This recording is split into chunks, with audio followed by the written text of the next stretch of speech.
Chapter 1 Epilogue. Ludwig Hart was a young man born into wealth beyond imagination, raised in the glittering heart of New York City.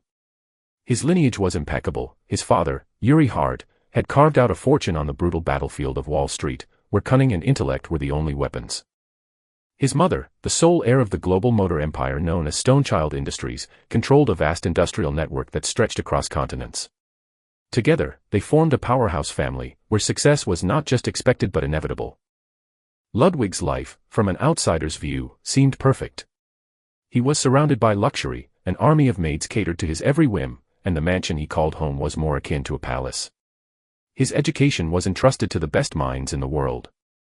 Renowned mathematicians, physicists, and artists, all were summoned to mold Ludwig into the perfect heir, ensuring he mastered everything from the most complex equations to the subtlest nuances of classical music. Yet, with all these privileges came isolation. His friends, if he could call them that, were few and far between, mostly sycophants eager to bask in his family's influence. His life was scheduled to the minute, leaving him little time to experience the world beyond his studies. And while he excelled in every subject, his life felt scripted, leaving little room for personal desires or passions. The only spark of rebellion in his otherwise disciplined existence came when he discovered the world of online gaming and the escapism offered by light novels. His father, who had always dismissed such pastimes as trivial, eventually relented. Ludwig's only request for all his hard work: just one more hour of free time each day. It was a modest wish, considering he had everything else. But for Ludwig, that extra hour of freedom was more valuable than all the billions in his future inheritance. Now, at 20, Ludwig had grown into a striking figure. His tall, lean frame, honed by stolen moments in the gym, towered at 6 feet 3.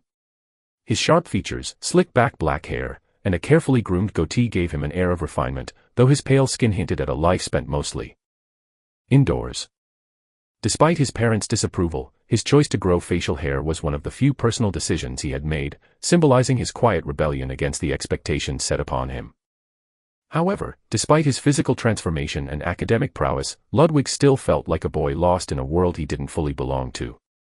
The only thing missing from his charmed life was the one thing money couldn't easily buy: genuine connection. A spark of romance, a story of his own, something that wasn't dictated by his family's legacy or corporate strategies. His 20th birthday, however, was about to mark a turning point in his life. Unlike the previous years, where his father threw extravagant, exclusive parties attended by high-profile figures far older than Ludwig, this year was different. His father had arranged for the celebration to be held in Boston, hosted by one of his mother's relatives, and this time, the guest list included people his age. For the first time, Ludwig was going to mingle with peers, other children of wealth and influence, people who might just see the world the way he did, or perhaps challenge it. The thought of it terrified him. He wasn't sure if his online gaming buddies could prepare him for the real-life challenge of interacting with his social equals. His palms grew clammy as the private jet cut through the sky, carrying him to what felt like an entirely new world. His heart raced, not with the excitement of the celebration to come, but with anxiety over how he would manage to hold a conversation, to navigate the social battlefield of his peers. Would he be able to blend in? Or would they see through him, the boy who had been kept away from the world, shielded by his family's vast fortune?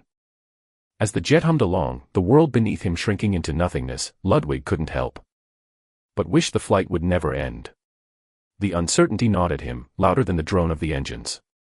For someone who had mastered every challenge thrown at him, academic or physical, the simple prospect of talking freely with others his age felt like scaling an impossible mountain. Yet what Ludwig didn't know was that this very trip would be more than just another birthday party. His future, so carefully planned and polished by his parents, was about to take a drastic, unexpected turn. His small, innocent wish for more time to be himself was about to come true, but in ways he never could have imagined. Mainly because the jet was now in free fall. Chapter 2 Dead Again.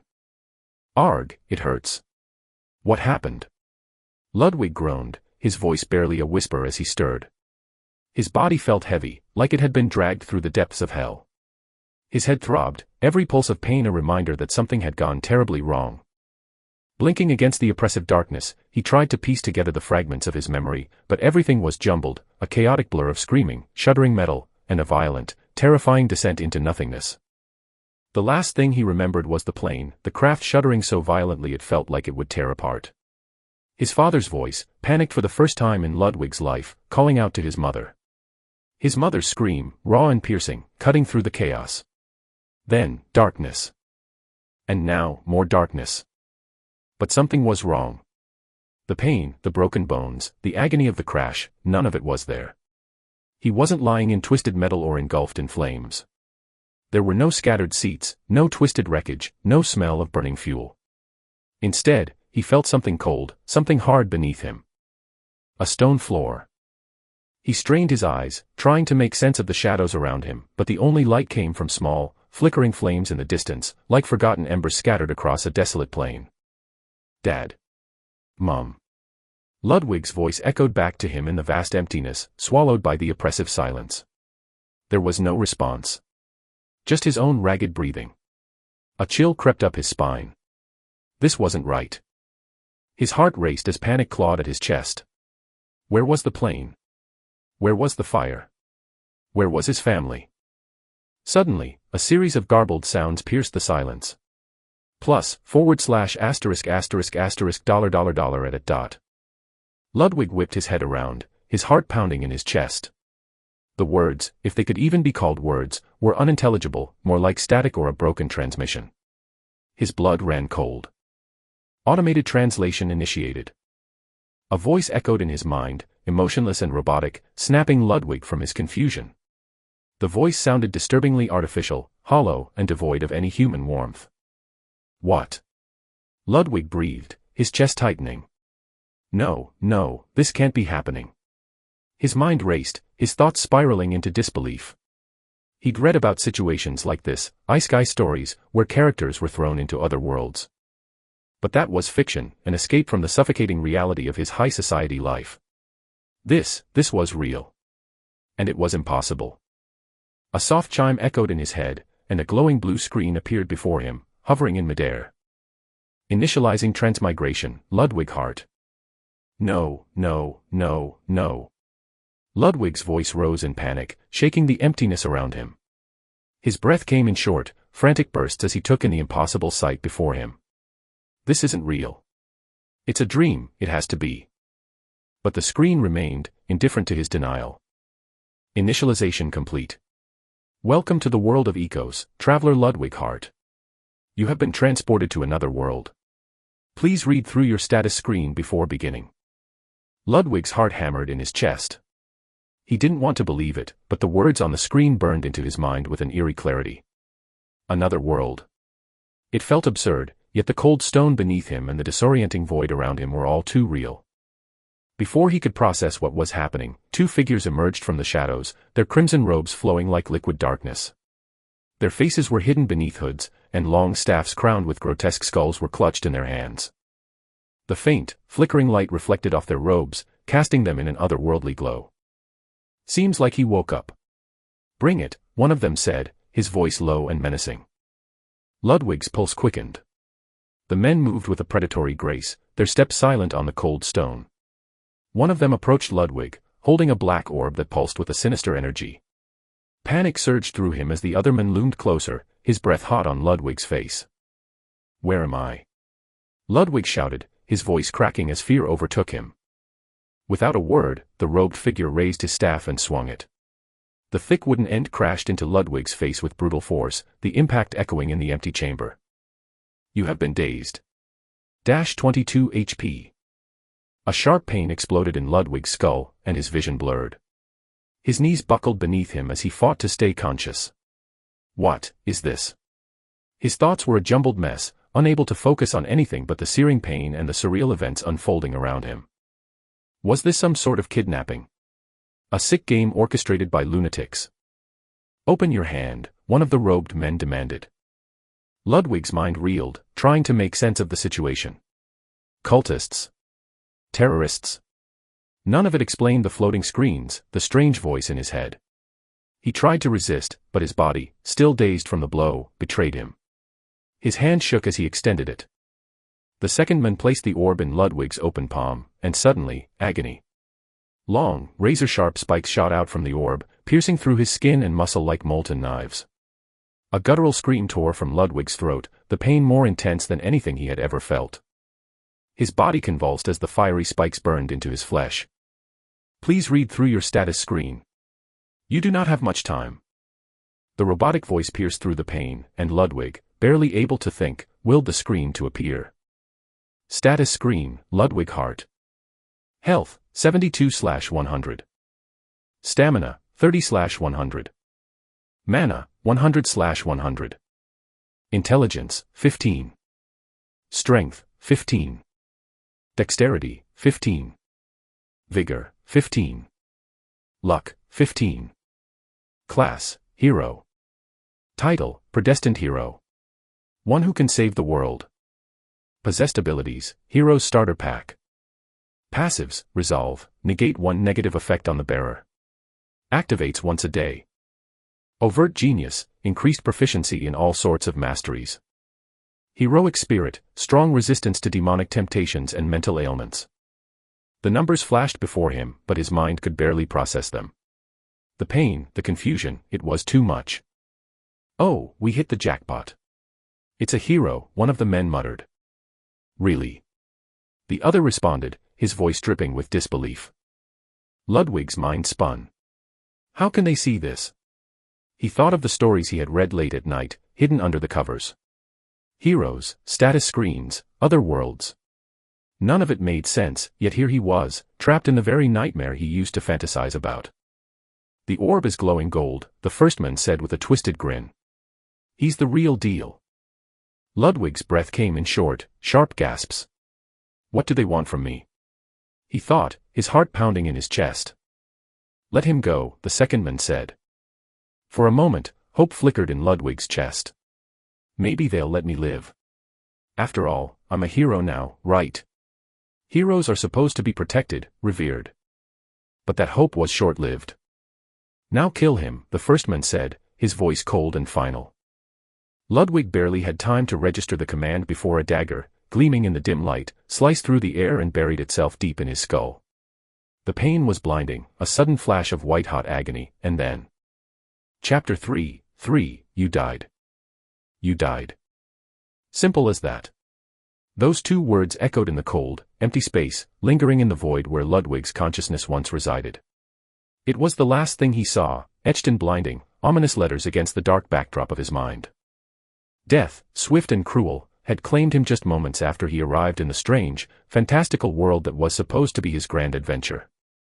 There was no epic quest, no heroic victory, only the cold, abrupt end of a life filled with dreams unfulfilled. Ludwig Hart, a teenager of fragile hopes and vast ambitions, had grown up cloistered in a grand, gilded cage.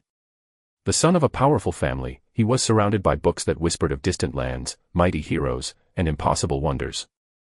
Yet his world was small, confined to the towering walls of his family's palace, where his experiences of life were limited to the occasional, heavily guarded outings to the city beyond. He had never tasted freedom or felt the rush of wind against his face as he raced toward destiny. He had never seen the ocean or climbed a mountain, never loved or lost, and never fought for anything beyond the chessboard battles of his mind. The chance to visit another world had seemed like his escape, his opportunity to become the hero he always dreamed of being. But in that moment, all of that was snuffed out, reduced to a fleeting wish as his heart stopped and the warmth drained from his body. Ludwig's dreams died with him, along with the countless stories that might have been told. Yet, this wouldn't be a story worth telling if it ended so abruptly, would it? The world was still as two cloaked figures approached Ludwig's lifeless body. The necromancers, their faces obscured by dark hoods, stood over the fallen hero. They waited patiently, unmoved by the stillness, until the last drop of blood had pooled beneath him, darkening the earth in a macabre stain. One of the men pulled out a black leather-bound tome, its cover embossed with runes that writhed like living things, and began scribbling arcane symbols in the air around Ludwig's corpse. The faint glow of the markings cast a sickly pallor over the dead boy's face, creating a haunting contrast to the vibrant life he had once embodied. The writing took an eternity, or so it seemed. Each stroke of the quill was deliberate, precise, and laced with an eerie purpose. When the sigils were complete, the necromancers knelt beside Ludwig, their robes brushing the blood-soaked ground. They drew out gleaming knives, their blades cold and merciless, and began the grim work of extraction. His heart, lungs, liver, intestines, each organ was carefully removed and placed into jars filled with preservative fluids that bubbled and smoked. Nothing that could rot or decay was left behind, Even his brain and eyes were scooped out with practiced precision, leaving only a hollow shell of bone and sinew. The necromancers moved with a ritualistic grace, as though they were performing a sacred dance rather than a grotesque dissection. The air grew heavy with the stench of death, mingling with the faint, acrid scent of the alchemical fluids. The black tome, now resting at the center of the circle, began to glow faintly, the runes pulsing with an unholy light. The necromancers recited incantations in hushed, reverent tones, their voices blending into a haunting chorus that seemed to resonate from another realm. From the darkness of the tome, a purple glow erupted, snaking outwards to form an intricate magic circle around the remains of Ludwig's body. The sacrificial ritual to the god of death, Necro, has begun. We offer this heroic spirit to the god of death. We, your eternal worshippers, beseech you to grant us a mighty undead spirit. Show us the might of your creation. The lead necromancer chanted, his voice echoing with fervor and desperation. The air around them seemed to thicken, charged with the weight of the ritual. The ground beneath Ludwig began to tremble as the magic circle activated. Ethereal arms, ghostly and skeletal, materialized from the circle's edges, reaching out like the hands of desperate souls yearning to escape the abyss. They grasped Ludwig's flesh, ripping it apart with brutal efficiency. Nerves, tendons, and sinew snapped and unraveled, leaving only his bleached bones behind. It was as though unseen forces were stripping away every remnant of his humanity, piece by piece, until only a crude mockery of life remained. But then, something went terribly wrong. Error. The spirit of a hero conflicts with the undeath ritual. Error. The air shimmered violently as the ritual faltered. The two necromancers froze, their confident expressions replaced by confusion and fear. They had not anticipated this, an error in the ritual of such magnitude was unheard of. Heroic undead had been raised before, so why was this different? What the hell is happening? One of them, a gaunt man with sunken eyes, exclaimed, his voice cracking with panic. It's an error. But why? He was just a hero, wasn't he? The other necromancer stammered, desperately rifling through the pages of the tome for an answer. But the truth was staring them in the face, hidden in plain sight. The summoning circle's arcane language, the complex runes, they had made a fatal, linguistic mistake that would cost them dearly. A heroic undead was not the same as a summoned hero. The former were those who had performed great deeds in life and were reanimated through dark rituals. But a summoned hero was a being blessed and chosen by the virtue gods of Ecos, marked by divine favor and destined for greatness.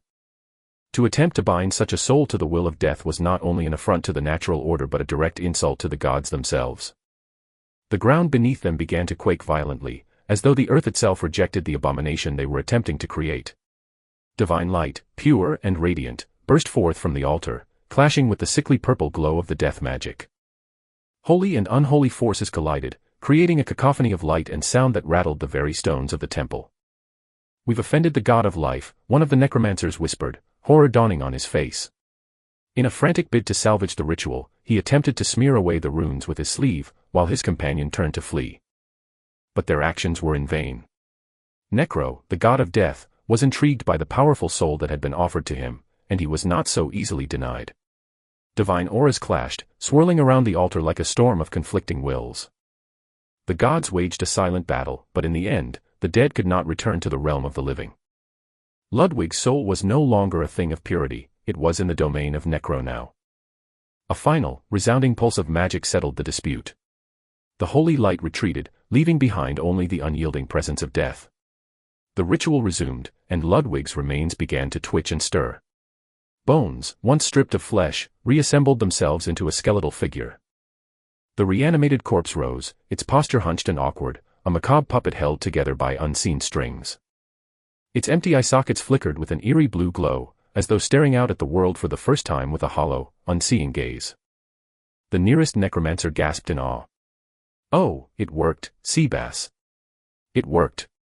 Come back, you cowardly fool. He shouted, stumbling to his feet.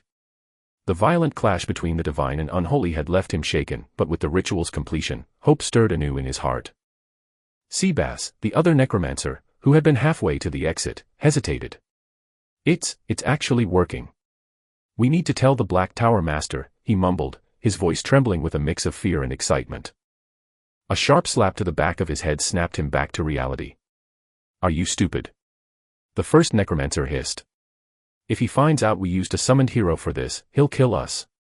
You think he'll be pleased we wasted the chance he's been searching for all these years?" But before they could argue further, a figure emerged from the shadows at the edge of the altar. Tall and imposing, the newcomer wore a long coat of black leather, tailored to perfection and adorned with arcane symbols that pulsed faintly under the flickering torchlight. His youthful face was framed by dark, wavy hair, and his eyes, hidden behind circular black glasses perched precariously on his nose, gleamed with a dangerous curiosity. His smile was wide and sharp, a predator's grin that promised nothing good. "Tower Master!" The two necromancers exclaimed in unison, dropping to their knees as terror gripped them. This was not the time to be caught improvising. "I see you've been busy," the Tower Master said, his voice silky smooth as he slowly clapped his hands. The sound was light, almost mocking, but each clap reverberated in the hearts of the kneeling men, sending a shiver down their spines. Chapter 4: Rise of a Skeleton. "Tower Master, we..." "Silence!" he roared, cutting them off mid-sentence. The Tower Master's voice boomed through the altar chamber, vibrating with a dark authority that commanded immediate obedience. The necromancers flinched, their faces paling as they cowered under his withering gaze. "You think me a fool?" the Tower Master continued, his tone cold and dripping with disdain. "Did you truly believe that a few wards and crude enchantments would hide this pathetic spectacle from my sight? You've tampered with powers beyond your understanding, and you did so without my permission." The two necromancers quivered, knowing full well that any excuse would only worsen their situation. In the Tower Master's presence, lies and deflections were as futile as running from a shadow attached to your feet. And yet, the Tower Master's voice softened, almost contemplative. He walked around the skeletal remains of Ludwig, examining the failed ritual with a keen eye. "Impressive. You two managed to provoke the very gods themselves. A legendary figure? No, a summoned hero. Such rare beings, their souls marked by destiny, not merely bound to heroic deeds but blessed by divine virtue. It seems even in your incompetence, you've touched something extraordinary." He paused, his expression shifting from intrigue to disgust as he pointed at Ludwig's skeletal form. "But what a waste." His voice carried a weight of bitter disappointment. "You think this is what I wanted? This shambling skeleton? My aim was not to raise a mere heroic undead. I wanted a hero's soul twisted into something far greater, something capable of defying the heavens themselves. And you two have squandered that opportunity with your amateurish grasp of necromancy." The necromancers bowed their heads, trying to appear as small and insignificant as possible. The shame of their failure stung deeply, but it was the Tower Master's biting words that truly cut them to the core. "You spent 60 years dabbling in the dark arts," the Tower Master sneered, "and you think that makes you worthy of playing with forces that bend the very fabric of existence. You've barely scratched the surface of necromancy, yet here you are, fumbling with spells that defy the laws of the world. You aim to turn something divine into something profane, and look at what it got you, a pile of animated bones. Pathetic." The Tower Master's reprimand stung like lashes from a whip, each word a fresh cut to their already battered pride. Yet, there was a flicker of hope, a brief moment when his tone shifted, only for it to be snuffed out once more. "Still," the Tower Master said, pausing as if to savor the silence, "you've shown a spark of courage, if not recklessness. You dared to act without permission, to take what you learned and apply it in a way that defied my direct orders. That is the essence of true magic, the will to act beyond fear, beyond consequence." The necromancers dared to lift their eyes, hope flickering faintly in their chests. Could it be that they would be spared, even praised? "But," the Tower Master continued, his voice hardening like stone, "every act of defiance comes at a price. And that price is punishment." With a swift motion, the Tower Master raised his arm, conjuring a flame as black as night itself. The fire writhed and twisted, consuming the air around it with an insatiable hunger. This was his signature spell, a flame that burned without end, devouring all until either the caster's mana ran dry, or the victim was reduced to nothing but ash. The necromancers recoiled, terror gripping their hearts as they knew the flame's touch meant agony beyond death. Yet, before the Tower Master could release the spell, something peculiar caught his eye. The skeleton, Ludwig, moved. Just the slightest twitch of its bony fingers, a subtle, almost imperceptible spark of energy dancing between its thumb and index finger. It was a faint flicker of mana, insignificant by all conventional measures, but it was there, a sign of something more than mere animation. The Tower Master's hand paused, the black flame flickering dangerously before extinguishing in an instant. He adjusted his glasses, his eyes narrowing as he leaned in closer to the skeletal figure. Interesting indeed, he murmured, his curiosity piqued as he studied the faint sliver of mana. Seabass, nervously watching from a distance, blurted out, "We haven't mind-controlled it yet. It's still." In a flash, Ludwig's skeletal arm shot forward, lunging toward the Tower Master's throat with surprising speed. The undead's hatred for the living was primal and instinctive, driving it to attack the nearest source of life with relentless fury. The Tower Master, unfazed, caught the skeletal arm effortlessly, holding it in place with a firm grip. He leaned in closer, his expression one of bemused disappointment. "You're still just a mindless creature, aren't you? A shame, really. For a moment, I thought you might be something more."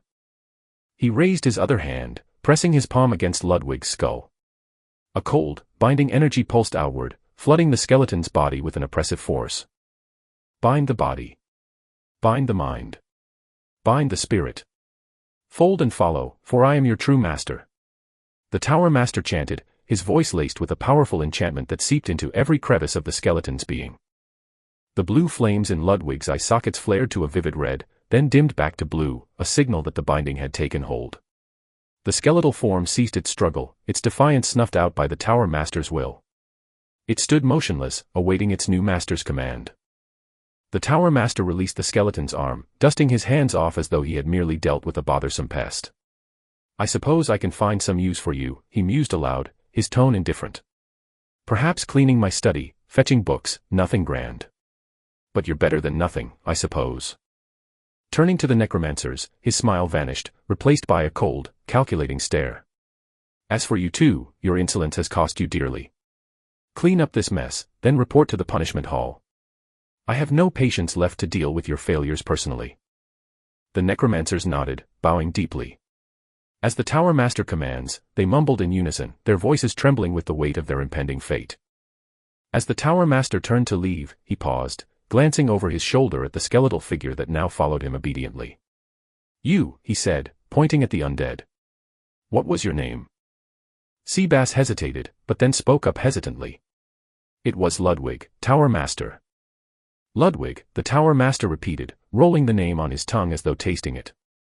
"A decent enough name for a skeleton. Better than something common like Dave, I suppose. Come, Ludwig. You have much to learn." And with that, the Tower Master strode out of the temple, his newest thrall in tow. Ludwig's skeletal form followed silently, a specter of a lost hero bound to serve a master who viewed him as little more than a curiosity, his dreams and destiny reduced to ash in the wake of dark magic. But deep within those hollow eye sockets, beyond the faint flicker of blue light, something stirred, something that neither the necromancers nor the Tower Master could perceive. A spark of defiance, perhaps. A sliver of hope. Or maybe, just maybe, the first flickering ember of a soul that refused to be extinguished.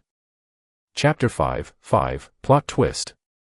Now, in stories and epics, the hero is usually presented with a dilemma, a hard choice, or a trial so that his journey would begin. That is what makes a story, the challenges and trials that would guide our hero to the end, good or bad, happy or sad, or even incomplete in cases. However, that requires a plot, a hero, and a twist. Here, Ludwig would receive his twist, and he would use it incredibly well. Let's go back a few hours from now, and see what happened from the side of Ludwig. The two necromancers had been scribbling and writing away at Ludwig's massacred body, while he, in a strange occurrence of what could be called magical, or mystical, was able to see what went on. Perhaps a ghost form. A spirit form, he didn't know, but he was aware of his presence. A notification had appeared in front of him, several of them in fact. The first one, a clear declaration of his fate. You died. It was plain and simple, and gave him closure. He looked at this blue, almost transparent screen and could only open and close his non-existent mouth. After all, the trials of a hero, the hopes of the people, and the challenges against the vile and evil and the eventual revelation of the entire kingdom were nothing but fading dreams that died far too short. What a shitplot, Ludwig thought. It was the first time he would ever mutter a curse word. And it felt liberating. Although too late, because the ultimate liberator was death itself. Now he could say whatever he wanted, whenever he wanted. After all, who is there left to judge him? The thoughts immediately were suspended as he saw the next window. You have failed the eternal quest of a hero. You have failed the eternal quest, the liberator. You have failed the eternal quest, defeating evil. You may rest for now, your duty has ended. It was that simple, a declaration of his detachment of his duties toward the people of Ecos. After all, in the many stories he had read, a few of them had heroes that died shortly after being summoned, but in those stories, the heroes themselves weren't the main characters. And the real heroes were those in the shadows that would take on the mantle afterward. Yet, no such thing was going to happen to Ludwig, it was instinctive. His death was too plain, too boring, and too pointless. As he watched the necromancers, they began chanting some weird and strange words, a ritual of sorts. And the moment he heard them chanting the final words did he realize what they were doing. They wanted to bring back his body as an undead. And just as they finished, his presence, or soul or whatever it was got sucked back into the corpse. Soon, he felt the aura of two powerful entities fighting on top of his corpse as he struggled to gain any semblance of control over his body. While the two auras were fighting among each other, in his mind he heard something. Don't move a bone. It felt like an eternal command, something far too deep and primal within Ludwig made him follow that command instinctively. He didn't know who uttered it, but he knew one thing. Whoever did, was so mighty that the mere thought of going against them would probably cause his entire existence to vanish. And so did Ludwig, he didn't move a bone after he stood up. He was aware of his surrounding, aware of the people next to him, he was alive. No, far from it, he was neither dead nor alive. But in between, an undead. A notification appeared in front of him. You have been blessed by Necro, the god of death. It was a simple text that harbored a great deal of mystery behind it. Without him uttering a word, his status screen appeared once again in front of him. Status screen, Ludwig Hart. Race, undead. Health, 100/100. Stamina, infinite. Mana, 100/100. Intelligence, 10. Strength, 10.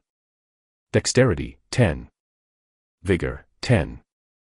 Luck, 15. Class, Hero. Skeleton Grunt. Title, Removed, Predestined Hero. One who can save the world. Possessed abilities, Removed, Heroes Starter Pack. Passives, Resolve, negate one negative effect on the bearer. Activates once a day. Overt Genius, increased proficiency in all sorts of masteries.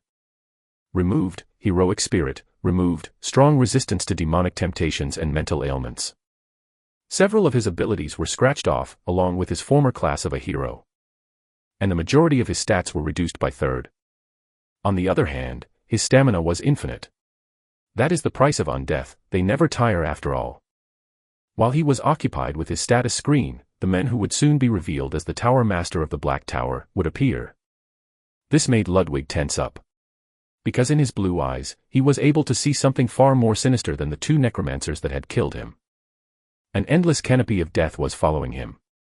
Souls of creatures long since gone and long since they have perished were following him closely like ticks on a dog. They wouldn't leave him be and wouldn't move away, they would scream an echoless and voiceless screech of misery and pain. A pained lullaby only the dead can hear.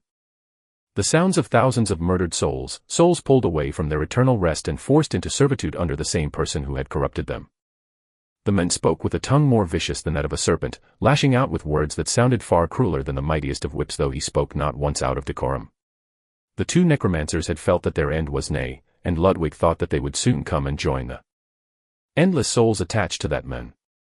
The man would then proceed by raising his arm, manifesting something that Ludwig had never seen before. Well, he did see a portion of it as he was being tested on, but now, with his new ethereal blue eyes, he was able to see it clearly. A powerful surge of a liquid-like energy that stemmed from the man's heart, and channeled through his body assisted by the world outside, a manifestation of power that couldn't be described, slowly at times and rapidly at times coiling around his entire body, and almost in an instant manifested into a ball of black flames. It was an incredible thing to behold, and thanks to his new eyes he was able to see it clearly. It was like a mathematical formula. That was the closest thing Ludwig's mind could think of, after all he never saw something like this before. It was a change in friction, a transfer of heat and cold, all subjugated to a precise force that acted and moved at a specific speed and velocity to create something like this. As if mesmerized by the spell, without him even realizing, he too had begun the same process, of channeling the same energy unbeknownst to even his awareness, through his body. Yet, the quality was on a completely different level. If the Tower Master's energy was comparable to a sun, then the energy that Ludwig had in him was no bigger than a firefly. The energy failed to achieve the minimum required, in terms of understanding, experience, and knowledge, not to mention mana. The application immediately died, sputtering a small puff of smoke. Only then did Ludwig realize what happened, and he was unintentionally mimicking the Tower Master. This fact caught him by surprise and almost made him want to hide under the ground, yet he remembered well the words of the voice which asked him to not move a muscle, or bone in this case. Attack him, the voice once again ordered, and he immediately followed and was suddenly grabbed. The Tower Master displayed interest and soon slammed his hand on Ludwig's skull. You are being subjugated. The caster is far stronger than you are. You cannot resist. Just as that window appeared in front of Ludwig, another soon appeared in front of him. Resolve has activated. Resolve. Negate one negative effect on the user. Resolve had entered cooldown. Let me assist you with that. Another time the voice spoke. Necro's blessing has activated. Your enslavement will not take effect unless you are in the presence of the Tower Master Bastos van Dijk. Fakery of death. As long as Bastos van Dijk's interest in you rises, you shall be warned and be aware of him. Once he is away from sight, you'll regain your full freedom. You cannot remove yourself from Bastos van Dijk unless specified by the caster himself. You cannot try and escape from him, or it will break the fakery of death and reveal that your will is intact and no longer bound to him. Necro's eternal quest. Deus Necros, the Lord of Death, has found in you what could be called in the mortal tongue, interest. As one who is considered a neutral force that belongs to neither good nor evil, Necros finds himself to never be in need of a champion. You are no exception. Yet the interest you have brought to Necro was enough to make the ancient silence watch you closely. You are now given an eternal quest. First part, outgrow Bastos van Dijk's control. Difficulty level, Skull and Crossbones, Skull and Crossbones, Skull and Crossbones, Skull and Crossbones, Skull and Crossbones 1. Ludwig's story, which sounded like it had ended abruptly, has fortunately, or maybe, unfortunately, succumbed to the trials and tribulations of fate. Ludwig's story as a hero of light has taken a different twist and turn. After all, what is a story without a plot twist? Chapter 6, First Mistake. Follow. A command has been given. Ludwig's skeletal body moved with a mind of its own, each step deliberate yet devoid of the fluid grace that living beings possess. His bones clinked and jittered with every motion, the eerie symphony echoing through the silent corridors as he trailed behind the Dark Tower Master. The mage's presence was palpable, an oppressive aura that weighed heavily on Ludwig's very essence. It was a darkness that transcended mere description, a palpable force that could only be felt deep within the soul. The souls of the damned whispered incessantly around them, their voices a haunting blend of torment and despair. Some cursed at the dark mage, their ethereal forms writhing in silent agony, while others wept tears of sorrow that never fell. A thick canopy of death enveloped the men, intensifying Ludwig's fear and unease. The air was thick with the scent of decay and unspoken dread, each step forward a reminder of the peril he was entangled in. The system, or rather the quest-giver, showed no concern for Ludwig's desires or fears. It had bestowed upon him an eternal quest, an unyielding mission to outgrow Bastos van Dijk's formidable control. Ludwig knew, with a sinking certainty, that this task was nearly impossible. Bastos van Dijk was a master of necromancy, a sorcerer whose command over the dead was absolute and terrifying. The very notion of defying such power seemed to border on the miraculous. Deep within his spirit, Ludwig recognized the grim reality: he was ensnared by a force far too mighty and fearsome to challenge. His intellect, though sharp, felt inadequate against the overwhelming darkness that held him captive. Yet, bound by the unbreakable chains of his quest, he had no choice but to comply. So, Ludwig followed. They navigated the labyrinthine passages of the temple with methodical precision. The corridors twisted and turned, each corner revealing another stretch of ominous stone and shadow. The men walked with a slow, steady pace, his presence commanding silence and obedience. Ludwig's skeletal footsteps were the only sounds that broke the oppressive stillness, the clinking of his bones resonating through the echoing chambers. After what felt like an eternity of endless lefts and rights, they arrived at a vast, empty room. In the center stood a rip in space, a jagged tear that seemed to defy the very laws of reality. Through the rift, Ludwig could glimpse the outlines of another realm, a swirling vortex of colors and light that beckoned with an otherworldly allure. The Dark Tower Master, fully clad in black, took a confident step into the rift. His form shimmered and distorted as he vanished into the unknown, leaving Ludwig to process the significance of this portal. Just as quickly as it had appeared, a notification materialized before Ludwig's ethereal vision. The control of Bastos van Dijk has waned, you are free to move as you see fit. The message was cryptic yet enlightening. It indicated that traversing the rift had somehow diminished Bastos van Dijk's grip over him. Moreover, the mage's effortless passage suggested a familiarity or even mastery over such spatial anomalies. Ludwig pondered the implications. If Bastos could manipulate space so effortlessly, the task ahead was not just daunting but seemingly insurmountable. Despite the notification's promise of newfound freedom, Ludwig understood the precariousness of his situation. He knew he had to follow the mage through the rift, lest his partial liberation be exposed. Any hint of his semi-autonomous existence could spell disaster, exposing vulnerabilities that Bastos van Dijk could exploit. With a deep, unspoken resolve, Ludwig stepped into the rift. The transition was instantaneous, the world around him warping and shifting until he found himself in an entirely different location. He shook off the initial confusion. Magic was beyond his understanding, yet the pressing need to follow took precedence over all else. The bind with Bastos van Dijk has been re-established. Ludwig's surroundings transformed into a grand study, its vastness accentuated by towering bookshelves filled with ancient tomes and arcane artifacts. The window beside him offered a panoramic view of the sprawling city below. Where few huts and houses were built sporadically everywhere, the whole area looked grim and mostly devastated. A quite thematic view that fit perfectly with the Dark Tower Master, while the whole view conveyed one more thing.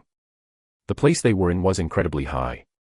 Compared to the modest abodes scattered around, the building itself stood as a testament to dark grandeur and architectural prowess. The dark mage resumed his stride, waving a hand dismissively, and that caused the entire rift to close in a second, disappearing as if it was never there in the first place.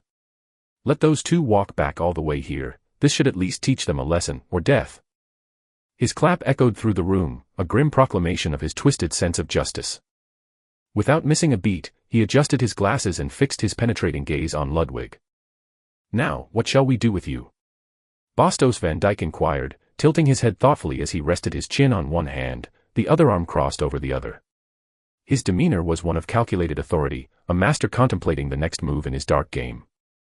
Ludwig stood frozen, gratitude mingling with fear for the mysterious force that prevented him from acting without explicit commands in Bastos van Dijk's presence. Otherwise, his rational mind would have been in turmoil, grappling with the sheer terror of his predicament. Let's see now, unravel memories, the mage declared. As the words left Bastos van Dijk's lips, his hand swiftly moved to Ludwig's skull, fingers brushing against the hollow sockets. A new notification flashed before Ludwig's eyes. Your memory is being read. You cannot resist. Necro's blessing had interfered. Bastos van Dijk's lips curled into a sinister smile, reminiscent of the one Ludwig had seen when the mage obliterated the two necromancers. A chill ran down Ludwig's spine. Would the same fate befall him? The interference of Necro's blessing provided a sliver of hope, yet Ludwig was uncertain of its true effect. Did it fully conceal his memories, or only obscure them partially? The possibility that the Tower Master might be aware of his transmigration weighed heavily on his mind. In every tale he had ever read, such secrets were sacrosanct, guarded fiercely and never to be revealed. Damn those two fools, Bastos van Dijk spat through gritted teeth, forcefully withdrawing his hand from Ludwig's skull. They did such a terrible job bringing you back that they ruined your mind. You're nothing but an empty, mindless husk that cannot act without being told what to do. What am I to do with you? Send you to the dungeon, perhaps. At least you'd serve a purpose. Maybe use you as a training dummy for novice black mages. Arg, what a waste. To squander the soul of a summoned hero this way. It breaks my heart, he lamented, letting out a heavy sigh as he sank into his ornate chair. Bastos van Dijk's desk was a sprawling expanse cluttered with endless stacks of papers and research notes, many written in a cryptic language that the system failed to translate for Ludwig. The mage's eyes remained fixed on Ludwig's lifeless form, deep in contemplation about how to utilize this failed experiment. Clean up this place, Van Dijk commanded abruptly. Ludwig, accustomed to a life of opulence and ease within the gilded confines of his former existence, found himself thrust into menial labor. Despite never having performed such tasks before, his spirit's innate discipline took over. He moved gracefully, beginning to gather the scattered papers, his skeletal fingers deftly collecting them into neat piles before disposing of them in the bin. Grabbing a dirty rag from the cluttered desk, he dipped it into a jar containing a pair of rotted eyes, likely remnants of one of Bastos van Dijk's dark experiments. The decayed eyes stared blankly, a macabre reminder of the mage's twisted pursuits. With meticulous care, Ludwig began wiping the stains and tidying the study, his actions precise and methodical despite his undead state. The black mage observed with a growing sense of intrigue, a light grin creeping onto his lips. "You're a strange fellow. Usually, skeletons would never understand a direct command such as, 'Clean up the place.' How come you understood it? Is it possible, or within the realm of possibility, that you still retain sentience after death?" The mage's questions were laden with suspicion, each word probing deeper into the mystery of Ludwig's existence. Ludwig could feel the figurative sweat pooling beneath his ribcage, a sensation he couldn't entirely comprehend. After all, the command, "Clean up the place," was straightforward, something no mere skeleton would be capable of understanding beyond its literal interpretation. Skeletons were meant to be mindless servants, executing simple commands like follow, attack, or defend without question. Yet, here stood Ludwig, demonstrating a level of intelligence and autonomy that defied Bastos van Dijk's expectations. This deviation from the norm was precisely what made Ludwig a problematic asset. The Tower Master's mind raced, calculating the implications of this anomaly. Had the necromancers truly failed so spectacularly, or was there something more at play? Ludwig had only just begun his journey, yet he had already committed his first significant error, displaying intelligence beyond his supposed capabilities. This revelation could jeopardize his very existence, exposing the depths of his sentience and the hidden threads of Necro's blessing woven into his very being. As Ludwig continued his futile attempts to tidy the room, he couldn't shake the realization that his presence here was far more complex and perilous than he had initially comprehended. The balance between his constrained obedience and the flickers of autonomy presented a delicate dance, one that could determine his fate in the hands of Bastos van Dijk. Chapter 7, A Brush with Power. "Stop what you're doing," Van Dijk's voice commanded. Ludwig's skeletal frame immediately froze. His body, now a slave to the Dark Mage's orders, was locked in place. He couldn't move, couldn't act, except as dictated by the sorcerer's whims. "I'm sure I scanned your mind," Van Dijk muttered, his voice low and thoughtful as he circled Ludwig. "You're impossibly empty of thought and sentience." The Dark Mage seemed to be talking more to himself than to Ludwig as he continued pacing around the skeleton. His gloved hand rested under his chin, his eyes narrowing as though trying to solve some unseen puzzle. "You see, for most undead, it's hard to give them complex or meaningful orders before they reach a certain level of evolution," Van Dijk continued. "For you, though. You're at the very bottom of the chain. A skeleton grunt.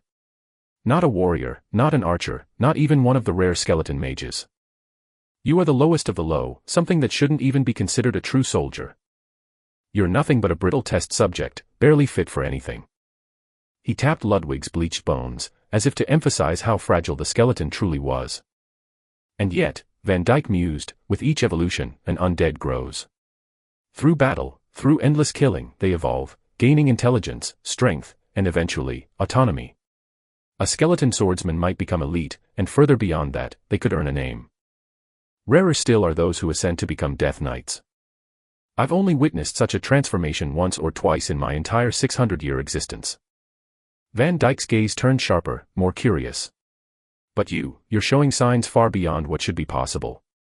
Traits akin to a Death Knight's intelligence, and yet you're barely at the first level.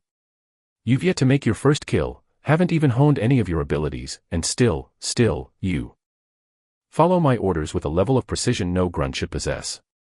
Ludwig's non-existent heart, or what might have been his spirit, pulsed with a sense of alarm. The more Van Dijk studied him, the more his curiosity turned dangerous. As the Dark Mage completed his fourth circle around Ludwig, his words carried an edge of frustration.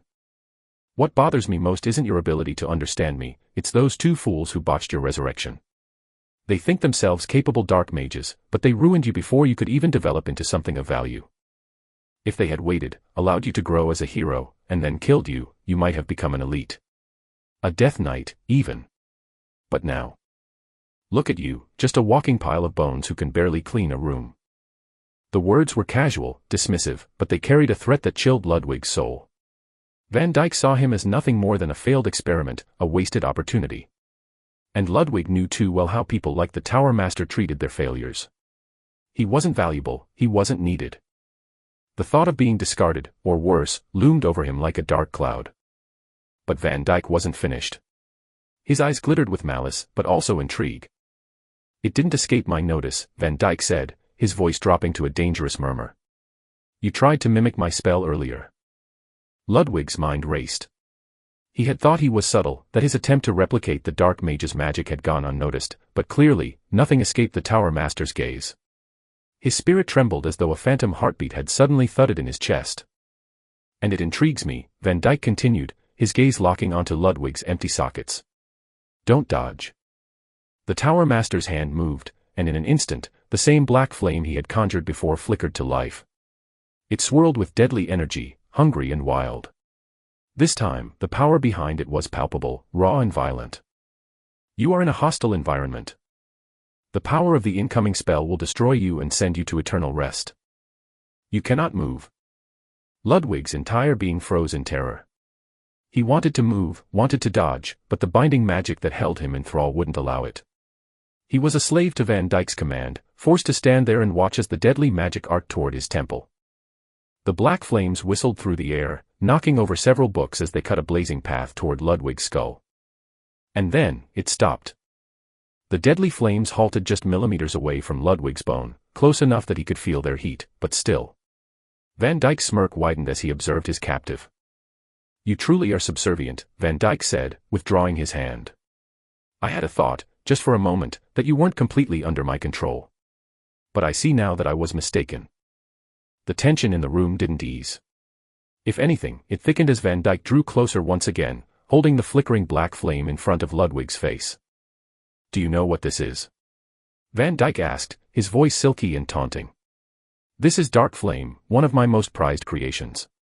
It's a flame that consumes not just the physical but the very essence of its target. But if that were all, I wouldn't be called Tower Master, would I?" He reduced the flame to a mere wisp, barely visible but still pulsing with the same malevolent energy. "This spell uses both mana and demonic energy, something I had to sacrifice my soul for in order to wield. You, however, as an undead, already possess some degree of demonic energy. It taints your very existence. You could, in theory, learn to use this magic, to cast curses, hexes, and debilitating spells that weaken your enemies. Dark magicians like myself don't rely on raw power, we rely on the ability to exhaust and weaken our enemies so that we can tear them apart piece by piece with the most basic of spells afterward. Why fight the strong when you can kill the weak?" Van Dyke's tone shifted, becoming more instructive. He seemed to enjoy explaining the nuances of dark magic, perhaps because he rarely had an audience intelligent enough to comprehend it. "And now, you," he continued. "I want to see what you're capable of. Replicate this wisp." A command. Ludwig had no choice but to obey. Raising his finger, Ludwig felt the mana within him stir. It was strange, alien, and yet somehow, familiar. It flowed through him as if it had always been there, waiting to be used. But Ludwig had never been a mage, never been taught how to wield magic. This was the first time he had ever attempted to harness mana, and yet, it felt natural. The mana gathered at the tip of his bony finger, coalescing into a faint, glowing wisp. For a split second, Ludwig felt a surge of exhilaration. He had done it. He had channeled magic. He had control. But just as quickly as the wisp had formed, it sputtered and died, evaporating into nothingness. To Ludwig, that brief moment of magic felt like triumph. To Van Dyke, it was a disappointment. "Pathetic," Van Dyke sighed, his eyes narrowing. "You managed a flicker, but you have no idea what you're doing. Your body only followed the order, not your will. That confirms it, you're nothing but a puppet, capable of only the most basic tasks.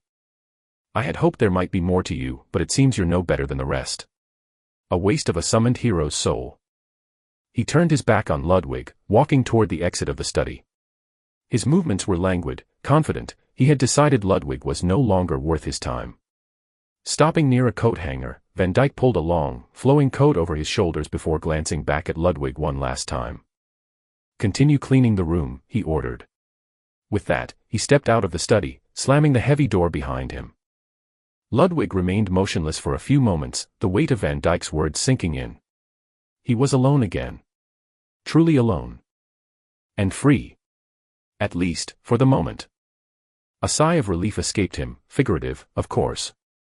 His bones creaked as he allowed the tension to drain away. The dark mage had left, and though Ludwig was still bound to him, those brief moments of freedom, no matter how finite, were everything. He was still here, still existing. Still thinking. And as long as he could think, there was hope.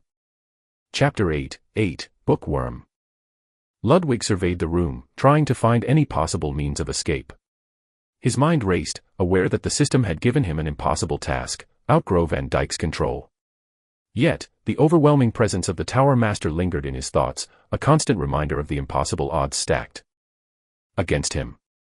There was no way he could break free without being noticed, not with the omnipresent power Bastos wielded. The conversation with Van Dyke had revealed a sliver of hope, however small. Ludwig could evolve. Though he was nothing now, less than a skeleton grunt, he could grow. He could become a Death Knight, a force worthy of battle. But even then, would it be enough? A Death Knight might have the strength to defeat the two necromancers who had resurrected him, but Van Dyke? Even if Ludwig ascended to the highest form of undeath, he doubted it would be enough to bring down the Tower Master. Ludwig's thoughts drifted to another possibility. In all the games he played and stories he read, killing enemies was the key to leveling up, to gaining power. If the same rules applied here, killing would help him evolve. That was his path: gain strength through battle, hone his abilities, and eventually, escape. But as his mind churned through these thoughts, a more grim realization settled in. So what? Ludwig muttered aloud, his hollow voice echoing faintly in the room. The sound of his own voice startled him, and he instinctively slapped his bony hands over his non-existent mouth, causing a dull ache in his jawbone. -1 HP. He had spoken. As a skeleton. That should have been impossible, given his lack of vocal cords or any biological means to produce sound. And worse still, Van Dyke might have heard him. Ludwig froze, every moment stretching into an eternity as he waited for some unseen punishment or retribution. But after a few agonizing seconds, nothing happened. The Tower Master was either far away or not monitoring him as closely as Ludwig feared. Breathing a sigh of relief, he allowed his thoughts to resume their bleak course. What was the point in all of this? Sure, evolving into some powerful undead being sounded appealing, but in the end, he was still an undead. Something neither living nor dead, despised by both the living and the monsters of the world. He was an abomination, condemned to wander without purpose. The thought made Ludwig shudder. He wasn't just seeking strength, he was seeking life. He needed to become human again. That had to be possible. This was a world of magic, after all, and in every story, there was always an elixir of life, some magical cure that could bring the dead back to life. That had to be out there for him, right? The answer was in this world, he just had to find it. But where would he even begin? The answer hit him like a bolt of lightning. He was surrounded by books, endless shelves filled with arcane knowledge. The Tower Master's study was a treasure trove of magical information, perhaps even containing the secrets he needed. He could start here. Ludwig approached one of the bookshelves, his bony fingers trailing over the spines of the ancient tomes. He grabbed the first book that caught his attention. A searing pain ripped through his skull the moment he touched it. He winced, his mind reeling from the sudden mental assault as a notification appeared in front of him. Sigmund Tulk, Understanding of Chimera Art. Your intelligence level is far below the required threshold to read this book. Your linguistic level is too low to comprehend this text. Ludwig groaned in frustration. The book was far too advanced for him to even begin understanding. But he couldn't give up. Desperation gnawed at him as he reached for another book. The same pain struck him again, nearly knocking him off balance. This was going to be more difficult than he thought. It seemed every book in this study was well beyond his current understanding. If he wanted to read and learn from them, he'd need to increase his intelligence or find something more basic. But this was the study of a Tower Master, the likelihood of finding beginner-level magic books here was slim to none. With a sigh, Ludwig turned away from the books. His gaze drifted toward the door, the only visible exit. He hesitated for a moment, then walked toward it. Maybe, just maybe, the door would be unlocked, and he could sneak out. Before his hand could touch the handle, a blinding magical circle flared to life in front of him, its intricate runes glowing menacingly. The study is currently locked by Bastos Van Dyke. If you attempt to brute force the lock, you will perish. Ludwig stepped back in defeat. Of course, the door was locked. He was trapped in this room, bound by Van Dyke's magic. He sighed again, feeling the weight of his situation more acutely than ever. There was no escape, no easy way out. His only option now was to bide his time, to grow stronger, and hope that one day he could break free from this nightmare. Time passed slowly as Ludwig resumed his task of cleaning. His mind churned with unanswered questions and a growing sense of frustration. He had no clear path forward, no mentor, no powerful weapon, no secret ability waiting to be unlocked. Just a broom and an endless list of menial tasks. As he pondered his situation, the door to the study creaked open. Ludwig stiffened, fearing the return of Bastos van Dyke. He quickly dropped the book he had been holding and resumed sweeping the floor, trying to look as inconspicuous as possible. Master Bastos. A familiar voice called from behind him. Ludwig turned slowly to see none other than Seabass, the necromancer who had been responsible for his death. Fear gripped him for a moment. What if they had come back to finish what they started? But Seabass wasn't alone. The other necromancer, Evan, followed behind him, both wearing expressions of irritation. Ludwig's instinct was to flee, but he knew better than to act on that impulse. He froze, gripping the broom tightly. "Oh, guess he's not here," Seabass muttered, scanning the room. "Evan, come on in." The two necromancers entered the study without paying much attention to Ludwig. They moved about the room, oblivious to his presence as they searched for something. Ludwig's confusion grew. Why are they here? He thought. Weren't they supposed to be going to the punishment hall? Time had passed, and by Ludwig's estimation, they had been gone for hours. Surely, they should have been farther away from the tower by now. Is he not here? Evan asked, glancing nervously toward the door. I guess not. He's probably at the academy, doing whatever it is dark mages do, Seabass replied dismissively. Let's just put the stuff back and leave before we get caught. Ludwig watched as they retrieved the black book, the one they had used to revive him. Alongside it, they placed several jars filled with his organs, or what remained of them, on the desk. The sight of his own mutilated body parts made Ludwig shudder, but he kept quiet. Seabass threw Ludwig a disdainful glance as he placed the book back on the desk. Move. He snarled, delivering a vicious kick to Ludwig's back. -6 HP. The blow sent Ludwig sprawling to the floor, his bones rattling as he hit the cold stone. A notification appeared. You are in a hostile environment. Stupid thing, Seabass muttered. It caused us so many problems, and it wasn't even brought back properly. Evan pulled Seabass aside before he could kick Ludwig again. Don't break him, you idiot. If the Tower Master still needs him and you damage him, our punishment will be worse than death. We could end up as his next experiments. Seabass grumbled but relented, backing away from Ludwig with a sneer. Fine, fine. But if it were up to me, I'd smash this useless pile of bones to dust. The two necromancers quickly left, shutting the door behind them and locking Ludwig back inside the study. Ludwig let out another sigh, frustration bubbling up inside him. This isn't how it was supposed to be, he thought. In the stories, the protagonist always started with some overpowered ability, a mentor to guide them, or a legendary weapon that set them apart. But Ludwig had none of that. He was dead, a skeleton in enemy territory with no advantages, no hidden powers, and no way out. Despair gnawed at him, and for a moment, he considered throwing himself out the window. Perhaps the fall would shatter his bones and end his miserable existence once and for all. But as he looked out at the towering height, he knew it was futile. His body would likely survive the impact, and even if it didn't, what would it change? He'd still be trapped in this nightmare. As Ludwig wrestled with his dark thoughts, something caught his eye. A small, old book wedged under a stool. It had been placed there to balance the uneven legs of a chair. The book was worn and dusty, its cover barely legible.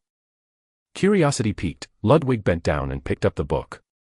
The moment he touched it, his mind throbbed with the familiar pain of an advanced text. But he pushed through it, intrigued by the title. Deus Necros, Death and Necromancy. The Forbidden Arts. By Unknown. Chapter 9, The Weight of Knowledge. The book felt unnaturally heavy in Ludwig's skeletal hands as he opened the first page. Each word seemed to pierce his mind, each sentence a thorny knot that tightened with every attempt to untangle it. The pain grew more intense the longer he read, as if the very text was rejecting his attempt to understand it, a defense mechanism meant to guard secrets beyond his comprehension. Deus Necros, a god perhaps. Or maybe something beyond. An entity that rules over death and the undead.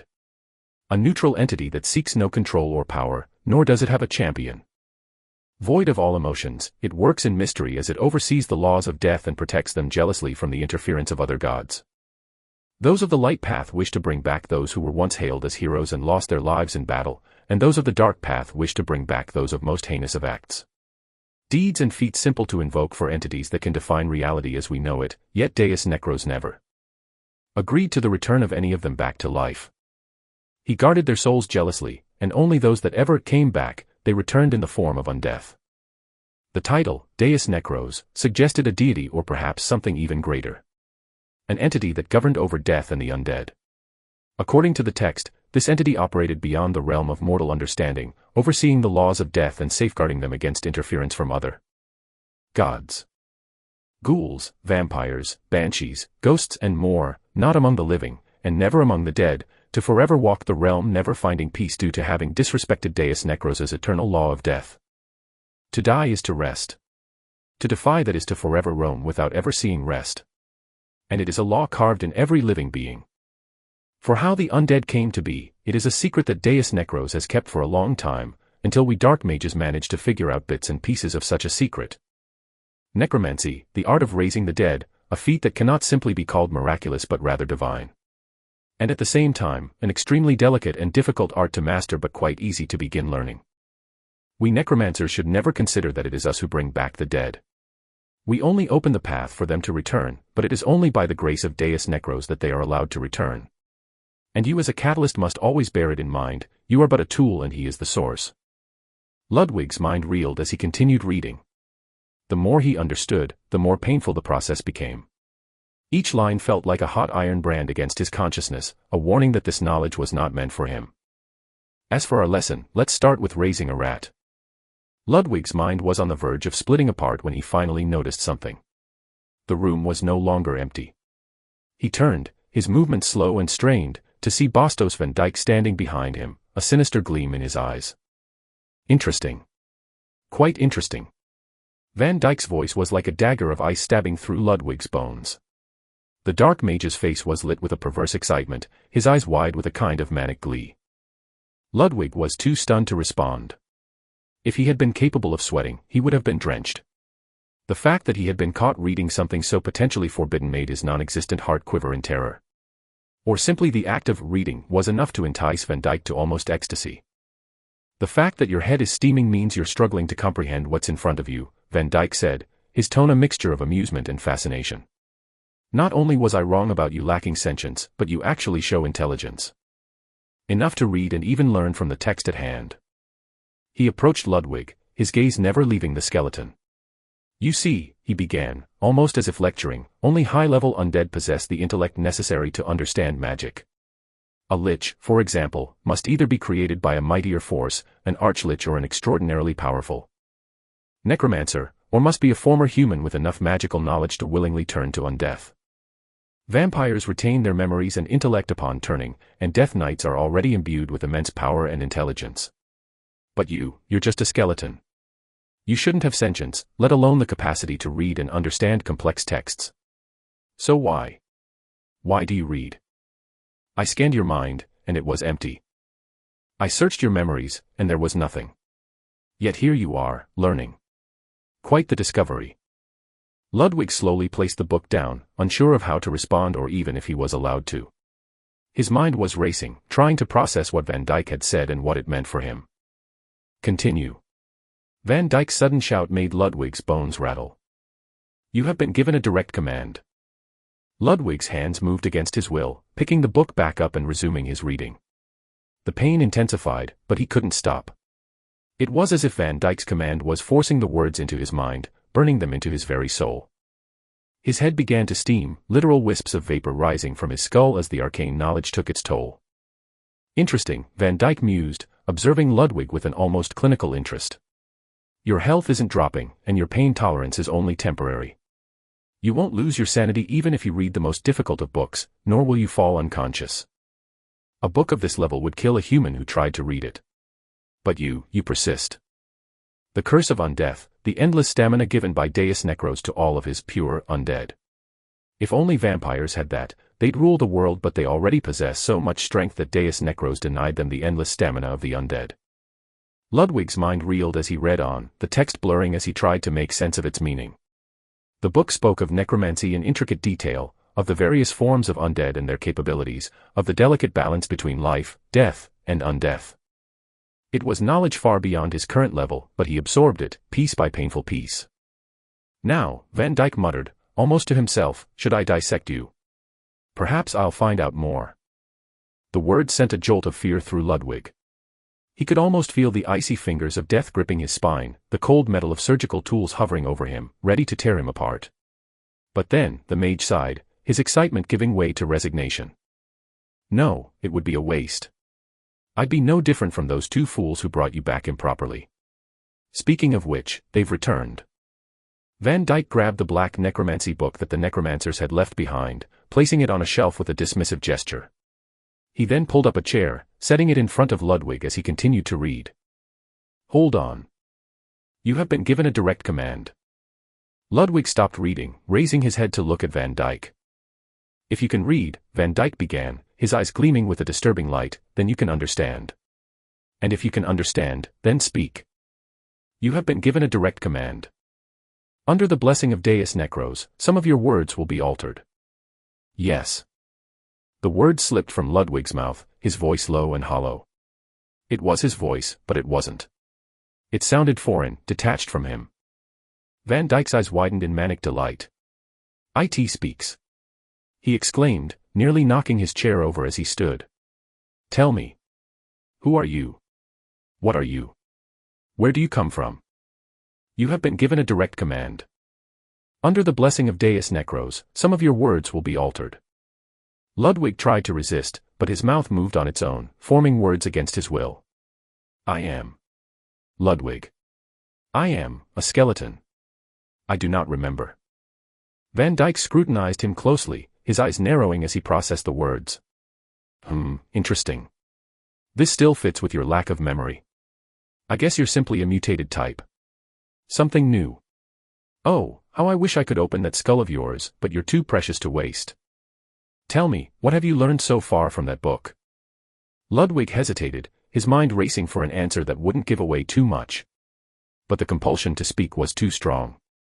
How to raise a rat, he said simply. Van Dyke raised an eyebrow. You know how, but can you do it? Ludwig shook his head. Too low mana. He raised a finger, channeling what little mana he had. It gathered at the tip of his finger, flickering briefly before sputtering out like a dying candle flame. Arg. What a waste. Van Dyke roared in frustration. Those blundering fools. If they needed to bring you back, they should have tried to make you a Draugr at least. Why a skeleton?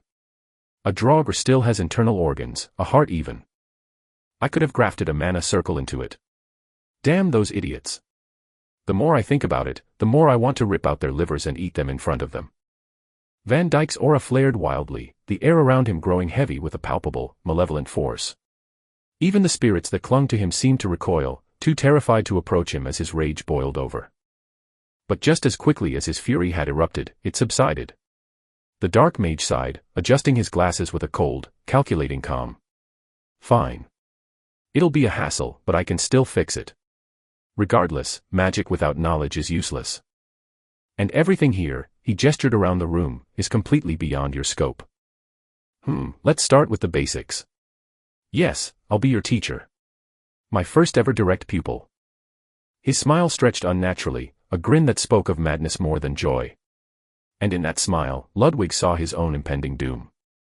Terror gripped Ludwig's soul, his non-existent heart filled with a dread that surpassed any fear he had felt before.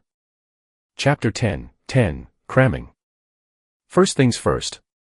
You need knowledge, so far you're dumber than a brick, Van Dyke said with a dismissive wave of his hand, his eyes boring into Ludwig's empty sockets.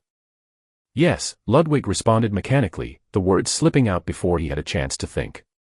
It's a yes, master. Van Dyke snapped, flicking Ludwig's forehead with a sharp crack. -1 HP. Yes, master, Ludwig replied, forcing the words through a veil of resentment. He had been called young master countless times in his previous life, a title of respect from the maids and servants back home. Now, the tables had turned. He was the servant, the underling. Though humiliating, it wasn't hard to adjust to this new role, at least not outwardly. Good, good, Van Dyke muttered as he scanned the room with a critical eye. Sadly, I don't have anything here that can be considered beginner-friendly, he said, his gaze sweeping over the numerous tomes lining the shelves. Then, as if struck by a sudden thought, he reached into his pocket and pulled out a small blue crystal. Seabass, Evan, you bastards, where are you? Van Dyke barked into the crystal. A flickering holographic image of Seabass appeared, the necromancer's eyes wide with fear as he struggled to catch the crystal projection. Why yes, Tower Master. Seabass stammered, his voice trembling. Behind him, Evan's face was visible, looking even more nervous. Bring me all elementary books about magic, Van Dyke ordered curtly. What for? Seabass dared to ask, genuine confusion in his tone. The Tower Master had no use for elementary texts, so the request seemed baffling. Evan, realizing the folly of questioning their master, immediately elbowed Seabass in the ribs. We'll do so right now. What range? White magic. Red, or black? Elementary for now. Elemental magic can wait. Just bring all you can get your hands on. Hurry, Van Dyke demanded, dismissing them with a wave that shut down the crystal projection. Let's wait for those two fools now. But tell me, what are your current abilities? Van Dyke asked, his gaze returning to Ludwig with a mixture of curiosity and impatience. I have none, Ludwig replied. Strange, everyone should have at least one or two right after their birth. Inspect, Van Dyke muttered, extending his palm toward Ludwig. Nothing happened on Van Dyke's end, but on Ludwig's side, an entirely different scene unfolded.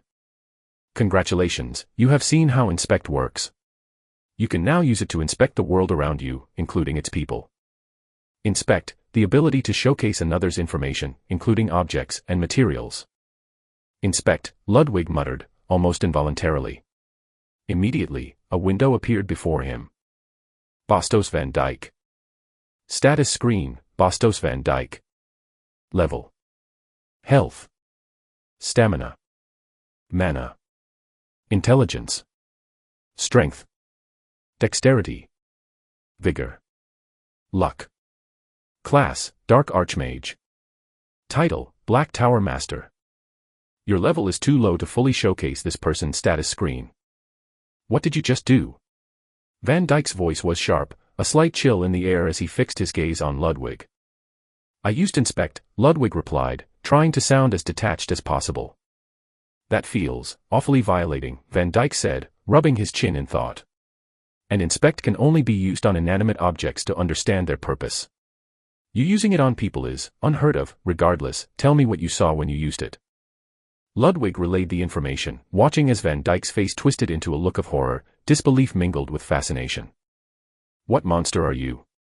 Your exploits are a violation of the world itself, Van Dyke muttered, his eyes narrowed in suspicion. Still, it is yours, an ability that only you can use. Don't ever use it on people stronger than you, you know what, don't use it on people, period. It will cause you more strife than good. Understood, Ludwig said obediently, though his mind was racing with the potential applications of Inspect. It was a powerful tool, one that could give him insight into his enemies, or his captors. Not a moment later, there was a knock on the door. Van Dyke waved his hand, and the door creaked open, just enough to reveal Seabass and Evan standing nervously on the other side. The books, Van Dyke commanded, extending his hand without allowing them a full view of the room behind him. Seabass handed over a ring, which Van Dyke examined briefly before nodding. I still need more. Bring me books on history, theology, world maps, and anything considered novice level of education. May I ask why? Seabass asked, curiosity getting the better of him. Evan, realizing the danger in that question, delivered another elbow to Seabass's ribs, prompting a pained grunt. As the Tower Master commands, Evan said quickly, pulling Seabass away. He's lucky to have a friend like Evan, Van Dyke muttered as the door closed. Otherwise, I'd have made him a walking corpse a long time ago. Turning back to Ludwig, Van Dyke tossed the ring toward him. Begin by reading all of these, understand them, and I'll quiz you on them. Can you do it? Ludwig caught the ring, feeling a strange sense of freedom in the question. It wasn't an order, but a request. For the first time, it seemed he had been given a choice. I will try, Ludwig replied, but hesitated. But what? Van Dyke's eyes flashed with irritation, mistaking Ludwig's pause for defiance. I do not know how to open this, Ludwig admitted. Van Dyke's brow furrowed. Open? How did you know that the ring can be opened? The dark mage hadn't mentioned anything about the ring's true nature, yet Ludwig had deduced it was a storage ring. Could it be that Ludwig possessed some latent knowledge of magical artifacts? Or were his memories merely obscured from a mage as powerful as Van Dyke? I used to inspect, Ludwig lied. In truth, he had recognized the ring's function from countless stories he had read in his previous life. Ah, figures, Van Dyke sighed, momentarily assuaged. Anyway, put your mana into it, the same way you tried when mimicking my flame. It will reveal its contents to you. Ludwig did as instructed, channeling his mana into the ring. A new window opened before him, showcasing hundreds of books. The sheer volume was staggering, an immense repository of knowledge, now at his fingertips. The only advice I'll give you is to begin reading whatever book you choose. Don't stop if you don't understand something. Keep going until you finish the book, then move on to the next. Once you've read all of them, start again from scratch. All that seemed mysterious will unveil itself to you later on, Van Dyke instructed, shrugging his coat on once more. I'll go and gather some tools to aid you in your progress. After all, finding and guiding a new pupil isn't easy. I'll return tomorrow. I expect you to have read at least 2 books by then. After all, the dead don't need to rest.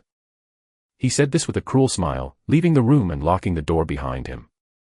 Ludwig was left alone, faced with an overwhelming task, hundreds of books, each one a step toward understanding the world he was trapped in. This would take him months to read, maybe more. Yet, it was his only option. I guess I better start, Ludwig muttered to himself. They say knowledge is power, and right now, it's all I have. He picked up the first book in the pile. Magic Circles, The Correlation of Magic and Body, by Algad Sil. Ludwig scanned the first page, and it felt as though his mind was a dry sponge finally being drenched in water. He absorbed the text, each word imprinting itself into his memory. Magic exists all around us. It is what we feel, breathe, eat, and experience. It is the miracle of life and death, the force that animates our world. Every strand of grass, every drop of water, every piece of rock holds within it a tiny spark of magic. While living beings have long overlooked this fundamental truth, believing magic to be the domain of mythical beasts, it was not until the emergence of the first casters that we began to harness and manifest this power in various ways. Ludwig's mind drank in the knowledge like a man dying of thirst.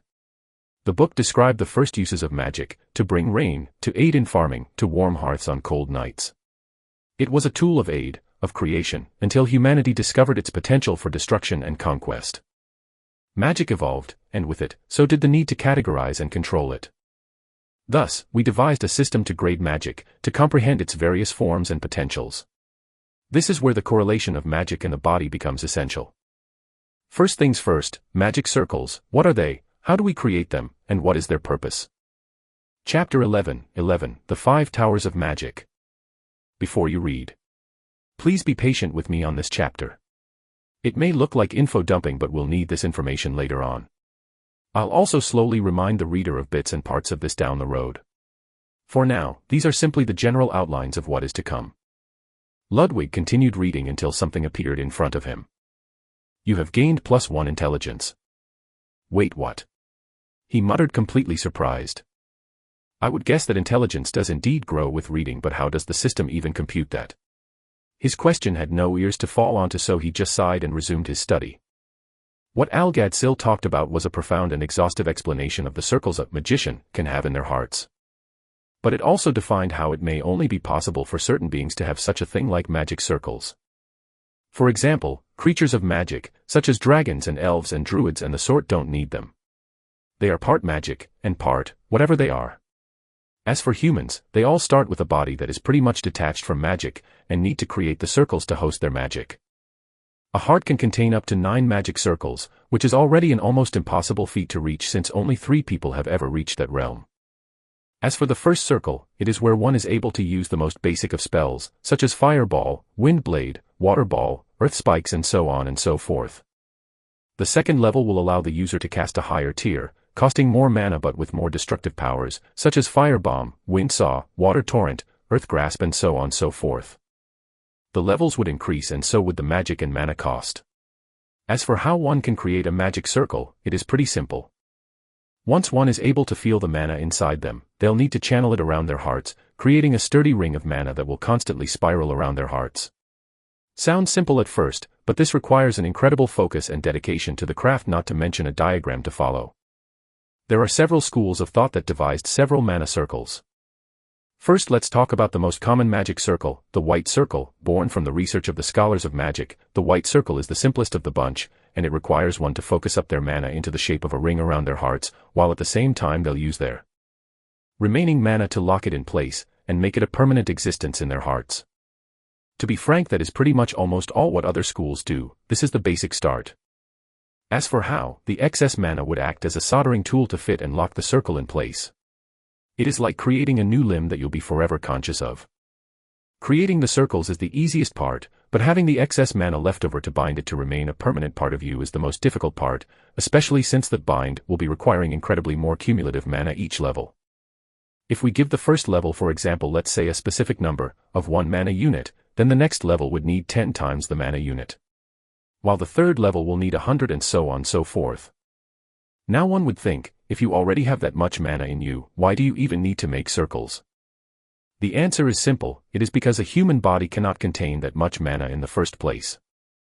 Unlike dragons, who are inherently magic at its essence, they don't need such a thing as a mana circle. They are born already capable of using 6th tier level of magic in the first place, and can grow to reach the 8th level and in some rare cases even 9th level magic. While the human body is incapable of hosting so much mana at once, it will simply destroy them.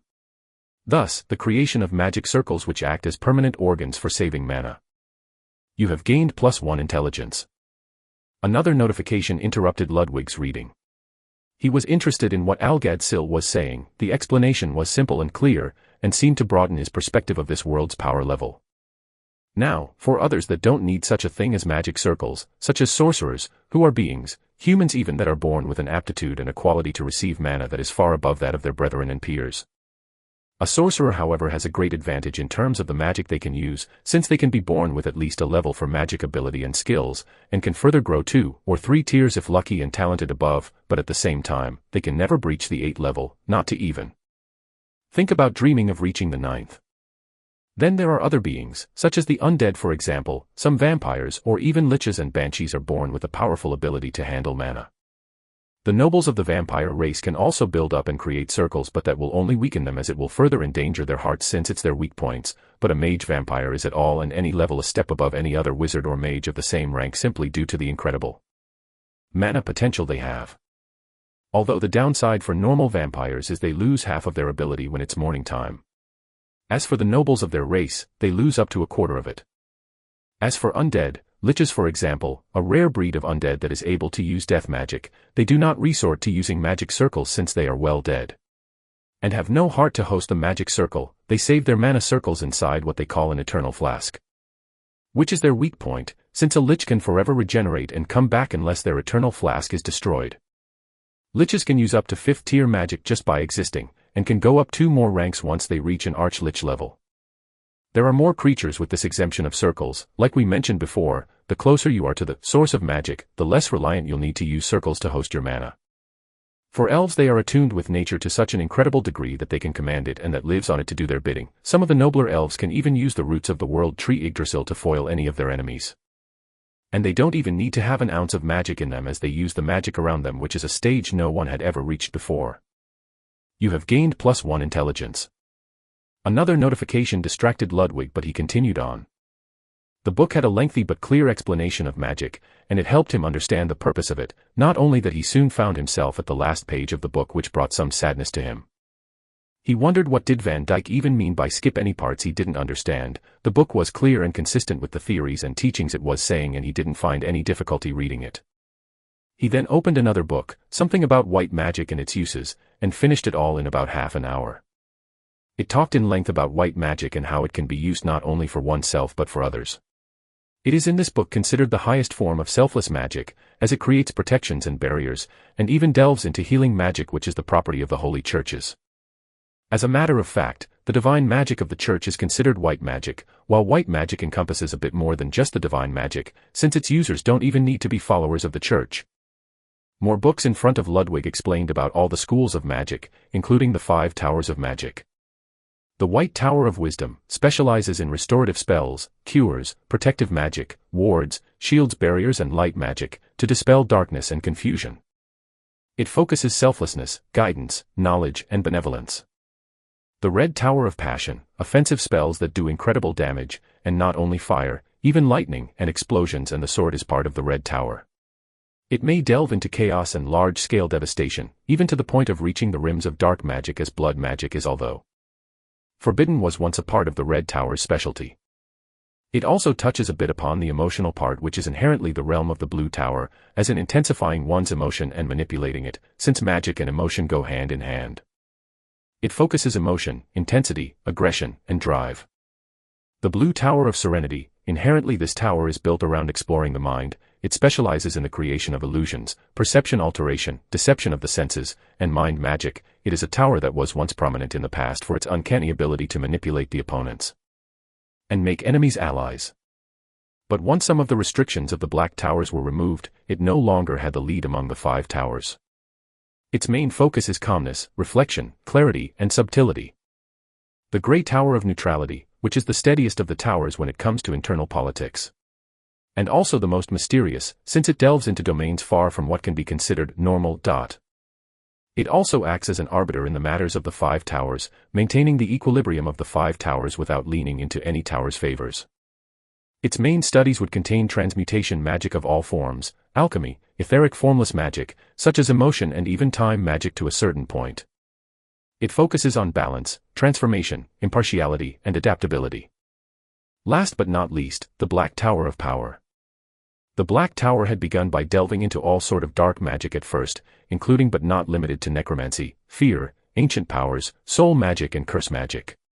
However, these studies brought more harm than good, creating vile and vicious individuals who sought to reach their goals no matter the cost. Even at the cost of selling their souls to demons and devils. The Great Magic War had started due to one of their tower masters having abused the dark power and costed the magic world a great deal of its most powerful mages. Due to that, the Grey Tower of Neutrality had imposed sanctions and prohibitions on the Black Tower of Power, limiting their research range and forbidding several parts of their curriculum. Necromancy, curse magic, all forms of dark magic including demonic rituals and summoning were banned for use. And they were only allowed to study hex magic and the ability to fight against the dark arts, which, although it limited their power and range by a great deal, no one has the ability to say that the Black Tower is actually the weakest of the bunch yet, as it still harbors some of the most powerful mages of the continent. Each tower governs a distinct philosophical or emotional spectrum, with magic schools tied to these core traits.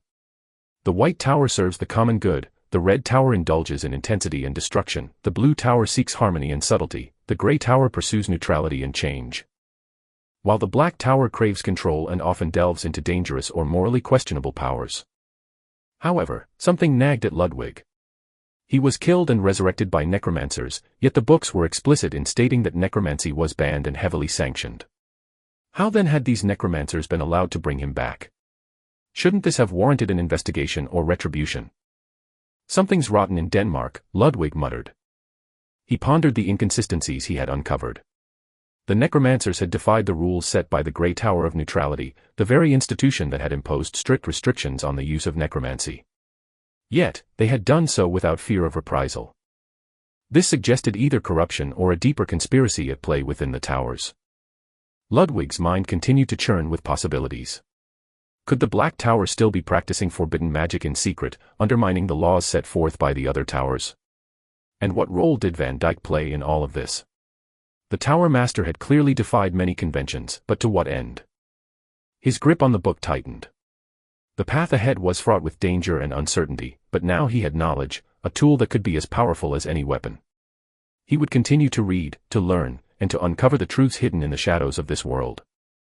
Chapter 12, How to, Necromancy. Ludwig continued reading, so engrossed in the flow of knowledge that he didn't notice the hours slip away. The only thing breaking his concentration were the steady notifications indicating that his intelligence was gradually increasing. At first, it was every few pages, then it became every half of a book, and then every full book. Eventually, it was only after every 3 books that a point would be added to his intelligence. The frequency of the notifications began to slow down, but Ludwig used them as subconscious markers for how much time had passed. Before he knew it, he was staring at the last book of the pile he had been given.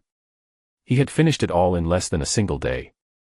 The books ranged from basic geography to political intrigue, even touching on the fundamentals of magic. Every word felt like sustenance to Ludwig, who devoured the information like a parched sponge soaking up water. His thirst for knowledge, especially of this foreign world, was insatiable, something he had never expected of himself. More, Ludwig muttered, his hollow voice breaking the silence of the room. He looked up at the tall library shelves, rows upon rows of books brimming with untold secrets. But the memory of the searing pain from before resurfaced, making him hesitate. That agonizing experience, when he had first attempted to read advanced magic tomes, was still fresh in his mind. He stood there for a moment, wrestling with the decision. The logical part of him knew that pain would come again. But what other choice did he have? Sitting idle wasn't an option, and he was desperate for more knowledge, desperate for an edge in this unfamiliar, hostile world. With a resigned sigh, Ludwig steeled himself and walked back to the shelf where he had previously found the book on necromancy basics. He hesitated for only a moment before picking it up again. As his skeletal fingers gripped the cover, he felt the familiar sensation of impending pain stir in the back of his mind. Well, here we go again, he thought bitterly as he resumed where he had left off. The text flowed before his eyes, but the pangs of pain immediately resurfaced. He pressed on, his will overriding the warnings from his system that constantly reminded him of his insufficient level. The book delved deeper into necromancy, introducing him to the arcane mechanics of raising the dead. To call forth a being from the realm of death, the book explained, one needs more than just bones or remains. The process required specific items. For skeletal creatures, one needed a good portion of their structure. For more ethereal beings, like ghosts or banshees, an object tied to their existence, something they had once cherished in life, was necessary to anchor their spirit. Necromancy wasn't simply about manipulating corpses. The author sneered at those who viewed necromancers as nothing more than puppeteers of flesh. Any charlatan in a market can pull off a convincing enough trick, the text claimed. But we, as mages, deal in the realm of souls. The crucial element in necromancy was the soul, not the body. Without a soul, the reanimated were nothing more than hollow husks. And the soul, the book continued, is not something you can simply take or control. It must be asked for, and this request is made to none other than Deus Necros, the Lord of Death. Deus Necros, an entity both feared and revered, holds the souls of the departed. No necromancer truly owns a soul, they merely borrow it from necros after paying tribute. The tribute was straightforward, mana. The more mana the necromancer could offer, the more powerful the soul they could summon. The stronger the mana, the more advanced the creature that could be raised from the dead. Some gods would ask you to either be pious and benevolent and pay their tribute with your devotion and mana, and technically that is a more expensive expenditure. Since you pay twice the amount, but the only difference is you obtain something more. For Lux, the Lord of Light, you not only need to chant a prayer in his name then pay the equivalent value of mana to call upon his power to either heal or eradicate the enemy, you also have to mean it. Only then can you use some of the Lux Church's skills and spells. Though granted, the power of the spell becomes incredibly stronger the more religious and pious one is. As for the entities of the darker side, such as evil gods, they would require worship in more gruesome and revolting payments. One shouldn't be too shocked to see entire towns and cities sacrificed for an evil god to allow them to use some of their skills. The price here is both the user's mana, and the sacrifice, though the sacrifice doesn't necessarily have to be others. The evil gods don't care if you pay portions of your soul even to use their might. Necromancy, however, was an entirely different beast. Deus Necros, despite his simplicity, didn't offer much help beyond lending a soul. Once summoned, controlling the undead was a challenge that each necromancer had to master on their own. Many an inexperienced necromancer had tried to summon powerful entities, only to be slain by the very creatures they had brought back. Without the proper understanding of control, a necromancer could easily lose their life at the hands of their own creation. The text became more technical, detailing the resurrection of simpler creatures, like rats. Ludwig's mind buzzed as a magical sigil appeared in front of him, etched in glowing light. You have learned basic undead resurrection sigil. Chapter 13, Pop Quiz. The sigil was awkward, to say the least. It was composed of concentric circles, each containing strange symbols between the layers, twisting and turning into one another like some ancient code. Ludwig stared at it, his skeletal mind racing to understand its form and purpose. Yet, despite its intricate design, the sigil was surprisingly simple for him to remember. It etched itself into his consciousness the moment he laid eyes on it, as if it had been waiting for him all along. Once memorized, the sigil would serve as a contract between the caster and Deus Necros himself. Channeling mana into the sigil was the key to opening the path between the world of the living and the shadowed realm of the dead. The sigil allowed the caster to summon a soul back into its once living body, but not to life, only to undeath. The resurrected wouldn't be truly alive, only an animated shell filled with the soul's lingering essence. Ludwig reread that part carefully, almost feeling the weight of responsibility settle over him like a heavy cloak. There was no going back once the process started. Healing the undead was impossible and would actually cause them great harm. The dead were not meant to be restored to life, any attempt to force that change would incur consequences both magical and divine. More importantly, the text emphasized, the soul was never truly yours. It was borrowed, a loan granted by Deus Necros. And the loan must be returned. Failure to do so, whether by keeping the soul too long or attempting to change its nature, would result in dire consequences, angering the god who jealously guarded the souls of the departed. Trust me, it's not worth it, the book warned in an ominous tone. The words lingered in Ludwig's mind, growing darker with every passing thought. Once the sigil was complete and mana funneled into it, the gate between realms would open. Though the gate was invisible to mortal eyes, its power was undeniable, and the summoned soul would regain its former body. Ludwig couldn't help but wonder how it worked, how a skeleton without tendons or muscles could move. But that was where the magic came into play. The mana supplied by the caster animated the corpse, taking the place of the physical connections that were no longer present. The undead would remain active as long as the caster's mana flowed into it. However, once the connection was established, the caster couldn't simply cut off the mana flow. The undead would persist, so long as there was mana to fuel it. Ludwig's thoughts were racing now. Was he really ready for this? Could he actually summon something from the dead? The book posed a final, almost taunting question, so, are you willing to risk bringing back a rat? Or are you too terrified to even try? Not gonna lie, Ludwig muttered, I really would like to try that, but there are no rats in sight. He sighed, massaging his temples out of habit. His skeletal fingers scratched against the surface of his skull, emitting an eerie screeching sound that only worsened his headache. The dull throbbing in his mind was a constant reminder of the burden he now carried. A voice suddenly cut through the silence, cold and sharp. Rats. But there are. Ludwig froze. That voice. He recognized it immediately. Van Dyke was standing behind him, his presence as unsettling as ever. The Tower Master had a way of appearing without warning, as if he moved through the very shadows themselves, always watching, always waiting.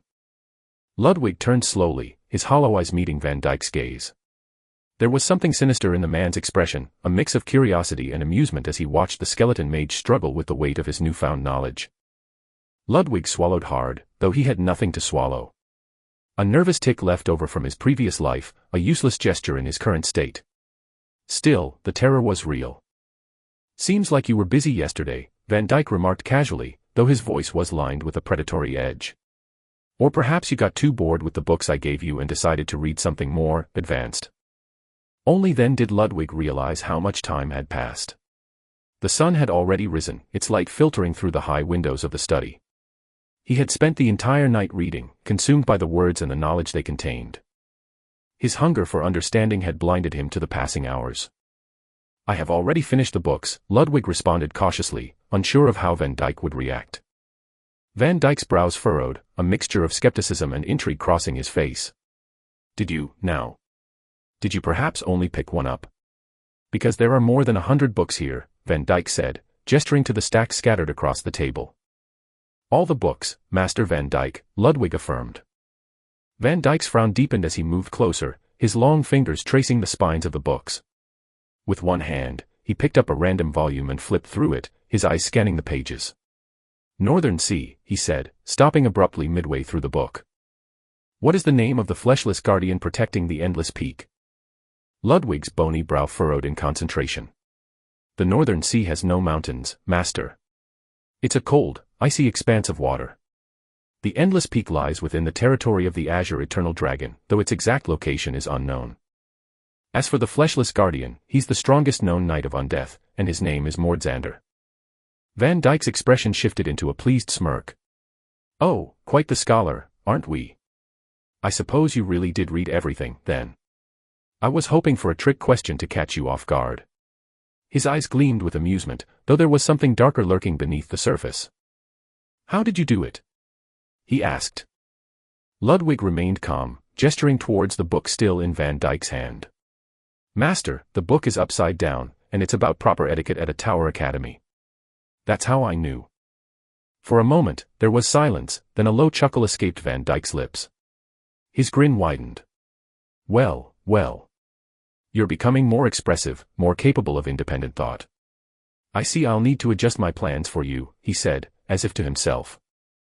Without another word, Van Dyke reached into his coat and pulled out a small jar, placing it directly in front of Ludwig. Inside the jar was a piece of rotting flesh, old and withered, inscribed with faint runes barely visible to the naked eye. Let's see if you've truly learned something, Van Dyke said, his voice low and filled with expectation. His eyes burned with dark excitement. Let's bring you back to life. Chapter 14, Into the Black Tower Academy. I thought that was quite the taboo, especially with Deus Necros and all. Did I read wrong? Ludwig asked, hesitantly glancing at Van Dyke. The thought of necromancy and manipulating death was still unsettling to him, and yet here he was, under the tutelage of one of the most fearsome necromancers in existence. Van Dyke's expression shifted into a smile, but it wasn't one of warmth. Indeed it is taboo, but that's not what I meant. To bring you back to life would be something only a fool would attempt, and I assure you, I am no fool, he said, his voice dripping with pride. He gestured dismissively toward Ludwig's skeletal form. However, I can fake your presence. It's pointless for you to remain here in this state. Ludwig frowned, genuinely confused. How come? He questioned, daring to push for more information. Van Dyke's smile faded into a hard line. I hate those who ask too many questions, he growled.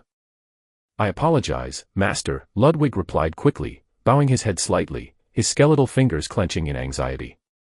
He had to remember his place. Despite his increasing intelligence and freedom of thought, he was still under Van Dyke's control. Good, Van Dyke said, satisfied with Ludwig's submission. Now, the reason I don't want you lingering in this tower is that you possess intelligence far greater than any other undead I've encountered. You reason and think, and your capacity for both seems to grow by leaps and bounds with each passing day. It's as though you're unlocking more of your potential with every second. You need to cultivate that potential, so I'll be sending you to the Black Tower Academy. Ludwig's hollow eyes widened at this revelation. The idea of going out into the world, interacting with others, wasn't something he had even considered a possibility since his death. And yet, here was Van Dyke suggesting it. But the Black Tower Academy. He had read enough to know what it was, a place where the arcane was studied with unparalleled dedication, a center of magical learning. However, he couldn't ignore his appearance. I would guess that thing, Ludwig pointed at the jar still in Van Dyke's hand, has something to do with all that. Indeed, Van Dyke said, grinning. Quite the smart lad, aren't we? You see, this is no ordinary jar. Inspect it, and you'll see for yourself. Ludwig complied, focusing his mind on the jar as he muttered, Inspect. Symbioslime. Category, consumable. Description, a slime created by an unknown mage. It is able to mimic the fleshly build of its carrier. I don't understand, Ludwig said, frowning again as he tried to process the information. Van Dyke sighed, rolling his eyes in exasperation. I guess you're not as smart as I thought. Do you think you can attend an academy looking like that? He gestured toward Ludwig's skeletal body, waving his hand up and down. No one's going to let a walking pile of bones attend lectures on elemental magic or alchemy. Ludwig looked down at himself, his stark white bones reflecting the dim light in the room. I suppose a bony skeleton would be quite the sight. Not just that, Van Dyke continued, his tone growing more serious. Remember, necromancy is banned and forbidden in most circles, especially at the academy. This slime will allow you to appear human, or at least, like you once did. Without further explanation, Van Dyke tossed the slime at Ludwig. The writhing, gelatinous creature immediately latched onto his bones, creeping into the crevices between his ribs, slithering up his spine, and binding itself to every inch of his skeletal frame. Ludwig tensed, his instinctual horror of the living mass crawling over his dead form making him freeze in place.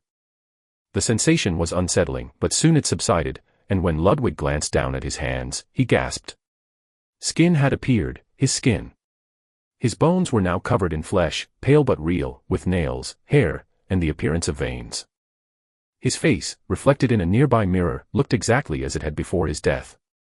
It was a strange, hollow sensation though, as he couldn't truly feel any of it. It was a shell, external and false. Good, quite the handsome fellow we were, Van Dyke said, pleased with the result. This slime will fool anyone around the sixth circle of magic. For those above that, they'll need to be incredibly scrutinous to realize something's off. Don't waste it, it's one of my precious tools. Van Dyke flung a heavy coat over Ludwig's newly fleshed shoulders. You can't sense yet, but cover up for now. I'll send those two fools, Seabass and Evan, to fetch you some proper clothes later. Thank you, Master, Ludwig replied. Despite his state of undeath, there was something oddly comforting about being clothed in flesh again, even if it was fake. Van Dyke had given him a tool he didn't need to offer, and Ludwig couldn't help but feel a small measure of gratitude. Now, Van Dyke continued, his tone turning instructional once again, since you've finished reading the basic materials I provided, you'll need to further advance your studies. At the academy, you'll be paired with students around your age. I'll be sending you with a recommendation letter, and you'll be admitted as a transfer student. Study well, live like a human for now. I'm sure you still remember how to, deep down. I believe so, Ludwig replied, uncertain but willing to comply. Also, whenever you're done with classes for the day, come back to the tower to continue your advanced studies. Don't mingle too much with the other students, there's always the risk of exposing yourself. The symbio slime isn't impervious to damage, and if it takes too much, it will begin sapping your mana to sustain its form. Don't make trouble for yourself, Van Dyke warned. I'll keep that in mind, Master Van Dyke, Ludwig said, bowing slightly. He felt odd, receiving so many warnings.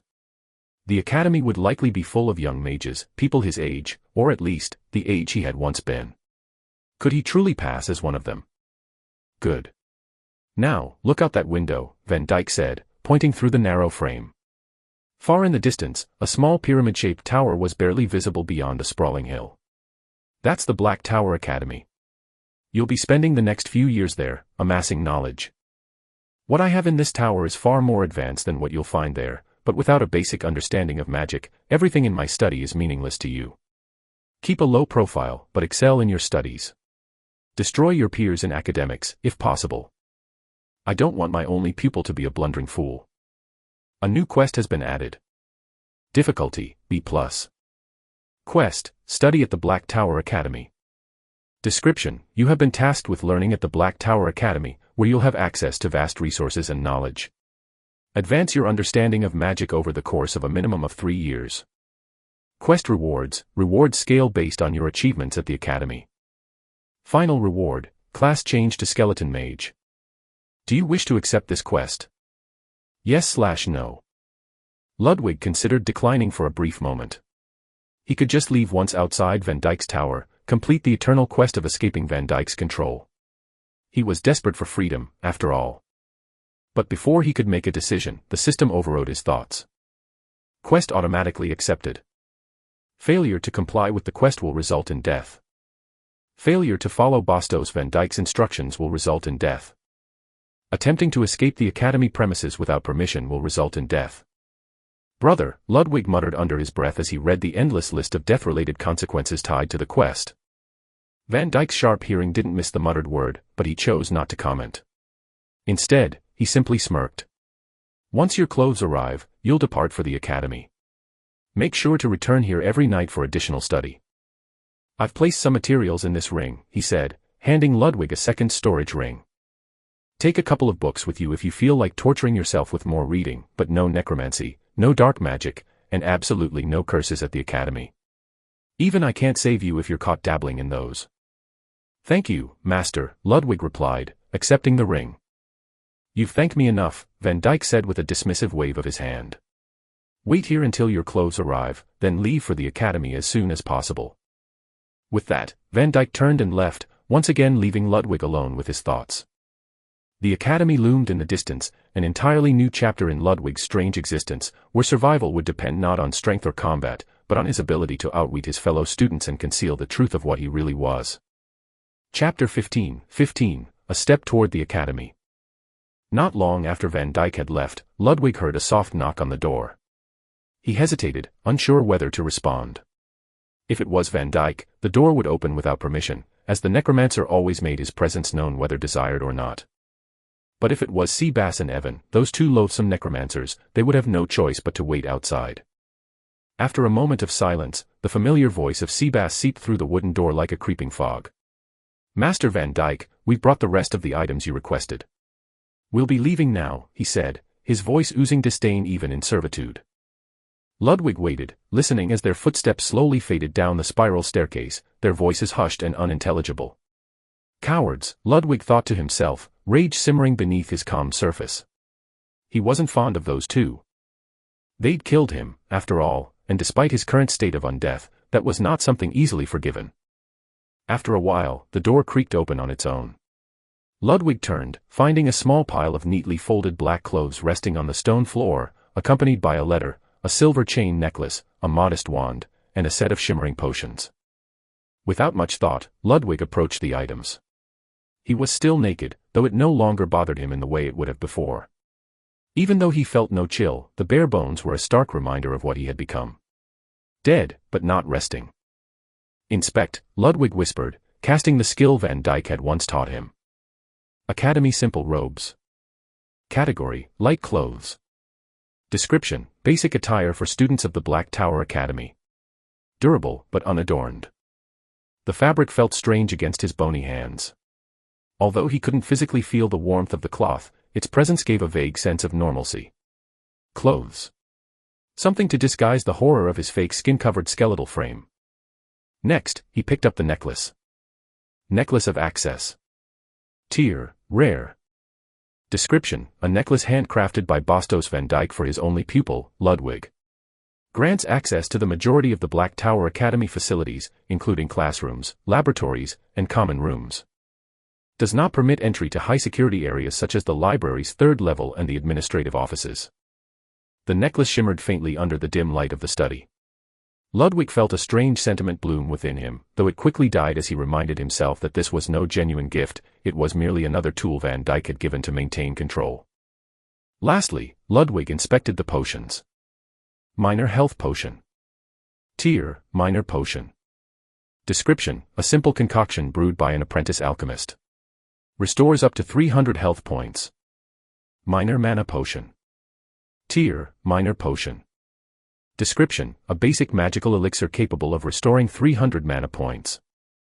Everything was in place for his departure to the academy. The letter, folded neatly atop the robes, was Van Dyke's recommendation letter, ensuring Ludwig's smooth entry into the Black Tower Academy. Everything had been prepared. It was time. Ludwig dressed himself in the black robes, the fabric hanging loosely over his newly covered flesh. Though he had no need for warmth, it felt oddly comforting to have a layer of normality wrapped around his body.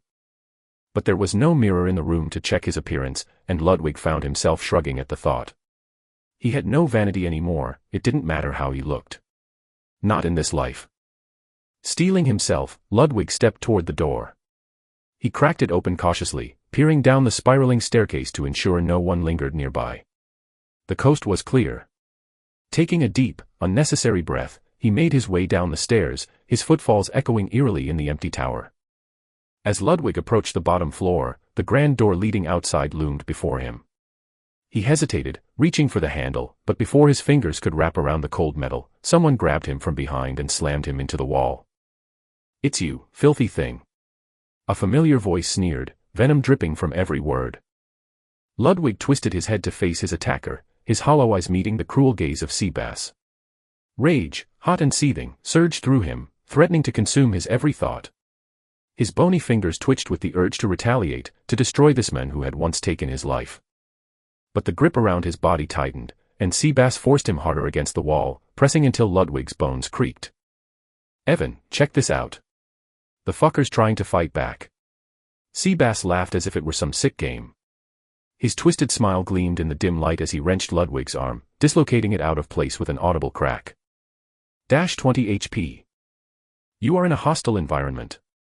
Your enemy is far stronger than you. Your right arm has been temporarily crippled. Above Seabass's head, Ludwig could now see his name glowing in bright red, Seabass Marone. Ludwig considered inspecting him, but Van Dyke's warning echoed in his mind. Don't use that ability on people. Seabass would feel it, and that could trigger a fight Ludwig wasn't prepared to win. His rational mind urged him to stay calm, but something deep within him, something primal, screamed for revenge. He wanted to tear Seabass apart, to rip him limb from limb, to feast on his misery. But he knew better. He was weak.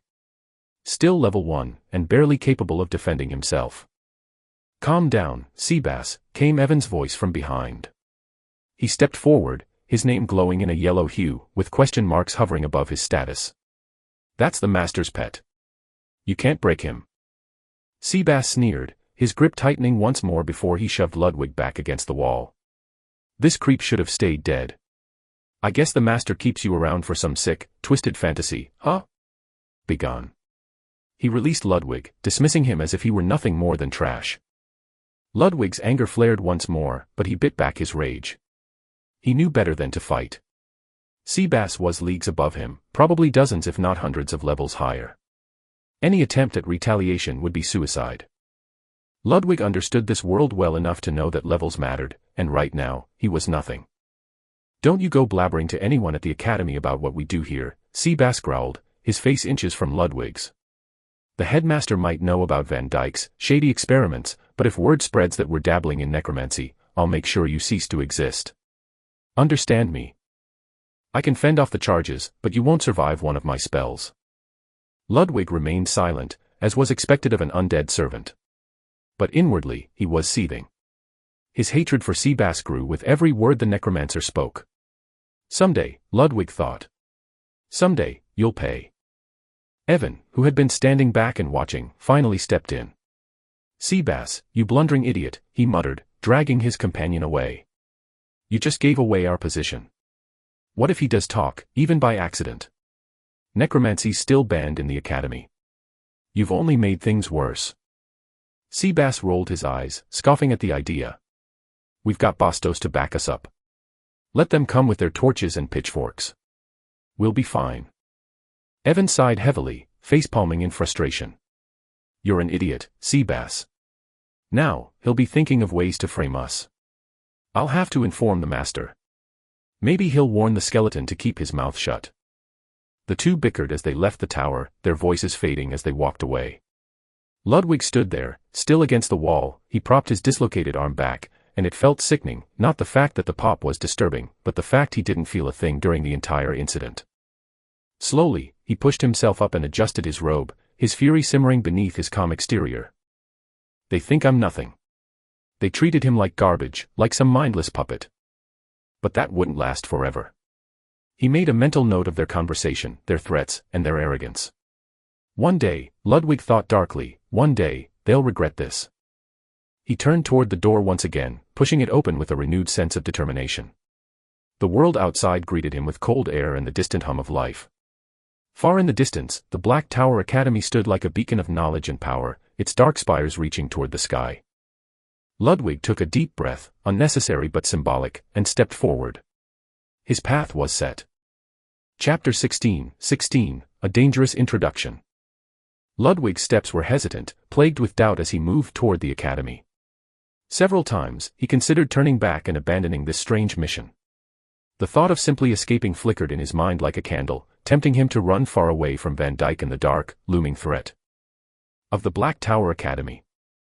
But every time he entertained the idea, a system notification would appear before him, cold and unrelenting. You will be punished by death if you abandon the current quest. I know, Ludwig muttered, his frustration bubbling over as he swatted at the ethereal window. But, of course, there was no response, there never was. The system wasn't something he could argue with or convince otherwise. It simply was.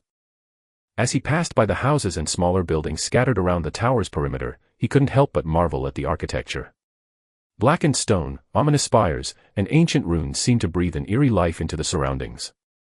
He stole a final glance at Van Dyke's tower as he walked, still finding it strange how empty the interior felt, given the vastness of its exterior. The The space he had explored felt far too small for a structure that large. What a strange place, Ludwig muttered to himself as he continued toward the academy. Little did he know, the tower wasn't as empty as it had seemed. Hidden chambers, secret experiments, and countless mages dwelled within, conducting rituals, studying forbidden arts, and pushing the boundaries of magical knowledge in ways that Ludwig had yet to understand. The academy came into view in the distance, growing larger and grander with each step he took. The closer he got, the more the sheer magnitude of the place struck him. It was far beyond anything he had ever seen. Even as someone who had lived in opulent palaces, this academy dwarfed them all. "God damn, this thing is huge," Ludwig said aloud, craning his neck to take in the towering spires and massive walls. The stone was as dark as night, absorbing the light rather than reflecting it. It stood in stark contrast to the sunlit sky, casting an almost sinister shadow over the surrounding landscape. The walls that surrounded the academy were colossal, towering at least 20 meters high, and the buildings behind them reached even further into the sky, their peaks barely visible from the ground. The gate was formidable, a massive steel barrier that seemed more suited to a fortress than a place of learning. Standing before it, draped in black robes with a cowl obscuring his face, was a man, clearly a gatekeeper of sorts. His presence was both mysterious and foreboding, fitting perfectly into the dark aura of the academy. Ludwig felt the man's eyes on him, though he couldn't see them. Ludwig considered using inspect on the robed figure but thought better of it. He remembered Van Dyke's warning.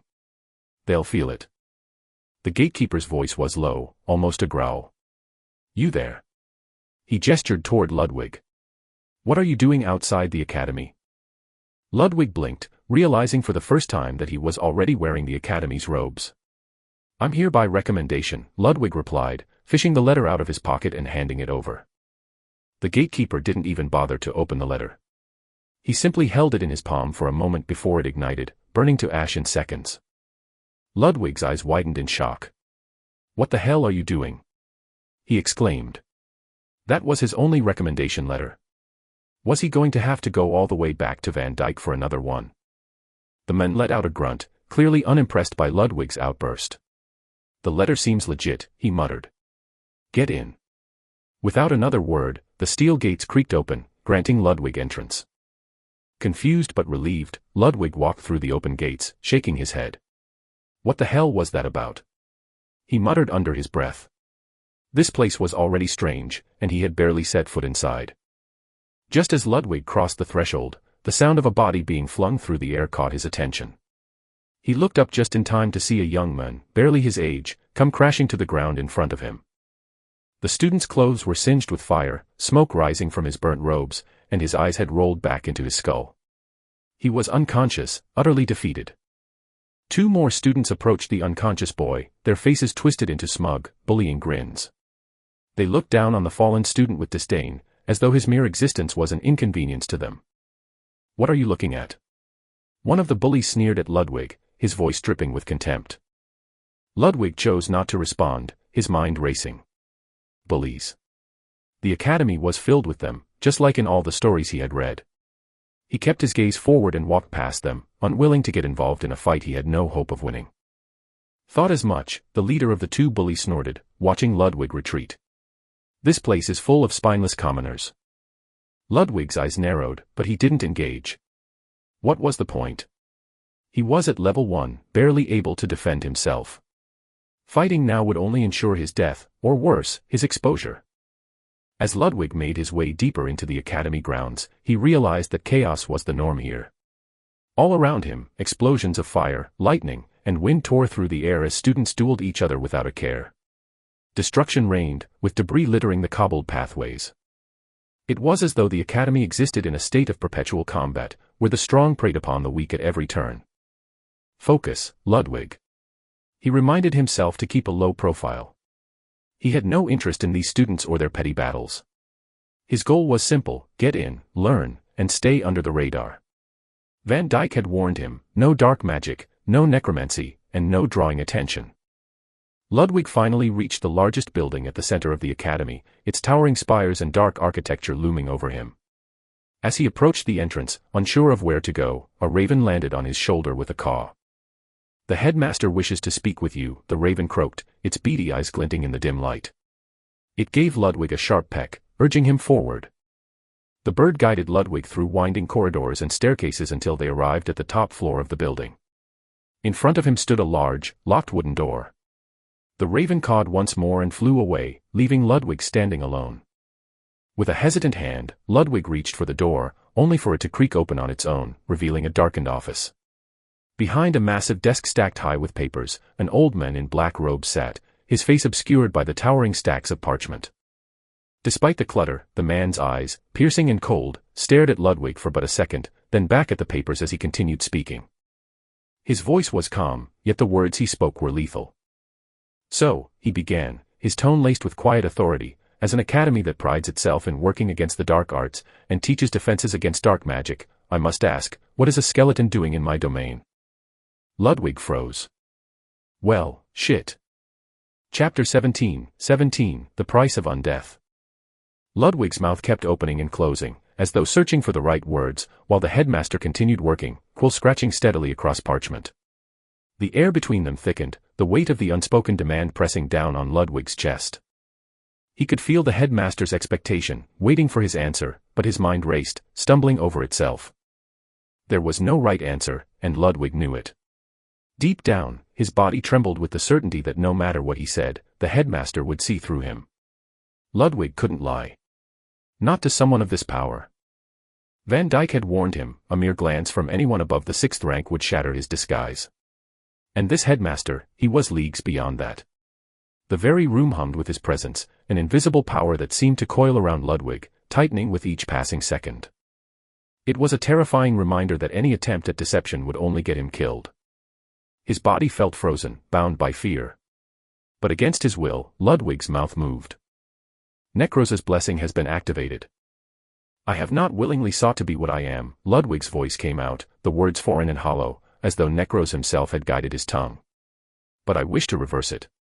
And what other place than the Dark Academy is there to study the dark arts?" The quill stopped.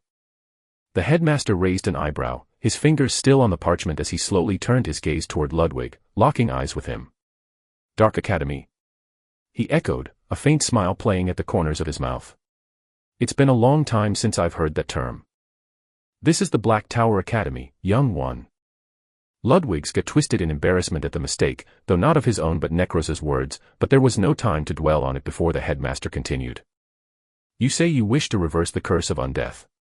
His voice was soft, almost amused. "But do you truly understand what that means?" Ludwig remained silent, knowing better than to speak too quickly. "It means," the headmaster continued, "to defy the god of death.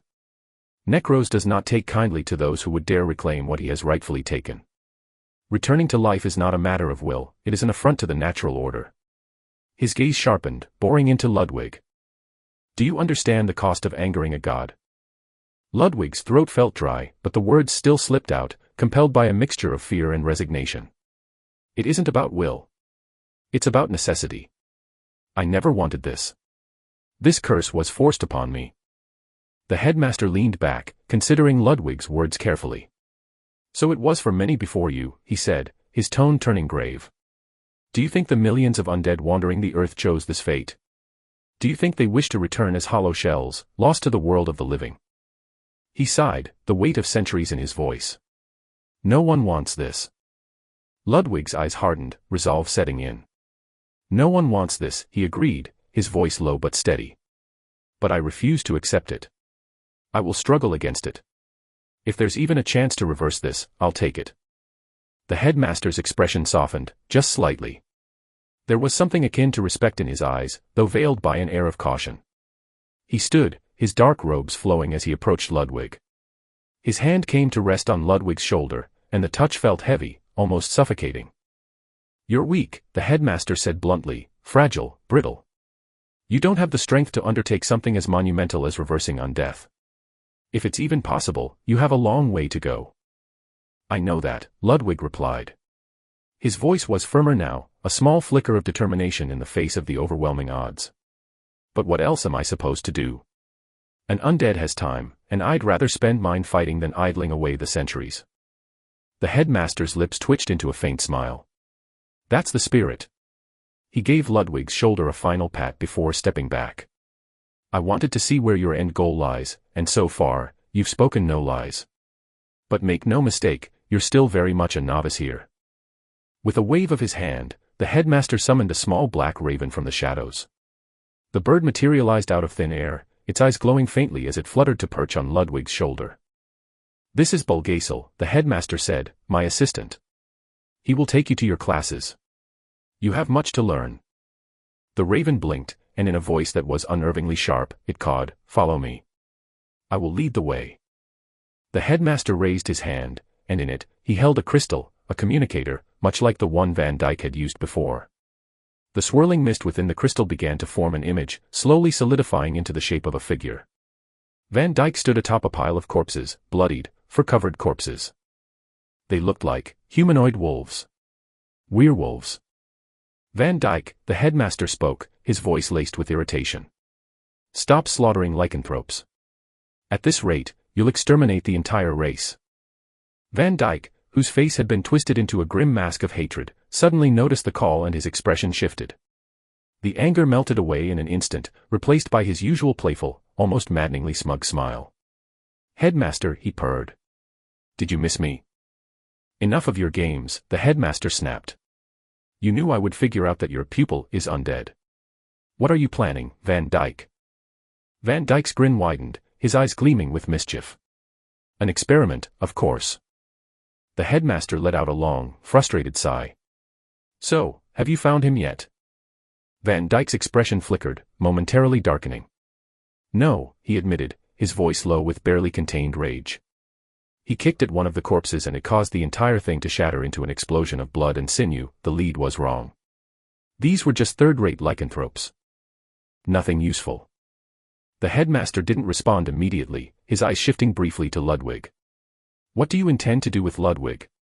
He asked, his tone almost casual. Van Dyke's gaze snapped back to Ludwig, and his smile returned, though this time it felt sharper, more dangerous. Oh, don't bully him too much, headmaster. He's mine, after all. The headmaster chuckled softly. I have no interest in taking what belongs to you. But I won't agree to our original deal. He will not be returning to your tower every night. Van Dyke's smile faltered. What? Why not? If he stays with his peers for too long. He'll be fine, the headmaster interrupted. You can see it for yourself. He's not like the others. He has a level of control, of intellect. If he's discovered, we'll deal with it then. Van Dyke's expression darkened for a split second before he regained his composure. Fine. But I still need to check on his progress. Once a month. Agreed, the headmaster said with a dismissive wave of his hand. Once a month. Now, Ludwig, he added, turning his attention back to him, Bulgasel will guide you to your first class. Follow its instructions. And remember, this academy is not kind to the weak. Ludwig nodded. After all, at the first step he took in this academy, he saw a student on the brink of death. Ludwig felt the raven's sharp talons grip his shoulder more tightly. This way, it croaked, giving Ludwig a sharp peck to get him moving. The door to the headmaster's office closed behind him with a soft click, but Ludwig couldn't shake the lingering sensation that he had barely survived an encounter far more dangerous than it seemed. Hurry! Bulgasel cawed, its voice as harsh as a whip.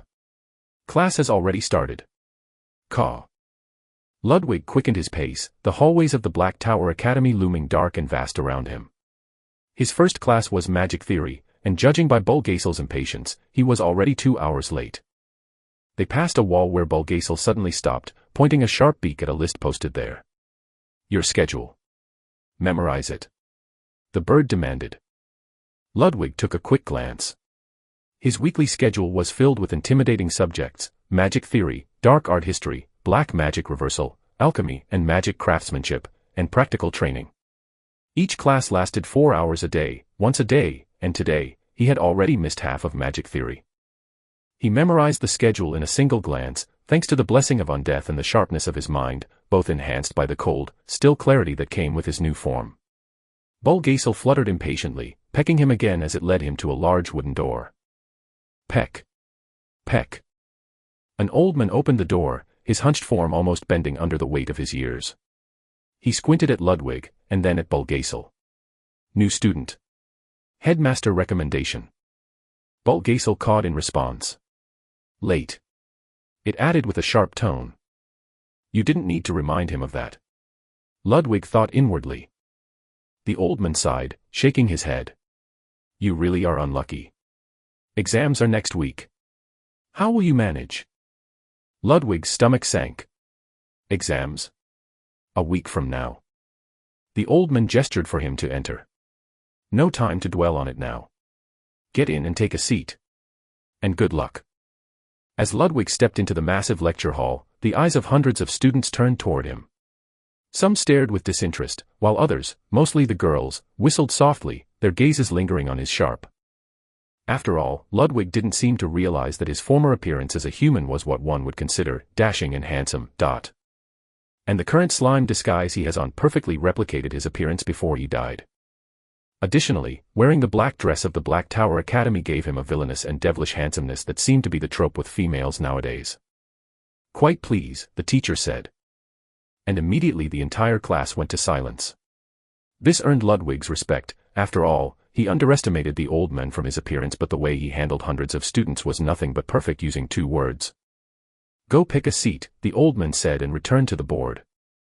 He kept his head down, moving quickly to find a seat. Sorry, he mumbled as he squeezed into an empty spot between 2 students. To his right was a girl who seemed far from interested in anything regarding makeup or looking good at all, and had more notes on her book than the words on it. And to his other side was a young man who seemed more interested in dozing off than paying attention to the class. Ludwig pulled out a small booklet, flipping it open to take notes, but as he glanced at the board, a sharp pain shot through the back of his head. The symbols scrawled across the board were incomprehensible, a mess of foreign glyphs and ancient runes that sent a splitting headache through his skull. What kind of place was this? He wasn't even sure if he'd survive the week, let alone the exams. Chapter 18, Standing. Ludwig's head felt as if it were about to split, not from pain, but from the sheer overload of information sprawled across the board in incomprehensible symbols and formulas. The sheer volume of content was staggering, and his mind struggled to make sense of any of it.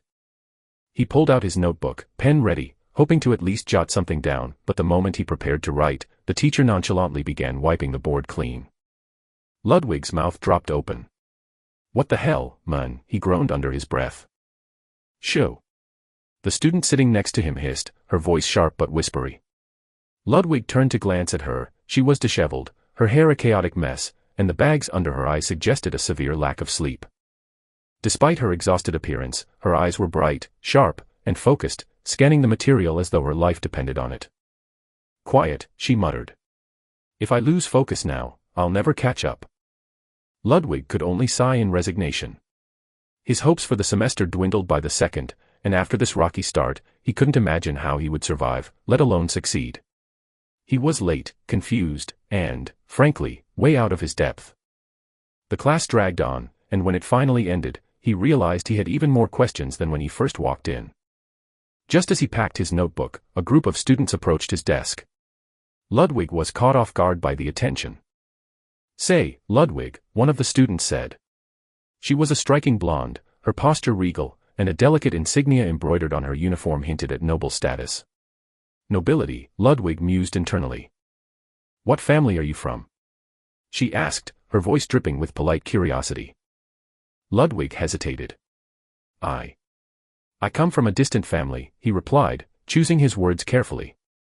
He was painfully aware of how his background on Earth meant nothing here. Her brow furrowed slightly, her smile growing a touch more strained.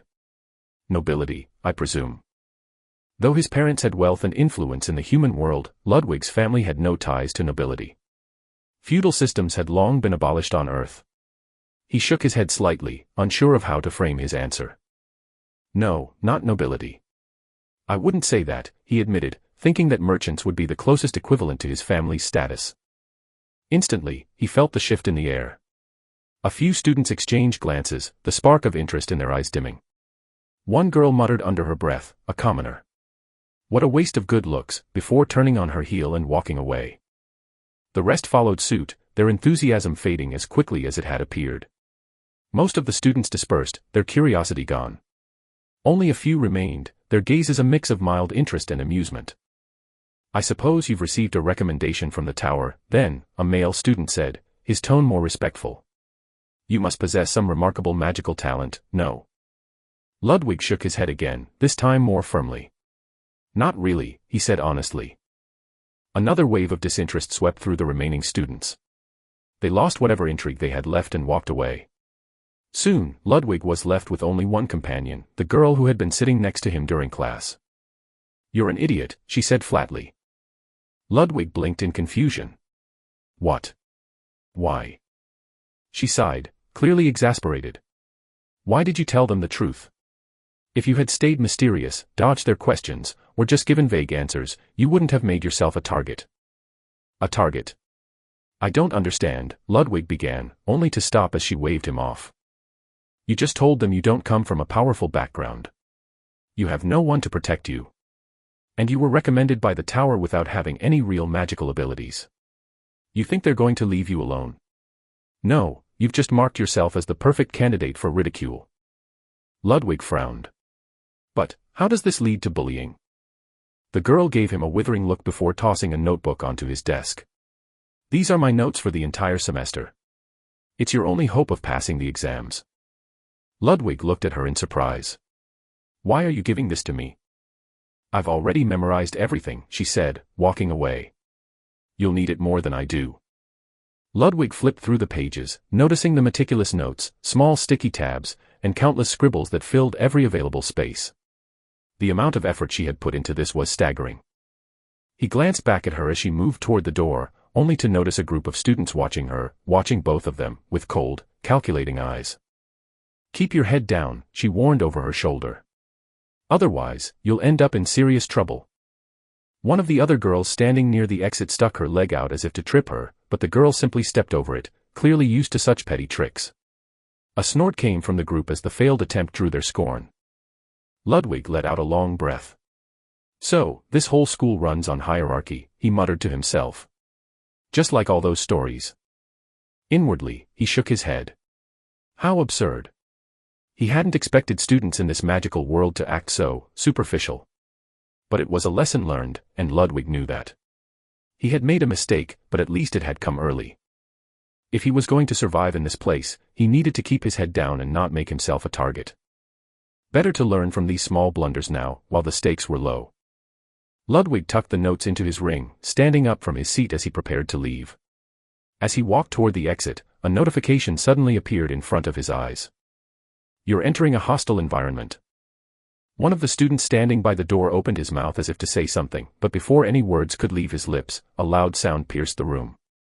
Caw. The students froze, and Ludwig looked up to see Bulgasel perched on his shoulder, cawing loudly. The raven flapped its wings menacingly, and the tension in the air dissolved immediately.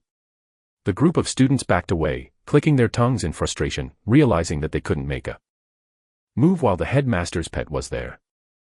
Without another word, they dispersed, leaving Ludwig alone with Bulgasel.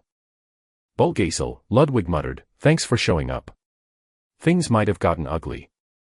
You're the ugly one. Caw. Bulgasel screeched.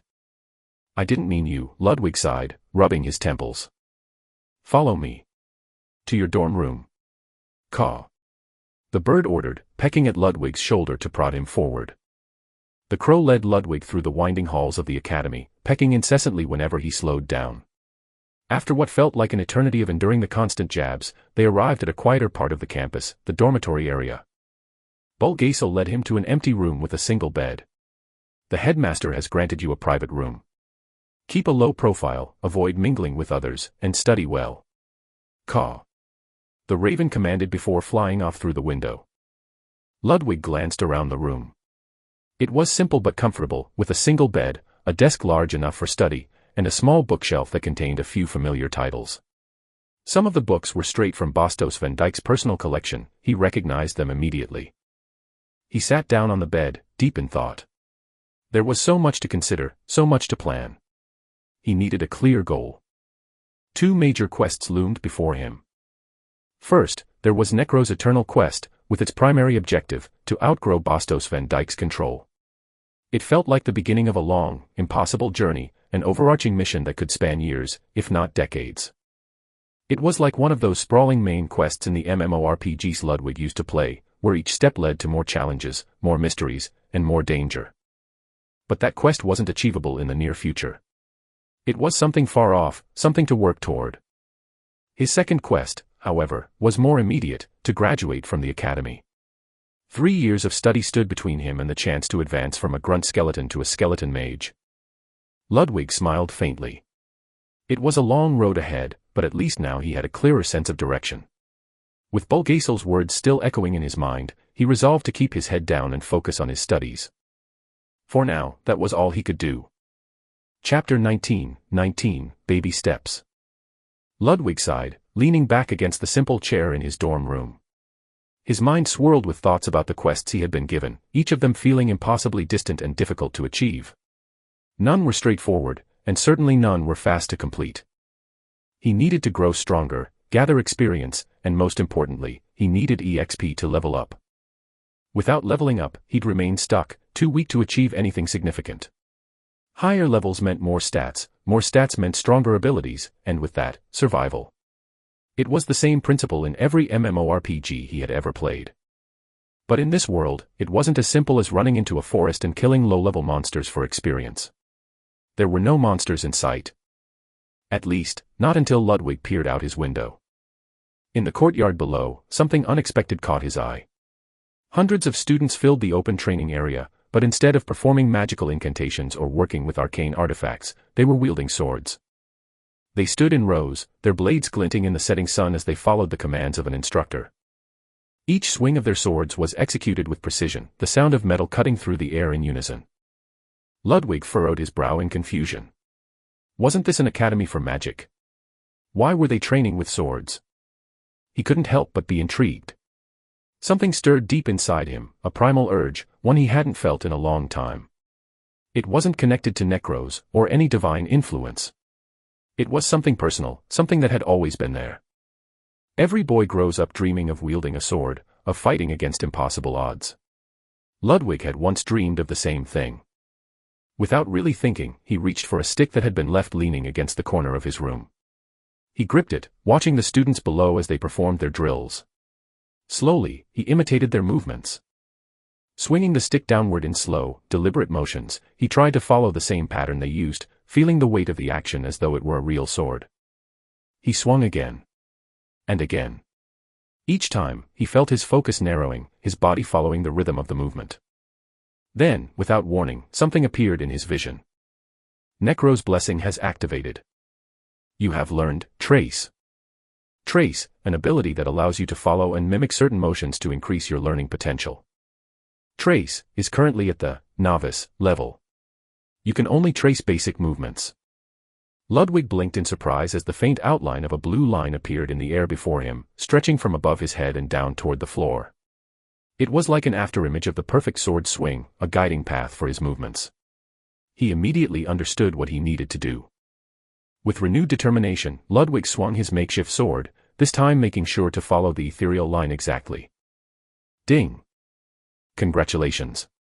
You have learned basic swordsmanship. An update appeared in his quest log, followed by another notification. Update to Black Tower Academy's quest. Additional reward for completing 3 years of study in the academy, job change, skeleton swordsman. Ludwig paused, his hands gripping the stick tightly. He reread the notification, thinking it over. So, he murmured to himself, if I follow the mage path, I'll become a skeleton mage. But if I focus on swordsmanship, I'll get a melee class instead. Which one's better? He didn't have an immediate answer. The world of magic was still new to him, and while he'd always been drawn to the idea of wielding spells, something about the physicality of swordsmanship resonated with him. But was it practical? He had no idea how the balance between magic and melee worked in this world. Unable to decide, Ludwig shrugged. Why not both? For now, he would train his body and mind in tandem. There was no need to choose just yet. He continued swinging his stick, following the guiding blue line of his new skill. Each swing brought another notification. Good swing. Decent swing. Miss. Ludwig quickly realized that the notifications were tied to how well he followed the trace ability. If his swing was too fast or too slow, it would result in a miss. If he didn't quite follow the line, it would be labeled decent. But when he struck the balance, following the line perfectly at the right speed, he earned a good swing. The system was precise, and Ludwig found it strangely satisfying to try and master the pattern. There's got to be a higher stage, Ludwig muttered to himself. He trusted in his judgment and kept practicing, determined to find that next level of mastery. Hours passed. As the sun dipped below the horizon, the training area outside grew quiet, the students gradually dispersing as their session ended. But Ludwig didn't stop.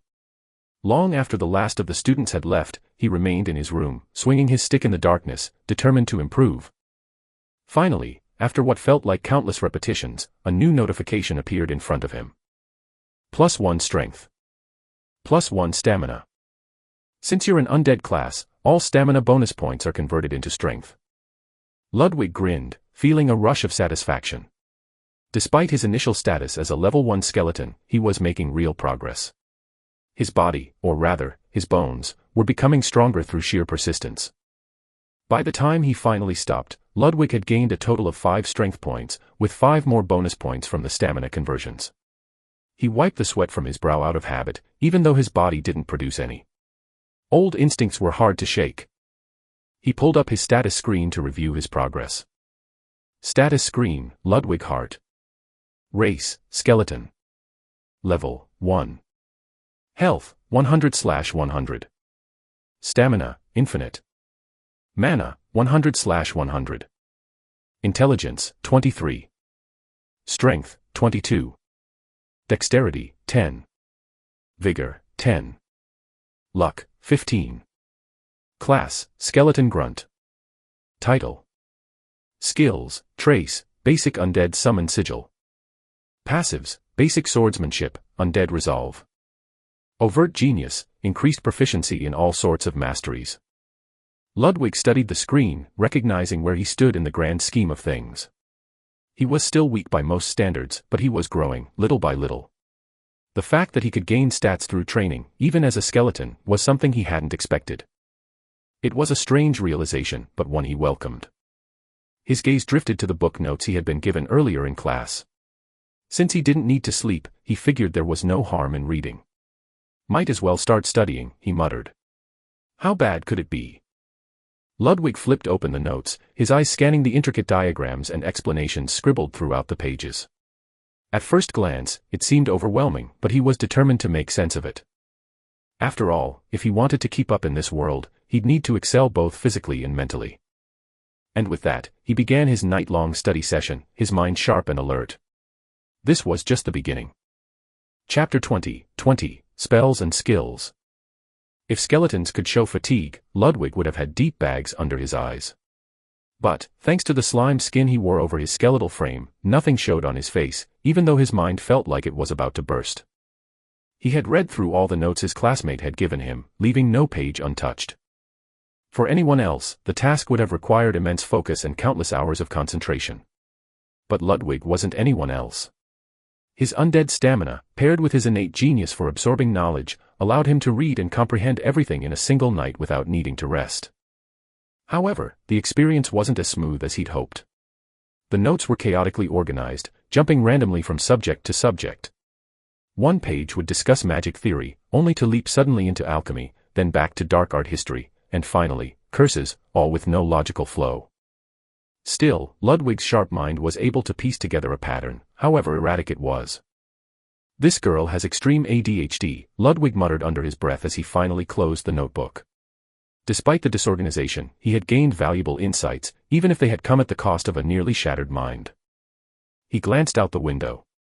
It's morning already, the pale sunlight trickled into his room, signaling the start of a new day. He checked the nearby clock.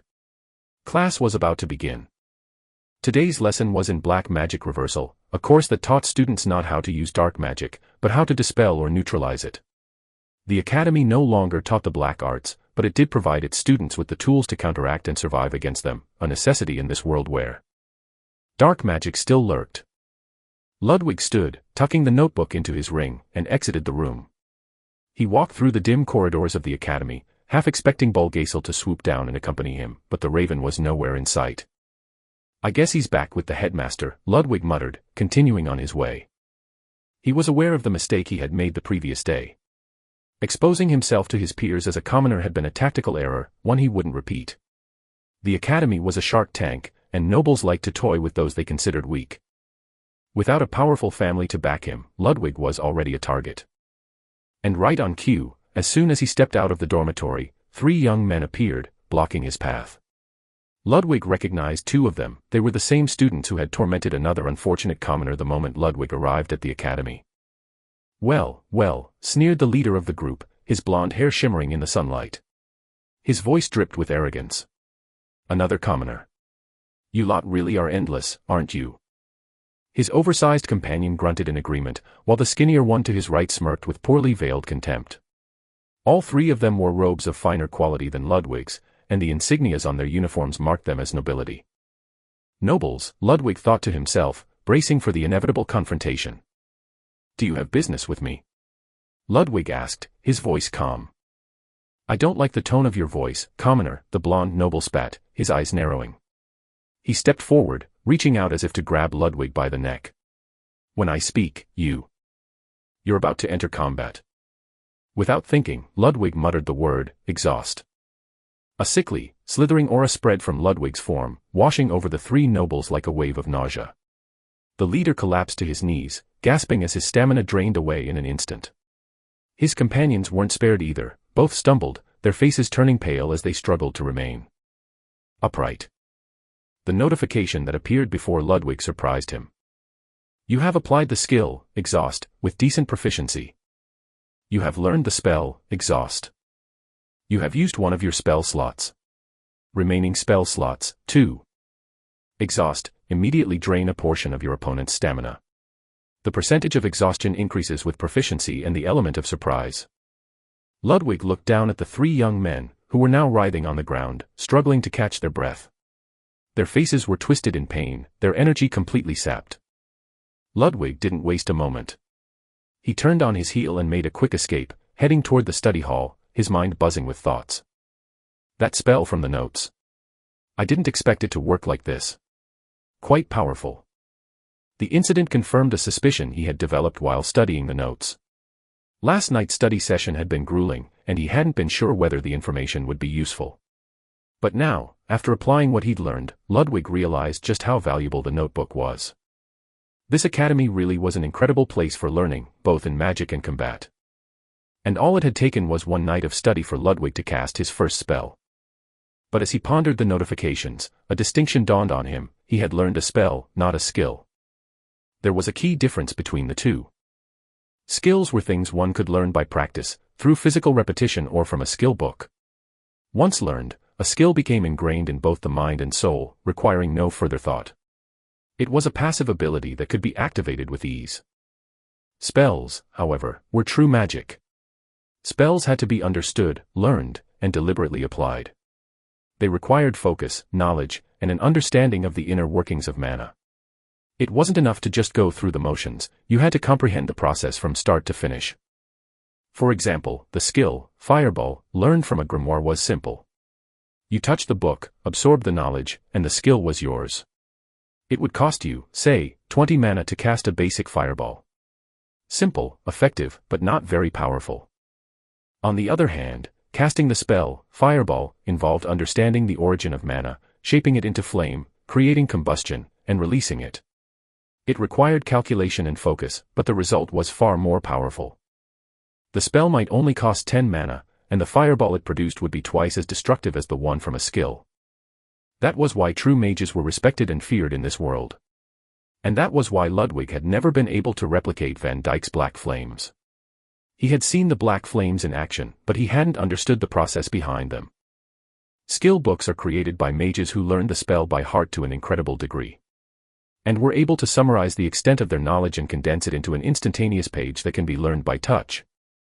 Basically, this means anyone with deep enough pockets can learn every spell in the world. But the reason no one is doing that is pretty simple: lack of wisdom, mana, stamina, or even health at points. Each skill would require a different cost.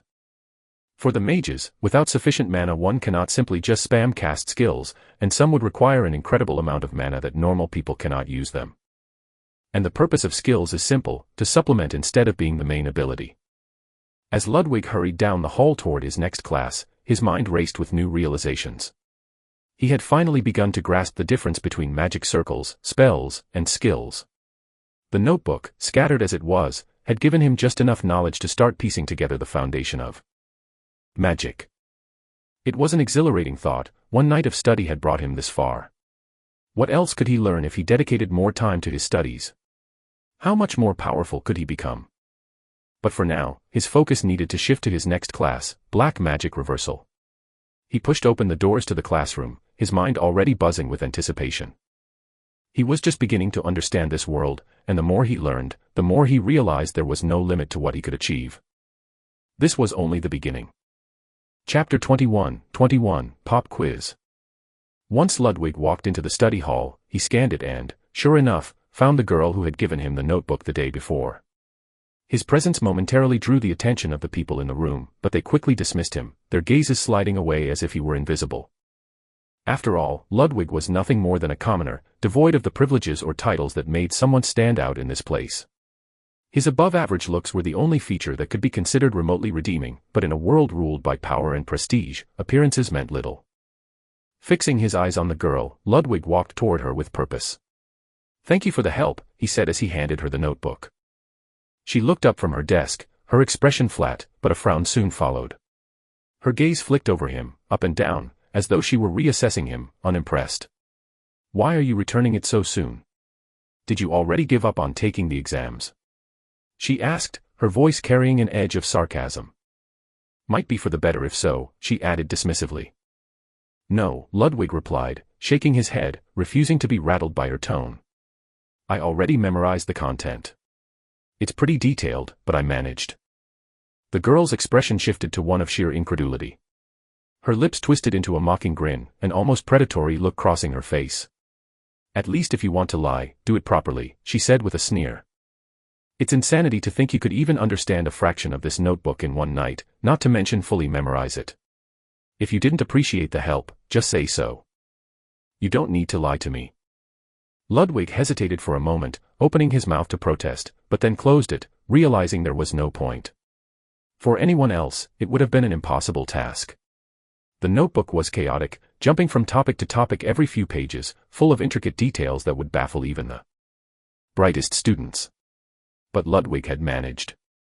That was the truth, though it seemed a truth no one would believe. Sighing in resignation, he tried a different approach.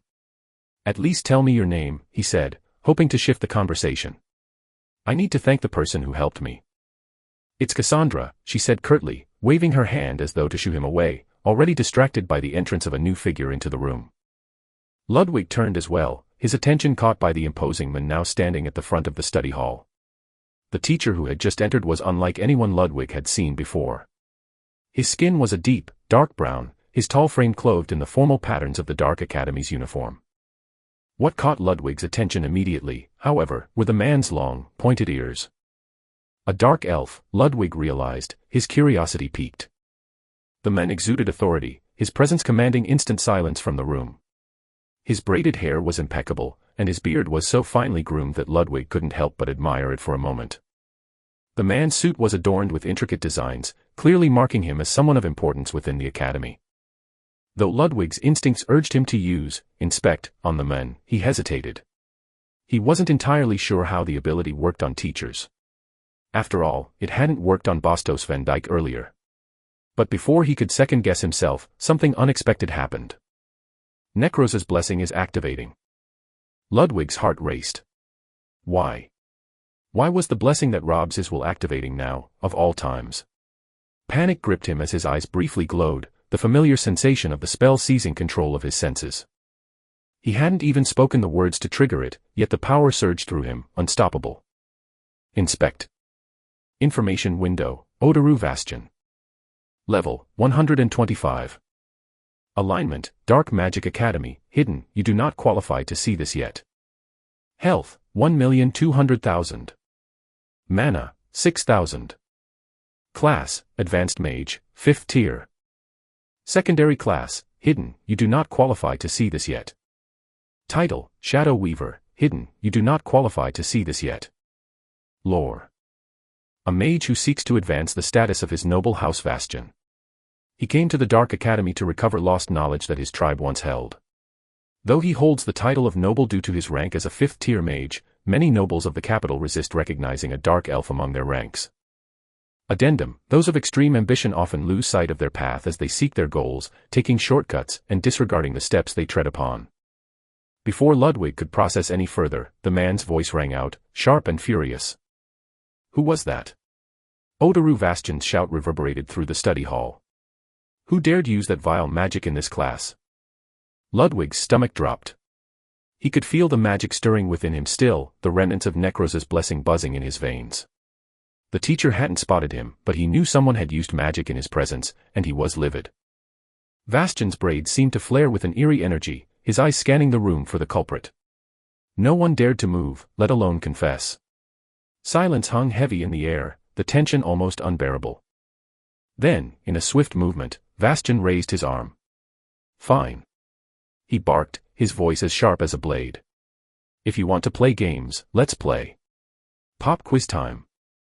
With a flick of his wrist, papers flew off his desk and scattered themselves in front of each student. The sudden change caught everyone off guard, their groans of protest stifled by the severity of the teacher's glare. Your answers will be timed, Vastion continued, his tone cold and uncompromising. And if anyone is caught cheating, I will personally kick you out of this academy. Your performance on this quiz will count for 50% of your final grade. A collective sigh rippled through the room, students looking at one another in disbelief. This was completely unexpected. As Ludwig glanced at the paper that had landed before him, he felt Cassandra's gaze boring into the side of his head. He looked up to meet her eyes, and her expression was clear, you're screwed. But as Ludwig lowered his eyes to the questions, something odd happened. The answers began to form in his mind almost instantly. The knowledge from the notebook was already there, imprinted with perfect clarity, and he began writing without hesitation. His movements caught the attention of Odoru Vastion, whose eyes snapped toward him. The teacher strode across the room, his steps heavy with authority. He stopped in front of Ludwig's desk, looming over him. Without a word, Vastion slammed his hand down onto Ludwig's paper. Who are you? He demanded, his voice low and threatening. Ludwig met his gaze without flinching. New student, he answered calmly. I applied yesterday. Vastion's eyes flicked over the paper, noticing the half-written answers. His expression darkened. Why are you applying so late in the semester? Do you think you'll receive special treatment? I never expected that, Ludwig replied evenly. Vastion's gaze bore into him. Then why bother? He growled. You think you can answer questions from a class you've never attended? I had time to prepare, Ludwig said simply. Prepared? Vastion's voice dripped with contempt. How? You barely started yesterday. I read through some notes, Ludwig replied, and I think some of these questions are pretty straightforward. A faint, disbelieving laugh echoed from the room. Ludwig didn't have to look to know it was Cassandra facepalming. Her exasperation was almost palpable. Vastion, on the other hand, looked ready to explode. His eyes bulged with anger. Fine. He roared. Fine. If you think they're simple, then answer. And I'll do you a favor, I'll grade you right here, right now. If you pass this, you won't have to take the finals for my class. The room went completely still as Vastion crossed his arms, waiting. Now answer, student. Chapter 22, Deception and Discipline. Ludwig didn't allow the professor's looming presence to rattle him, nor did he feel the need to engage in any further exchange. His focus shifted back to the exam, and his eyes scanned the next question on the paper. If a curse can only be broken by the one who cast it, what's the most effective way to ensure the curse is lifted if the caster has perished? The question seemed straightforward at first glance, but Ludwig knew better than to rush. His intuition told him that this was a trick question, one that required careful thought. He paused, considering the implications, before he began writing his answer. While it might appear that a curse would become unbreakable once the caster has perished, the key lies in understanding the source of a curse's power. Curses are often tied to intent and energy. If the curse was bound to an object or place, destroying or cleansing the conduit of power can sever the curse's influence. Additionally, some ancient curses are linked to the caster's bloodline or their magical legacy, meaning a descendant or magical heir could have the authority to lift it. Therefore, to break such a curse, you would need to locate either the source of its power or a living relative of the caster. Ludwig lifted his hand from the paper, noticing the professor eyeing him with a smug, skeptical expression. Otoru Vastjan clearly anticipated an incomplete or inadequate answer, as though Ludwig's response so far had fallen short of his high standards. But Ludwig wasn't finished. He leaned back over the paper, his pen moving smoothly as he added, additionally, the most effective method is not always to break the curse, but to transfer it. That last line seemed to hit its mark. The professor's expression darkened, his scowl deepening into something far more irate. Ludwig allowed himself a small smirk, knowing he had nailed the answer. Without lingering on the professor's reaction, Ludwig moved to the next question. How does necromancy affect a soul that died peacefully? This, too, was a question designed to mislead most students, feeding into common misconceptions. Ludwig's pen hovered for a moment before he wrote. There is a widespread misunderstanding regarding necromancy and the undead. Many believe that only those who died violent or cursed deaths return as the undead, but this is not the case. Even those who died peacefully and led pious, religious lives can fall victim to necromantic forces. The truth is that once a soul is revived, it is ensnared by the malevolent essence of undeath. It is called malevolence, but what it truly represents is the soul's resentment toward the living. Those who have died, no matter how they passed, do not wish to suffer alone in death's abyss. The bitterness toward the living grows, and the undead seek to drag others into death, ensuring no 1 inch escapes the ultimate fate of all who have lived. He continued answering the rest of the questions with the same precision, each one crafted to mislead or test a student's true understanding. Ludwig explained not just the answers but the underlying principles and nuances, ensuring his reasoning was solid and his comprehension irrefutable. Every question seemed to echo knowledge Ludwig had gleaned from his time in Bastos van Dijk's library, as well as Cassandra's notes, which he had committed to memory. It was a perfect blend of theoretical knowledge and practical insight. As Ludwig finished writing his final answer, he felt the weight of Otoru Vastjan's gaze upon him. The professor was seething, his frustration barely concealed. Ludwig calmly stood, walking to the front of the room to hand in his paper. Thank you, Ludwig said politely, holding the exam out to the professor. Otoru's hand clenched the paper tightly, crumpling one edge of it in his grip. His face was a mask of barely contained fury as he stared down at Ludwig. Who taught you all of this? He demanded, his voice a dangerous growl. I've read a lot of books, Ludwig replied evenly. Leave. The professor barked, his voice echoing across the silent study hall. Without a word, Ludwig gathered his things and turned to leave. As he reached the door, Vastjan's voice called out again, stopping him in his tracks. Halt. Ludwig turned back, meeting the professor's narrowed eyes. You're not required to attend my exam next week, Vastjan said, glaring at the paper in his hand. His teeth ground together as he added, perfect marks. Ludwig nodded, his expression betraying nothing, and walked out of the hall. But once he was outside, his non-existent heart felt as though it was thumping in his chest. Though he had no heart, being nothing more than a skeleton covered by a slime that acted as his skin, the sensation of anxiety still gripped him.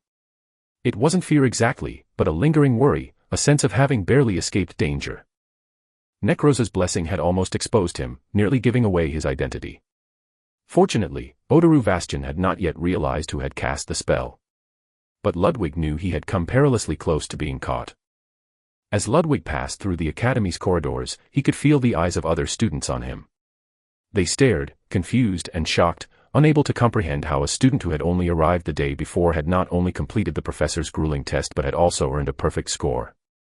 The Dark Magic Academy was infamous for making exams nightmarish, and Otoru Vastjan was one of its most challenging instructors. Yet Ludwig had defied all expectations. However, the stunned faces of his peers quickly returned to focus on their own problems. The remainder of the exam still awaited them, and they had little time to spare on speculation about Ludwig. With no obligations left for the day, Ludwig decided to head toward the academy's training grounds, where the students practiced swordsmanship. He didn't want to run into the same arrogant nobles from earlier that morning, so he carefully checked that the coast was clear before making his way to the open courtyard. When he arrived, the same group of students from yesterday was still there, practicing the same technique over and over again. Ludwig took a seat a little distance away from them, not wanting to disturb their session. He watched silently, observing their movements. Most of them were decent, though some were too fast or too slow in their swings. His attention was drawn to one student in particular, a tall, lanky boy positioned at the back of the group. The boy had a firm grip on his wooden sword and struck with a fluidity that stood out from the others. His swing was nearly perfect, smooth, and controlled. Ludwig's eyes lingered on the boy's form for longer than he realized. "Are you interested in swordsmanship?" The voice startled Ludwig. He turned to find a tall, muscular woman standing behind him. She wore tight shorts and a cropped shirt, exposing her chiseled abdomen. A long scar ran down the right side of her face, giving her an intimidating yet feral look, especially with the broad grin she wore, like a lion sizing up its next meal. "A little bit," Ludwig replied cautiously. She looked him up and down, her gaze assessing. "With that scrawny body of yours, I'd be shocked if you could even swing a sword properly. You're a mage, aren't you?" she asked, her tone more curious than mocking. "I'm learning," Ludwig said simply. "Join them," she said, gesturing toward the training students. "Grab a wooden sword and show me what you've got." Ludwig hesitated. "I'm not part of the swordsmanship students." The woman shrugged. "Doesn't matter. I'm more interested in your eyes." She stepped closer, tilting his chin up slightly with her fingers. "For a skeleton, you have pretty eyes." A shiver ran down Ludwig's spine at her touch. "Don't worry," she said with a playful slap on his back that sent a jolt through his body. -1 HP. "The headmaster told me about you. Bastos is weird like that, sending a skeleton to learn magic to fight against dark arts. But hey, that's not even the strangest thing he's done this year. Go on, grab a sword, and let's see what you've got." Ludwig had a strong feeling that refusing her wasn't an option. He nodded, reluctantly making his way to the weapon rack. His mind was racing, filled with thoughts, none of them good. He grabbed the first weapon he could find. Wooden sword. Type, sword. Durability, 100/100. Damage, 4 to 7. A brittle training sword. Quite useless for killing enemies, but sufficient for teaching one how to do so. He mentally waved away the notification screen and took his place at the back of the group. Taking an unnecessary deep breath, Ludwig followed the movements of the other students and swung the wooden sword down, following the pattern of trace.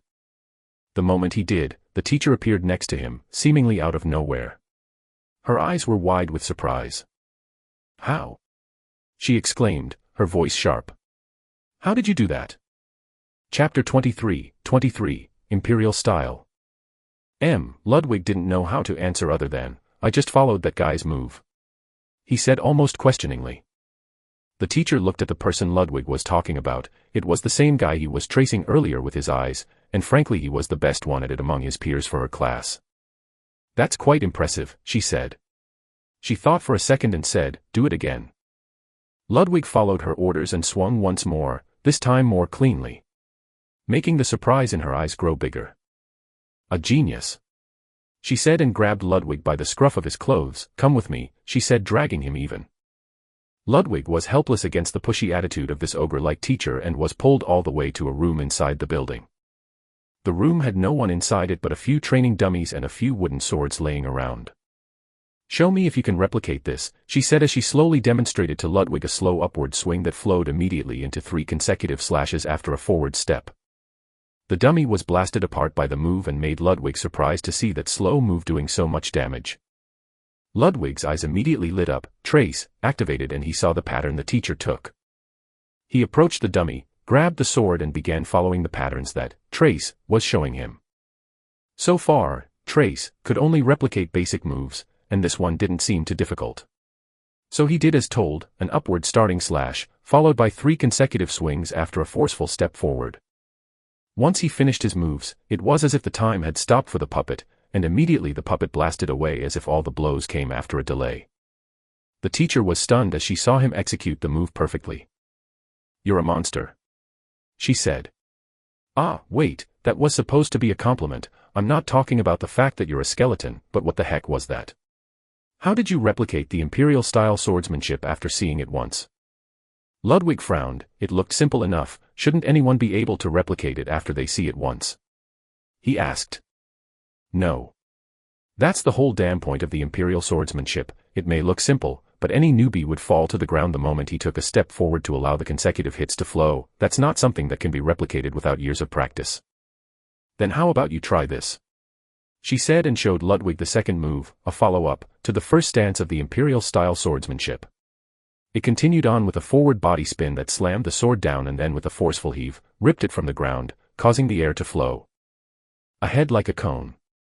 It didn't look that impressive, but Ludwig felt that the teacher was slowing down the move purposefully for him to see it. Trace had already memorized the move for him, and so he just had to follow it to the letter. Ludwig tried to do the same, but instantly fell down, unable to spin his body forward.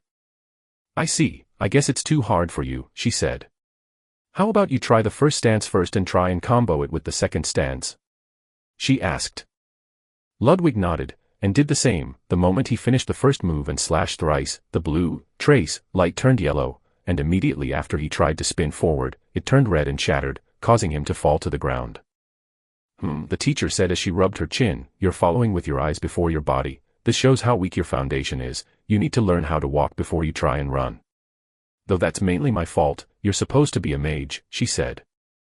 What does that have to do with anything? Ludwig asked.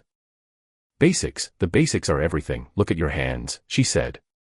Ludwig did but didn't understand anything. You're holding the sword too tightly, almost afraid it would escape. You're too rigid, you're inflexible, your feet are almost a beat slower than the rest of your body. You need to have more muscle. Wait, she facepalmed.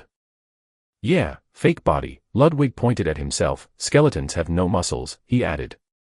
The teacher's eyes lit up. I know just the guy who can help. She said and pulled a communication crystal, calling someone who Ludwig least expected. Yo, old foggy. She said, and Bastos Van Dyke appeared in the holographic image. He looked to be in the slums of some city. Dearest Joanna, what's the reason for this rare call? Aren't we on bad terms? He said. Enough with that, let bygones be bygones. I have something interesting to show you. She said as she showed him Ludwig. Van Dyke's usually smiling and carefree face turned sour immediately. What is the meaning of this? He asked, anger boiling up clearly in his voice. Aren't you also surprised? It's a skeleton that's acting as a student. Regardless, I want your help with something. She said. Ludwig immediately did the I didn't say anything motion by raising both hands in surrender. This made Van Dyke understand that she has yet to correlate Van Dyke to the skeleton. What is it that you need? Van Dyke asked. I want to know if it's possible to increase a skeleton's flexibility and strength, even if they don't have muscles. I'm not that great when it comes to undead physiology, so you should know more, she said.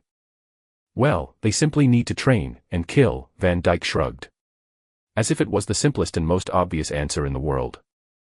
The moment Van Dyke mentioned killing, a notification appeared in front of Ludwig which he immediately willed to go away. The conversation in front of him was too important for him to be distracted for now. Kill. And train. How can they gain strength when they're merely bones? She asked. An undead is powered by the power of the death god. Them training allows the blessing of undeath to permeate their bodies better, but it's killing that gives them true power. As a reward for sending one more soul to the god of death, they'll gain a small, almost negligible portion of the sent soul onto them.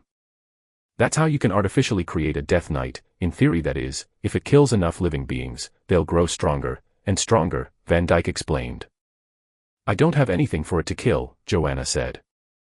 Don't even bother, killing would take it a few centuries to gain any significant power. It's a low-ranking skeleton after all, and it would probably die the moment it encounters anything strong. But training him would do wonders. It's the best option you have if you want to allow more of the death god's powers to permeate his body. Though it is extremely limited, he said. How limited? She asked. Let's see, a skeleton would probably gain about 3 times the power of an adult male. But they'll grow no more afterward because they'll need to start killing to gain more power, he explained. For a moment Van Dyke quieted and then asked, why are you asking all these questions, Joanna? Also, why does he have a sword in his hand when he's wearing a mage uniform? Van Dyke asked. Oh, you won't believe this. He actually perfectly copied the Imperial sword style's first stance and move. Do you know how impressive that is? Oh, believe me, I know, Van Dyke said, almost remembering terrible days. He sighed once more and said, Ludwig. Yes, master, Ludwig replied, and this made Joanna's eyes widen some more. Do whatever you want, as long as you don't expose yourself to your peers, and make sure to keep up with your studies. I'll talk to you later about all this swordsmanship thing, he said and cut the call. The swordswoman turned to Ludwig. So, you're that despicable man's property? She asked. Ludwig gulped down hard. Don't worry, she said. This is even better. Now I'm a 110% more interested in making you take the path of the sword just to spite him. Go again. This time follow my moves. Chapter 24, Forced Plot. 4 hours later. Impressive, Joanna said as she looked at Ludwig's performance. What do you mean, teacher? Ludwig said as he turned to her. Behind him lay the destroyed forms of the training dummies. To think that in merely 4 hours, you'd already mastered the full first set of the imperial style. Although any other human would have been drowning in a pool of their own sweat and exhaustion, your stamina looks to be endless, she said. Ludwig didn't try and explain how as an undead, he had no sense of exhaustion. In fact, it was true that his stamina was endless. But the most impressive part is that you learned in 4 hours what would take others 4 months, she said as she looked out the window, though it's getting late. And I can't keep you company for long, I'll leave you with this, she said as she handed Ludwig a small booklet. You have received Imperial-style training manual. The book looked to be in a rugged state, and worn out. This book should teach you all the forms and moves you need to do in order to master the Imperial style until the advanced stage, she said. Advanced? What stage am I at right now? Ludwig asked. Well, technically, without fighting experience you're barely at the beginner stage, but since you are able to use the forms of the first style, you're at the early stages of intermediate mastery, she said. Then what's above the advanced stage? Ludwig asked. Well, it's expert and master, but those are pretty hard to obtain. Usually that takes decades of hard work and not everyone can just get there even with hard work. Take me for example, it took me 110 years just to reach the master stage, she said. I see, I guess there aren't many that are stronger than you in terms of swordsmanship, Ludwig said. She smiled. Flattery won't get you anywhere, though I am strong, I'm not the strongest, not by a long shot. There are many monsters in this world, kiddo, and you're just a little monster now. Grow stronger and show me what you can do. She said as she turned and left the room. Ludwig finally was able to have some time for himself, and only then did he have the opportunity to see the huge number of notifications that he kept delegating to see for later. The first one was the one he received when Van Dyke was talking to Joanna. Eternal Quest was the title of this notification. Ludwig frowned. He hadn't done anything that would warrant his Eternal Quest proccing a new stage. After all, he has yet to gain even a smidgen of true power to even be able to evade Van Dyke's control. He read through. Eternal Quest. New. Chain Quest. First part difficulty, F. You have figured out a part of the truth behind the power of undeath, but your understanding is severely lacking still. As a servant of Deus Necros, you now know that you can earn power by taking another's life. Your quest is as follow: in the next 6 hours, kill a human being. Failure to do so will result in your death.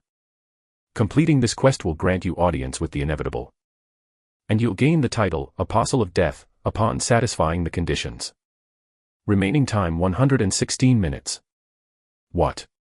Ludwig panicked. He didn't know that his life was on a timer. And now he barely had 2 hours left. But, the quest details, to kill a human being, was that something he could do? Yet, surprisingly, Ludwig didn't feel anything. It was as if he had no emotion of humans, so it wasn't that difficult of a quest to accept. After all, he had no choice in the matter to agree upon it or no. His only regret is that he took too long to even notice the death timer. Yet, he thought once more, what could he have done anyway? He wouldn't have been allowed to leave the room until Joanna said so he was stuck here regardless. He took a quick glance at the rest of the notifications before he intended to leave the room, lest he'd find another impossible quest that he ignored. Ludwig had gained 3 more stamina and strength points, which converts to 6 more in strength. He also learned, complete move set of the Imperial style, first stage. This wasn't a skill or a spell, but it was a style of fighting, which he could use in battle. The moves were wide and destructive and had little to no flaws. A good basic swordsmanship that could help anyone in perilous situations to escape death. And finally, the book, though he wanted to read it right away, he literally didn't have the time to do so. Ludwig immediately left the small room to find that it was well into the afternoon. Most students were not present. And the school seemed awfully empty. Ludwig began to panic. He needed to complete his quest, but there didn't seem to be anything he could do right now to achieve completion. Time was ticking. Oh. Look who is here. That backstabbing motherfucker. Ludwig turned to see a fireball being hurled his way. He barely had the time to both recognize and jump away from the incoming projectile which blasted the door of the room he was training at. Looking at his opponent, Ludwig realized that somehow, in this weird and strange world, the scenario that happened to him felt awfully too cliché.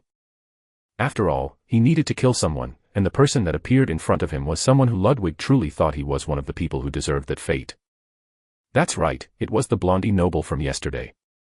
Now, this is what Ludwig would consider a forced plot material. After all, in all the stories he read, an author usually would throw someone like this guy for him to deal with, and be the first stepping stone. But stuff like that only happens in books of fiction. This was reality. So something more divine or sinister was at play here. Someone was moving the chess pieces, and both Ludwig and the blondie were pawns being used right now. Chapter 25, Heartless. Aren't you being a bit too cruel? Ludwig asked, keeping his tone steady. This is a school, after all. The blonde noble sneered, eyes alight with malice. Who cares if one or two commoners die? He shot back, flexing his fingers until flames blossomed in each hand, flaring like twin orbs of raw anger.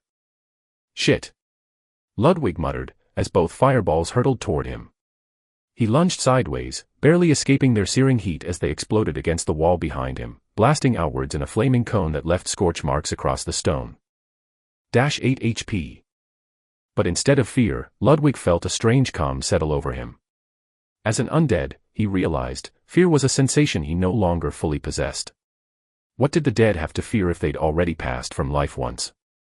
Taking a split second to think, he dismissed the idea of retreating back to the academy halls where he'd find safety from this reckless pyromaniac. The ticking death timer on his quest flashed in his mind. He had no intention of wasting an opportunity to complete his mission. Far ahead, a low wall marked the boundary of the training grounds, and beyond that stretched a dense forest that hugged the academy's outskirts. He had only seen the forest from afar, but he knew it was vast and unexplored, reaching toward the horizon. That would be the perfect place to make his move.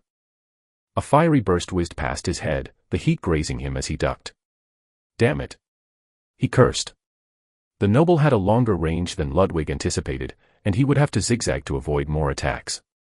As he glanced back, he decided to test his inspect ability. Ludwig's eyes lit up for a fraction of a second, revealing his assailant's status information. Status screen, Vondel Thomas. Level, 12. Health, 4320/4320.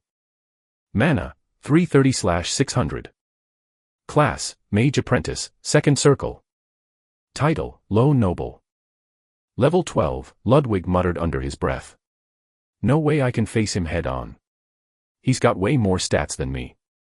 Reaching the low wall, he crouched and sprang forward, intending to jump just high enough to land on the other side. But with his improved strength, Ludwig soared 3 times higher than expected, sailing over the wall and crashing into the dense branches of a tree. -14 HP. Damn it. He cursed, picking himself up. Behind him, Vondel Thomas clambered over the wall, his face contorted in fury as he pulled himself up. You're not getting away, boy. He growled. Ludwig turned and darted deeper into the forest, his undead body moving effortlessly over the rough terrain. As he ran, he noticed something that might play to his advantage. The noble, huffing and puffing as he gave chase, was clearly not used to prolonged physical exertion. If Ludwig wanted, he could easily outrun him and disappear into the forest. But that wasn't his plan. He needed the spoiled noble to keep pursuing him. Ludwig ducked behind a large tree, glancing back to observe his opponent's movements. Thomas, exhausted and red-faced, stumbled to a stop, cursing under his breath. You coward. Running away, are you? He shouted, voice hoarse. I swear, if I see you back in the academy, I'll burn the skin off your bones. Turning, the noble began to stomp away, muttering a string of expletives. Ludwig grinned. No way was he letting his target escape now. Picking up a stone, he hurled it as hard as he could. The rock hit Thomas squarely in the back, and the noble collapsed onto his knees, cursing as he clutched his back. -81 HP. You little. Thomas's stream of curses was so extensive that it momentarily amused Ludwig, reminding him of the chaotic lobbies in the shooter games he used to play. For a noble, Thomas swore like a hardened sailor. Rage contorted his face as he scrambled to his feet, hurling fireballs erratically. Flames crackled and spread, singeing trees and bushes, filling the air with heat and the thick smell of smoke. Ludwig backed up as he noticed the smoke thickening. They weren't far from the academy grounds, and if any professor saw the rising plumes, they would surely investigate. Ludwig couldn't afford that kind of attention now. In his anger, Thomas seemed to forget the nature of fire and forest. Soon enough, the flames were catching faster than he could control. Ludwig watched from behind a nearby bush, noting that the noble's tantrum had created a deadly ring of fire around himself. As an undead, smoke has no effect on your body. The notification briefly flashed across Ludwig's vision, sparking an idea. While Thomas was oblivious, Ludwig quickly took a detour around the ring of flames and crouched in the shadows, eyeing his target. The smoke grew thicker, filling Thomas's lungs with each breath, and his fiery attacks became fewer and further between as he coughed and spluttered. At last, he realized the precarious situation he was in. His gaze darted around in panic, looking for an exit. He tried to turn back the way he'd come, where the flames hadn't yet reached. Perfect timing. Ludwig whispered a single word, exhaust. A faint, shadowy aura flickered around Thomas as the spell took hold. Exhaust has been applied by element of surprise. The noble's face went ashen, his eyes wide with shock as the energy drained from his body. He collapsed onto his knees, each breath a ragged wheeze as he struggled to rise. He crawled desperately toward the thinning line of flames, hoping for a way out, but his pace was agonizingly slow, and the fire was spreading faster than he could move. From the darkness, Ludwig stepped forward, a smoldering branch in hand. With a flick of his wrist, he tossed it onto the patch of ground just beyond Thomas, igniting the last safe area and cutting off the noble's escape. "Please," Thomas cried, his voice a strained, fearful rasp. "Help me." Ludwig gazed down at him, his face an unreadable mask. He felt no anger, no pity, only the same detached indifference that death itself might display to the living. He watched as the flames licked at Thomas's robes, catching on the fabric and spreading across his skin. The noble's screams filled the forest as the fire consumed him, his body thrashing as he tried and failed to escape the inferno. Soon, his voice faded, the crackling of flames overtaking the sound of his dying breaths. And then there was only silence. "You have succeeded in achieving the condition required to meet with the inevitable. Do you wish to meet them now?" Ludwig didn't respond immediately. The roaring flames were spreading further into the forest, certain to draw attention from teachers or students nearby. He turned from the grim scene, deciding it was best to put distance between himself and the fire. Heading deeper into the forest, he made his way along a roundabout path, careful to avoid doubling back the way he had come. The last thing he wanted was to encounter anyone who might ask too many questions. Before long, Ludwig heard the distant sounds of people shouting as they rushed toward the rising smoke. He nodded to himself. His decision to leave immediately had been a wise one. Chapter 26, Soul-Letting Lantern. You are invited to have a personal meeting with the inevitable. Ludwig sat in his small room, staring at the notification hovering in his vision.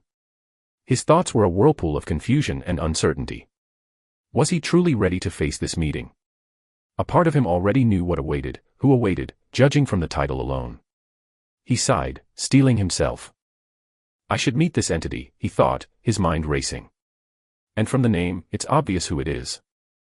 After the chaos of earlier, Ludwig had slipped back into the academy and managed to blend in among the students who had gathered to watch the teachers extinguish the flames-consuming part of the forest. He had purposefully made himself seen, bumping into a few classmates and joining the concerned crowd, a perfect alibi to avoid suspicion. Once the commotion had died down, he quietly retreated to his quarters. As he reached his room, he heard the panicked cries echoing down the hallways, signaling the discovery of Vondel Thomas's charred corpse. Ludwig paid it no mind, locking his door and sinking onto his bed.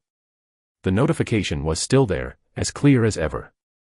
With a deep breath, Ludwig selected the option to accept. For a moment, nothing happened, and he wondered if he had made a mistake. Then, his vision blurred, the world around him spinning before plunging into pitch-black darkness. It felt as if he were being pulled through a void, and when he came to, he found himself standing in an expansive, shadowy realm. Before him loomed a colossal entity, seated upon a throne carved from ancient stone and bone. This being was skeletal, its bones a pitch-black hue, as if darkness itself had fused with the marrow. Gold and jewels adorned its form, shimmering grotesquely, and a crown of bones sat atop its bald skull, simple yet undeniably majestic. The throne it occupied was studded with countless skulls, the eerie mementos of innumerable deaths.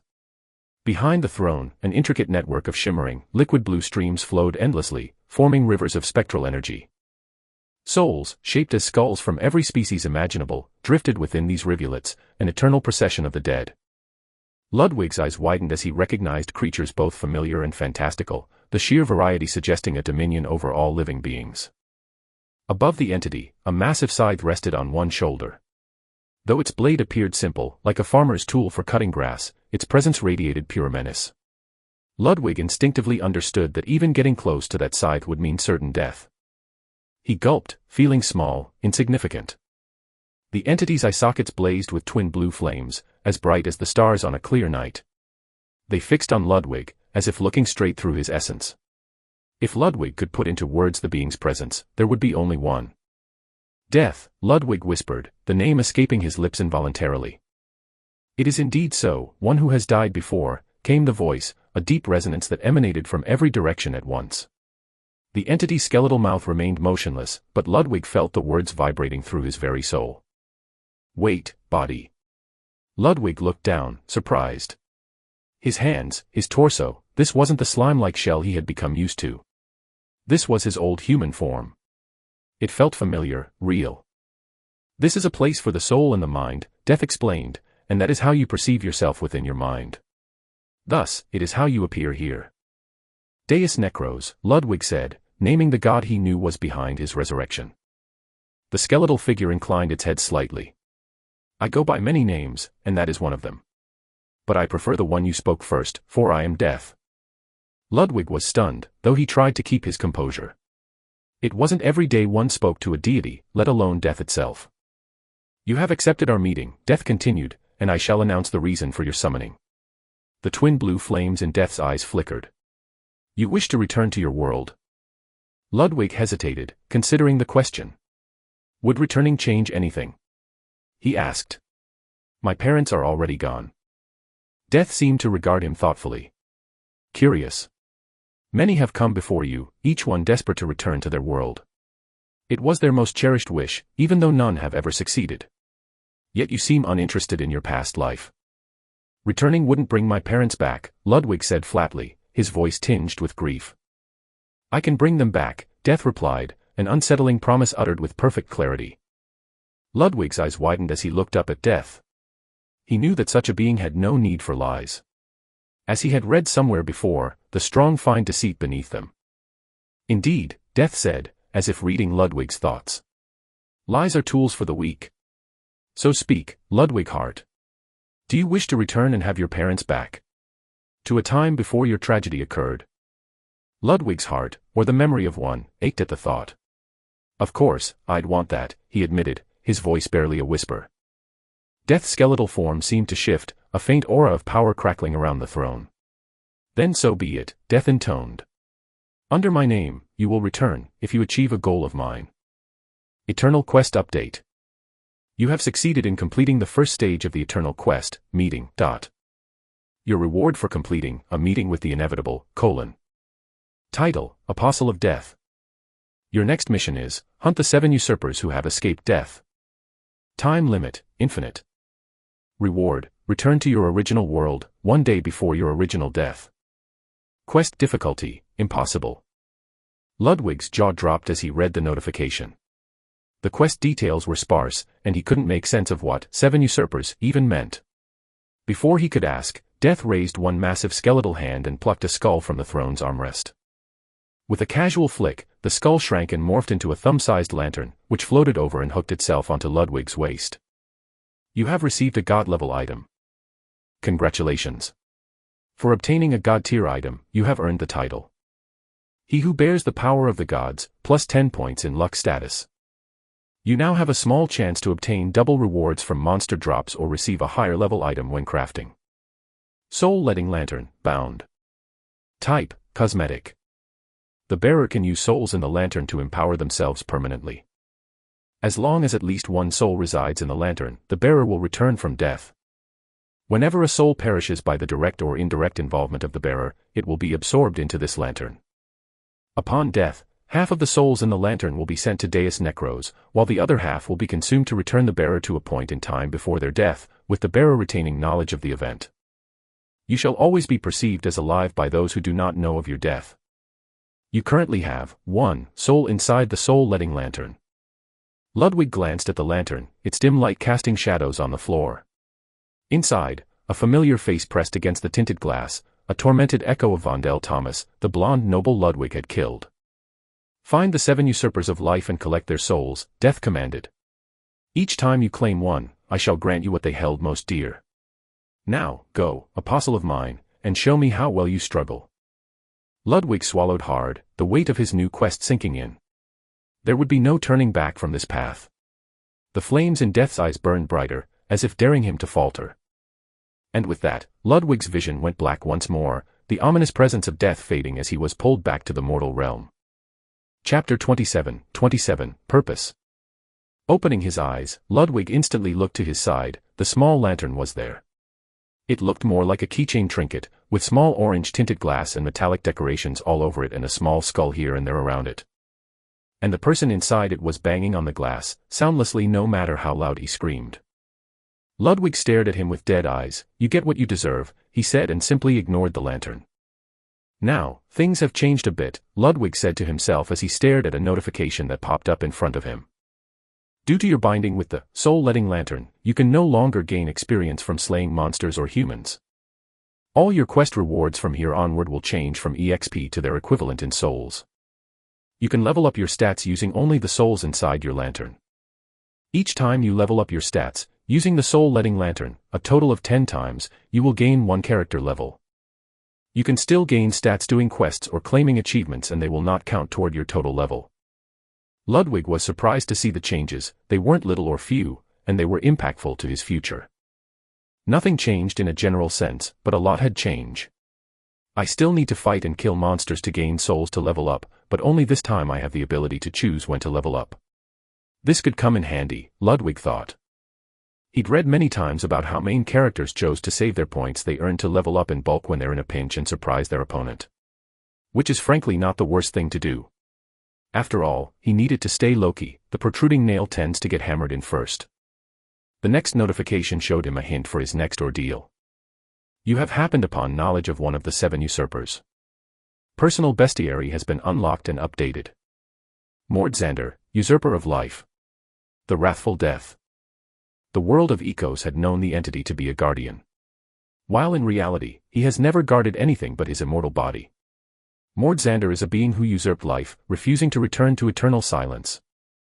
Further information is unavailable. Location, last seen 200 years ago, at the northern peaks of Solania, the land of decay. Appearance, unregistered. Quest update. Visit the northern peaks of Solania and slay Mordzander. Quest difficulty, skull and crossbones, skull and crossbones, skull and crossbones, skull and crossbones, skull and crossbones. Addendum, currently your level and experience in the world is severely lacking to fight against Mordzander. You should level up more and gain more experience before you try and face him. Time limit, infinity. Reward, Mace of Wrathful Death. Ludwig tried to inspect the reward, as it looked like something of value. After all, it had a similar name to the title of the usurper Mordzander. But nothing came up after he tried. He sighed. Looking at the quest's difficulty and the hint given, he knew he had no shot at fighting anything considered a guardian and had lived for centuries. It finally dawned on Ludwig why his quests had an infinite time limit. Because they were quests he wasn't going to clear anytime soon. The final window popped up in front of him and he read. Currently, your soul-letting lantern is hosting a single soul. Do you wish to use it to improve your stats?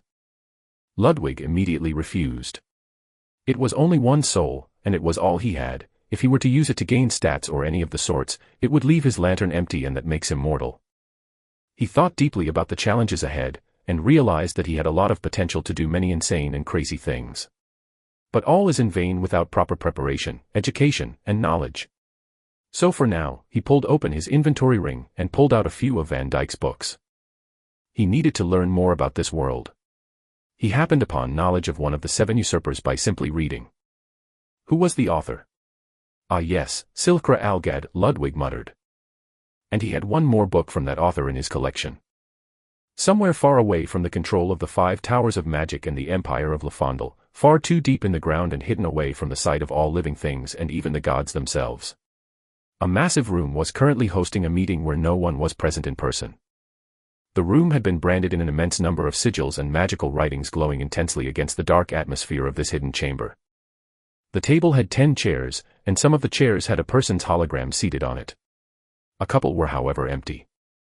Each holographic image depicted a different build of a different person. Some were gigantic, some were short, and some were human-built, and some were actually not human whatsoever and would be more akin to call them a monster with sentience. Yet their appearance were all shrouded. The only thing they all had in common was an item hanging on their waist. A soul-letting lantern. Chapter 28, The Plot Thickens.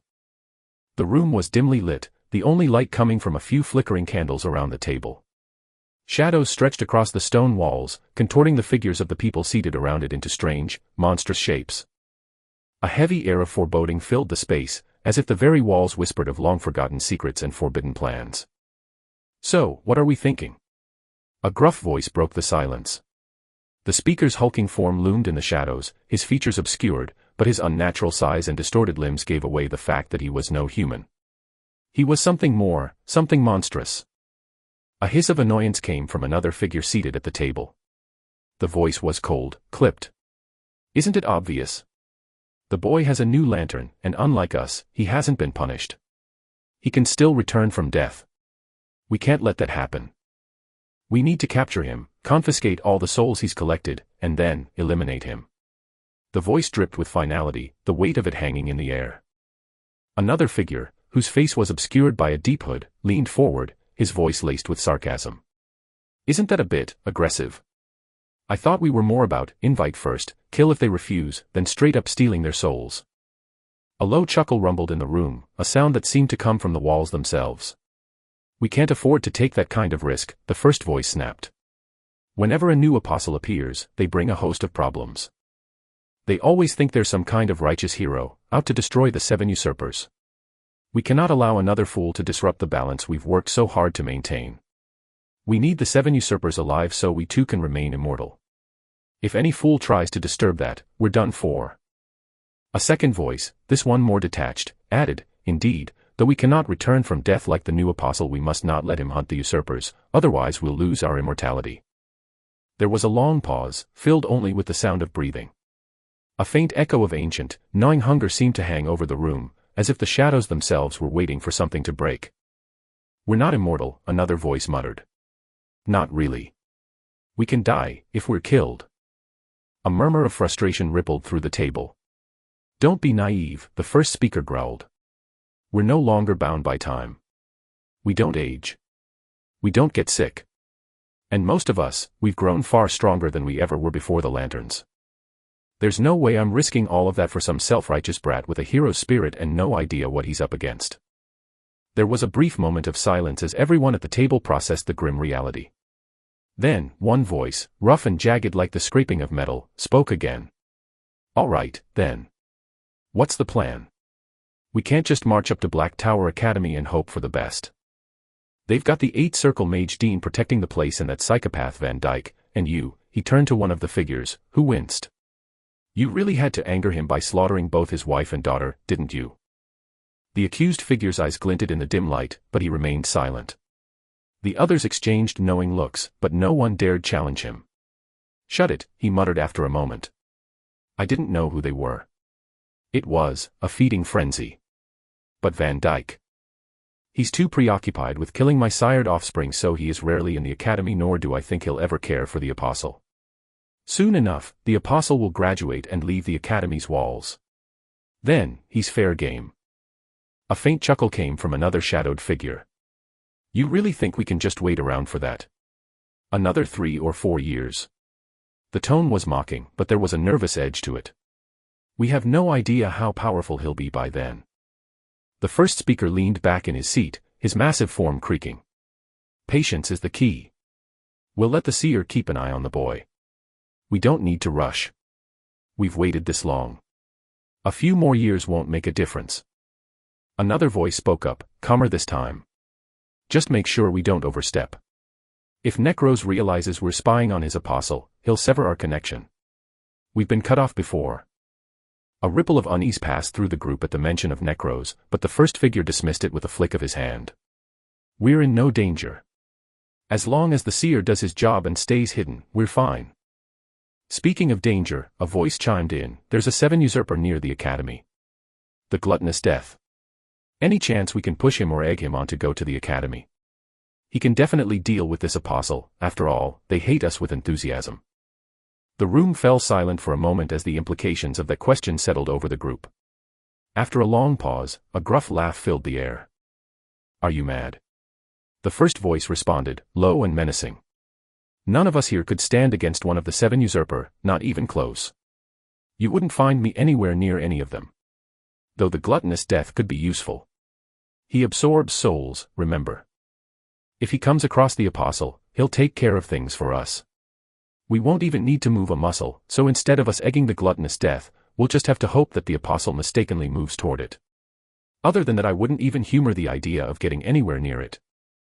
A murmur of agreement passed between the figures, and the mood in the room lightened for a moment. But the first speaker's voice soon cut through the growing sense of complacency. Then we have nothing to fear. On a different note, I've heard news from the imperial capital. They've chosen a new hero. What should we do about that? A tense silence followed, as each figure at the table considered the implications of a new hero entering the world. Nothing, the first voice said, finally. We are neutral. Heroes don't owe us anything, they don't hunt us, nor should they bother with us. Let's see what this one can do. But keep your eyes open. A chorus of agreement filled the room. For eternity. For eternity. Chapter 29, Accusation. Ludwig sat in the dim light of his room, surrounded by the ancient tomes he had managed to obtain from Van Dyck's library. The words on the pages were familiar now, but one name seemed to stand out among the rest, Silkra Alged. The author's name was scrawled on nearly every cover, and Ludwig couldn't help but feel a strange pull toward it. I should look him up more, he muttered to himself, flipping through the pages. The dates were odd, many of them spanning centuries, and yet, they all seemed to align with a singular purpose, as if this writer had been crafting his legacy for lifetimes. That's old, Ludwig thought, tracing his fingers over the worn edges of a particular book. When the last rays of daylight finally faded, Ludwig stood, stretching his limbs. His training in imperial swordsmanship had become second nature. He moved through the drills with a fluidity that spoke of both his undead nature and the discipline he had forced upon himself. He would not allow his status as an undead to define his limits. Hours went by as he trained. Your imperial swordsmanship proficiency has increased. With a sigh, he dropped the wooden sword, satisfied with his progress. If he was a normal human being, usually that would be where he would rest, but since he is an undead, he continued reminiscing about the battle he had with Thomas. He knew that he did good, and also knew that although he had killed a person, he didn't feel much. Nothing in fact, it felt almost natural to him, as if he was eating chicken. A predator feels no remorse feasting upon prey. And as an undead, their enemy is all that breathes life. A knock echoed from the door, dragging Ludwig from his musings. He straightened, his hand immediately reaching for the hilt of his wooden sword. He didn't need to be told twice that this could be trouble. After all, he had no friends in this academy. So who would come knocking? Who is it? Ludwig called. It's me. Ludwig scowled. What kind of answer is that? Do I know you? There was a pause, then a hesitant voice. No, but I know you. You're the one who killed Thomas. Ludwig's blood, if he had any, ran cold. He yanked open the door, his hand grasping the intruder's collar before he even saw who it was. The young man stood before him, looking terrified, his robes marking him as one of the academy's mages. Wait. Please. The young man stammered, eyes wide with fear. Ludwig's gaze bore into him, searching for any hint of a threat. The recognition hit Ludwig like a bolt of lightning. This was the same mage who had been tossed aside like a rag doll when Ludwig first entered the academy. You, Ludwig growled, his voice low, threatening. What do you want? Ludwig used, inspect. Status screen. Name, Hoyo Drak. Title, Fallen Noble. Level, 15. HP, 1500. Currently under the status effect, grafted. Grafted, Ludwig muttered, and that immediately caused Hoyo's face to turn white from fear. How did you know? He uttered, completely petrified. This was something that seemed to be a secret, I think. Ludwig's mind began turning. Seems like you also hold a secret, and you still want to threaten me. Ludwig said. I'm not here to threaten you, the mage said, fear evident in every syllable. I'm here to thank you. Ludwig's grip tightened instinctively, his eyes narrowing. Thank me? For what? Killing Thomas. The mage swallowed hard, trembling under Ludwig's intense gaze. Yes, for that.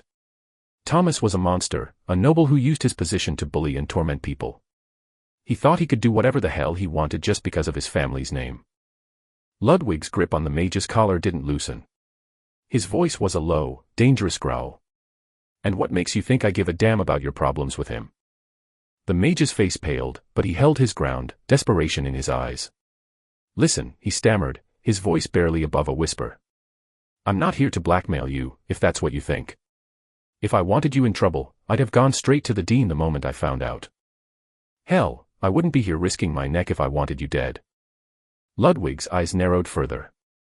Then what are you doing here? The mage exhaled shakily, trying to calm himself. Look. Thomas made my life, and the lives of a lot of other people here, a living nightmare. He'd target commoners, fallen nobles, anyone he thought was beneath him, and he always got away with it. Everyone knew, but no one did a damn thing about it because of his family's influence. So yeah, when I saw what happened to him, that someone finally stopped him. He paused, taking in Ludwig's cold expression. I'm here to thank you because that bastard finally got what he deserved. Ludwig's gaze remained hard, unreadable, as he considered the mage's words. Finally, he let go of the boy's collar, shoving him back just enough to create a small space between them. Did you tell anyone about this before coming here? Ludwig asked. No, I haven't told a soul, I swear upon the name of my house Drac. Then I might as well get rid of you now and there will be no more eyewitnesses. Hoyo raised his hands defensively as Ludwig's gaze hardened. No, please. Hear me out, he said, his voice urgent. He took a careful step back, putting a bit more space between them. Thomas had an older brother. He's a third-year student and likely this year's valedictorian. Compared to him, Thomas was absolute trash. But his brother doted on him, and now that Thomas is dead, you can bet there's going to be an investigation. They'll stop at nothing to figure out who killed him. You should lay low. Ludwig's expression turned dark, a sinister smirk creeping onto his face. This only furthers my need to eliminate you. Otherwise, who else would know that I was involved? Hoyo's face went pale, and he stumbled back, his eyes wide with fear. And no, he gulped, trying to keep his voice steady. If you kill me, it'll only make things worse. It'll point all suspicion your way. You don't understand, everyone knows about Thomas's bullying. I was his last target before you, but I was in the infirmary until tonight. I only happened to witness him chasing after you from the Clink's window since it oversees the training ground in the forest. So, I can account for my whereabouts, but you. You were alone with him on the training grounds. Near his death location. And they found traces that the corpse was afflicted with exhaust shortly before death. And words already spreading that you used exhaust on him yesterday. The two who followed Thomas had spread it. Ludwig clenched his fists, his jaw tightening. Fuck. Hoyo nodded grimly. Exactly. If you don't tread carefully, you're the prime suspect. They're not going to let this go. I'd seriously consider getting the hell out of here while you still can. Before Ludwig could reply, a loud, thunderous voice echoed through the night outside the dormitory, its volume sending a ripple through the walls. Ludwig Hart. Get the fuck down here. Since you're an undead, you resisted the fear effect. Chapter 30, Alibi. Ludwig's mind was immediately set aflame thinking of what he should do.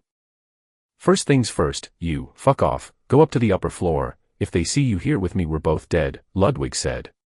He had to remove all and any association he has with Hoyo, they'll both become suspects. So far nothing is concrete and it all depends on how Ludwig acts from here onwards. Hoyo agreed wholeheartedly, especially since the loud shouts and threats to exterminate Ludwig's entire family were getting closer to his floor. Hoyo dipped out to the upper floor leaving Ludwig by himself. He left the door open and walked out to the hallway, thinking up what to say or do. Suddenly a young man took a step onto the floor where Ludwig's room was at. The few students that came out to see what was going on immediately closed their doors after seeing who it was.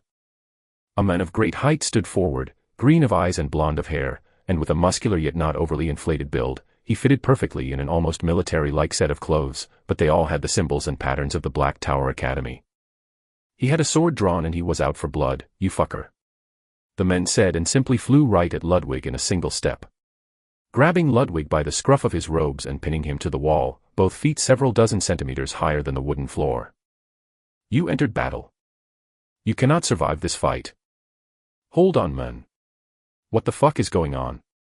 Ludwig cursed, feigning ignorance.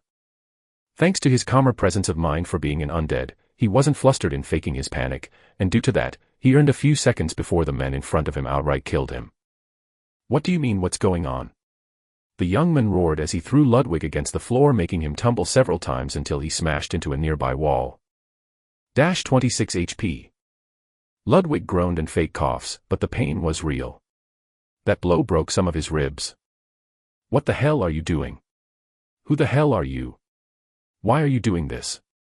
Ludwig shouted, hoping that anyone could interfere, or at least if a teacher were to come here things would change. I'll end your life right here. This is for my younger brother, you murderer. He said as mana began gathering around his body and a strange force that isn't mana seemed to gather around his drawn sword. Ludwig read about that. That's aura, something that only warriors and knights can learn. This guy was a sword master. Ludwig knew well by the time any teacher were to intervene he'll be a cold dead corpse. Well, he's an undead, so that's already something that's actual, but he can't be dying right here right now. Ludwig immediately rolled aside and bolted down the stairs. He wasn't going to outrun a sword master, not with his shitty stats, but thanks to the stairs and the panic-ridden actions of Ludwig, he managed to stumble and fall right as a sword swing flew where his head was a moment ago. Ludwig continued rushing down the stairs, being followed by a fumingly enraged man with a sword. He thought about what he could do. Using exhaust on that person is basically asking to die. Not only is he not in a situation where Ludwig can ambush him to use it and cause it to deplete a lot of his stamina, but even if Ludwig managed to do so, at 10% that young man can still kill Ludwig 10 times over. And using exhaust would simply just piss him off, further confirming that it was Ludwig who killed his brother. As for other spells and abilities, none of them were of any use. The Imperial swordsmanship was too crude and too novice to deal with that person, not to mention the difference in understanding. Ludwig would basically be a toddler swinging a toothpick for a sword compared to the men running after him. So, the only option he had was to simply run and buy as much time for himself as possible. He went down several flights of stairs before he bolted out of the dorm. Only then did the young man catch up to Ludwig, kicking him in the back. 40 HP. You are in critical condition. I fucking know that. And Ludwig wasn't talking about his low HP. Though the sky had no moon in sight, the dorm had several magic-operated lanterns outside showing the two of them in the opening outside it. Several students peered out of their windows to see what was going on. Damn these bastards, they'd rather watch than help. Reminds me of the people from my world who used to film and record everything instead of calling help. Also, why the hell am I thinking of this when this sword maniac is about to kill me? Shit. Ludwig cursed more and more as he turned his body and backed away by pushing himself using his hands backward on the ground. What the fuck is wrong with you? Ludwig shouted. Why are you doing this? What did I ever do to you? Ludwig needed to keep his act together, and if worse come to worst, Ludwig still has one soul that will bring him back one day earlier. The young man didn't speak as he swung down on Ludwig's face. Shit, here we go again. Fakery of death is strengthened.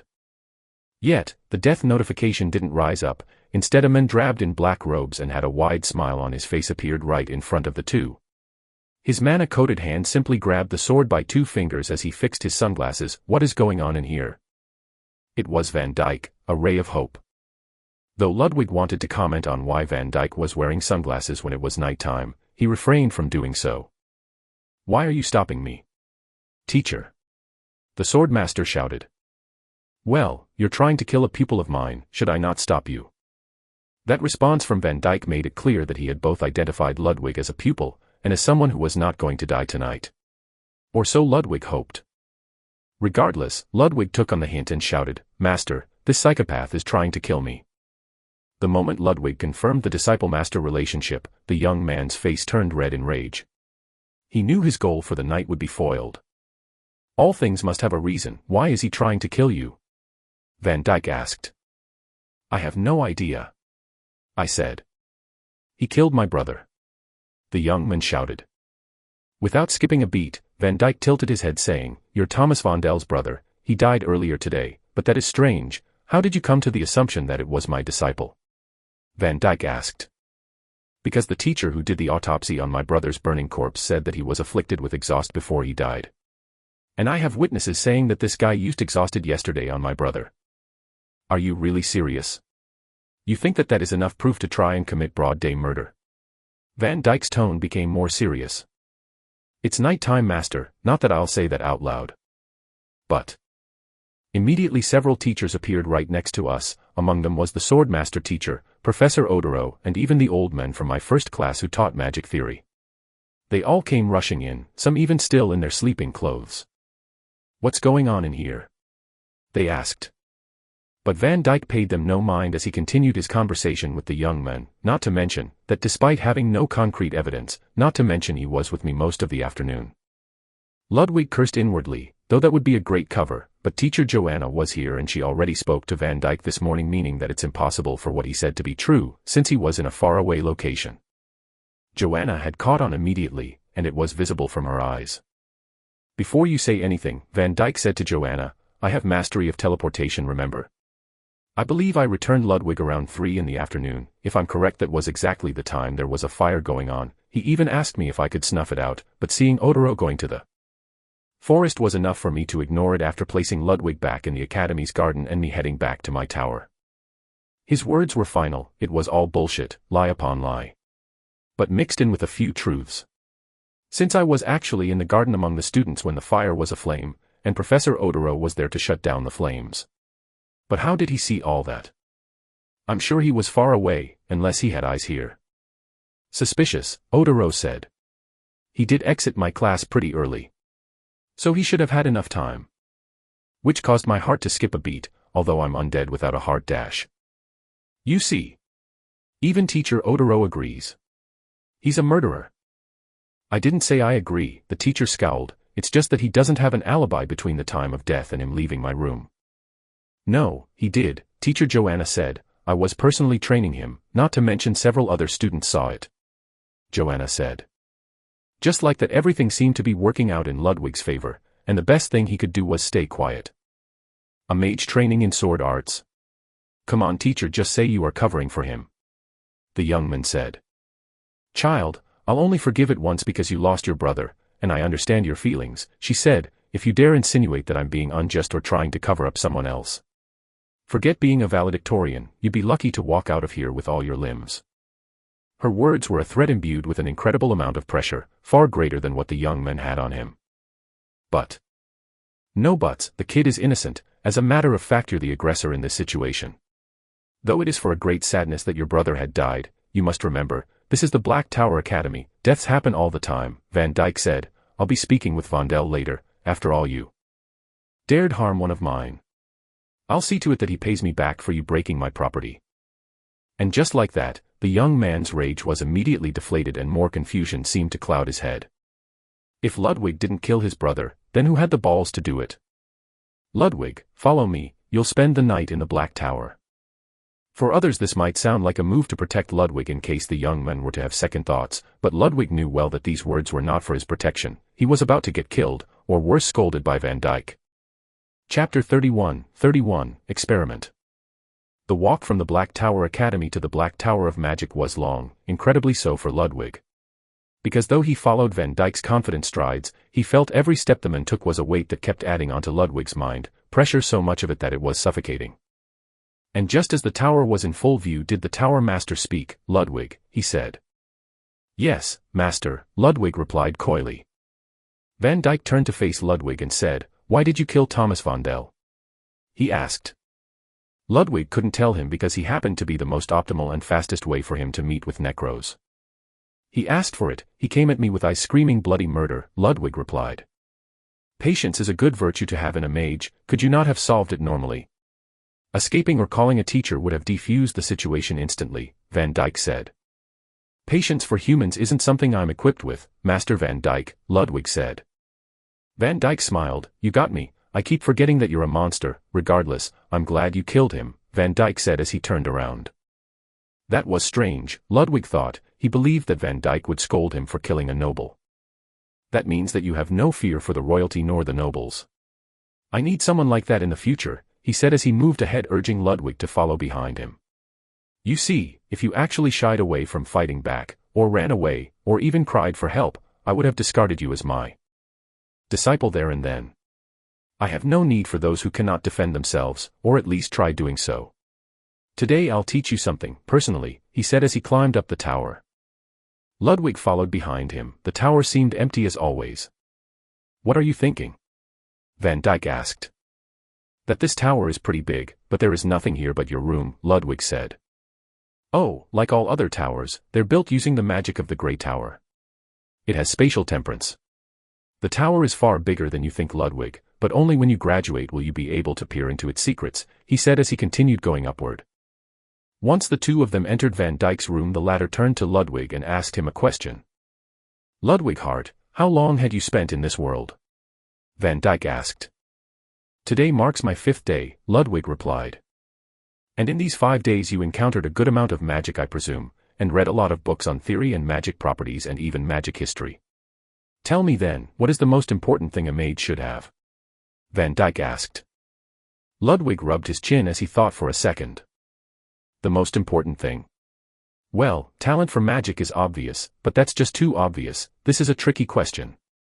Having loads of mana would help in using great spells, having talents make able to climb the ranks of mages and have more circles easily, but all of that is conditional. Van Dyke's question is far too specific for something too conditional to be an answer. Ludwig looked at Van Dyke's eyes and said, imagination, he said. Van Dyke's lips contorted in a vicious smile that would curdle blood. And how did you come to that conclusion? He asked. Ludwig pointed at Van Dyke. Your black flames, they're not something anyone can learn, they're self-created. Making them a personal magic with far more danger than anything I've seen. Even Thomas Vondel used flames with what I could see to have a higher output of mana than yours, but your flames would easily burn rock and steel and even one's soul. While he barely burnt a patch in a dense forest. He had the talent since he was a noble and it didn't serve him much. He also had the mana of a mage and he still died. But he didn't use his imagination. If I were him I wouldn't shoot flames in a frost, I'd chase my opponent with other tools. What other tools? Van Dyke said as his smile grew even more vicious. Though I don't know of such, and I was late in joining the academy, I do know that they learned many other types of basic magic from some notes of a classmate. If I were him I'd use the wind to track my opponent and listen in on them. Or use hexes to exhaust, fatigue, and over-encumber my enemy. I'd take my time hunting them down before I get too overworked with useless emotions like anger. Good, that's a passing answer, he said as he turned and pulled a small booklet from under the pile of books on his desk and gave it to Ludwig. You have obtained detailed notes of an advanced magic study. Mana control. Ludwig took the book note and began admiring the complexity of what was written within. Imagination, or imagery, is the basis of all magic, he said. As he raised a finger up, lighting up a small flame. How would you increase the power of this flame if you have little mana to fuel it? Van Dyke asked. Ludwig thought for a moment. Oxygen, Ludwig said. Van Dyke frowned. I heard that term, it came from a former hero. That's a word for a particle you guys said that is part of air itself, Van Dyke said. Ludwig remembered then that he wasn't the only one to ever be summoned to this world. Yes, the air around us, or in my former world, was composed of almost 80% nitrogen, and almost 20% air, with a small percentile of other gases in between. The oxygen is what allows fire to enflame and burn, so if you add more oxygen to it, it should grow in size without needing to fuel it with mana, Ludwig said. I see, it is close enough to what we have here. We simply fuel it with wind magic, Van Dyke said, and the flame grew stronger. But, how do you make it like this? Van Dyke said, and the flames turned pitch black. The pressure they gave off became terribly suffocating that Ludwig knew that if he were to touch that flame, his entire body would be lit and smoldered in matters of seconds.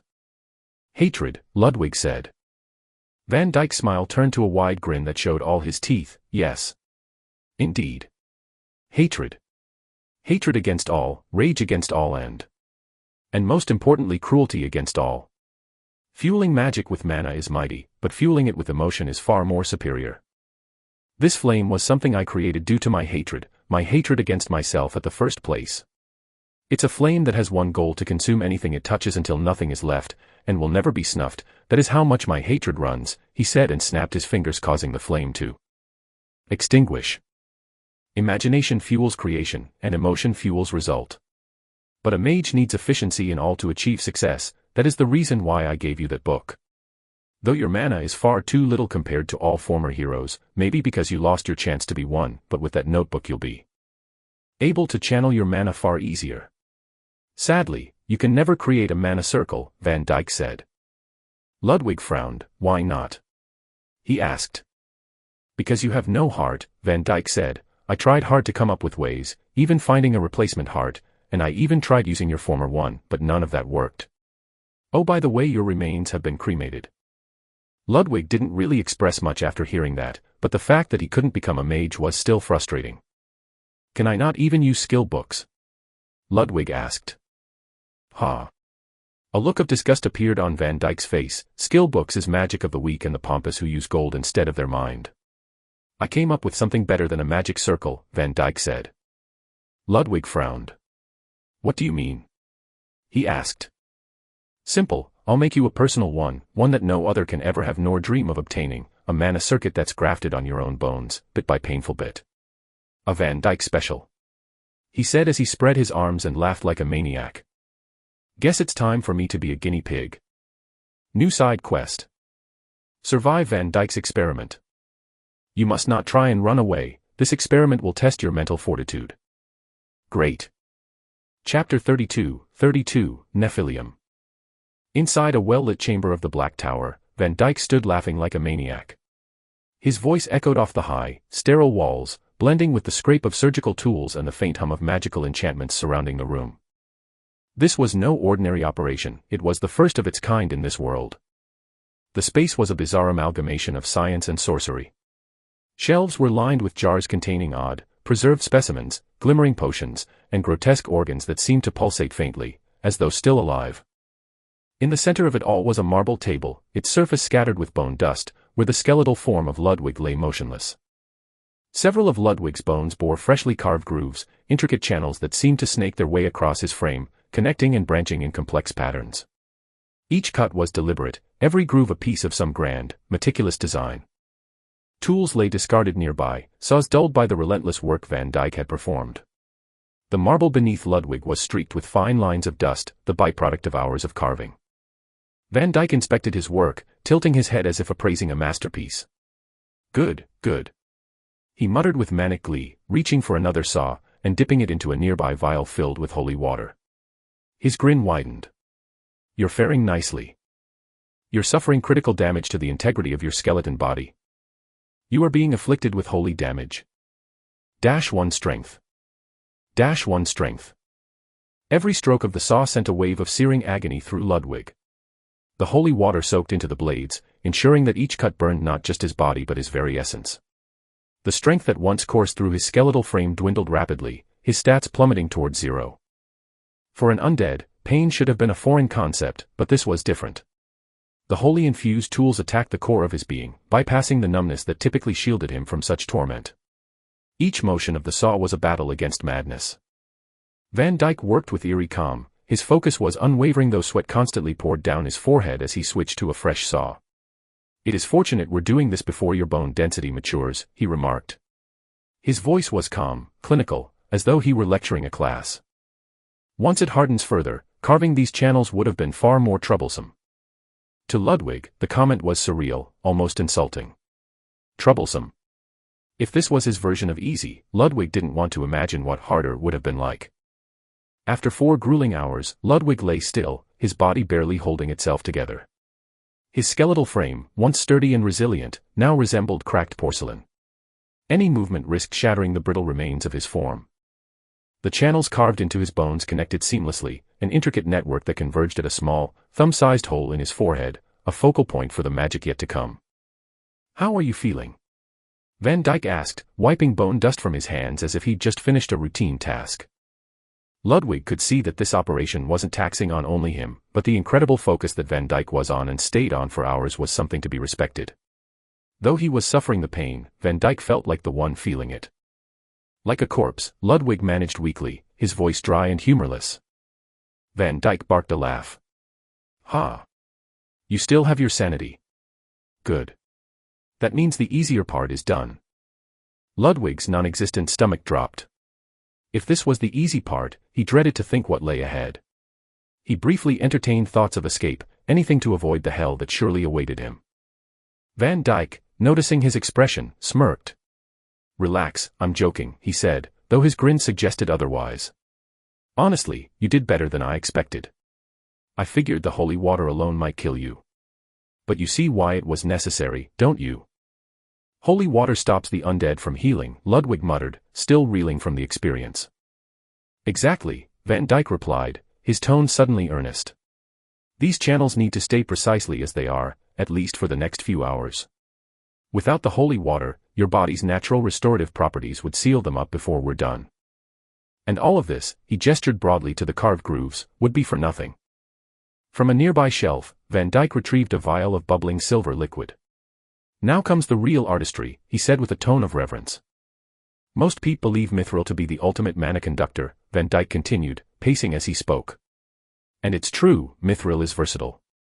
It's rare, durable, and can be forged into practically anything. Some make mighty shields and armor from it, some make treasured weapons that are incredible at conducting mana, and some can even forge it to be as thin as a fabric that one can wear. This very robe of mine is such an example, Van Dyke flexed his wealth. But another conductor with much greater in performance. And it is simply silver. Silver is far superior at conducting raw mana. The only problem is its rigidity, which makes it unsuitable for most practical uses. He held the vial closer to Ludwig's face.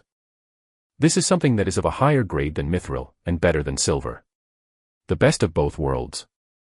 Van Dyke held the vial up to the light, the liquid within shimmering unnaturally. Its surface seemed alive, writhing as if aware of its surroundings. This, Ludwig, is Nephilium, or as some call it, God's blood. It's harvested from angels, and it is the rarest material you'll ever encounter. A single drop could buy an entire city. Ludwig's blue flames for eyes narrowed as he studied the vial. The liquid looked deceptively simple, yet its aura sent shivers down his spine.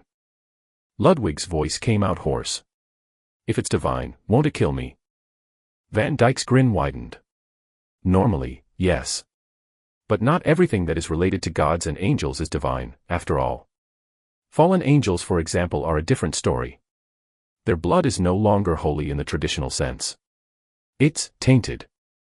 That makes it dangerous, yes, but not outright fatal, to you that is. If a human were to touch this thing they'd turn to mush. For an undead, well, it's quite painful, he added, almost cheerfully, as he uncorked the vial. Without hesitation, Van Dyke poured the liquid onto Ludwig's exposed bones. Ludwig's body convulsed violently as the Nephilium seeped into the grooves carved into his skeleton. His bones vibrated unnaturally, softening and twisting as the liquid spread. The pain was beyond comprehension, unlike anything he'd endured during the carving. He wanted to scream, but the agony stole his voice, leaving only soundless gasps. Ah, magnificent, Van Dyke said, watching the reaction with fascination. Do you feel it, Ludwig? The power seeping into you. Of course, you can't appreciate it now, not through all that pain. But you're alive, well, as alive as you can be. That's what makes you special. Chapter 33, Upgrades people, upgrades. Van Dyke's grin remained unwavering as Ludwig's body twisted under the effects of the Nephilium. The liquid coursed through the carved channels in his bones, glowing faintly as it worked its way deeper into his skeletal frame. The vibrations were almost unbearable, the silver substance making Ludwig's very essence feel malleable, as if he were about to crumble into dust. Though the blood of angels is fatal to undead, the blood of fallen angels carries a different property, Van Dyke said, his voice steady, even as Ludwig's body convulsed violently. It's still highly toxic to creatures like you. But toxic doesn't mean fatal. It means transformative. Ludwig wanted to respond, to curse, to tell Van Dyke to go to hell, but the sheer pain rendered him silent. His skeletal body spasmed uncontrollably, his mind teetering on the brink of madness. The silver liquid seeped into every groove, every crevice, spreading an unnatural warmth that made his Entire form feel as though it was both melting and solidifying at once. "Ah, I see that look," Van Dyke continued, his tone almost conversational as he observed Ludwig's agony. "You're wondering why this hasn't been done before, aren't you? The answer is simple, my dear apprentice, no one survives it. Trolls, ogres, werewolves, even chimeras, all of them succumb to the process. Not even their famed regenerative properties can handle the transformation." He leaned in closer, his grin now almost predatory. "But you're different. You're already dead. No pain, no matter how intense, will kill you. And unlike most undead, you're not some mindless husk. Your mind remains intact, able to withstand the effects of the Nephilim." Ludwig's body bucked violently, his skull slamming against the marble table. His eye sockets dimmed momentarily, flickering like a candle in a strong wind. Van Dyke seemed unfazed, stepping back slightly to observe the silver liquid as it began to solidify within the carved channels. "You're probably curious about the history of this material," Van Dyke said, pacing slightly. "Its first name, long before it became known as Nephilium, was delirium. Fitting, isn't it? They called it that because anyone who came into contact with it lost their minds. Even the strongest necromancers couldn't control the undead they subjected to it, they'd go feral, maddened by the process." He gestured toward Ludwig's trembling form. "But you. Look at you. Still conscious, still aware. A little worse for wear, perhaps, but certainly not feral. That's why you're perfect for this." As the liquid began to stabilize, Ludwig felt the pain recede slightly. His bones stopped convulsing, the vibrations slowing to a halt. The glowing channels dimmed, settling into a faint, steady light. Van Dyke reached for a small, gleaming object on his desk, a jewel-shaped blue mana stone. "This," he said, holding it aloft, "is your key to the next step." He approached Ludwig's head, carefully fitting the stone into the carved hole in his forehead. The fit was seamless, as though the stone had been made for him. The moment it clicked into place, Ludwig's entire body pulsed with energy. A low hum filled the room as the silver circuits in his bones lit up once more, brighter this time, radiating power. The pain was gone, replaced by an overwhelming sensation of potential. Ludwig could feel it, mana coursing through his body like a river, flowing through the intricate pathways etched into his skeleton. It was unlike anything he'd felt before, raw and unrestrained. Van Dyke stepped back, admiring his work. "Congratulations, Ludwig. You've survived. Few can claim that honor." A series of notifications flashed in Ludwig's mind, their words crisp and clear. "Congratulations. You have successfully survived Van Dyke's experiment. The substat, intelligence, has been upgraded to wisdom. The substat, charisma, has been added to your substats. Charisma increases your personal appeal to others. And also increases your ability to lead. The angel's blood in you has increased your charisma stat by a base of 20. Charisma can also enhance the speed in which the flow of mana goes through the pathways of the carved Nephilim circuit. Wisdom increases the capacity of your mana and the potency of all magic-related abilities. It does not increase your mental wisdom, however. You have gained Blessed Body. Blessed Body, permanent passive. Effects: you are now able to grow your magic power infinitely. The limitations of your mana pool have been lifted. If you wish to turn to a mage-type undead, you no longer need to create a life vassal. If you wish to proceed following the mage path, you no longer need to create magic circles to use higher tiers of magic. Your Blessed Body is currently at the beginner level. Blessed Body can be leveled up by increasing your wisdom stat. It can also be enhanced further up by consuming more Nephilium. You have obtained Basic Mana Crystal. You can now use up to second circle level magic. All first circle level magic's potency and casting speed had slightly improved. Ludwig sat up slowly, his movements cautious as he adjusted to the newfound power flowing through him. He could see the mana coursing through the Nephilium circuits, weaving intricate paths through his body. The faint glow of the mana stone in his forehead gave him a sharp, otherworldly presence. "That stone," Van Dyke said sharply, breaking Ludwig's thoughts, "is your limit for now. Don't even think about upgrading it. Magic must be earned, not given. When you've proven yourself ready, I'll provide a more advanced stone. Until then, this will suffice." Ludwig nodded, though his mind was racing. The power surging through him was intoxicating. He flexed his hands experimentally, feeling the circuits respond with an efficiency he had never known. the mana flowed effortlessly, ready to obey his command. Van Dyke's grin widened, satisfaction gleaming in his eyes. The higher your level, the more Nephilium you'll need. With each addition, the circuits will grow denser, and your magical capabilities will expand. This is my gift to you, Ludwig. A creation no one else could ever dream of. He stepped closer, his expression darkening slightly. So don't disappoint me. With this power, you will shake the very foundations of this world. And perhaps, his voice trailed off, a dangerous edge creeping into his tone. Perhaps you'll help me settle a score or two. Ludwig met Van Dyke's gaze, the faint glow of the mana stone in his forehead reflecting the determination in his eyes. Whatever this new power was, he intended to make it his own. Chapter 34, A Strange Academy. Ludwig's body tingled. The sensation of mana coursing through him was new to him and felt rather refreshing. His former skeleton body though had mana, he didn't feel it to this extent. Now he can see it all around him and within him far clearer than before. Put the slime back on, Van Dyke said as he wiped the rest of the bone dust off his hands. You should also head back to the academy once morning comes, take your remaining time to study up. I heard you have alchemy class, the teacher is rather peculiar, Van Dyke said. Peculiar? More than you. I highly doubt that. Ludwig's thoughts remained inward. Van Dyke soon left the lab, leaving a portal for Ludwig to leave from after him. The latter placed the slime back on and it soon morphed onto his body giving him the appearance of a human. Though the soul-letting lantern clearly stated that no one who does not already know of Ludwig's current undead situation will be able to see him as anything other than a human, it was better to have that fake layer of protection for his own sense of self.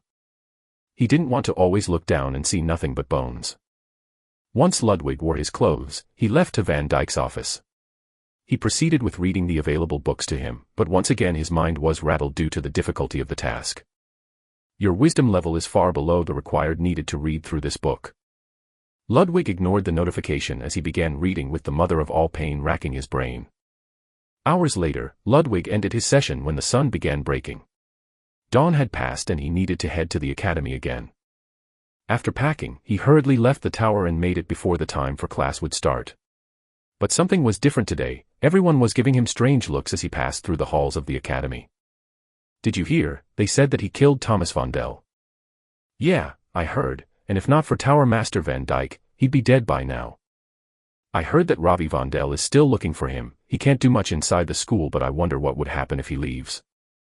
The rumors and the gossip were something that Ludwig never experienced in the real world, and only heard about and read about in books and novels. It was a new experience for him and all he could do was snicker as he went past the students who continued talking about him. Ludwig arrived to the classroom, which was a junction of both a massive botanical garden and a classroom at the same time that was packed full of all sorts of conserved organs, and colorful liquids on shelves and walls. There were even skeletal frames for study, none of which were human. Some of the students were already seated, and while Ludwig entered late he wasn't the last one. Cassandra noticed Ludwig entering, and he saw her too, but she soon turned her head. Did she also hear the rumors? He thought. But it wasn't something he could control. He went up the rows and sat in an empty seat. You really survived that, Ludwig heard. Turning, it was Hoyo, the guy who warned him about what was going to happen.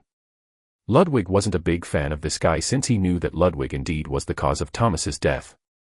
Keep everything to yourself, you hear me? Ludwig warned. Don't worry, I won't talk about this to anyone, Hoyo replied in a hushed tone. Anyways, the two bastards who were with him are looking for you however, he said. Did you not hear what I just said? Ludwig warned in a sterner tone, and Hoyo simply backed off. Ludwig knew well that though Van Dyke covered for him, at the end of the day someone did actually die and Ludwig was the only suspect. Even with an alibi, people tend to focus their nonsensical accusation on the only available suspect disregarding facts. Unless another person comes up and is blamed for the death of Thomas, it will always leave a stain on Ludwig that he was the cause of the death regardless of the alibi. Good morning young ones, a calm feminine and charming voice echoed through the classroom. The teacher that just entered seemed to be in her mid-20s and looked quite charming. A pretty-looking woman with a gentle and bright smile. Wearing the academy's teacher gowns and hugging a large leather book to her chest. But something wasn't right, as Ludwig's new body had allowed him to use even more of his discerning powers. The same powers that allowed him to see Van Dyke's flame and the path of mana. He raised his brows up and was absolutely baffled by what he just saw. The illusion of that appearance, that gentle country girl appearance who came here to teach, simply dissipated in front of his eyes as he saw what lay beneath. A demon. He muttered. Low enough that no one could hear it, it was so low that even the student next to him couldn't pick it up. But the teacher in question had her eyes snap right onto Ludwig's. Golden eyes with a cat-like slit for irises. A beautifully carved face, enough that would make any man fall for her in an instant. A mix of vivid purple and black short-cut hair, and 2 long curving horns, along with a viscous, scandalous almost-looking body. 2 massive mounds of fat hung on barely able straps that held them with difficulty. With a thin waistline and a demonically curving ass. Thighs barely held together with tight-looking stockings held with a hold-up that extended up her skirt and only God knows where they were attached to. And a thin tail seemed to sway from behind her left and right, almost inviting even. She wore an incredibly tall stiletto that seemed to be holding itself with an almost needle-width heel. "You're new here, it's not gentlemanly to stare, you know," Ludwig heard right into his mind. "You don't need to reply, dear undead. Keep what you just saw a secret, however, not many know what I am," she said. That was the most obvious, shut up and pay attention to class Ludwig had ever heard before. Ludwig nodded in acceptance, but before he could even act. Necro's blessing is activating. Oh shit no. Ludwig cursed inwardly as he knew what was going to happen. Inspect. Fuck. Character screen. Name, Simoria Asmeralis. Title, Manslayer, consumed the vitality of 100 men in one night. Level. HP. Status effect, intermediate polymorph. Lore. A succubus who once led the largest information-gathering hub of the country. After her identity as a demon was exposed, she was chased by the Holy Order and found solace in the bosom of the Dark Tower Academy. Now she works as a teacher for the academy and is teaching students the art of alchemy. "Agn," the professor moaned. The sound was loud and prefoliation enough that everyone in the classroom was too stunned to speak. The kind-looking teacher can make sounds like that. Ludwig gulped hard as he saw the angry look in the teacher's eyes which were locked onto him. Fuck. Chapter 35, Alchemy Session. Ahem, the teacher didn't press further as she began explaining today's class. Today, we'll be talking about the properties of the Drakebane grass. Who can tell me what is Drakebane? Simoria asked. Cassandra was the only student who raised her hand. Cassandra, go ahead, the teacher said as she nodded toward her. Drakebane, or the dragon scourge, is a rare herb that grows in hot environments. It has a growth cycle of 10 years, before it reaches maturity, and has a single-day time span for harvesting. The plant releases all its spores to propagate during that day and will wither the following day. And the reason it's potent against dragons is that it's able to burn their mana rapidly and exhaust them. Cassandra said. Good answer, the teacher nodded, but there are a few misconceptions that most books don't talk about, the teacher said. Anyone? The teacher asked as she looked around. Ludwig had no idea what they were talking about. He wasn't interested in alchemy after all, and from what he read, nothing had come in close to that subject, so like everyone else in the class he just sat waiting for someone to answer. Right, first things first, Drakebane is called that way because of a specific reason. Drakes are not dragons, otherwise it would have been called Dragon's Bane. The property of burning mana is true and very effective against Drakes. They aren't true dragons after all, and their mana is a mix of both natural and true dragon mana. Draconic mana is incredibly pure and chaotic and can easily neutralize Drakebane. And finally, Drakebane can be grown at a faster rate than the natural 10-year cycle. And we have some of it available right here, she said as she pointed at everyone's desk. Under your desks, there is a small lab kit, please pull it out, she said. Ludwig did as told, and pulled a small black box up, placing it on top of his table. The box opened up, revealing a magic circle in the middle of the box as it spread apart to form a hardened rectangular table. There were several closed vials on the table and multiple strands of different grasses neatly assorted on the alchemy table. This is a basic alchemy table that anyone can obtain. Now, what I want you to do is to follow me in creating a sundering potion. This potion uses the properties of Drakebane, which burns mana and is further amplified by some of the herbs that are in front of you, she said. But teacher, one of the students said. All of these herbs look similar. That's why we're doing this experiment. After all, we studied about all of these herbs during the semester. I expect you to have done your homework and learned the properties and the differences between all of them, she said. But, he said in a defeated tone, but the teacher ignored him. Now, students, first things first, light up your alchemy circle by simply injecting your mana into it. She pressed her palm on the table and immediately the circle on her own table lit up in a blood-red hue. Ludwig was a bit confused at first. He didn't study any of this, and compared to the rest of his class he was clearly behind them all. He didn't understand anything in front of him, nor did he recognize the hers.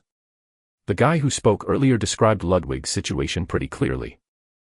But he wasn't someone who'd easily give up. After all, Ludwig's eyes were focused on the teacher as he muttered, "Trace." Immediately, a faint holographic appearance of his own body appeared in front of him, alongside with several pieces of side notes for informations. Inspect has activated. Flaming lotus fire, a toxic herb that can cause blisters and high temperature rise once consumed unprocessed.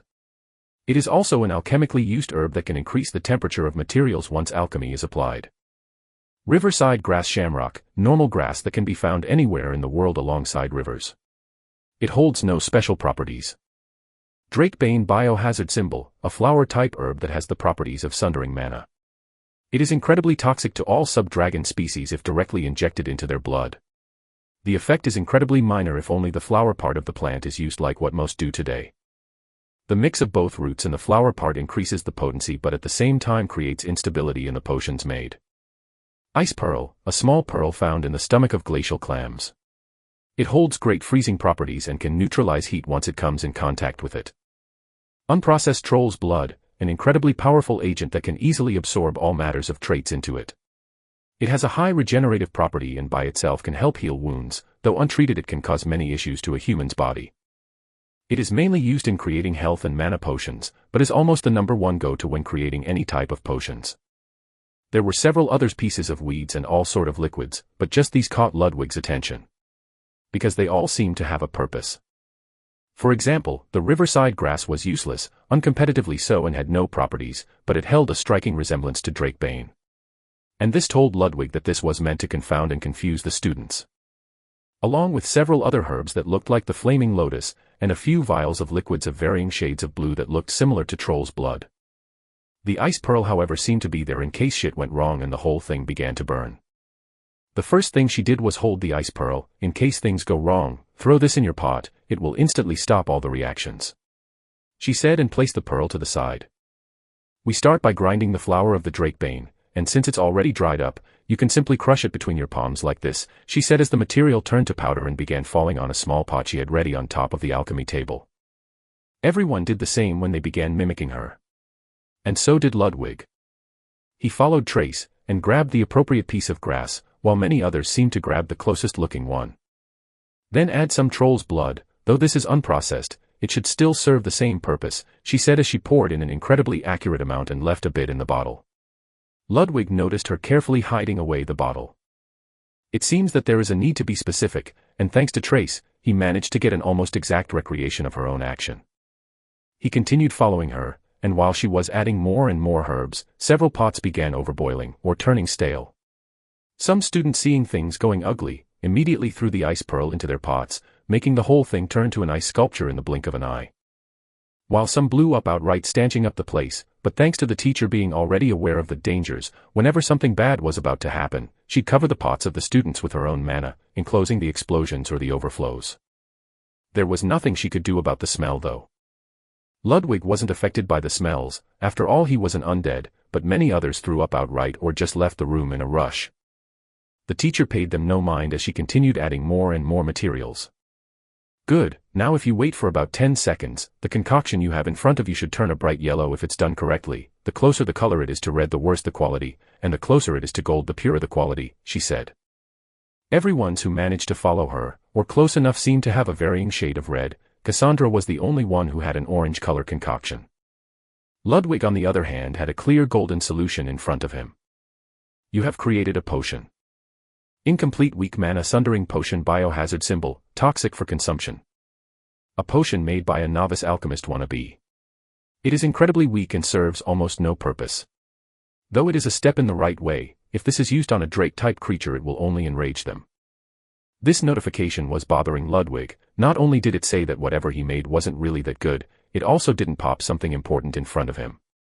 The notification of him receiving the alchemy skill never appeared. The teacher noticed Ludwig's concoction and smiled. But he then did something different. He grabbed the roots of the drakebane and began grinding them. "What are you doing?" the teacher asked Ludwig. "Oh. I want to try something," he said. She frowned while everyone seemed annoyed at him. After all, for him who got the closest to the teacher's concoction, he didn't need to brag some more saying he wanted to try something. He already succeeded, but most of them hoped he'd do so he can mess up what he created. The teacher, however, didn't stop him and continued monitoring the rest of the students and taking notes of their progress. While Ludwig grinded the roots and added them to the mix, the whole pot began burning up some more. He then grabbed the pearl and broke it apart, and began adding smaller and smaller pieces of the pearl into the pot to lower its temperature. Soon, however, the liquid's boiling began slowing down bit by bit and began simmering.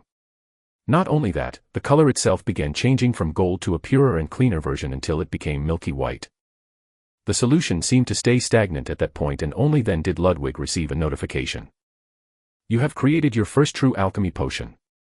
Intermediate mana sundering potion biohazard symbol. A reliable potion created by an ambitious young alchemist. It boasts great effects in sundering subdraconic species of their mana."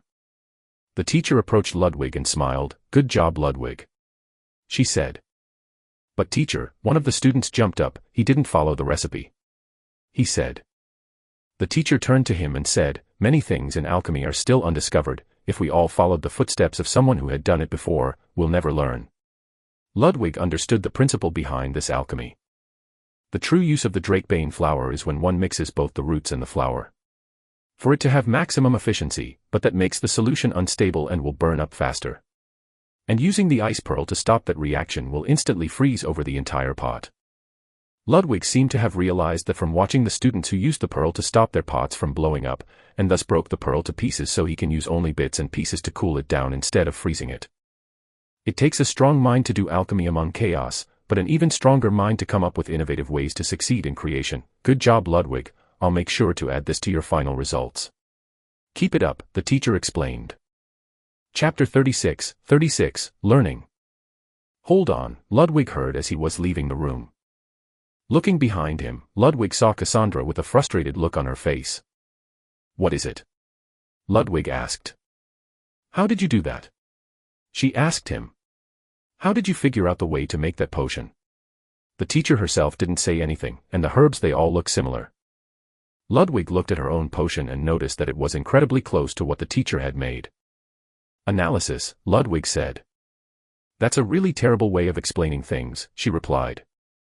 Ludwig thought for a moment. He couldn't just tell her that he could see the specific details of the herbs thanks to his system, so he needed a way to convince her. The teacher made sure to display the ice pearl to us and show us that it is important. But honestly, that felt like a trick, because there are dozens of ways to shut down an alchemical reaction that doesn't need the pearl, he said. I suppose that's right, she did stop some explosions using her own magic. And that was all I needed to know, that the pearl's primary objective wasn't to shut down the reaction, so it must have another purpose, and seeing that using the whole pearl immediately freezes the pot, if I were to use smaller portions of it, it would cool down the incredibly volatile reaction. He added. That, logical, she replied reluctantly. And if the pearl is needed, then that means that I need a way to increase the temperature of the concoction, Ludwig said as he pointed at a busted pot from one of the students. That guy, he used the flower and the roots of the drakebane, and the temperature of the whole thing rose up incredibly. So I assumed by doing that, I can increase the heat, and by adding pieces of the pearl I can cool it down without it freezing, so I tried it, and it worked, Ludwig replied while shrugging. That's a lot of baseless assumptions, Cassandra said. The first alchemist also began by making assumptions and attempts. I believe the goal of this class isn't to teach you alchemy, but to teach us how to think outside the box and take our own path forward. If we just replicate what others have made, we won't learn, we'll only be a replica of someone else's efforts, is what I believe. Ludwig finalized his words, leaving Cassandra to her thoughts. Just as he left the room, he heard students talking about him in hushed tones. I can't believe that guy, you saw how he was acting in class, being all haughty and stuff. Yeah, he was saying he didn't know much on his first day, but now he's good at alchemy, and you remember people saying he did use exhaust. Yeah, the rumors of him killing Thomas are probably true. If he's that good, he could have easily done that. He probably said that he didn't know anything about magic the first day to make us drop our guards. The words continued on, and Ludwig didn't humor any of them as he went past the students and outside the halls of the academy. He sighed a bit, and thought of what he was going to do for the rest of the day. The shouts and cries of battle from afar piqued his interest, and he once again found himself headed toward the training area for the swordsmen of the academy. The teacher there was diligently guiding everyone to follow her pace and practice. And once she saw Ludwig. "You got here on time, everyone. Halt," she said, and everyone in the area stopped. "This is Ludwig Hart, some of you know him," she said. The students all took note of Ludwig, and some even began talking about last night's incident. "He will be joining your training from here onwards," she said. "Ludwig, I believe you somewhat managed the first level of the imperial art," she said. "To an extent," Ludwig replied. "Good, then grab a training sword and follow everyone's moves," she said as she began swinging. Everyone followed her, and so did Ludwig as he stood at the last row, making sure that every swing of his was perfectly following the trace projection in front of him. Time went by as Ludwig followed the teachings of Joanna, and the whole class seemed to get drenched in sweat and exhaustion after the first 2 hours. And 4 more hours, the area looked almost void of life. Some had outright fallen unconscious, while many others gave up as their arms felt numb. There were only 2 students left who were still following the teacher. Ludwig, of course, since he had no concept of stamina.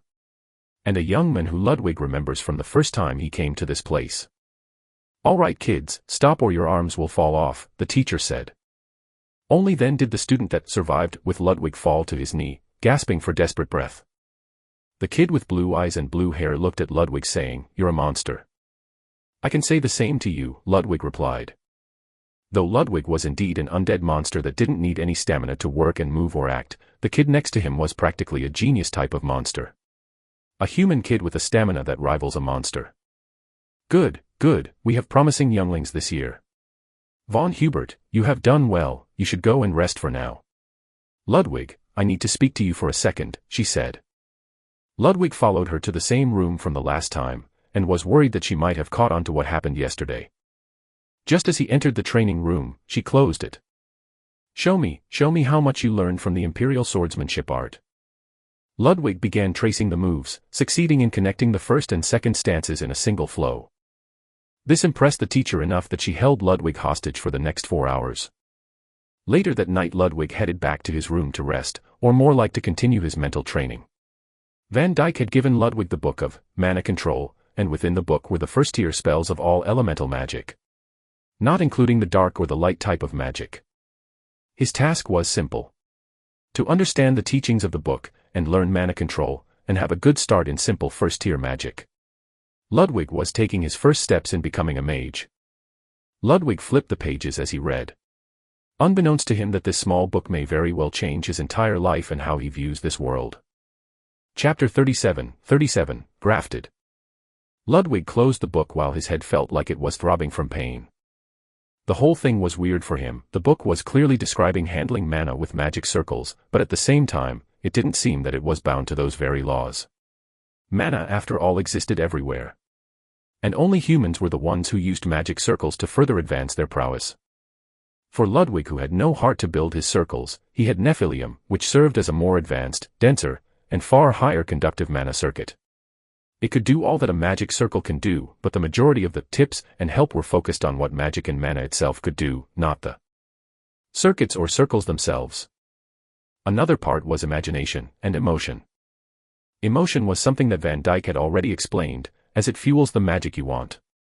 For heat, it's passion, and water is compassion, while the deeper and darker magic require more emotions to further fuel them, such as rage and anger or even love. Emotional discipline is needed to advance the usage of all types of magic. The second part was something only the book spoke about, and that was imagination. Magic in its essence could be simplified to basically becoming a series of calculations that adjust the flow of the world itself. To calculate how fast atoms need to move for them to create heat is something that a mage should be able to do, for example. But it can be bypassed when one can imagine and see the way that operation happens. For a flame, one can either use mana and imbue it with a passionate will which will change its form from normal mana to a flaming red mana. But if they add imagination to the mix, and imagine their mana spinning faster, the flame can become something like a flame arrow, instead of a fireball. The more one can afflict their mana with powerful imaginations and is able to sustain them, the higher their tier of usable magic can become. That is, of course, if they're still able to maintain calculations of all that is happening. After all, it's not hard to imagine a flaming tornado, but one needs 3 things to create it. First and foremost, mana has the capacity to create something that big. Secondly, the passion and emotional stability to manifest it without it going haywire. And lastly, the ability to calculate, infer, and deduce all that is needed to create the flames from the smallest atom at the base of the tornado to the peak of this flaming cyclone. It's a lot of things that need to happen at once. Some are eased by doing chants that align one's mind with the image they want to create.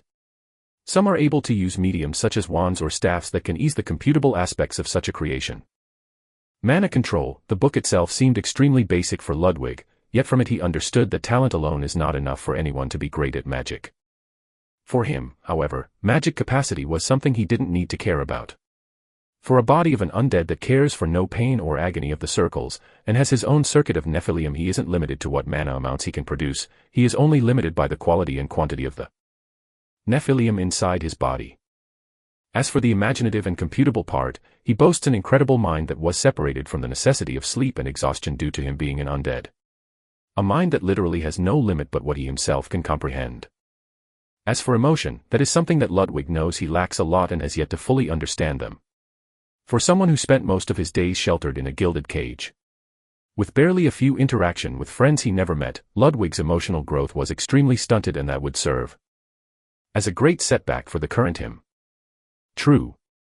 I don't know what love is, and I don't know what could make one angry enough to reach the levels of rage and wrath. Even the death of my parents didn't make my heart bleed as many say it does for them. Not even when I killed someone did I feel anything. Emotions are difficult. He sighed as he leaned back against his chair. It was deep into the night, and he needed to do something to kill the time. He has another class the next morning.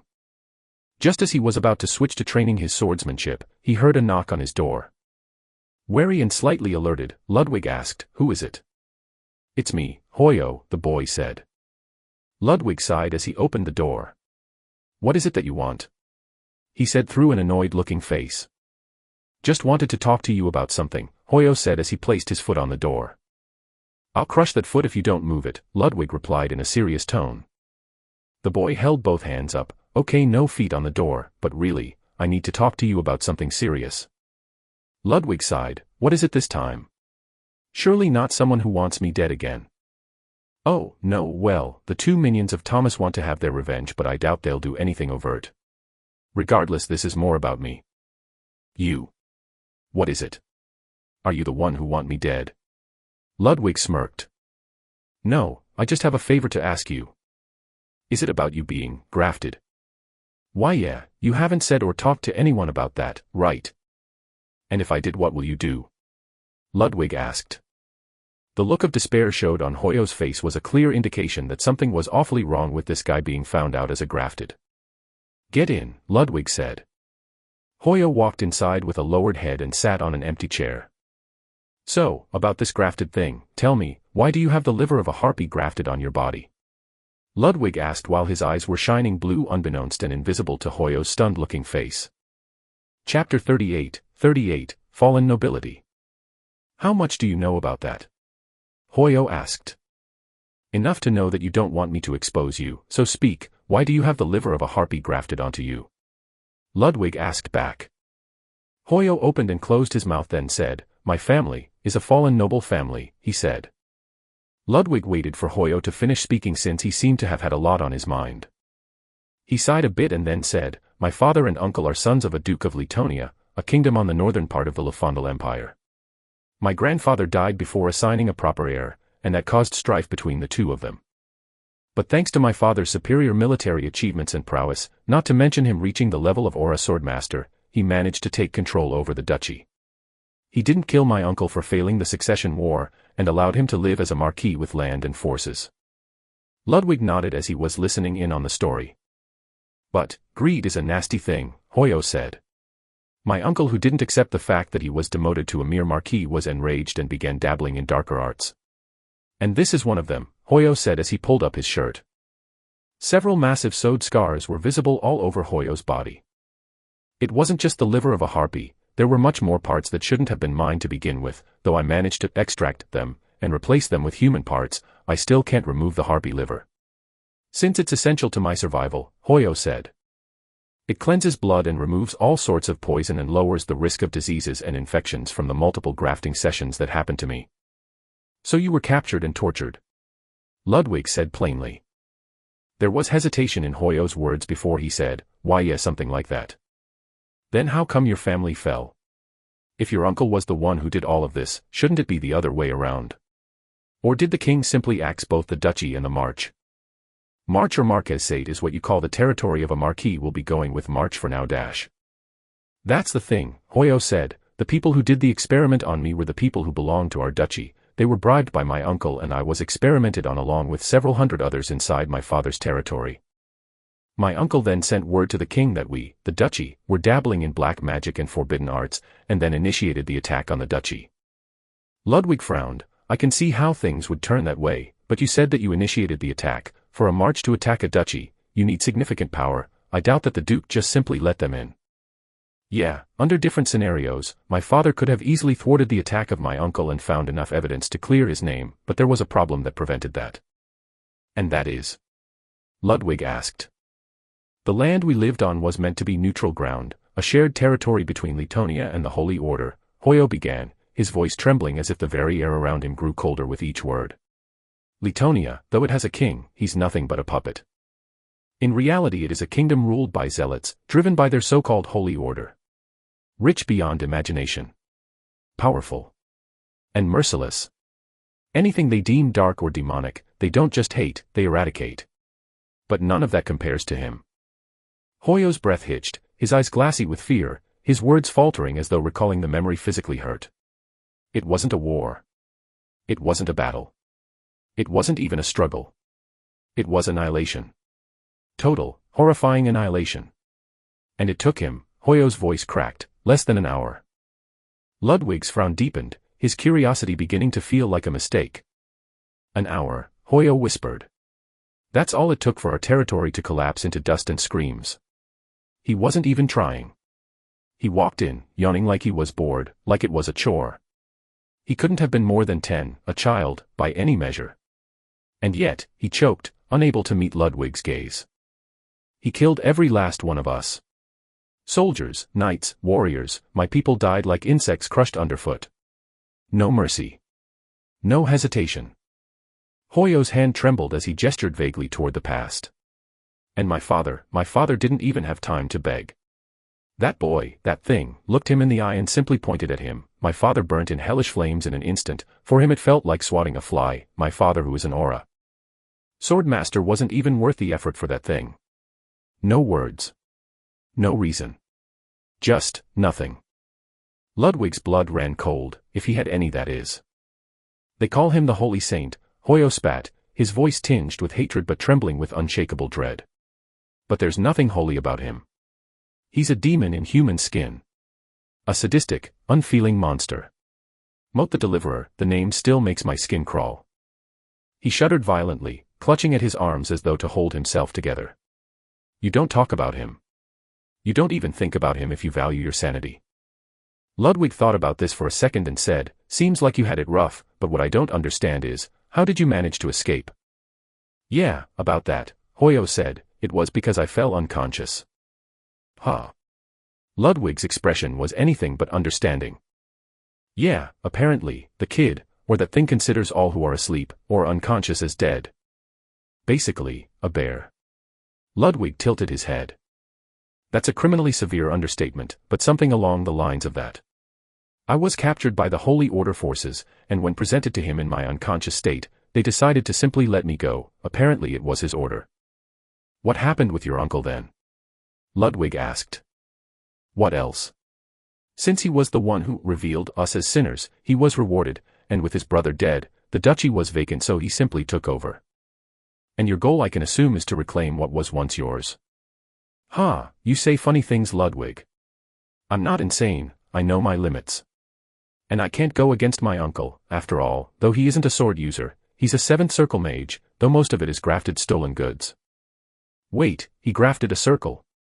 Ludwig asked. Yes, he managed to steal the heart of 7th circle mage and graft it onto his body. That's why he's impossible for me to ever beat. He then looked at Ludwig and smiled, you think I'm a coward, don't you? Not really, Ludwig shook his head, there is a thin line between courage and stupidity, and not wanting to die is everything but stupidity. Hoyo smiled saying, I guess you're right. I had a really hard time dealing with Thomas, to be honest, he said. I can guess why, Ludwig said. You do. You don't want to expose yourself, though I doubt your identity is fully hidden, Ludwig added. Yes, a few teachers already know of me, but the Dark Academy is unrelated to the Holy Order. Though it is part of the Lefondal Empire, the Holy Order can't just simply ask for my head. I suppose. There are powerful teachers here after all, Ludwig shrugged. Speaking of powerful teachers, tomorrow is the last day before the exams. We'll have our final practice session, though it's going to be the first and last one for your, he said. What practice? Ludwig asked. Magic combat, you didn't know? Hoyo asked. Ah. I forgot about that. I can't use any offensive magic though. Ludwig said. Hoyo frowned. How come? You already used exhaust. Yeah, that's basically all I know, that and the Undeath Sigil, but he wasn't going to talk about that to Hoyo. After all, necromancy is forbidden. That's going to be tough for you then. I'd recommend that you give up on tomorrow's practice then, a lot of people will be aiming for you, he said. Ludwig thought about it and saw that it was pretty late into the night. He doesn't have time to learn anything that can serve him any good anytime soon. Nor can he go all the way back to Van Dyke. The captured soul Thomas Vondel is requesting your attention. Chapter 39, Conversation. Would you like to have a conversation with Thomas Vondel? You may ignore this if you do not wish to be bothered by trapped souls. Right, Ludwig said to Hoyo, I'll need to rest soon. Yeah, I understand, sorry about the lore drop, but still. Fine, it's not like I have any friends to talk to about this, regardless your secret is safe with me, Ludwig replied. Thanks, Hoyo said as he proceeded into leaving the room. Once alone, Ludwig pressed the accept option, and his mind immediately seemed to be warped into the lantern. Inside it he looked massive, incredibly so that Vondel barely reached Ludwig's knee. Vondel had an ethereal, almost transparent look to his body, and fear seemed to grip at his heart. Ludwig, he muttered. I have little patience to those who call me without much to say. Wait, I have something to tell you, Thomas said. What is it? Ludwig asked. About your exam, you said you don't know how to use magic, right? Thomas said. What does that have to do with you calling me here? Ludwig asked. Being dead means that you get to know a few things, like what Bastos van Dyke told you. I guess you've been eavesdropping on me a bit, Ludwig asked. Not like I had any other choice, Thomas said. Not to mention, Ludwig said as he got his face closer to Thomas, you're awfully calm for someone I killed, I thought you'd be a bit rowdier. To what end? Thomas spoke rhetorically, I'm already dead. Life has no meaning, but true death is a bit out of reach. You're now turning to a philosopher, Ludwig snickered, still state the purpose of you calling me, I have little patience. Right. Thomas thought for a second and said, you're pretty apathetic. Ludwig frowned, inwardly thinking that Thomas though speaks true, and since his death he had little to almost no emotional interest in anything going around him, or to him even was slightly worrying. After all, he literally lost his humanity, he's but an undead now. A smart undead, but undead nevertheless. What does that have to do with anything? Ludwig asked. For someone smart enough to learn all sort of things, you're a bit slow here. Ludwig slammed his fist down right next to Thomas, in anger, or so it appeared. Right there. Thomas pointed, what you just did, you weren't angry, nor did you truly feel mad, you just mimicked it because you can't truly feel anger. You're calling me sociopathic, Ludwig said.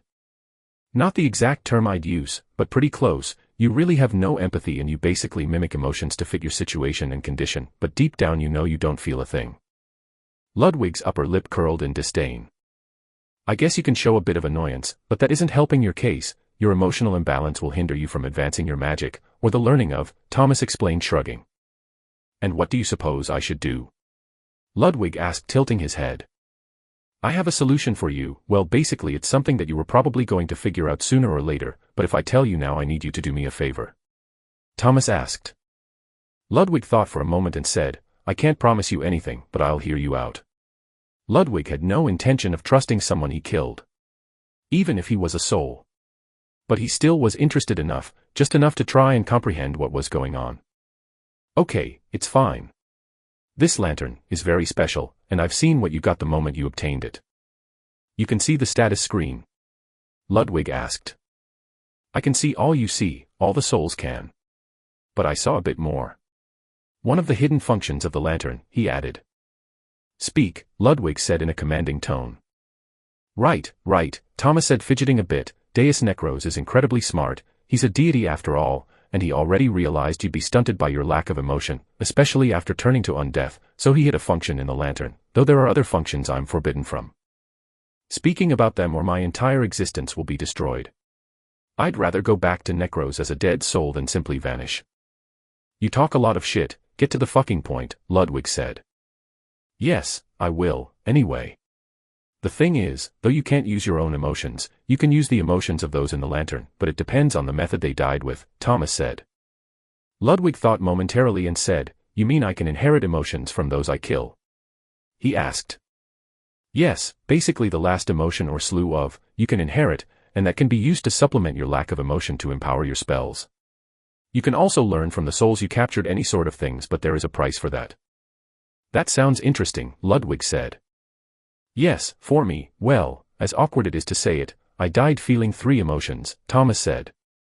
Ludwig immediately interjected, rage, despair, and fear.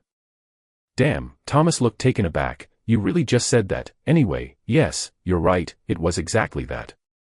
And how is that any helpful? Ludwig asked, genuinely interested. Well, rage is part passion, and it is one of the few elements that empower fire magic and destructive magic. Despair is like a quagmire, a swamp of no hope, it empowers magic that caused physical debilitations, like your exhaust, or any lethargy or weakness-inducing magic. And lastly, fear. Fear is cold, and lonely, and an extreme mental destroying disposition.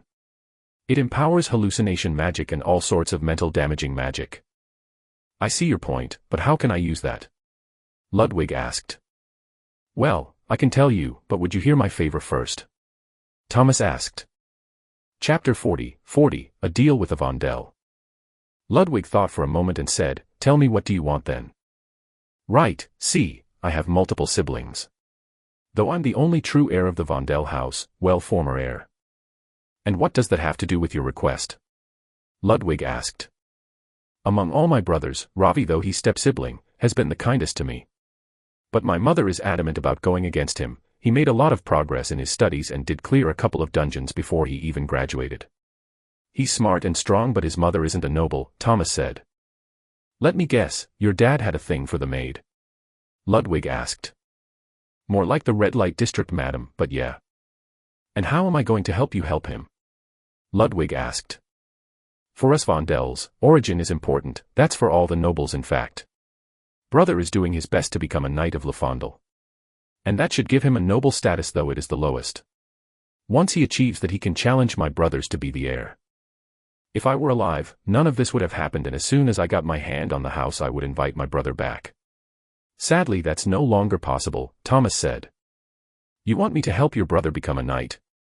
You know that you're asking something a bit too insane. No, not that, he's more than capable of doing that by himself.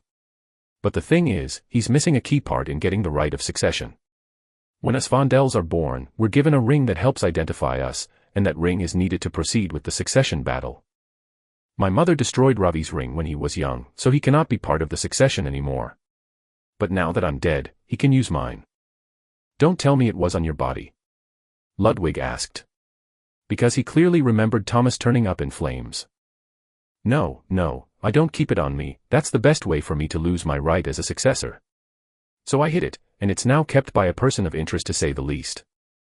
You're being shady on purpose, aren't you? Ludwig groaned.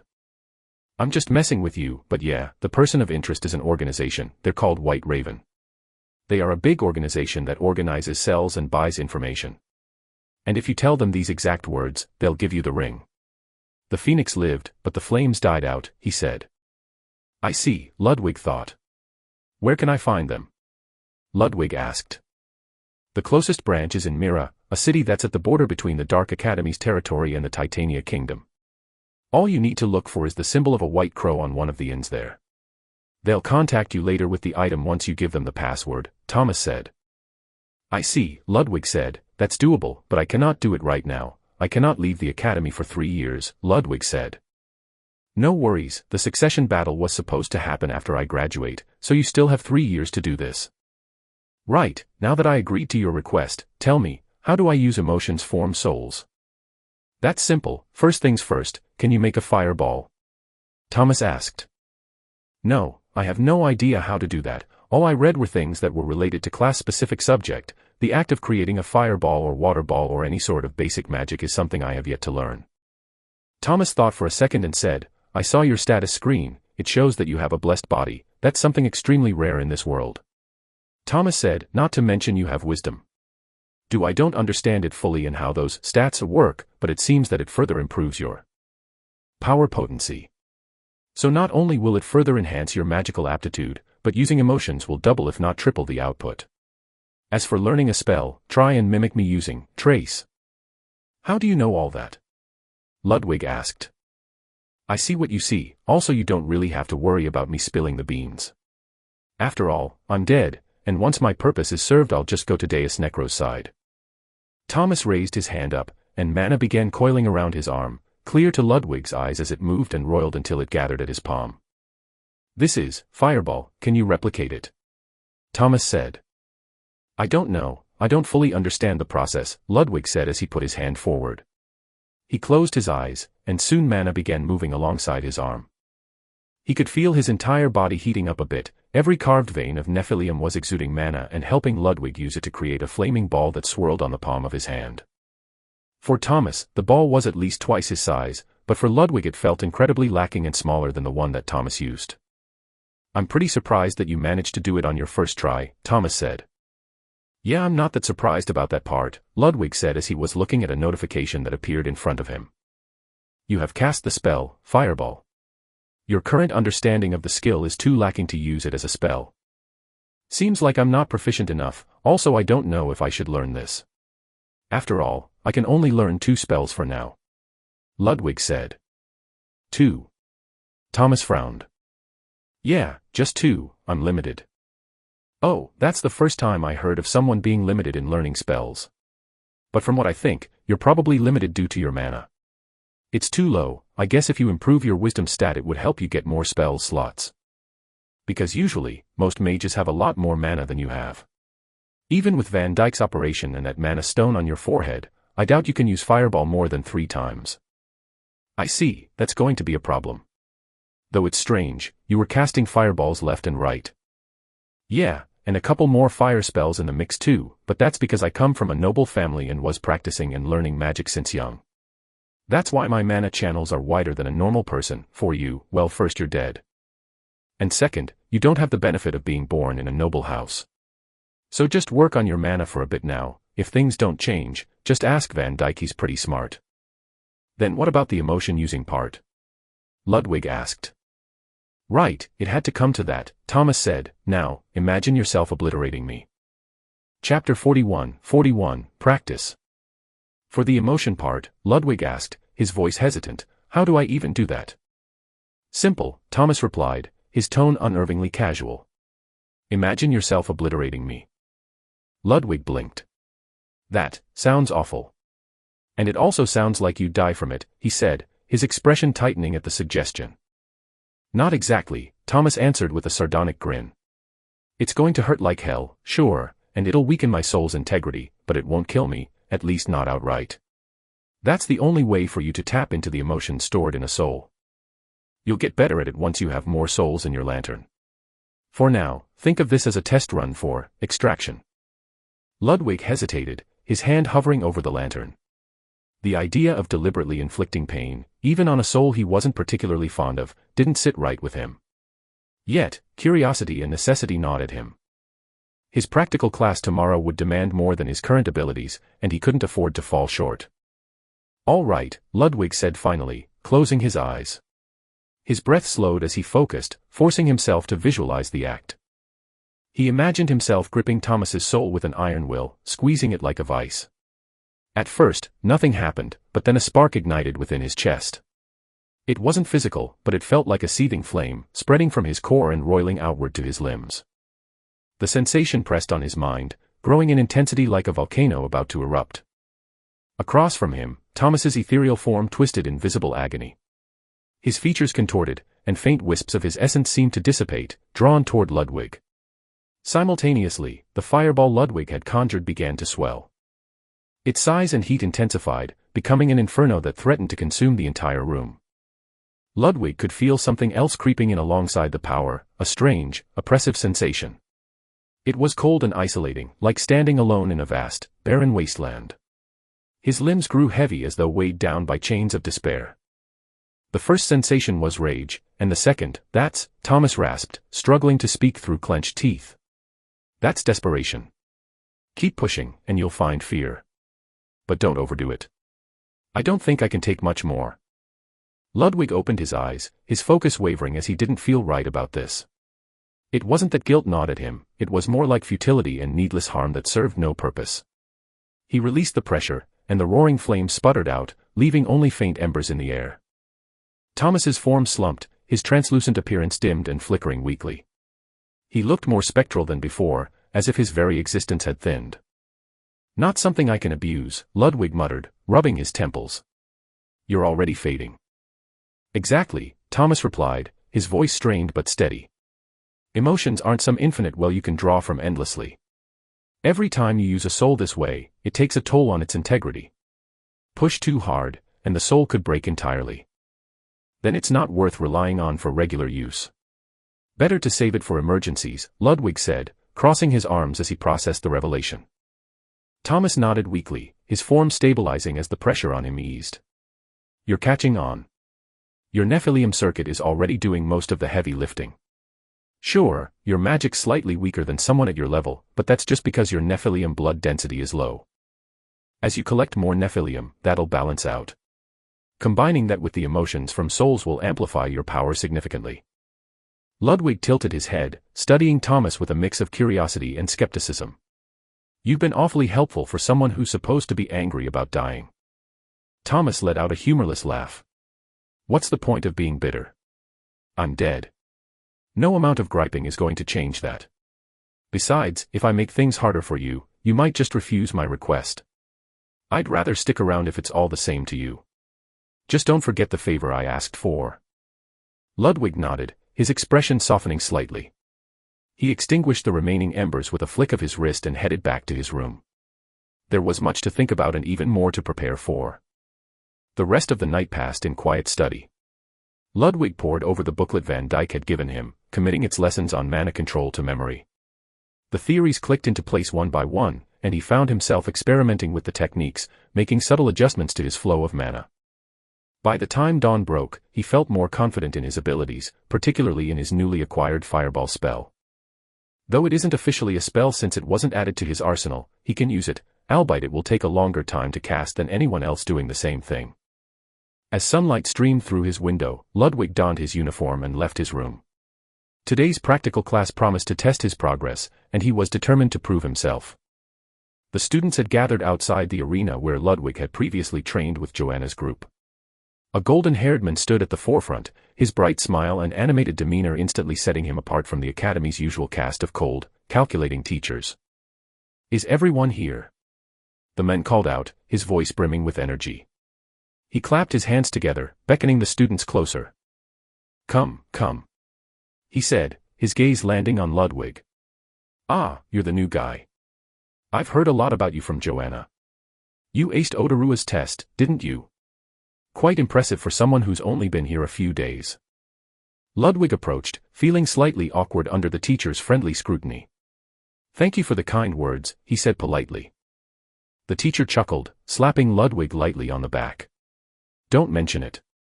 Though, if I were you, I wouldn't get too comfortable. You've missed a lot of classes, and no one's expecting you to perform miracles. Still, I'm curious to see what you can do. Ludwig frowned as the teacher turned. Because something didn't feel right, after all, why would the teacher slap a magic circle on Ludwig's back? Ludwig was the only one to notice it, and it seemed to be on every one of the students. The teacher acted as if nothing was going on as he addressed the group. He raised his voice. Today, we'll be going on a small excursion into the Academy's forest. Consider this your orientation for the test path you'll need to navigate next week. One of the students raised a hand, skepticism evident in their tone. Why show us the path now? Wouldn't it be better to keep everything secret? The teacher grinned. Good question. Today isn't just about the path, it's a test to gauge your abilities for the future. You'll understand once we get started. Now, follow me. The group of 30 students began moving, trailing behind the teacher as he led them into the dense forest. Ludwig found himself flanked by Hoyo on one side and Cassandra on the other. Sup, Hoyo greeted casually, earning a nod from Ludwig.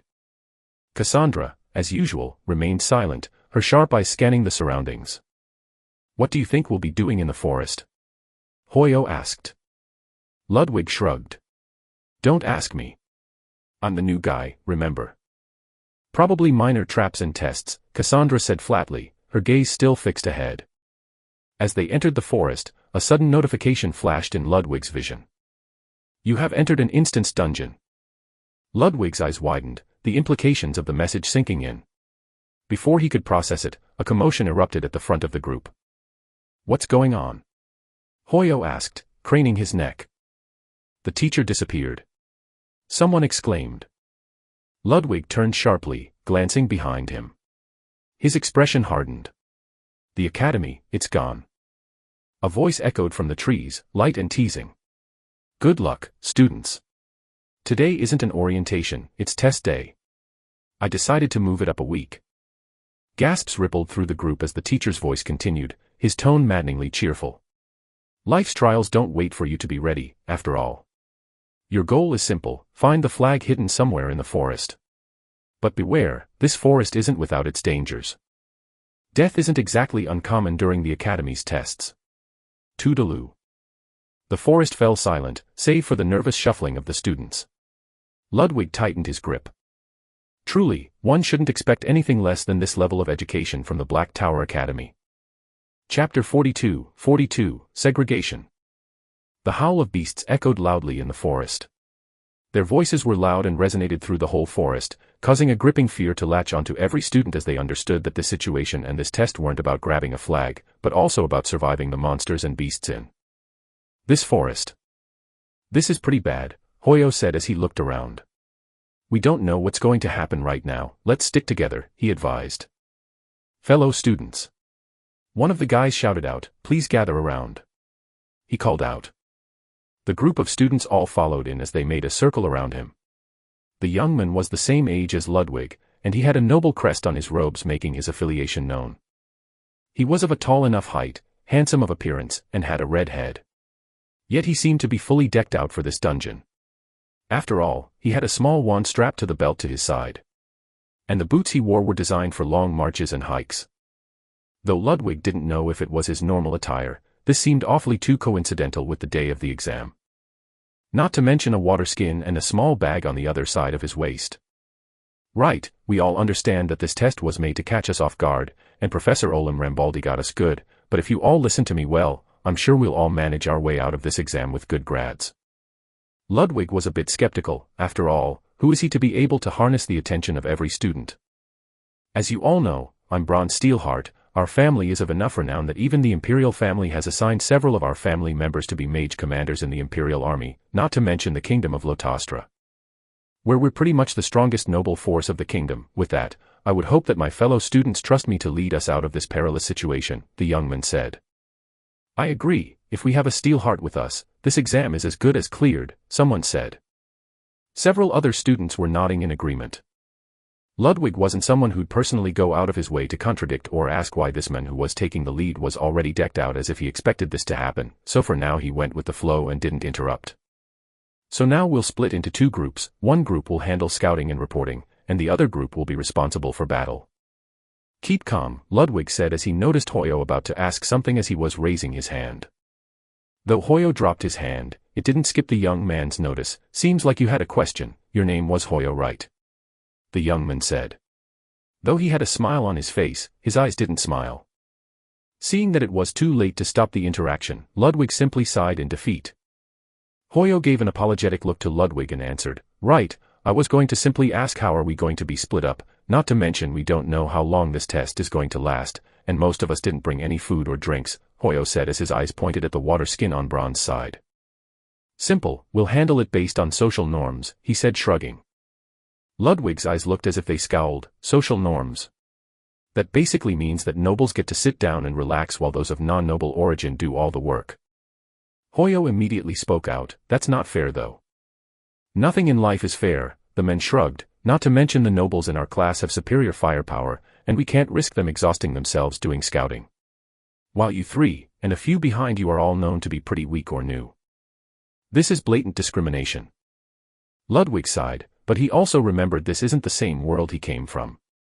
And discrimination based on race, origin, or color is pretty normal here. And they could do nothing about it, not to mention the nobles were of a superior number to those who are not. The Black Tower Academy was after all an academy of magic, and only a select few can learn it. Nobles have access to mana-amplifying options since they were born, while most commoners can only dream of being a mage or a powerful knight. Besides a few exceptions. Ludwig wasn't a noble, but was admitted through special means to the academy. And Cassandra seemed to be someone who is smart, though her robes and her current physical state meant that she was definitely of a poor background. Hoyo though comes from a noble family, his family has fallen, and several other students behind Ludwig who had their head pointing down in shame were all in the same boat. Commoners who only earned the right to attend the Black Tower Academy because either they were of a special race, or had happened upon an opportunity that allowed them to enter the academy, either by birth or by luck. Braun is right, one of the pompous kids spoke, you're lucky you're even here with us, if you were by yourselves you'd never clear something like this, so just do your job of scouting. Right, and since you mentioned it, while you're scouting do some foraging and hunting, we need to stay in top shape if we want to help you clear this stage, another said. The nobles seemed adamant about applying their social pressure onto the commoners and the latter couldn't refute or deny anything. Hoyo was about to argue, but Ludwig held him once more. Sure, I agree to that, Ludwig said. Ah, we have a sensible person on our hands. Who are you? Braun asked. Call me Ludwig. Regardless, to do scouting I would need a few things. I suppose you have something we can use as weapons, right? Ludwig asked. Why would you need a weapon? Braun asked. Why else? If we're scouting we need to be able to defend ourselves. What if we go to scout and die, then who will provide you any sort of information? Ludwig shrugged. You do have a point, but what do you mean by weapon? Most of us here are mages, we don't carry weapons. He added. Then it will be a bit difficult to do that task. I mean without a scouting party it'll be pretty difficult for any of us to progress in this test. Is a short sword good enough for you? One of the nobles asked. Braun gave him a stern look, but Ludwig immediately interrupted. Yes, it would be fine. I've been training the imperial art lately with Professor Joanna. Braun sighed. How come you have a sword when you're a mage? He shook his head at his fellow noble. It's a ceremonial sword of my family, not that I need it or anything, but if it makes him do a better job at scouting then lending him the sword is enough, he said as he approached Ludwig and pulled a sword from a ring he had on him. I don't suppose you guys have any other weapons for the rest of our scouting group? Ludwig asked. Braun shook his hand. Fine, as long as you do a good job of scouting and reporting.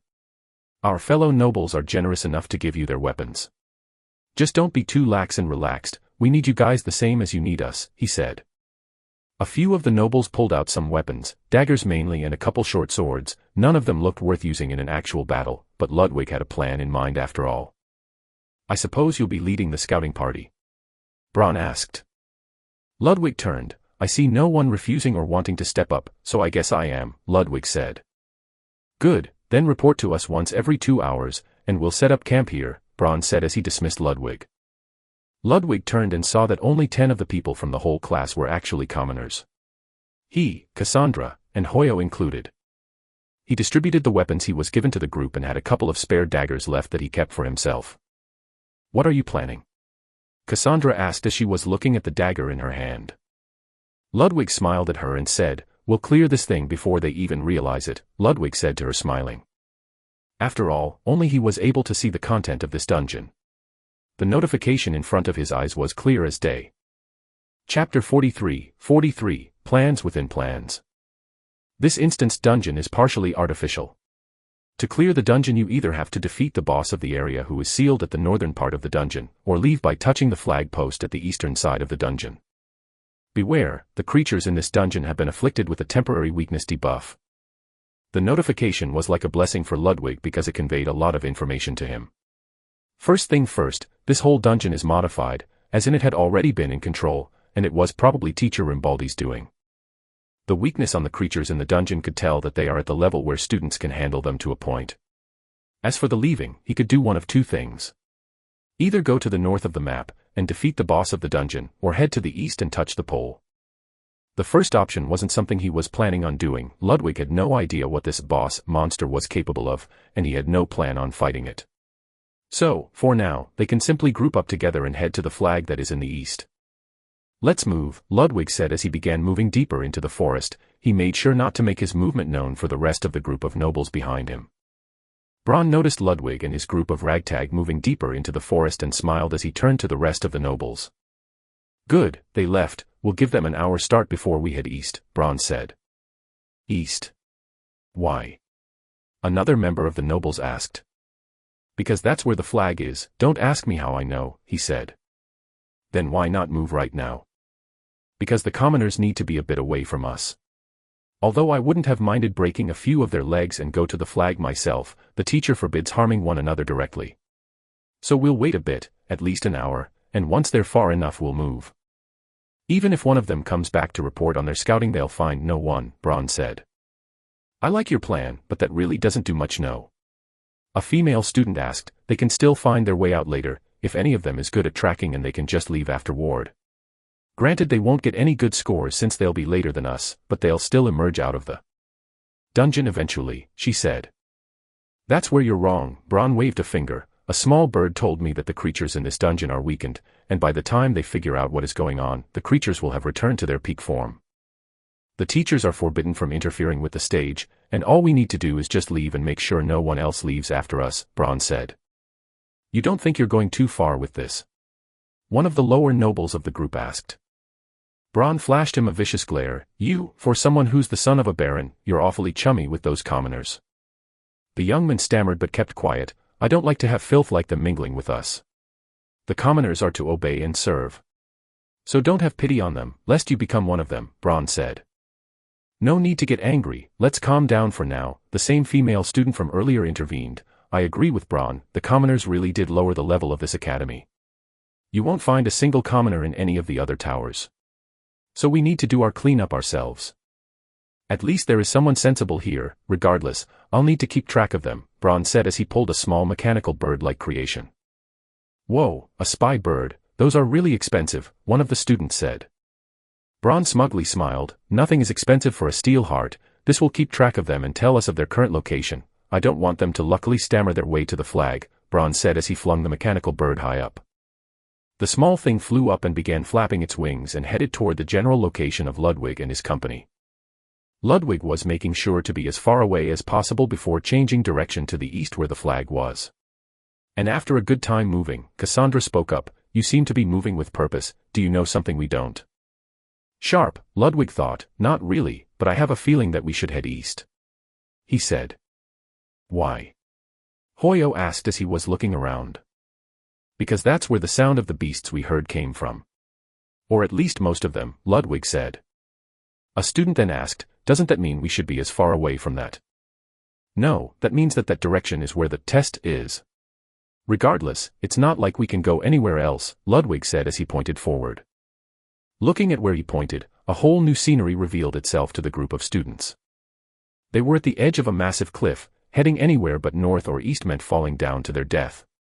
The cliff overlooked a massive sea of clouds that seemed to expand endlessly. I guess we'll just have to go east then, Hoyo said. Not much of a choice we have, Ludwig said as he turned toward the direction of east. Weren't we supposed to be scouting? One of the students said. Ludwig turned to him saying, do you honestly think that they sent us to scout because they needed it? Well, Braun said so, the student replied. And you believed him?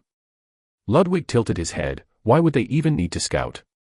They already know where the exit is in the first place, Ludwig said, and that instantly put the whole group on alert. What do you mean they know? That Braun guy, he was awfully ready and geared up for this, so trust me when I tell you, in situations like this they already know well the road they need to. After all, for a noble getting a favor from a teacher isn't that hard, Ludwig shrugged. Your reasoning is somewhat flawed, Cassandra said. How come? Ludwig asked. Why would they ask us to scout if they had the map then? She asked. Simple, Ludwig shrugged, because they don't want us commoners to make it through the test. Remember, we're like a sore thumb in an academy full of snobbish nobles. Then couldn't you have said something? One of the students said, shouting. We could have stuck to them, or refused this scouting mission. I'm going back. A few students seemed to agree with him, to the point of antagonizing Ludwig. This made him quite annoyed. After all, they couldn't and wouldn't say anything if a noble was speaking, but since he is just a commoner like them, they could bitch about him all they want. Don't be an idiot, Ludwig said. Saying anything there would have just made us a target. Then what are you planning? Hoyo asked. If scouting is a ruse we got pulled into, we should go back to them. No. They have a map that can guide them to where the exit is, like you said. Shouldn't we follow them from behind? Hoyo finalized. I thought about that for a bit, Ludwig said as he glanced up, but I don't think that's possible, he added. What do you mean? Cassandra asked. I'll tell you if none of you make it obvious, Ludwig said. Seeing the group frown confused, he added, don't look up basically, but there is a spy bird above us. They sent it to keep track of us. If we backtrack or follow them, they'll figure out that we're going to track them. Ludwig's eyes were glowing as his inspect had been active. Spy bird. Type, mechanical creation. HP, 1. A small recon mechanical creation shaped into a bird. It has intricate magical circles and advanced engineering systems that allows it to fly and report via magic transmission on the target it is currently spying on. The students had a hard time not looking up, but thankfully everyone understood what was going on. If it's above us, we need to take it down to move in stealth, Cassandra said. I thought about that, but we can't mail it obvious. I don't think I can accurately shoot it down, Ludwig said. But I can, Hoyo said as he moved back under the shade of a few trees. He had a small rock in his hand. You know you can't miss, Ludwig said. I'm pretty accurate with my throws, check this out, he said as he flung the rock incredibly fast toward the moving bird. A loud clang echoed above them and the bird fell to bits right next to Ludwig's feet. Ludwig collected the bird's remains and said, Good job, but this is still a problem for us, he said. What is? Hoyo said. Though there is a chance that they can't figure out what happened to the spy bird, they should already know it's down, meaning that they'll move faster. Doesn't that make our situation worse? Now they know we're going after them, one of the students stated. They might, or might now, and in the worst case if they know, they don't know where we currently are and how far we are from them, so let's head east and follow after them.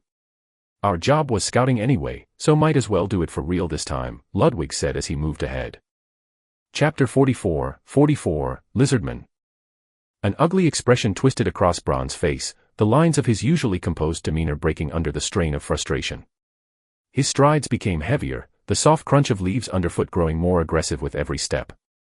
The crystal core of his spy bird lay shattered in his palm, its magical essence dissipated and useless. This was how he received the visual information the spy bird could provide. But now it's nothing but a broken piece of glass. The bird had been his ace, a tool that provided an unassailable advantage over the rest of the students.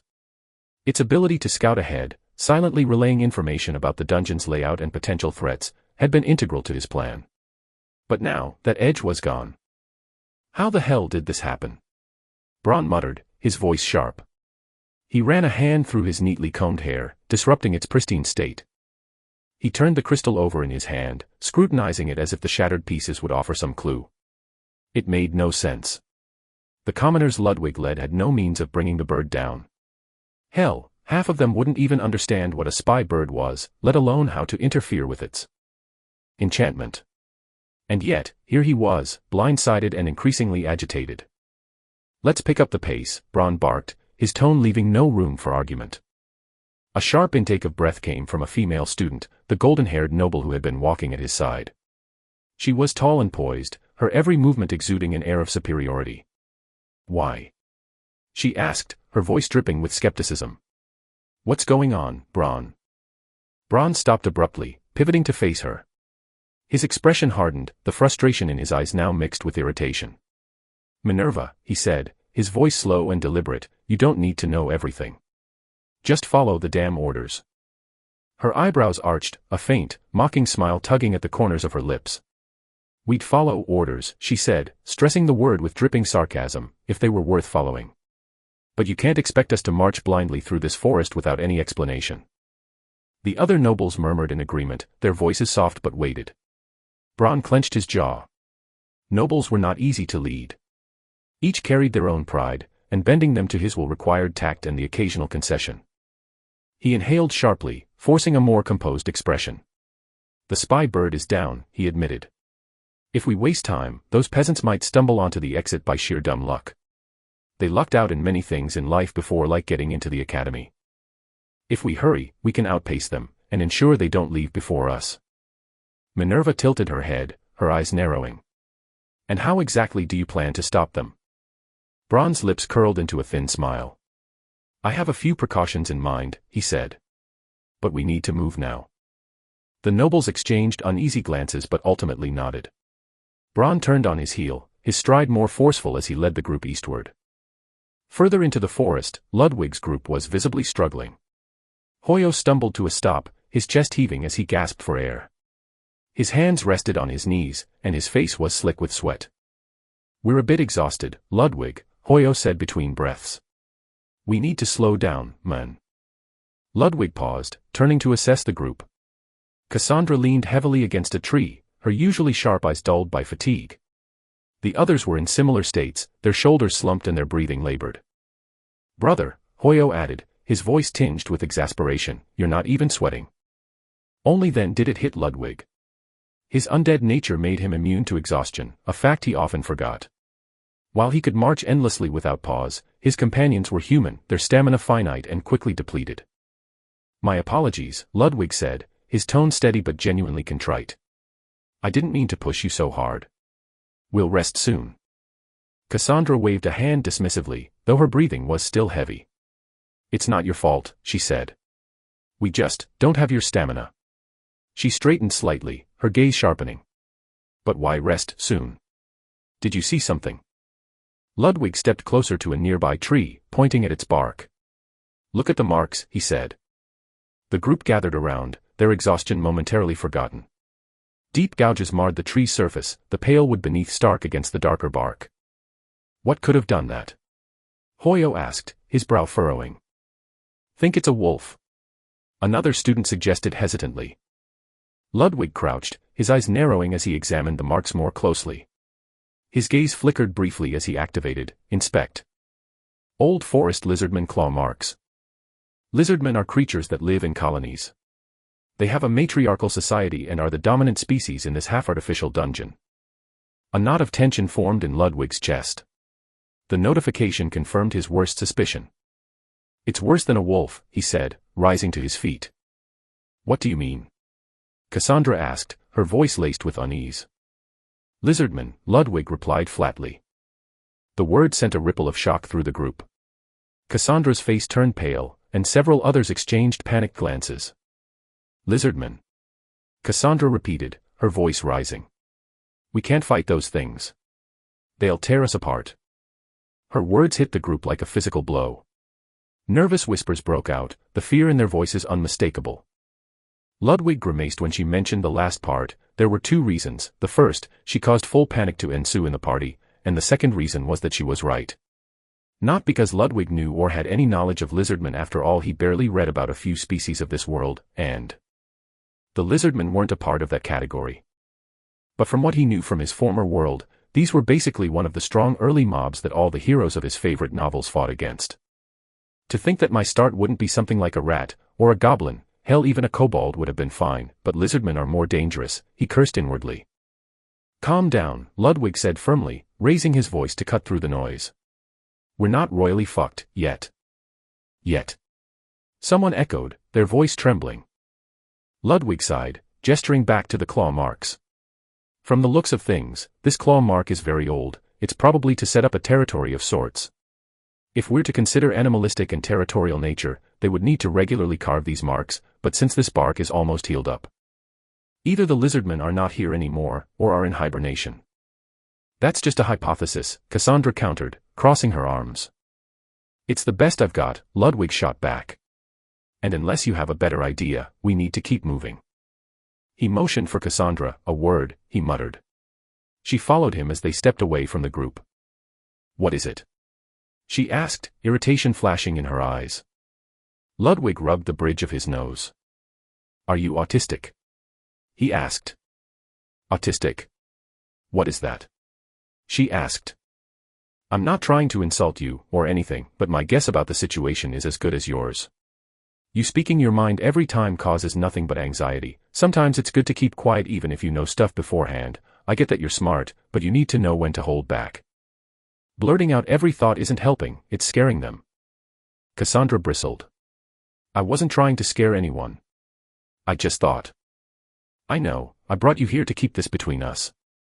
Remember, we're all in the same boat, and they, Ludwig hinted with his head, don't know what to do.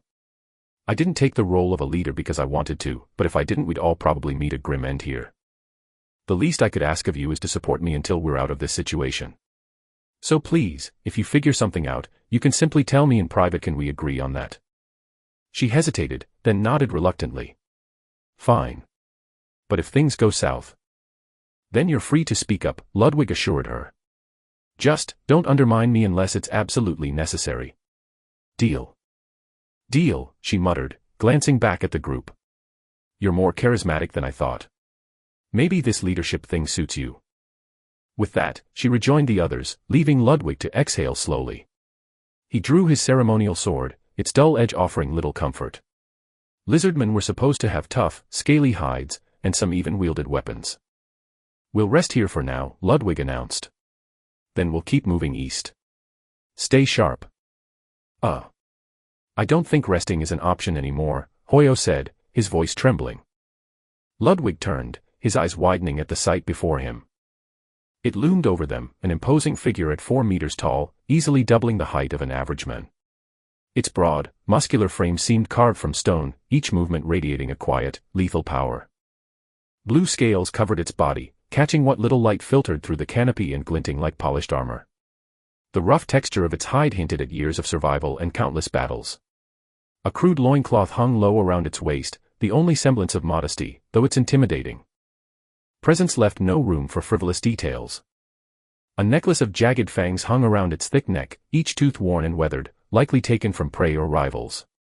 Adornments of bone and claw wrapped around its forearms, marking it as more than just a beast, a creature with purpose and ritual. Its grip tightened around a massive spear, almost as long as the creature itself. The dark wood of the shaft looked heavy and reinforced, while the sharp tip gleamed faintly, clearly designed for a single purpose, to kill. Behind it, a thick tail shifted slowly, its deliberate sway showing restraint like a coiled spring waiting for the right moment to unleash its power. Its eyes, 2 piercing orange slits, scanned the group with an unnerving calm. The black pupils contracted slightly as they moved over each person, cold and calculating. Occasionally, a translucent film slid sideways across its eyes, a strange, alien blink that added to the growing tension. It wasn't just looking, it was assessing, as if deciding who among them might be worth the effort of hunting. Ludwig's eyes darted across the creature's form, taking in every detail with sharp focus. His mind raced, but his body froze for just a moment. He could tell, even from this brief encounter, that this wasn't an ordinary lizardman, it was something far more dangerous. How the fuck is this a lizardman? Ludwig muttered, gripping his sword tighter. Chapter 45, Champion. Forest Lizardman Champion. Level, 25. Damage, 80 to 100. HP, 2500. Tier, Rare. Status effects. Curse of Weakness, all offensive and defensive stats reduced by 60%. Daylight, lower visibility in daylight, but a slight increase in reaction speed. Skills. Passive, Thermal Vision, detects all heat sources and differentiates them from the environment. Passive, Stomach half full, becomes stronger the hungrier it is, fullness leads to sluggishness.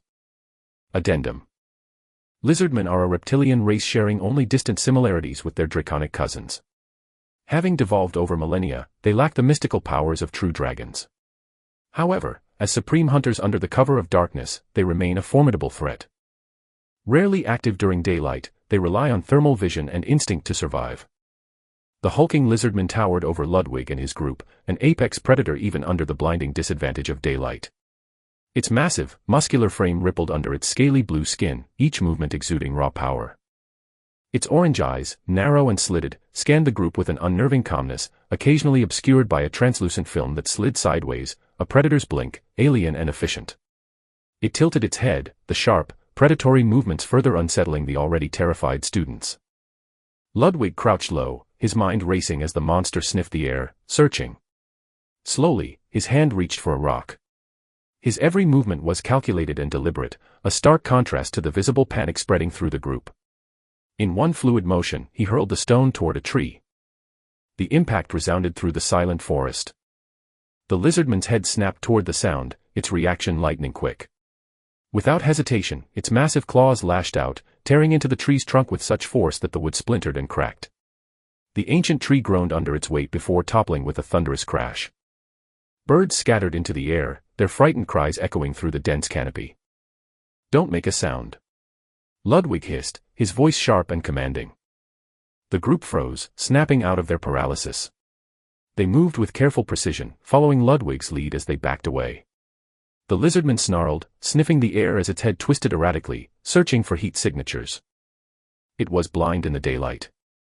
The creature's inability to pinpoint them emboldened Ludwig's next decision. He gestured for the group to continue retreating as quietly as possible. But before they could move far, a distant explosion shattered the tense silence, drawing the lizardman's attention. With a guttural hiss, it strapped its spear to its back and dropped to all fours. The sudden shift in posture made it even more menacing as it lunged forward, its powerful limbs propelling it through the forest. Small trees and thick bushes were crushed under its weight, while larger obstacles were skillfully avoided. Within seconds, it vanished from sight, leaving behind only a trail of broken foliage. The students collapsed to the ground, their faces pale and glistening with sweat. Fear clung to them like a second skin. "We're not supposed to fight that, are we?" One student stammered, his voice quivering. "The teacher is insane," another cried. "No one can fight that thing. We'll all die here. I want to go home." Ludwig's sharp voice cut through their panic. "Crying won't change anything. Man the fuck up." A few students flinched at his tone. He sighed, glancing at Cassandra, who raised an eyebrow. "Or woman up," he amended, though his irritation was still evident. "Look, it's not unbeatable. Did you see how it acted? It wasn't even aware we were right in front of it." "What do you mean?" Hoyo asked, his voice still trembling. "It's blind in the daylight," Ludwig explained, straightening up. "It relies on thermal vision. That's why it struggled to locate us." Cassandra nodded, catching on.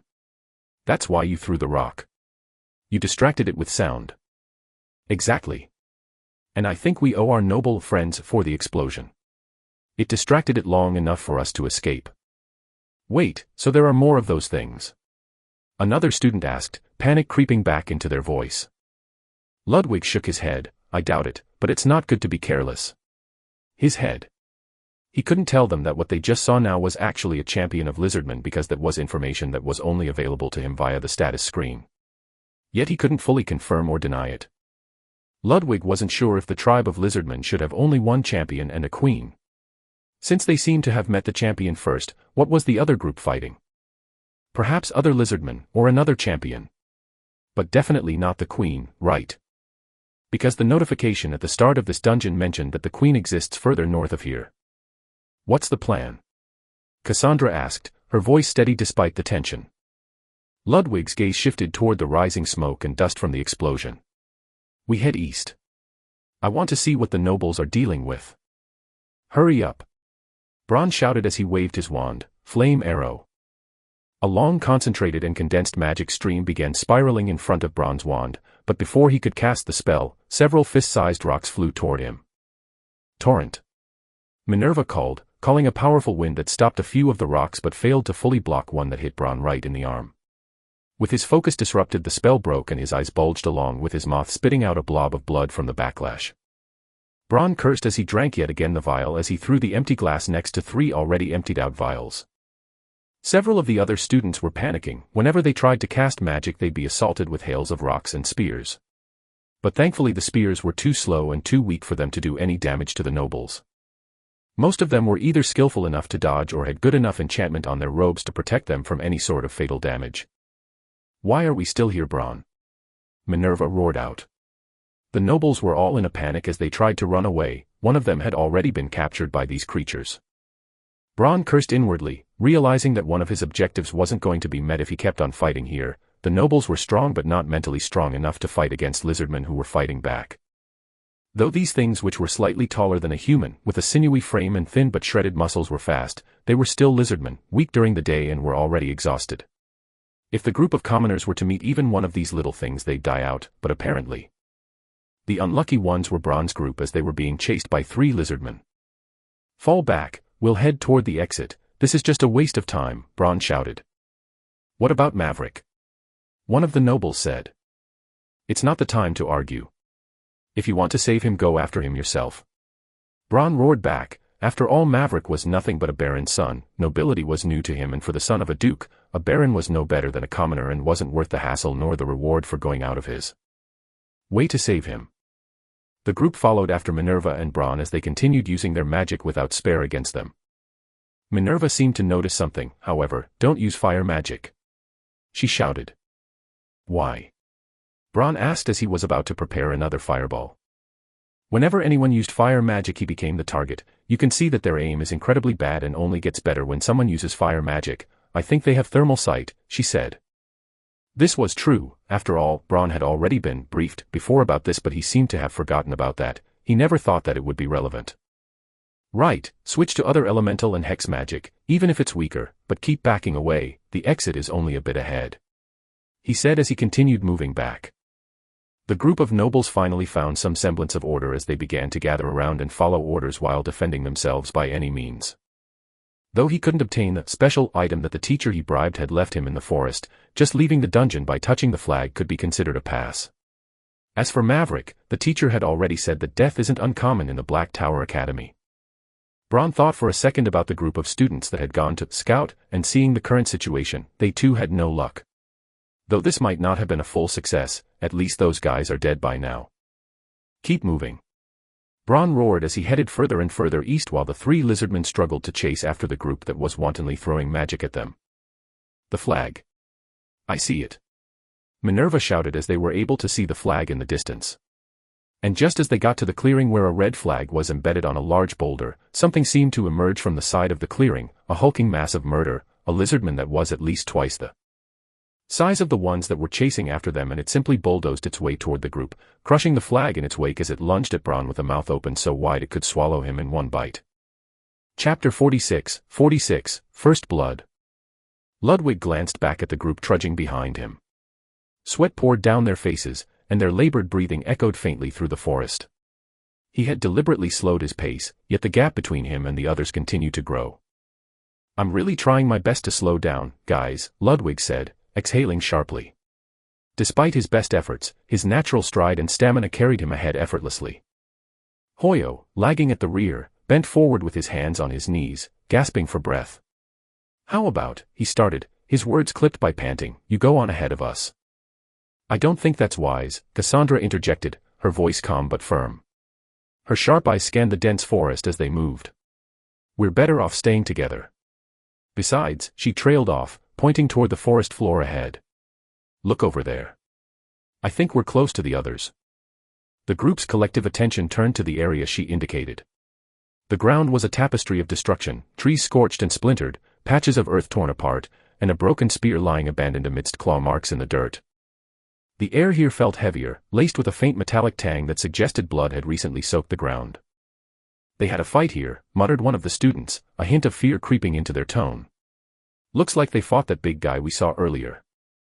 Ludwig crouched near the broken spear, examining its design and size. He shook his head. "I doubt it. The spear's too short for that behemoth we saw before. And look at this footprint."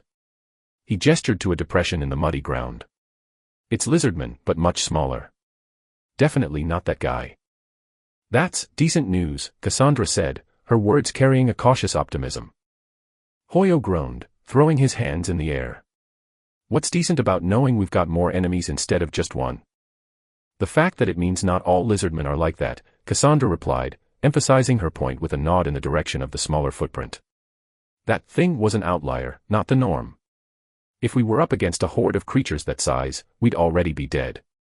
"Fair point," Ludwig said, standing up and brushing dirt off his knees. "Not good news, but decent. Let's keep moving east." He adjusted his sword's hilt, its familiar weight a reassuring presence at his side. The group pressed onward, their footsteps quieter now as unease settled over them. The distant sounds of battle, metal clashing against scales, shouts cutting through the air, had ceased some time ago, leaving an unsettling silence in their wake. Ludwig's unease grew with each passing moment. Silence could mean victory, but it could just as easily mean total annihilation. His mind churned with possibilities. The Academy couldn't possibly have sent them into a situation designed for failure, could they? It seemed unlikely. There had to be a way through this, a lesson to be learned. Still, the sudden hush nagged at his thoughts like a splinter lodged deep under his skin. Suddenly, the underbrush to their right shuddered violently. Ludwig's hand flew to his sword, the rest of the group freezing in place. Time seemed to stretch as a charred figure stumbled into view. It was a lizardman, its body a testament to the battle it had barely survived. Scales blackened and cracked from fire, blood oozing from countless gashes. Its right arm hung useless at its side, while its left clutched a splintered spear, the wood dark with dried blood. Its reptilian eyes, milky and unfocused, scanned the area as it limped forward. Ludwig raised his hand in a sharp motion, signaling the group to stay silent. His eyes locked on the creature as he calculated its next move. It hadn't noticed them yet, its gait slow and uneven as it pushed through the foliage. Then, predictably, someone in the group screamed. The sound shattered the stillness like glass, and the lizardman's head snapped toward the group. A guttural hiss tore from its throat as it hurled its spear toward the source of the noise. Shit! Ludwig cursed under his breath, his body reacting faster than his mind. The short sword in his hand blurred as he swung it in an arc. The blade met the spear mid-flight with a metallic clang, splintering it into two harmless pieces that clattered to the ground. The lizardman roared, its injured frame lurching forward with surprising speed. It charged toward the screaming student, oblivious to Ludwig, who had already shifted into its path. Barely days of training flooded Ludwig's mind. He tightened his grip on the short sword, assessing the situation with cold precision.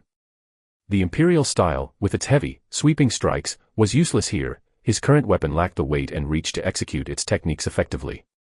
But Ludwig had learned adaptability. He adjusted his stance, drawing from the style's foundation and modifying it to fit his circumstances. The second half of the forceful stomp flashed through his memory, a forward thrust, precise and devastating. The lizardman closed the gap in a heartbeat, but Ludwig was faster.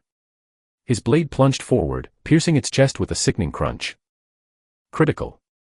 You have slain a lizardman. You gained one wayward soul. Blood sprayed across Ludwig's face, the warmth and metallic smell triggering a visceral reaction deep within him. He staggered slightly, his mind reeling even as his body moved on instinct. He wrenched the blade free, and the lizardman crumpled to the ground in a lifeless heap. Ludwig turned to face the group, his expression hard. This was a lucky kill, he said, his voice sharp and biting. Next time, keep quiet. If you can't manage that, stay here. I won't let your incompetence get us all killed. The student who had screamed looked away, shame painting their face crimson.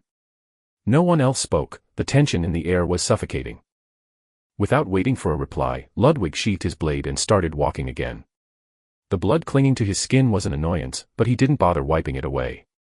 There were more pressing matters at hand. Especially the notification that flashed before his eyes. Wayward soul, a soul without sentience that has claimed many lives. Valued as 10 souls, it is the second lowest soul rank. Ludwig's gaze shifted to the lantern. A small orb now orbited the ghostly figure, its faint glow a grim reminder of the life he had just taken. It had joined Thomas, making for a grim companion in a lonely place. So, souls have ranks, Ludwig muttered, piecing the information together. Figures. Not all lives are equal. The lizardman claimed more lives than Thomas ever did. Makes sense its soul would be worth more. A new notification appeared. +1 wisdom. Ludwig raised an eyebrow, his pace slowing as he processed the message. The added stat confirmed his suspicions. This dungeon wasn't just a trial of survival, it was a crucible for growth. Chapter 47, Echoes of Leadership.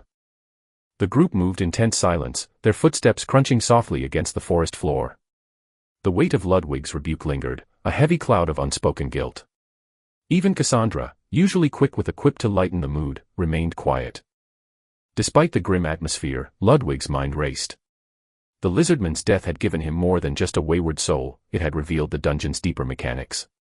If souls could be ranked and used to enhance his abilities, then every battle wasn't just survival, it was an opportunity. The realization felt both exhilarating and grim, like a secret whispered by the dungeon itself. As they pushed further east, the dense trees began to thin, giving way to a wide clearing. Ludwig's sharp eyes quickly took in the scene before him, and his breath caught in his throat. The clearing was a war zone. Bodies lay scattered across the ground, none dead for some reason but most moaning in pain. Blood soaked the dirt in dark patches, didn't look like it was human, at least mostly, and the air was thick with the iron tang of spilled life. Several lizardmen corpses, their twisted forms sprawled in grotesque angles, were mingled among the injured students. Broken spears and shattered shields littered the area like discarded debris. In the center of the carnage stood the remains of a flagpole, the banner once mounted there now tattered and stained. It lay crumpled on the ground, a stark reminder of their predicament. The flag, an emblem of safety and escape, was no longer flying. A noblewoman knelt near one of the injured students, her hands glowing with a soft green light as she channeled healing magic into his wounds. Her face was pale, her hair plastered to her forehead with sweat. It was clear she'd been working tirelessly, but her efforts weren't enough to undo the damage, but enough to lessen it. "Look who finally decided to show up," a familiar voice sneered. Ludwig turned to see Braun, his face twisted in anger. He was leaning against a tree trunk for support, his torn clothing exposing bruises and gashes across his body. A makeshift bloodied bandana covered his forehead. "What happened?" Ludwig asked, his voice calm despite the rising tension. "What happened?" Braun repeated, his words dripping with sarcasm. "While you were off playing scout, this happened. We were out here fighting for our lives while you strolled around doing nothing." Ludwig's group bristled at the accusation, but Ludwig held up a hand to silence them. His eyes narrowed as he surveyed the scene, his mind working through the pieces. "I don't know what you're so mad about," Cassandra said, stepping forward with a defiant glare. "We were doing exactly what we were supposed to, scouting. If you got yourselves into this mess, that's on you." "This mess?" Braun snapped, pushing off the tree and staggering toward them. "You think this is just a mess? We were ambushed. While you were out wandering around, we were out here, bleeding and dying." Ludwig's patience thinned as he took a step forward, his expression unreadable. "We scouted ahead, like we agreed," he said evenly. "But it looks like you didn't hold up your end of the deal. You left the position we agreed on." "Why?" Braun faltered, his mouth opening and closing like a fish gasping for air. You rushed ahead," Ludwig continued, his voice hardening. "You made a scene. You attracted every lizardman in the area. And now, you're blaming us for your stupidity. You little..." Braun snarled, his hand flying to his wand. Ludwig didn't flinch. He took another step forward, his voice lowering into a cold, steely tone. "What are you going to do, Braun? Attack me? Then what? You'll be down one more ally. But go ahead, prove to everyone here how good of a leader you are. You couldn't protect anyone even with your superior firepower. Braun froze, his hand trembling as he gripped the wand. "Enough." A noblewoman with golden hair shouted, her voice cutting through the tension. She stepped between the two of them, her expression exasperated. "We don't have time for this. The flag is down, that thing is still out there, and it is not alone." Ludwig turned to her, his gaze steady. "And what's your plan?" he said mockingly. She hesitated, glancing around at the injured students. "We wait," she said finally. "The teachers will come. They have to." "Do they?" Ludwig asked, tilting his head. "What if this is part of the test? What if they want us to figure it out on our own? You think they'll swoop in and save us because we're hurt? Think again. This is the Black Tower Academy. You're not here to be coddled. You're here to survive." Ludwig did a quick head count. "Also, 2 of you guys are missing, and I don't see their bodies. I can give a rough guess, either dead or kidnapped. Both should require the attention of a teacher or the intervention of..." "None happened though," he said to female student. "But there should be another way out." "We don't have a way out," Braun shouted, his voice cracking under the weight of his frustration. "The flag is the only way, and it's down. What would a commoner like you know about any of this?" Ludwig's eyes narrowed, his voice dropping to a dangerous calm. "This is a dungeon," he said slowly. "And what do you do in a dungeon?" Braun stared at him, his anger giving way to confusion. "You kill the boss," Ludwig said simply. A ripple of uncertainty passed through the group. That's insane, Braun muttered, shaking his head. You didn't see it. That thing is unkillable. If it weren't for an artifact I had, we'd all be dead. You don't know what it's capable of. I know enough, after all, we met it before you, and look at my group, they're all safe and sound, Ludwig countered. It's blind during the day. It tracks by sound. You brought it here with your noise. If you'd stayed quiet, it wouldn't have found you. Braun opened his mouth, then closed it again, the truth of Ludwig's words cutting deeper than any blade. And what's your plan now? Ludwig continued, his voice unwavering. Sit here and wait for rescue. Hope the lizardmen don't find you before the sun sets. Because if you think it's bad now, imagine what happens when they can see you. They're cold-blooded reptilians, they're blind as a bat during the day, but at night, they'll have better vision than any of us. The sun hung low in the sky, its light casting long shadows across the clearing. Ludwig's words settled heavily over the group, the implications too grim to ignore. Cassandra placed a hand on Ludwig's shoulder, her touch grounding him. What are you going to do? She asked softly. Ludwig glanced at her, then at the rest of the group. What I always do, he said with a shrug. I'll find a way out. He turned and started walking toward the edge of the clearing. Where are you going? Hoyo called after him. To clear this dungeon, Ludwig said without looking back. With or without your help. Chapter 48, A Daring Plan. The notification was clear in front of Ludwig. Would you like to use one, wayward soul? Yes. You have obtained 10 souls. Which stats would you like to increase? Use 9 souls to increase strength. Your strength has been increased by 8 points. You have reached 30 in strength.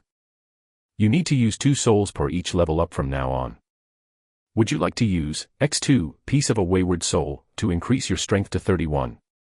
Ludwig thought about it but refrained from doing so. If he were to do that, he'll end up with only Vondel's soul in his lantern. If he were to die, then Vondel's soul will be used up. Ludwig knew for sure that he had nothing crazy to worry about. After all, even if he were to die, the lantern will bring him back in time enough that he could even change the whole outcome of this dungeon venture. But he needed the assurance, so he didn't use them. You have leveled up. Status screen, Ludwig muttered. Status screen, Ludwig muttered. Race, skeleton. Soul level, 2. Health, 100/100. Stamina, infinite. Mana, 100/100. Wisdom, 11. Charisma, 20. Strength, 30. Dexterity, 10. Vigor, 10. Luck, 15. Class, Skeleton Grunt. Title, Apostle of Death. Skills, Trace, Basic Undead Summon Sigil. Passives, Basic Swordsmanship, Undead Resolve, Blessed Body. Overt Genius, Increased proficiency in all sorts of masteries. Ludwig tightened the grip on his hand and felt that he had become somewhat stronger. He thought the growth was negligible, but it was an improvement anyways. Where are you heading, man? Hoyo asked, intrigued by Ludwig's words from earlier. I have an inkling on where their base is. I'll go there and check things out. You guys should stick together, Ludwig said as he looked around. The nobles seemed adamant on not doing anything and waiting for the teachers to come in, while the commoners were worried that if they do or try anything, they'll be reprimanded by the nobles. I'll come with you, Hoyo said. Don't, it's too risky, Ludwig said, not because he was confident in clearing this dungeon or killing the boss, but Hoyo's stamina was too low for it to be of any use, and Ludwig didn't need anyone to interfere with his scouting mission. But what about you? If it's risky for me? Hoyo asked. I can defend myself, Ludwig said as he showed the glint of the sword under his robes. You clearly can't, you're too slow, and have shitty stamina. Just leave him, though I think you're all the same, at least you were once a noble. Don't waste your time with that fool, or you'll end up dead, Braun said. Hoyo's expression soured and he was about to retort, don't give them a reason to put pressure on you, just go back and stay with Cassandra. Also, I'd recommend you guys don't light up any fires for the night, he said. Why? Cassandra, who was closely asked. Remember, we don't know the terrain, and the lizardmen lived here most if not all their lives. They also have better vision during the night, and I might even add that it's not just superior sight, but more like heat detection. If you light up a fire, it'll attract them. Ludwig hunched down and began grabbing some soggy mud from the ground and smearing it all over his body. What are you doing? Hoyo asked. What do you think? I'm using mud to lower my body's temperature, he said, though he didn't need to, after all he was an undead. But this was the only thing he could do to help them. If they were to understand his intentions and do the same, they'll survive the night. The nobles, however, seemed too disgusted and even laughed at Ludwig's antics. Don't let stupid notions like shame or foolish honor blind you, death is mean and unforgiving. Ludwig said as he continued applying the mud all over his body and clothes until not a single spot was clean. Cassandra immediately dropped down and began doing the same. Ludwig smiled, at least she is sensible.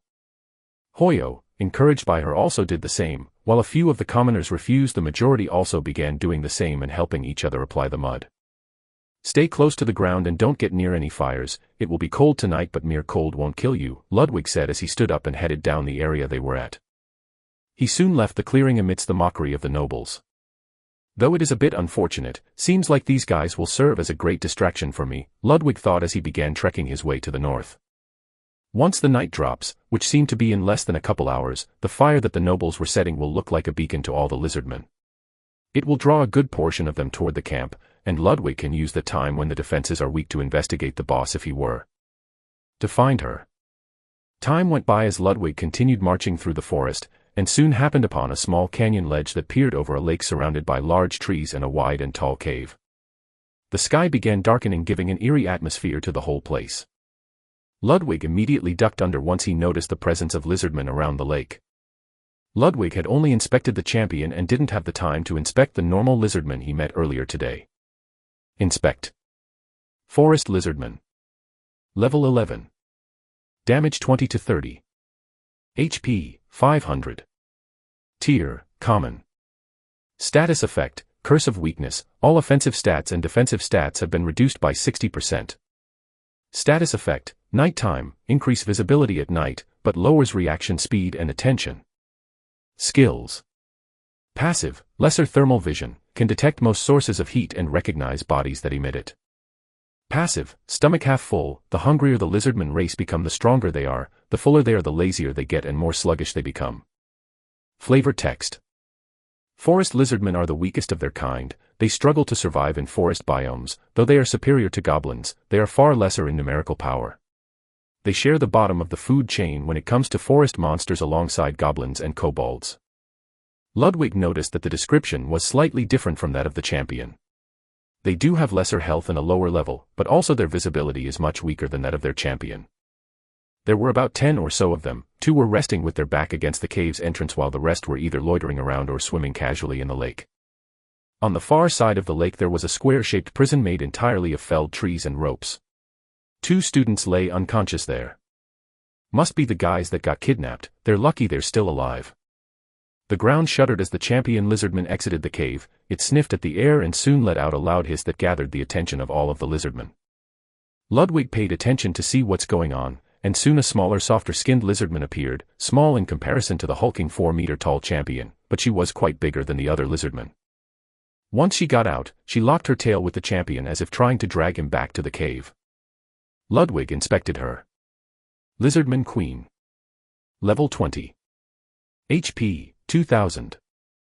Damage 1 to 2. Tier, Rare, Boss. Status effect, Curse of Weakness, all offensive stats and defensive stats have been reduced by 60%.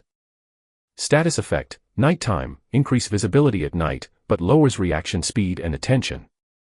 Status effect, in heat, the queen is ready for mating, but requires a greater source of food to create powerful offspring. Status effect, pacifist, the queen is completely vulnerable to attacks and usually hides behind her kin. Skill, cry for help, once the skill is used all the lizardmen in the vicinity will come to her aid regardless of what they are doing. Cooldown 1 day. Skill, instigate, once applied on lizardmen their offensive stats will double and they'll discard all negative effects. They will also enter Frenzy, which increases their pain tolerance to the maximum. Cooldown 1 day. Skill, Reproduction, once the queen uses the skill, she enters hibernation, and triple her defensive values. After the skill duration ends several lizardmen will be born to join the army. Cooldown 6 months. Addendum. The forest lizardman queen is a passive creature that cannot fight and is always on the run, the most cowardly of all forest lizardmen. Though she is cowardly she is very sturdy, enough that she can always call for others to help her out when she is in trouble. Ludwig thought for a second after he read through the Queen's status screen and info. This won't be easy, he muttered to himself. With all those guards, and that champion here, getting even close to her would be a miracle, not to mention killing her. The moment she is even harmed she'll call everyone here. I'd be lucky to have bones for remains after they're done. Oh wait, I'm already bones. Ludwig laughed at himself for such an absurd statement. After all, what can one do but laugh against these odds? Chapter 49, Stealth Mission. Ludwig began thinking up a plan on how to proceed, but regardless of what he does, he cannot move as long as the champion is still inside the lizardman base. He kept his eyes peeled to see if he could find any more advantages. For now, he was standing on top of a small cliff overlooking the entirety of the lake. It wasn't steep enough to be any risky and was just high enough that he couldn't be spotted. It will take him about 10 seconds to climb down, but what next? From his left side, he could go all the way down behind the brushes and get to the 2 captured students. But he couldn't set them free immediately, since they had heat signatures of their own. They'll be easy prey. Ludwig, being a cold dead skeleton, didn't have any, and it was the closest thing to stealth and invisibility he could get against these lizardmen. As for the cave, the 2, champion and the Queen, who seemed to want to have some more private time together. Well, at least the female lizardman was. The champion was unmoving in front of all her attempts to drag him back to produce more lizardmen, but his gaze was focused on the horizon that just turned fully dark. The champion hissed more times and shoved the Queen away. He pulled up his spear from right next to the cave and howled almost, a mix of a screech and hiss with a deeper tone. The lizardmen around him all stood up, their gait slow and steady, and their eyes focused on the champion, who hissed one last time and then bolted forward. Of the 10 or so lizardmen, 8 of them rushed behind the champion, leaving only 2 lizardmen who stood guard around the desolate-looking base. Good, Ludwig thought, but that was only for his personal situation. After all, the direction the champion was heading to was the base of the nobles. Ludwig deep down didn't want useless harm to happen upon the students, especially the group that was with him. But he couldn't be too magnanimous and empathetic towards them. They refused to listen to him, and now they'll reap what they sow. Sometimes having this non-emotion thing works, Ludwig thought. He knew that he needed to feel something for his classmates being decimated by monsters. But no matter how he tried, he just couldn't help it. There was nothing in his heart, though he had no heart. Ludwig began enacting his plan, which was pretty simple. He immediately ran down the cliff, making sure to be as quiet and stealthy as possible. You gained low presence. The notification scared Ludwig as it popped out of nowhere. He quickly glanced at its content. Low presence, passively decrease your presence and lowers the attention of all entities in your immediate surrounding of yourself. Usable, Ludwig muttered. Though it wasn't a stealth skill, it was still a good thing to have, and was useful in this situation. Ludwig had reached the ground level and was right behind a low bush. The 2 lizardmen had been doing small walks to survey the surrounding, but they didn't venture too far off the cave. At least they didn't approach the side with the prisoners. Ludwig glanced their way. They were awake now, seems like the cry of the champion. They were trying to find a way out, but the cage they were stuck in looked too sturdy to break. The 2 of them were also tightly bound with ropes. Ludwig approached the cave stealthily, making sure to keep his eyes peeled for all and any dumb cliché twigs and crusty tree leaves that create too much noise. Once he reached the cage, hey! The 2 students were startled, but they didn't cry out or anything. What are you doing here? One of them asked. She was a short-haired girl, who looked to be about the same age as Ludwig. She had a gash on her thigh that was covered with some makeshift bandages. The other person was a frail-looking noble who seemed too terrified to speak. You're the scout guy, also what's up with that mud all over you? She said. Yes, I'll tell you in a bit, but keep your voice down. Tell me, why didn't you get out? Ludwig asked. How? She asked. Well, did you forget that you're a student of the Black Tower Academy? You could have set this cage on fire. Yeah, we tried that, and this is the reward. She pointed at her thigh. They hate fire. She said. More like it makes them blind because it's bright. Right, come closer, let me remove those ropes, Ludwig said as he brandished the ceremonial sword. Then what? The cage is too tough to break, it'll make too much noise, she said. These logs are also bound by rope, all you need to do is cut it, Ludwig said as he separated the ropes by slicing through them with the sword. Listen, Ludwig said as he pushed one of the logs, making the cage to the side and leaving a small opening that they could crouch under and leave. The lizardmen are basically blind unless you have a heat signature. So you see that bunch of mud there from the lake waters, Ludwig said as he pointed at a soggy-looking patch of dirt near the cage. Cover yourselves in it, and don't give me the "I'm a noble, I can't do that," or talk about stupid dignity and shit, you'll die if you don't do it, Ludwig explained. No point in crying about honor if all is left is bones. You heard him, Tommy, we'll use the mud, get dirty, the girl said. What about you? She asked. Me. Oh, I'll go check on the boss and see what's up. You guys need to lay low for the moment. Once you leave the cage the lizardman will go on a frenzy trying to find you, Ludwig advised. You're using us as bait. The frail-looking noble said. He wasn't completely wrong. You rather stay here then? The boy stuttered but couldn't find a reply. Be a good lad and go after you. Camouflage yourself a bit. Ludwig peered over to the cave. The next part of this plan is going to be difficult. Chapter 50, On Edge. The two lizardmen were thankfully not bothering with looking after the prisoners. This gave them enough time to finish smearing themselves in mud and soon extract themselves from the cage. I need you to do me a favor though, Ludwig said before the two left. What is it? The girl said. I need you to make a small commotion after you escape, nothing too big that it will draw the other guys over, but just enough for these two to go and check it out, Ludwig said.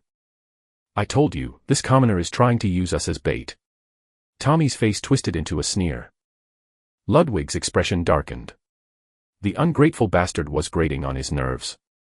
Just moments ago, Tommy had been a trembling wreck, desperately clinging to hope, and now he had the audacity to sneer and call Ludwig a commoner as if he weren't the very reason Tommy was alive.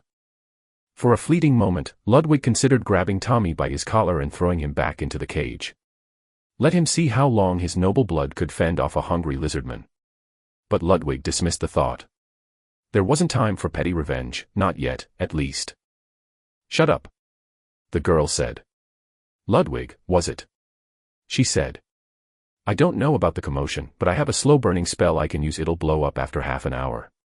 I'm currently injured, so I can't run fast or far. You're going to have to wait a bit for your opportunity, she said. Good enough for me. Also, what's your name? I never got to hear it, Ludwig said. Talia Moore, she said. Nice to meet you, Talia. Now please, go on ahead, I'll be waiting, Ludwig said. The two crept into the shadows, their muddy forms blending with the surroundings. Ludwig watched them go, his fists clenching as Tommy skulked ahead without so much as offering Talia a hand to steady her injured leg. Fucking waste of air, Ludwig muttered under his breath, shaking his head before turning back to the lizardman. He couldn't fully rely on the two to cause enough commotion, though it would be helpful. He knew well that if they take too long, the champion would probably come back earlier than expected. Of Ludwig's personal abilities and skills, he didn't have much to work with. He took another glance at all of his abilities and muttered, I didn't think it'll come down to this. Glancing down at the dirt beneath his feet, Ludwig felt the reckless idea form in his mind. It was dangerous, untested, and could just as easily backfire as succeed. But it was his only option. This is such a bad idea, he confirmed to himself. But I don't see another way. Though I have no idea what might come out of this, he muttered, but I hope it's enough to cause issues. Rise. Ludwig said as he placed his palm on the ground. The mana in his body dipped down to almost nothing. And a massive sigil painted itself on the ground, spreading like black ink on paper, maleficent and horrid. The mana gathered and poured out into the ground. Your mana level is critically low, you might fall unconscious. Since you are an undead, you cannot fall unconscious. You lack the understanding to summon a loyal undead. Your luck stat plays a role in easing the process of the summoning. Your affiliation with Deus Necros further eases the process of the summoning. You have called forth Lizardman Zombie. Warning, your current wisdom and charisma are too low to control Lizardman Zombie. He will consider you an enemy once he sees you. Ludwig was completely stupefied by what just happened. This was just a small attempt to see if he can create enough commotion, though he couldn't use his mana for anything else. Since he couldn't use the fireball spell as it will instantly reveal his position, his only thought was to try and use the undead summoning sigil, and apparently he succeeded in creating an undead. A clawed, rotting hand burst through the soil, followed by a grotesque body that clawed its way into existence. The creature was a sick parody of its former self, its flesh sloughing off in patches to reveal decaying muscle and broken bones. Red pinpricks of light burned in its empty eye sockets as it groaned and stumbled forward, which mixed frighteningly well with the atmosphere. He backed away from the creature that began groaning as it finalized its manifestation and pulled the attention of the two lizardmen with it. Ludwig wanted to inspect it, but he feared that it would pull the zombies aggro, as many people have already felt the use of inspect on them. And honestly, it would serve him no use. This is nothing but a pile of rotten flesh and bones. All it would ever amount to was to act as a meat shield for the incoming lizardmen. The two lizardmen rushed the zombie and Ludwig took the chance to go around the area, using the low presence passive he got earlier to pull through without being noticed. The sound of battle wasn't too high, and the lizardman only hissed at the zombie and poked it around. The latter looked too slow and too confused to do anything, enough that Ludwig gave up on it. "It'll die soon, I guess, but it bought me enough time," he said as he moved inside the cave. He didn't know if there could still be more lizardmen inside, but seeing that no one came out of the cave besides the lizardman queen and the champion earlier, he braved the dangers and walked in. The cave was dark, but not enough to hamper an undead's sight. Ludwig's vision was perfectly clear during both night and day and he could see the inside of the cave with ease. There was nothing worthy of note inside. The air inside was damp and heavy, carrying a faint metallic tang that set Ludwig on edge.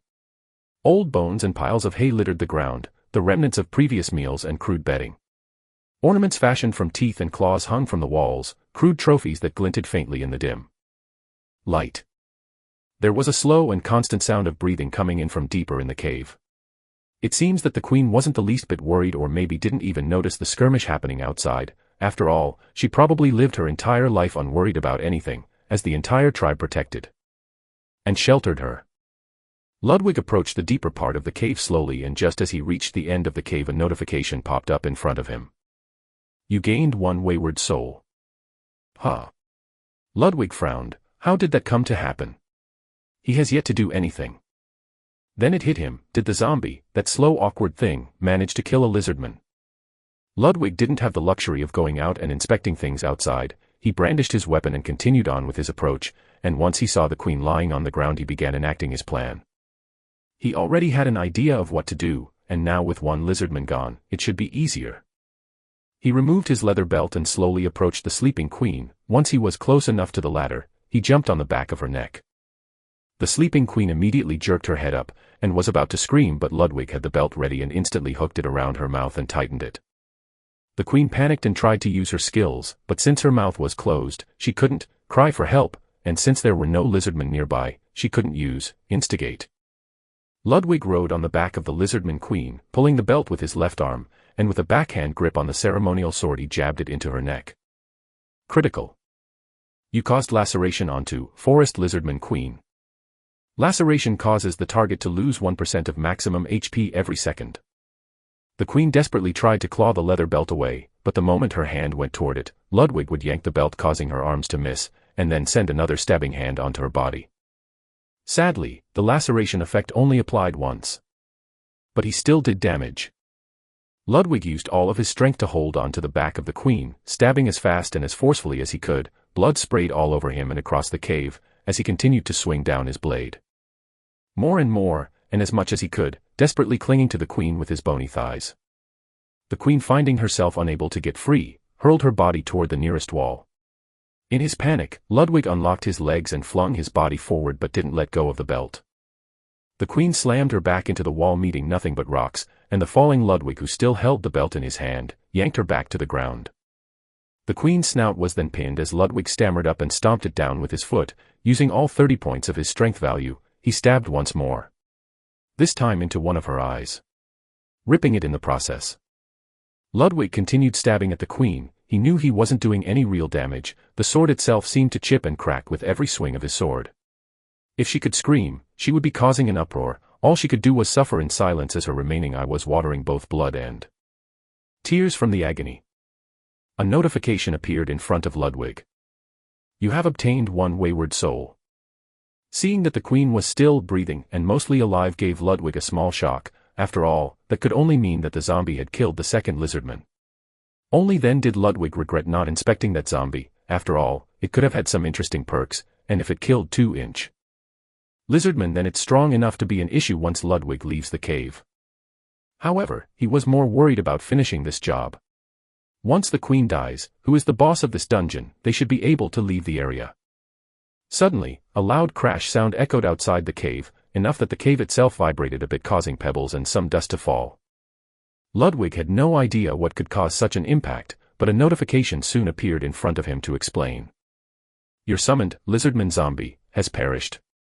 I guess it died, Ludwig thought. Ludwig's eyes shined blue as he inspected the Queen's health bar. Lizardman Queen. Level 20. HP, 220/2000. Damage, 1 to 2. Tier, Rare, Boss. Status ailments, laceration, bleeding, blind, curse of weakness, pacifist, in heat.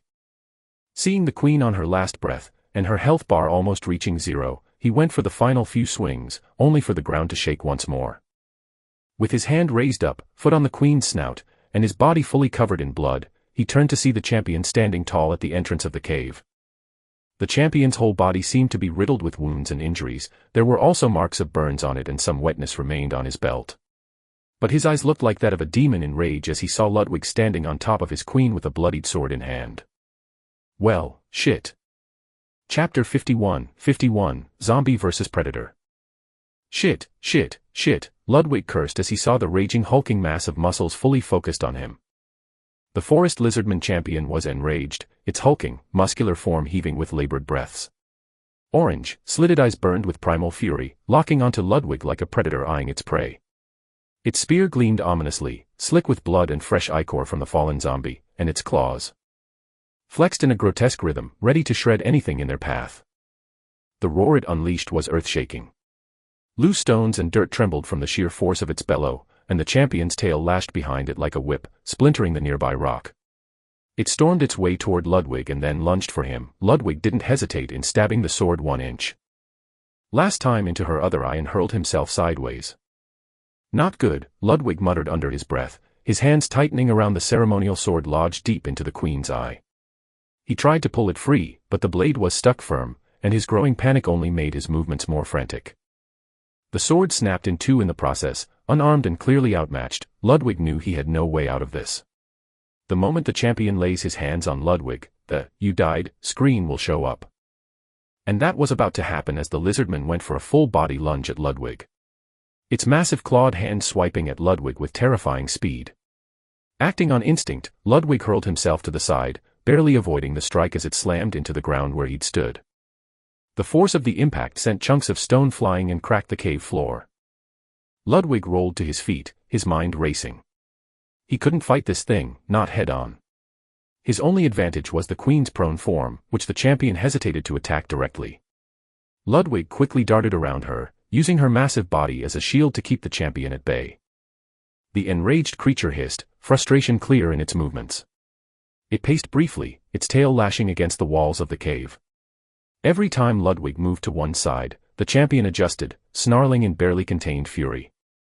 If the champion were to use his full power, he'll probably end up harming the Queen further. Ludwig relied on that fact to use her as a barricade between the two of them as he was thinking of what to do next. The champion hissed and roared at the same time, rage further fueled by Ludwig using the Queen as a barrier. The Queen's health was depleting rapidly, especially since the blood wasn't stopping anytime soon and pooled around her. Just a little longer, he muttered, more to himself than anyone else. The Queen's death was inevitable now, and once it happened, the dungeon should be clear. The champion suddenly roared, its patience snapping. It gripped its spear tightly and jabbed toward Ludwig with the speed of a striking snake. Once again, Ludwig dove out of the way, the blade narrowly missing his side. He hit the ground hard, the impact rattling his bones, but there was no time to recover. The champion's claws came down in a follow-up strike, aiming to pin him in place.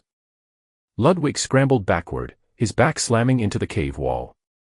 His breath hitched as the spear's tip buried itself inches from his face, chipping the stone behind him. I really hate this.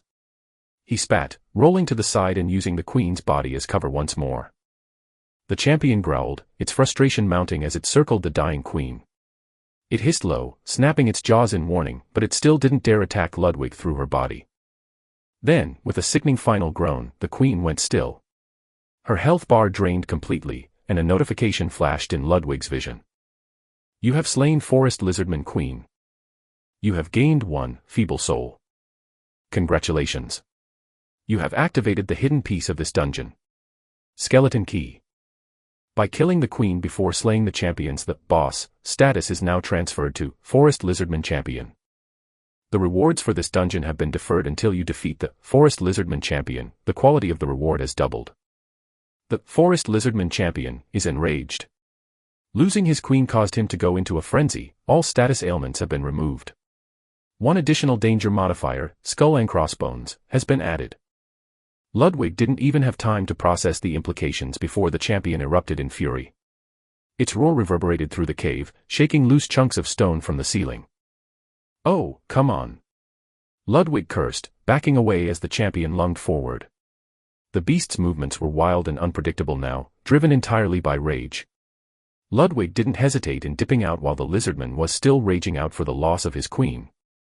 Though this made Ludwig think of how come these creatures can feel sadness and rage, and if that could make them more human than him, he simply shook the idea away. He didn't have the time or luxury to think about that.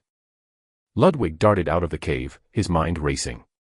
He needed a plan, anything to put distance between himself and the hulking monstrosity. Ludwig ran as fast as possible from the cave. "Use, feeble soul," Ludwig said as loudly as he could. "You have obtained 30 souls. Increase, wisdom, stat by 10. Ludwig shouted. Your wisdom stat had increased by 10. You have gained 1 soul level. You are currently level 3, you have used 30 souls. The next level up will require 4 souls per stat upgrade. Your wisdom stat affects your mana stat. Your mana has been increased by 100. Since you have leveled up, all ailment have been removed, all health and stamina has been restored. Good. Ludwig said. There was a broken and severely mangled up corpse of a lizardman. This was the lizardman zombie from earlier that Ludwig summoned, and right around him were the bodies of 2 other lizardmen that his zombie had killed. Rise, undead. Ludwig chanted, though he didn't need to, but it sure as hell felt cool to say that. He slammed his palm on the ground. The necrotic sigils flared to life, spreading across the bodies in a web of dark magic. Would you like to raise 2 undead corpses? Yes. Ludwig said, and almost instantly his mind felt as if it was sucked out with a straw. Mental exhaustion drew upon him, but he could stop. He shook his head and immediately dipped forward once the sigil of undeath was drawn on the ground. You lack the understanding to summon a servant undead. Your understanding of necromancy has improved. Your affiliation with Deus Necros further eases the process of the summoning. You have called forth Lizardman Zombie. Warning, your current wisdom and charisma is too low to fully control Lizardman Zombie. He will consider you an enemy once he sees you. Ignore all the random notifications. Ludwig cursed at the system and dipped forward while the 2 zombies were waking up. His only worry was that if they start fighting each other. Ludwig didn't stay to watch the process. He bolted toward the nearby cliff, his increased strength making the climb easier. As he scrambled upward, he glanced back just in time to see the champion storm out of the cave. Its orange eyes burned with hatred, locking onto the 2 newly risen zombies. This time Ludwig didn't forget to inspect them. Inspect. Chapter 52, 2 against 1. Zombie Forest Lizardman. Level 11. Damage 60 to 80. HP, 700. Tier, Common. Status effects, Curse of Undeath. The power of death moves this body. It knows no fear, no hunger, and no exhaustion. Skills, Aura of Death. All undeads have a unique aura around them. For a zombie undead, the aura, Contagion, is applied. Contagion, the zombie passively emits poisonous and toxic fumes and smells from its body. Once enough is stacked onto an enemy, they'll start losing their HP. Zombify, extremely rare chance to turn another entity that has been felled into a zombie after death. Minor Zerk, the zombies do not stop unless their heads are shattered. Grow stronger the more damage they take. Lore, a once proud lizardman now turned to undeath by an apprentice of the ways of undeath. Too young to be called a necromancer. No wonder it won against those 2 lizardmen.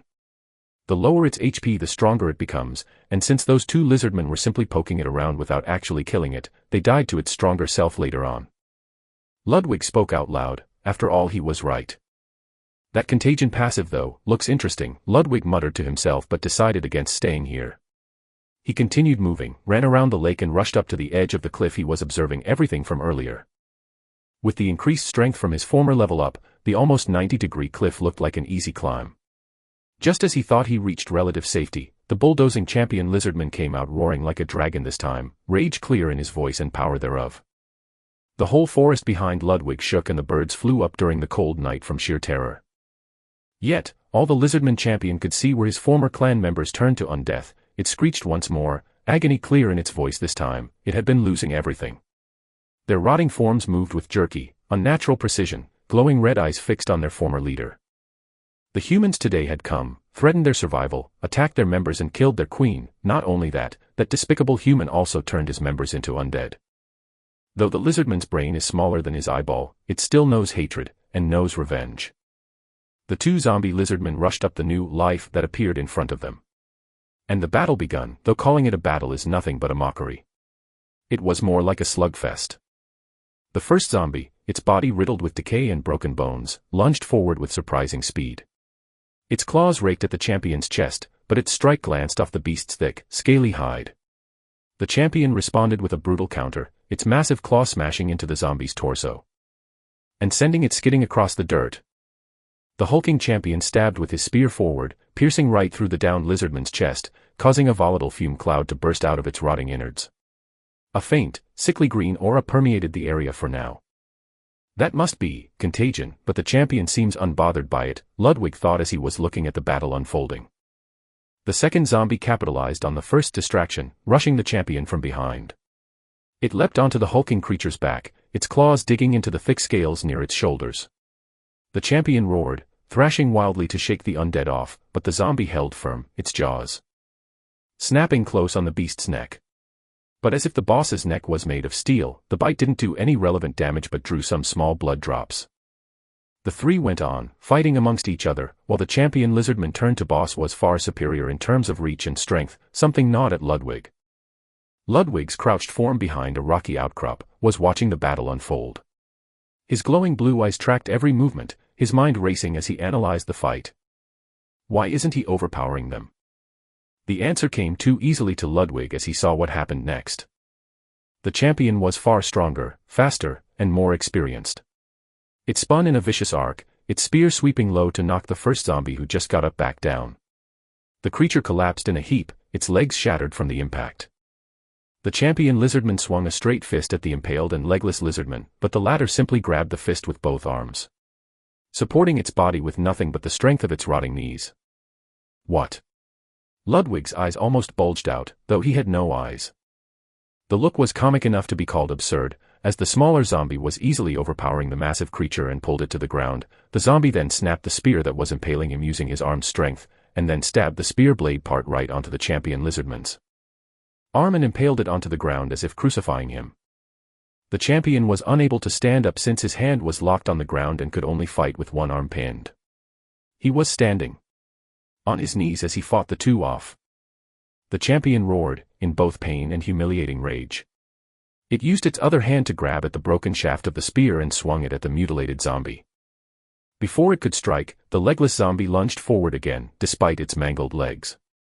It grabbed the spear mid-swing, stopping the strike with sheer, unyielding determination. The champion growled in frustration, its muscles straining as it tried to wrest the weapon free. The champion yanked the spear with all its strength, but the zombie refused to let go. Its grip was unrelenting, its rotten muscles fueled by the passive effects of Miner's Irk, which grew stronger the more damage it sustained. The beast's golden eyes burned with fury as it slammed the zombie into the ground repeatedly, trying to break its hold.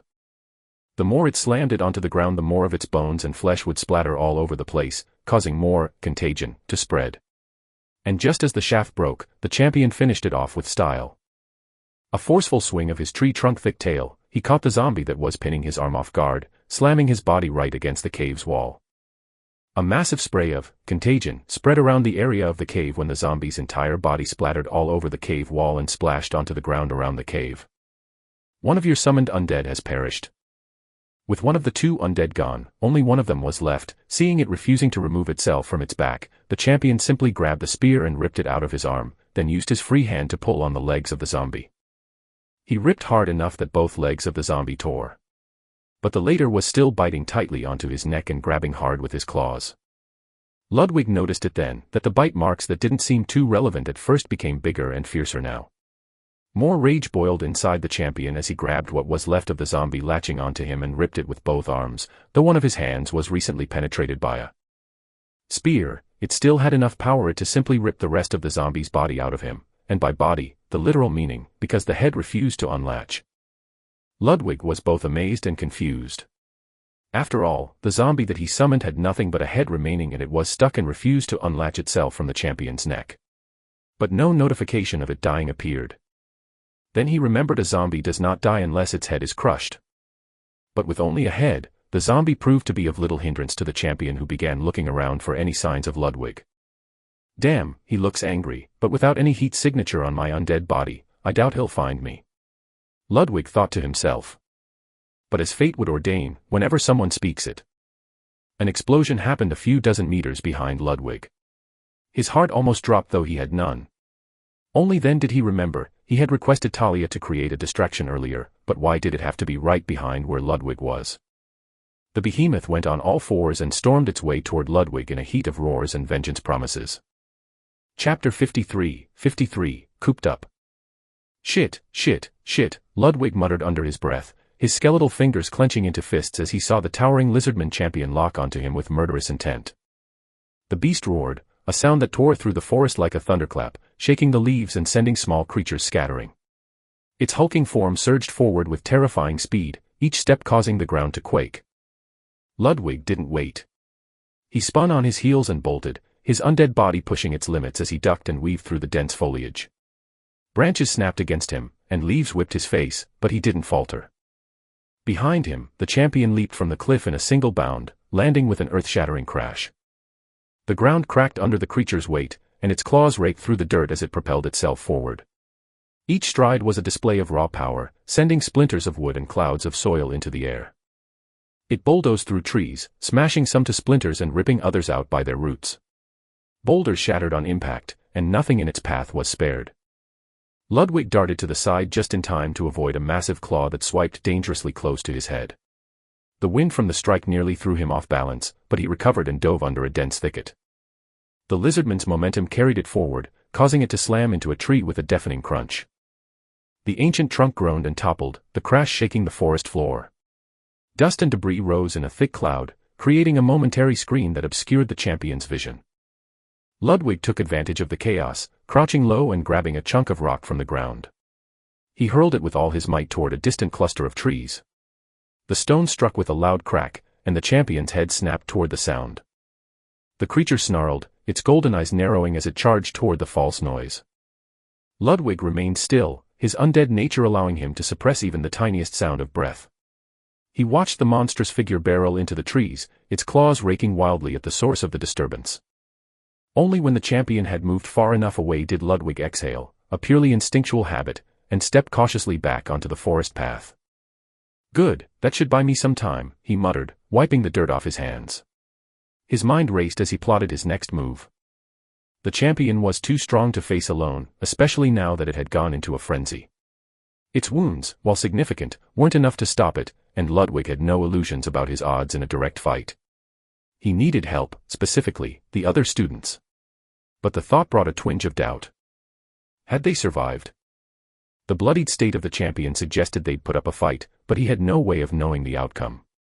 For all he knew, they could be dead, and he'd be running straight toward more corpses. Only one way to find out, Ludwig muttered, breaking into a sprint toward the eastern clearing where the flag had been.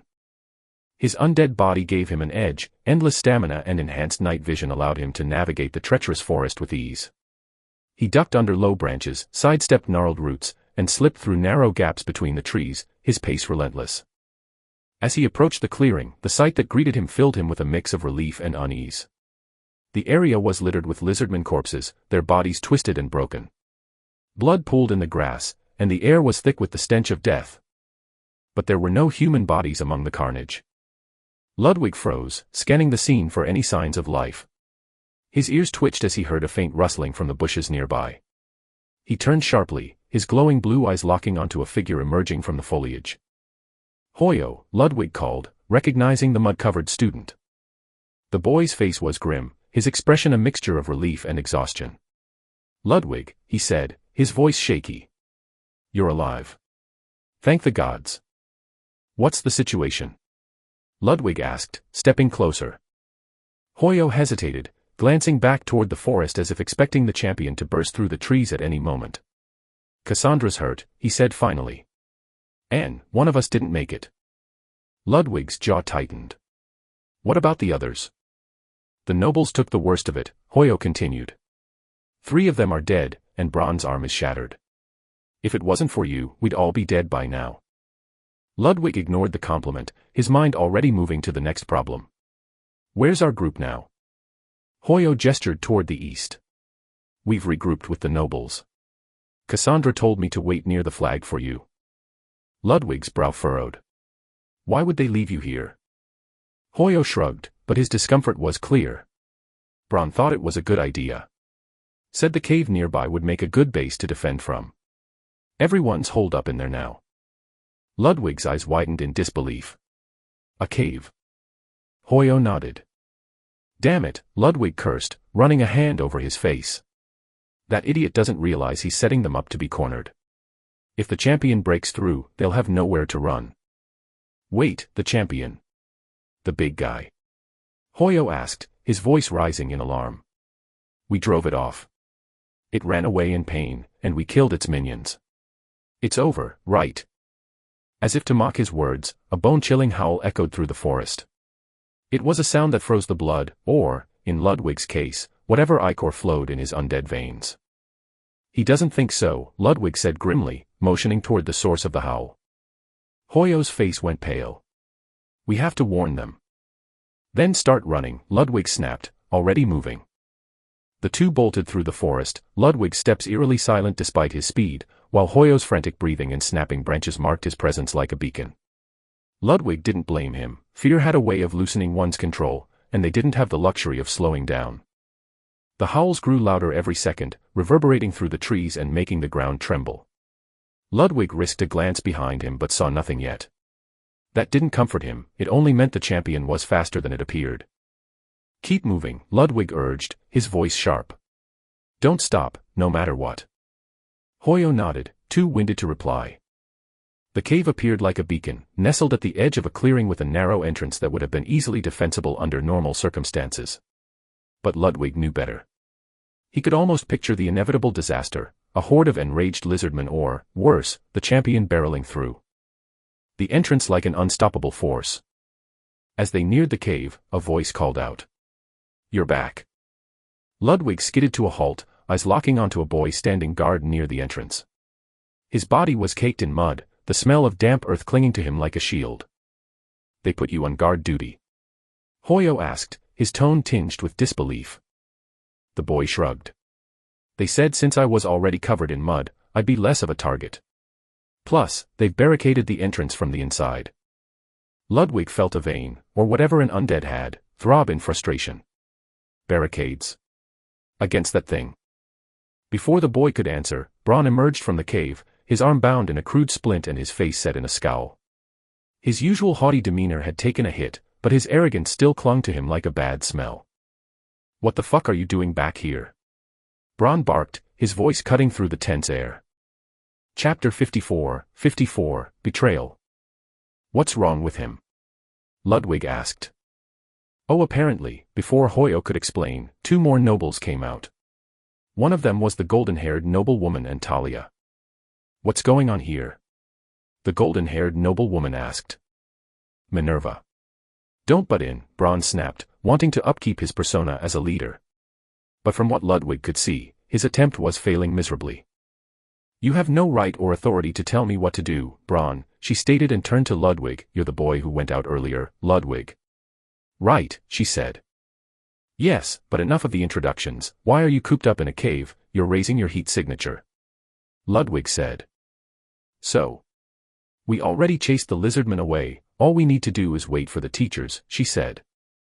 The roars began once again, closer this time. You. What have you done? Bronn shouted. You brought that thing back here. Shut your trap, Ludwig snarled, you didn't think twice before huddling up in a cave like idiots. Also, I didn't bring anything here, it was coming here anyways. I already warned you guys to lower all heat signatures, and from what I see, you idiots have a fire going inside the cave, not to Mention how utterly fucking stupid that is because you'll all choke from the smoke long before morning comes. It further heats the cave.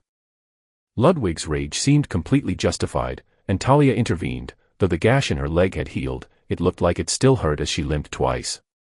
It's good to see you okay, Ludwig, but please calm down. Ludwig sighed and said, I'm calm. Don't worry about me, regardless. How is your leg? It's fine, Talia said. So it was true that you saved Talia? Minerva asked. Why wouldn't it be true? Ludwig frowned. Talia immediately interjected, they didn't believe me when I told them how you saved us from captivity, especially since Tommy refused to acknowledge it. Ludwig once again remembered how that cowardly bastard acted before and after he was saved, and thought once again that he should have just let him rot in there. But Ludwig, what did you do inside the cave? She asked. I killed the 2 guards and the queen, thinking that she is the boss of this dungeon, Ludwig explained in a matter-of-factly manner. You. A stupid weak commoner. Stop the lies. You must have angered them, you're the cause of all of this. Braun, finally thinking he had found an opportunity to jump, and shouted. Ludwig was thinking of doing a few not-so-healthy things to this guy but refrained from any action. What's going on? More people began exiting the cave after hearing the commotion. This bastard brought that monster here, Braun began accusing Ludwig. After all, his failure to lead them could only be forgiven if he put the blame on someone else. And the nobles would easily follow his words than some random commoner. Then why is he here? The students protested. Yes. Go away, if you're being hunted by that thing, why did you come here? Another said. The group continued shifting and putting the blame on Ludwig, who only got angrier and angrier. There is no helping if a mob of people were to take a single person and make him the designated scapegoat for sacrifice. Masses are dangerous, and Ludwig knew it well. Even a king will fall if his nobles turn their back on him. And Ludwig was no king. The trees near the cave began folding and tearing down. Seeing the ugly smirk on Braun's face, Ludwig realized that things were going to get ugly. You brought this on yourself, don't blame me for punishing you accordingly. Braun turned his head to the cave. Moses. Now. He shouted. Suddenly, the cave turned cold and chilly as a wave of cold air and even frost came out of the cave. What are you doing? Ludwig asked as he noticed the cave being frozen over. Like you said, they can only see heat, Braun said as he stepped back. What are you doing, Braun? Minerva shouted. The students were all confused. It seemed like Braun and the Moses guy agreed upon something without informing the rest of the group. What needs to be done? Though I was going to do this to one of the commoners, you're a better target. After all, I heard you're fast on your 2 feet, immolate spirit. Braun said as he pointed his hand at Ludwig. You have received the buff, immolate spirit.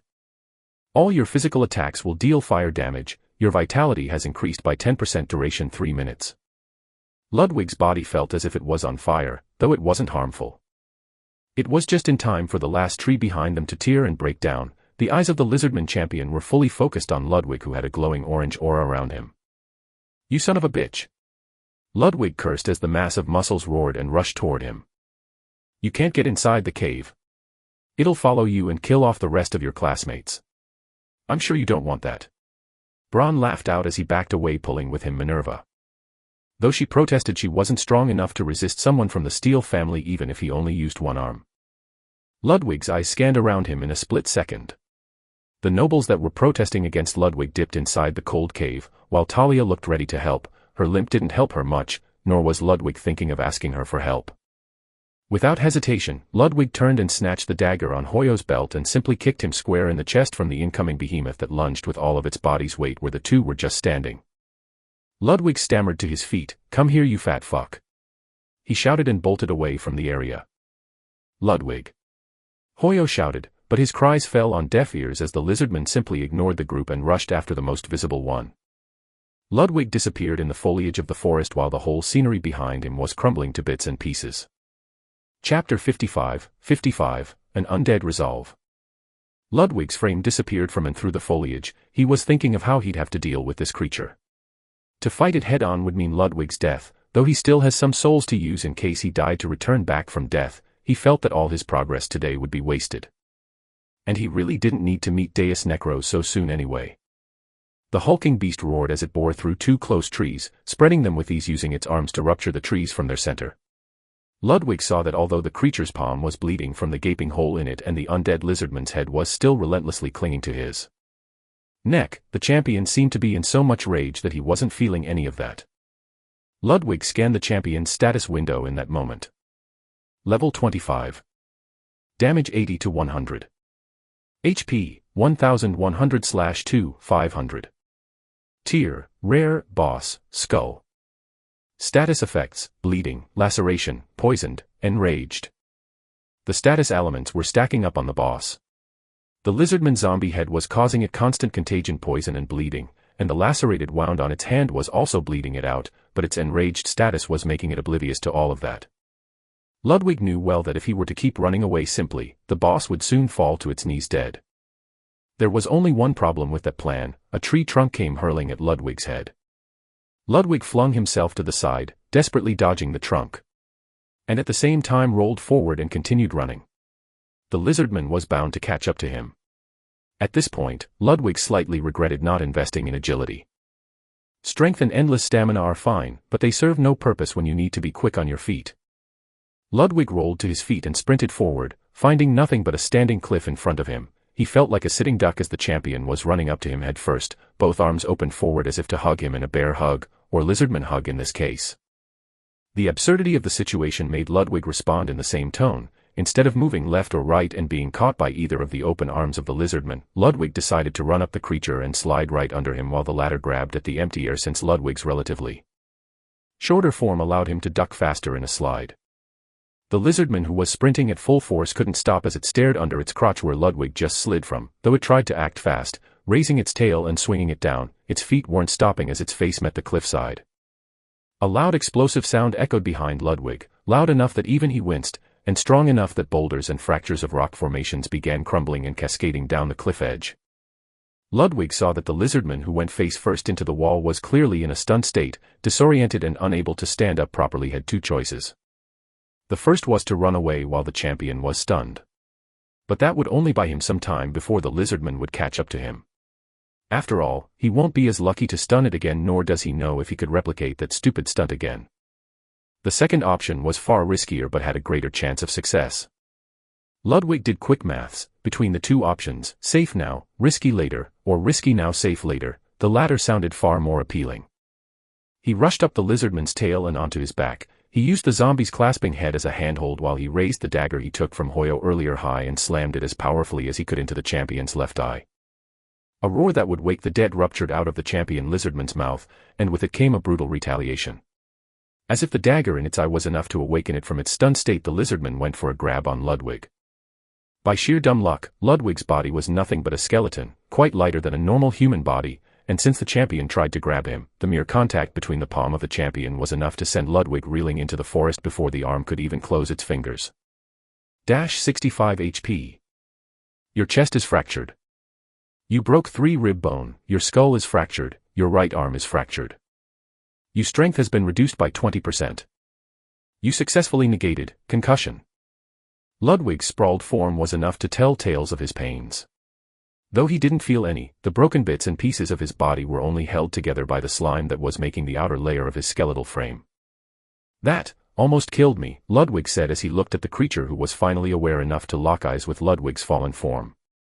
Ludwig had no intention of staying on the ground, and simply stood up, turned and left dust behind him. Son of a bitch, when is this buff ever going to stop? Ludwig cursed as he was once again reminded of Braun's fuckery of giving him a buff that made him a living human torch, though he was dead, and a skeleton.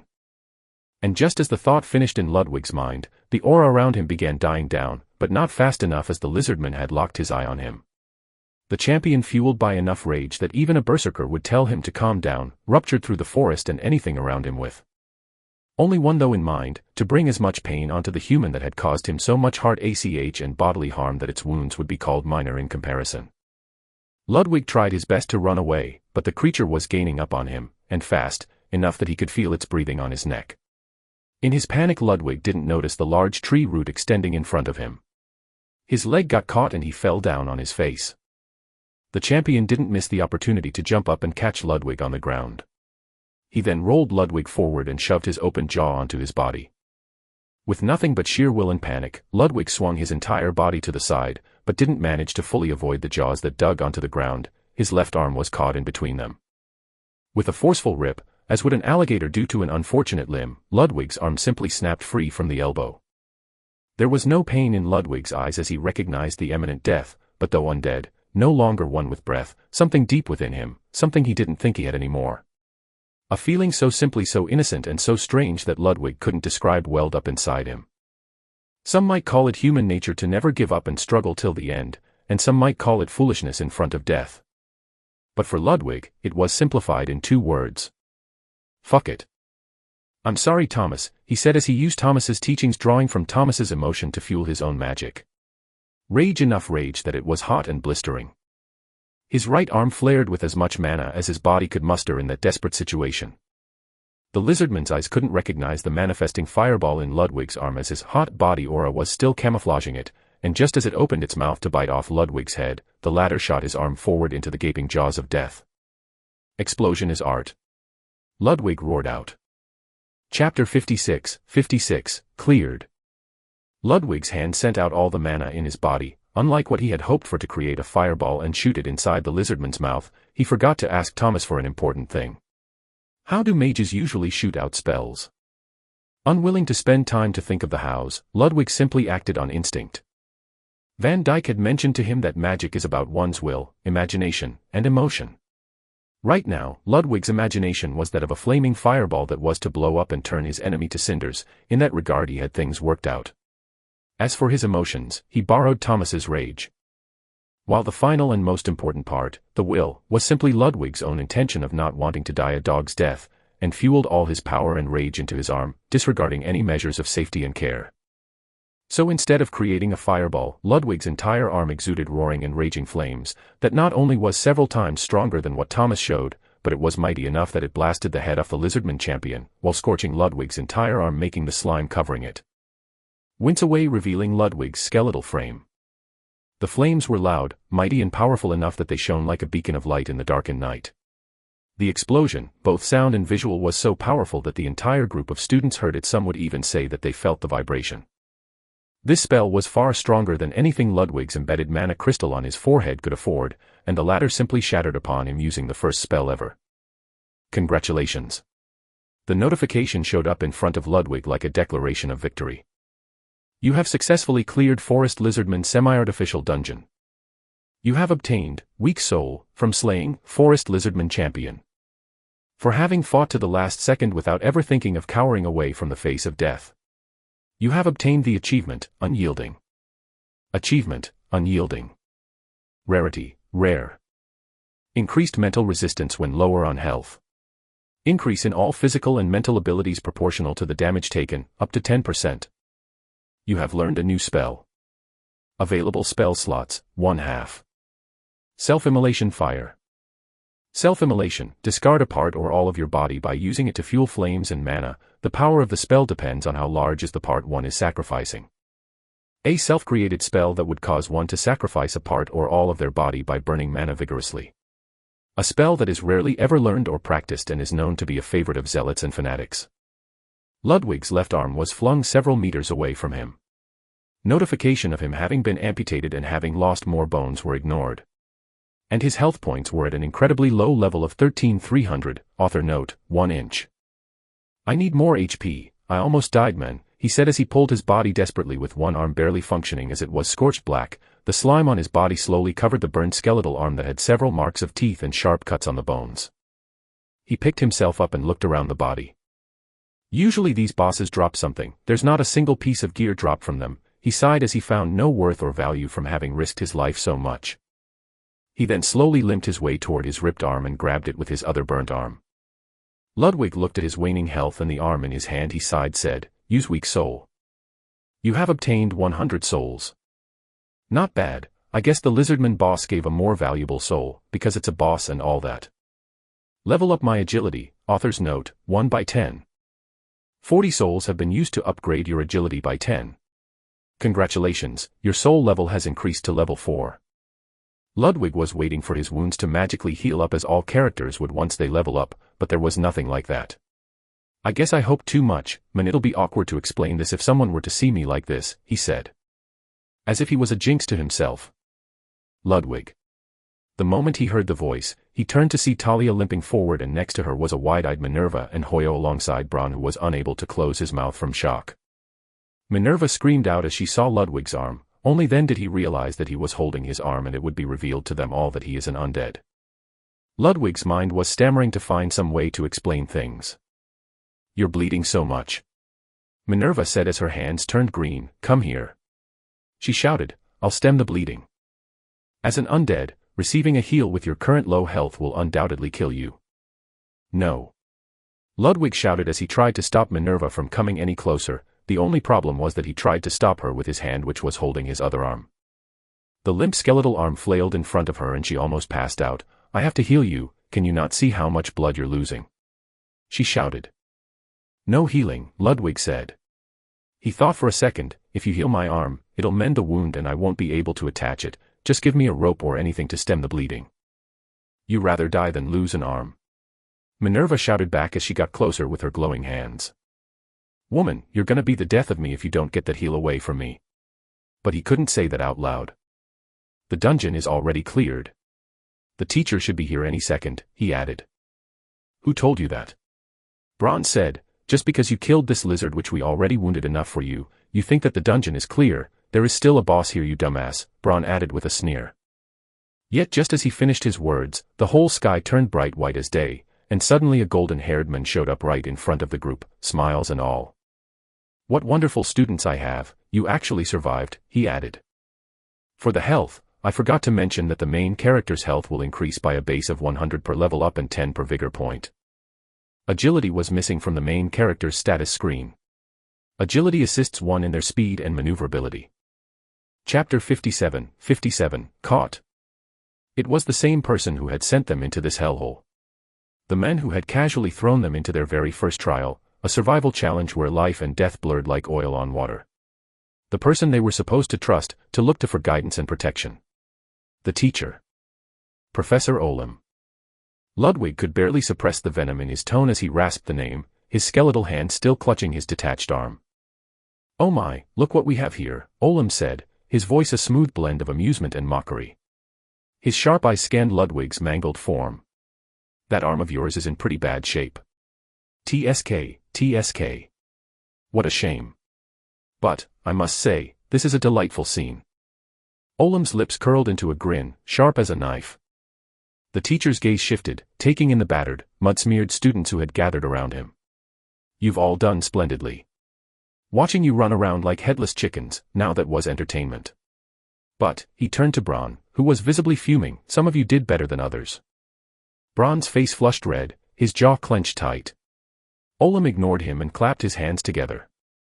A loud crack resounded, and suddenly the entire class was no longer in the forest. The oppressive darkness of the dungeon was gone, replaced by the bright daylight outside the forest's edge. The transition was so jarring that many stumbled, blinking and disoriented. It took a moment for them to realize where they were. The clearing. The exact spot where they had begun this horrific trial. A flicker of hope danced across Ludwig's mind. For a brief, naive moment, he wondered if this had all been some sort of elaborate illusion, a magical test with no real stakes. After all, what kind of insane person would design a trial where students, teenagers, could actually die? But that hope was crushed the moment he noticed the bodies. Mangled. Crushed. Lifeless. The corpses of several students lay sprawled across the clearing, their limbs twisted in unnatural angles, their faces frozen in expressions of terror. Gasps and cries erupted among the survivors. No, this can't be real, one girl whispered, clutching her head in disbelief. You. Bron's voice roared above the chaos. His composure snapped like a brittle twig as he stormed toward Olim. You should have warned us. What kind of teacher throws their students into something like this without protection? Do you even understand how much we suffered? 3 nobles died. How are you going to explain? Bron's tirade ended as abruptly as it began. Olim moved faster than anyone could react, his fist colliding with Bron's stomach in a devastatingly precise blow. The boy crumpled to his knees, gagging as bile and half-digested food splattered onto the ground. The atmosphere shifted, heavy and suffocating. Olam no longer wore his amused smirk. His expression was now cold, clinical, a predator sizing up prey. I don't take kindly to being lectured by children, Olam said, his voice devoid of emotion. Whoever told you about the content of this exam should have also told you to watch your tongue. Your family name means nothing to me, boy. Even your Steelheart clan would tremble before my shadow. Bron writhed on the ground, clutching his stomach, unable to respond. The chilling silence that followed was shattered by a voice colder than death itself. If there was anyone who Ludwig thought of as scarier than the current teacher talking. Fakery of death has activated. Speak of the devil. Now, Olam. Let's not frighten the young ones too much. The temperature seemed to drop as the new figure stepped into view, his presence as commanding as it was terrifying. He wore flowing Gothic robes adorned with intricate patterns that seemed to shift and writhe like living shadows. His pale face bore a calm, almost playful smile, but his hollow, piercing gaze sent shivers through everyone present. Olam turned, and for the first time, his posture shifted to one of deference. Tower Master Van Dyke. A pleasure, as always. The pleasure is all mine, Professor Olam, Van Dyke replied smoothly, his voice like silk draped over a steel blade. His eyes swept over the gathered students, lingering momentarily on Ludwig before he continued. It seems this year's batch has shown remarkable resilience. I must say, I'm impressed. Olam chuckled, his earlier menace melting away like mist. Impressed, are you? Well, some of them have potential. Though I must admit, I had my doubts about a few. He glanced pointedly at Bron, who was still struggling to regain his breath. Van Dyke's gaze locked onto Ludwig. Speaking of potential, there's my pupil. Though I must say, he's looking a bit worse for wear. Olam's eyebrows shot up. Wait, your disciple is here. Ludwig, right. Van Dyke tilted his head slightly. How did you know? Olam's grin returned, wider than ever. How could I not? Who else would be insane enough to blow their own arm off inside the mouth of an enraged lizardman? Especially after losing the other one already. Ha! Van Dyke's smile didn't falter, but his eyes narrowed. Ludwig froze, his mind racing.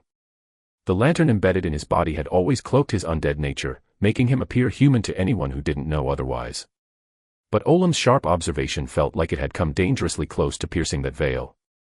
Olam continued, oblivious to the tension.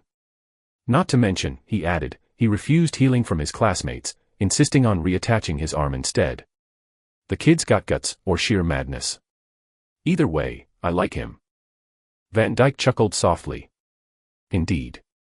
Ludwig has always been resourceful. Olam clapped his hands again, making the remaining students vanish in a flash of light.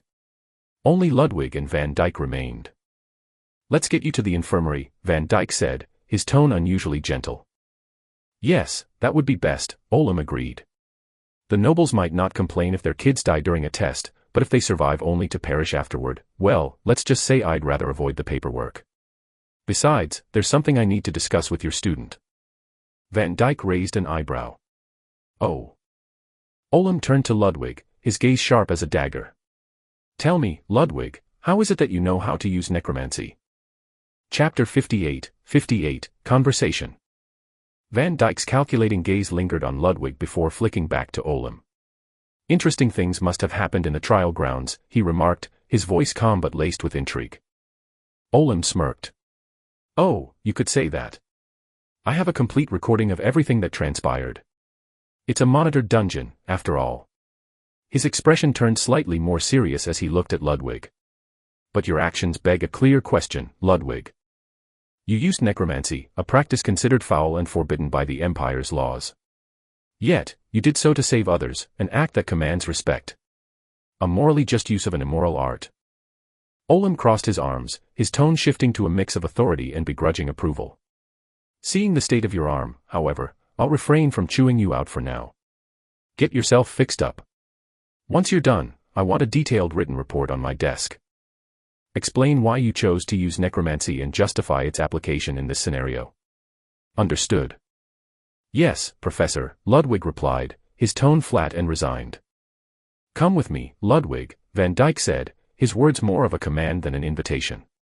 He placed a hand on Ludwig's shoulder, and before the latter could react, the world around them vanished.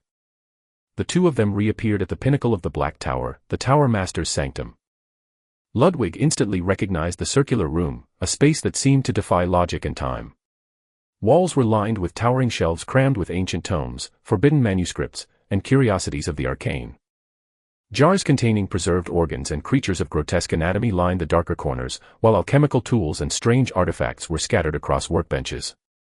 The room felt like a blend of library, laboratory, and museum, a place where knowledge and experimentation danced on the edge of madness.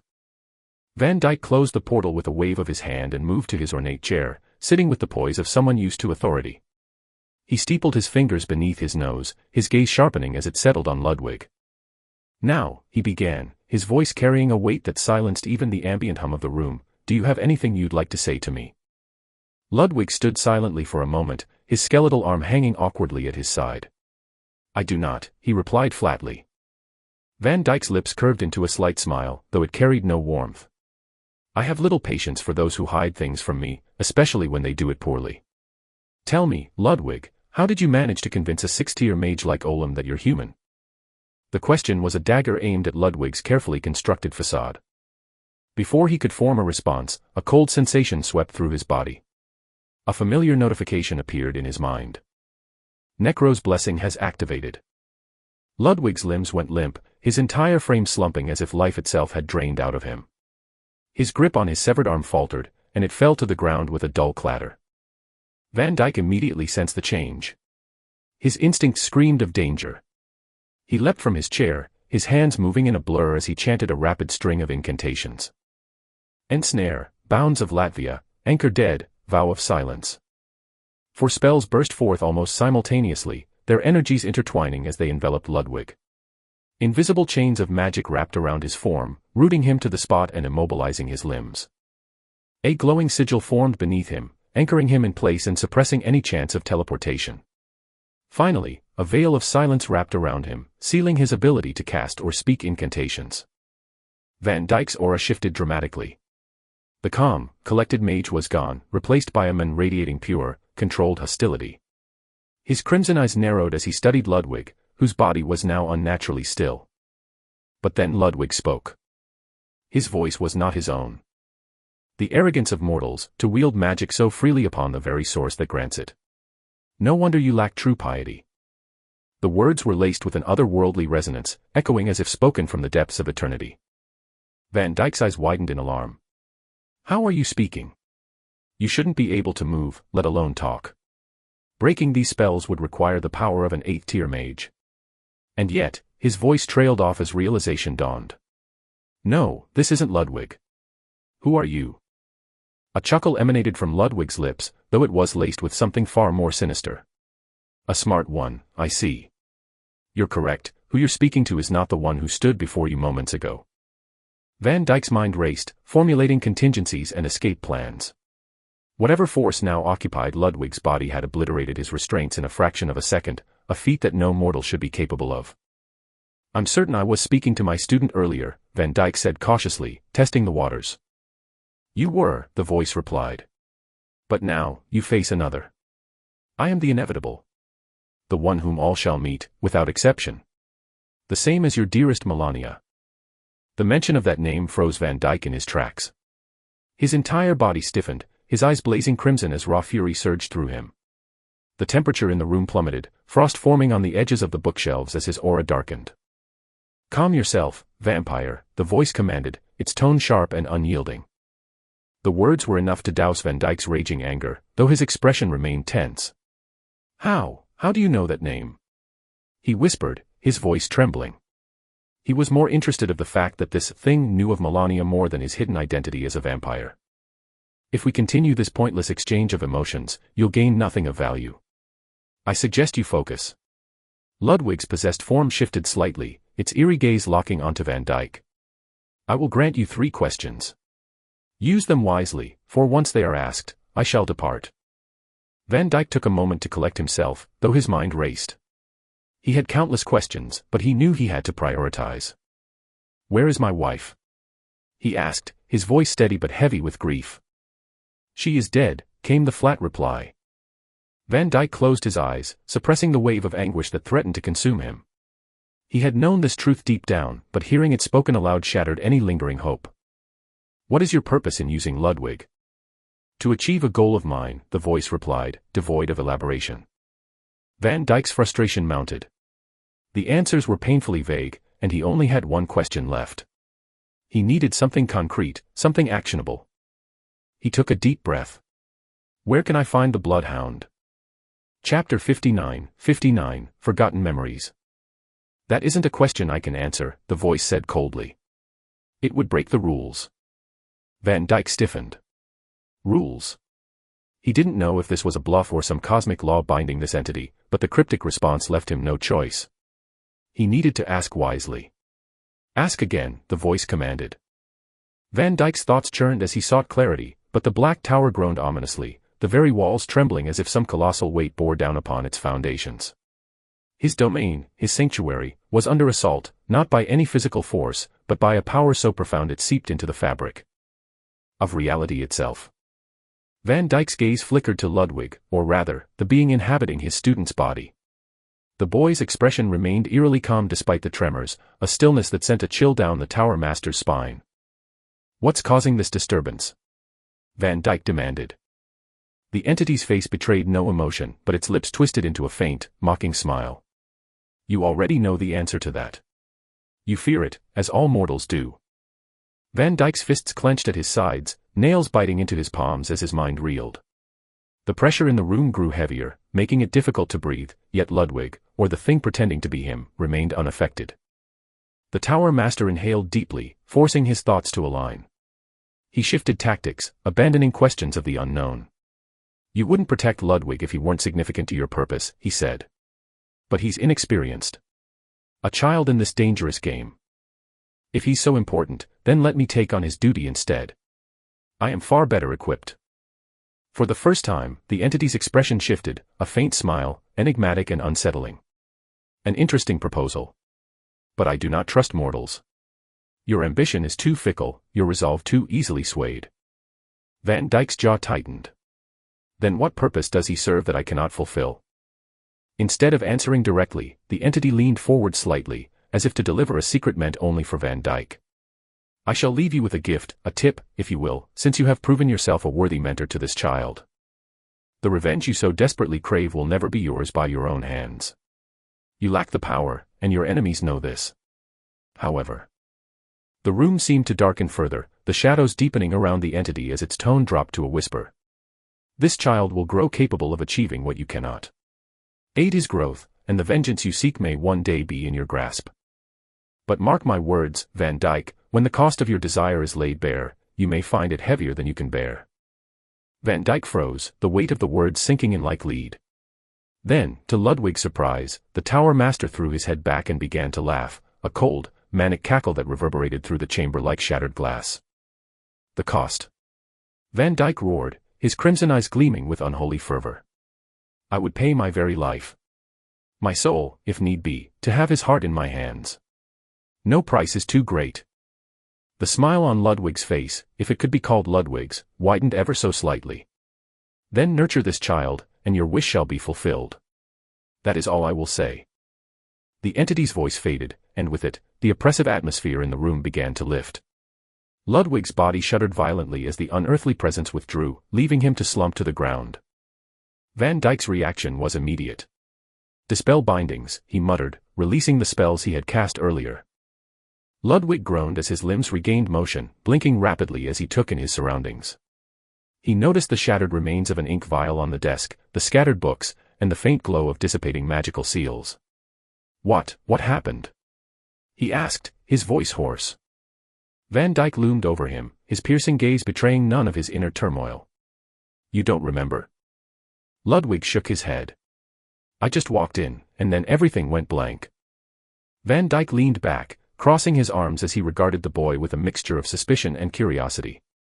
"Do you know why the tower itself began to tremble? Why my spells failed against you?" Ludwig's confusion deepened. "I don't understand what you mean." Van Dyke sighed heavily, the weight of what had just occurred pressing down on him. "It's fine," he said at last, though his tone was anything but.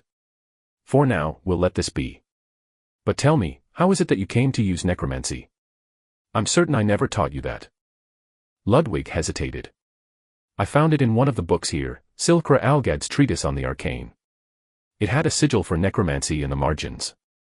I memorized it when I saw it and used it during the trial grounds. Van Dyke pinched the bridge of his nose, exasperation evident. Do you know how many laws you broke by using that sigil? Necromancy is a crime punishable by crucifixion. And as if that weren't enough, you flaunted your undead nature by walking around holding your severed arm as if it were a party favor. There's a reason for that, Ludwig replied defensively. Van Dyke arched an eyebrow. Oh, this I must hear. Enlighten me. Ludwig recounted everything that had happened in the testing grounds, his desperate battles, the use of necromancy to create the undead lizardman, and the explosive finale with the champion. He spoke with conviction, justifying his decisions as survival tactics, though he faltered when describing his reckless charges into danger.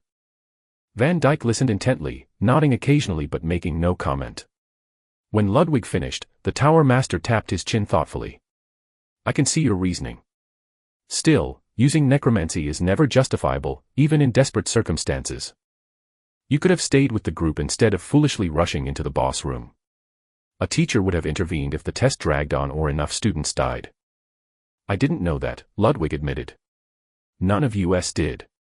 I acted on a hunch. Van Dyke's crimson eyes narrowed. And how do you explain this? He gestured to Ludwig's skeletal arm. Everyone, including a 6-tier mage, swore you were bleeding like any other human. Yet I see nothing but bare bones. Ludwig hesitated. That. Before he could answer, the lantern at his side shimmered into view, glowing faintly. Van Dyke's eyes locked onto it, and his expression shifted instantly. He staggered back, gripping his head as memories he was certain that they were never there before flooded his mind. Flashes of the past, fragmented and chaotic, overwhelmed him. The lantern, once seemingly unremarkable, now burned with an inexplicable familiarity. He saw visions of a distant battlefield, of fallen comrades and endless carnage. And then he saw her. Melania, Van Dyke whispered, his voice cracking. Ludwig watched, bewildered, as Van Dyke's composure shattered. What's happening? He asked, but the tower master was too lost in his own torment to answer. How come you have his lantern? Van Dyke's eyes blared in red flaring lights.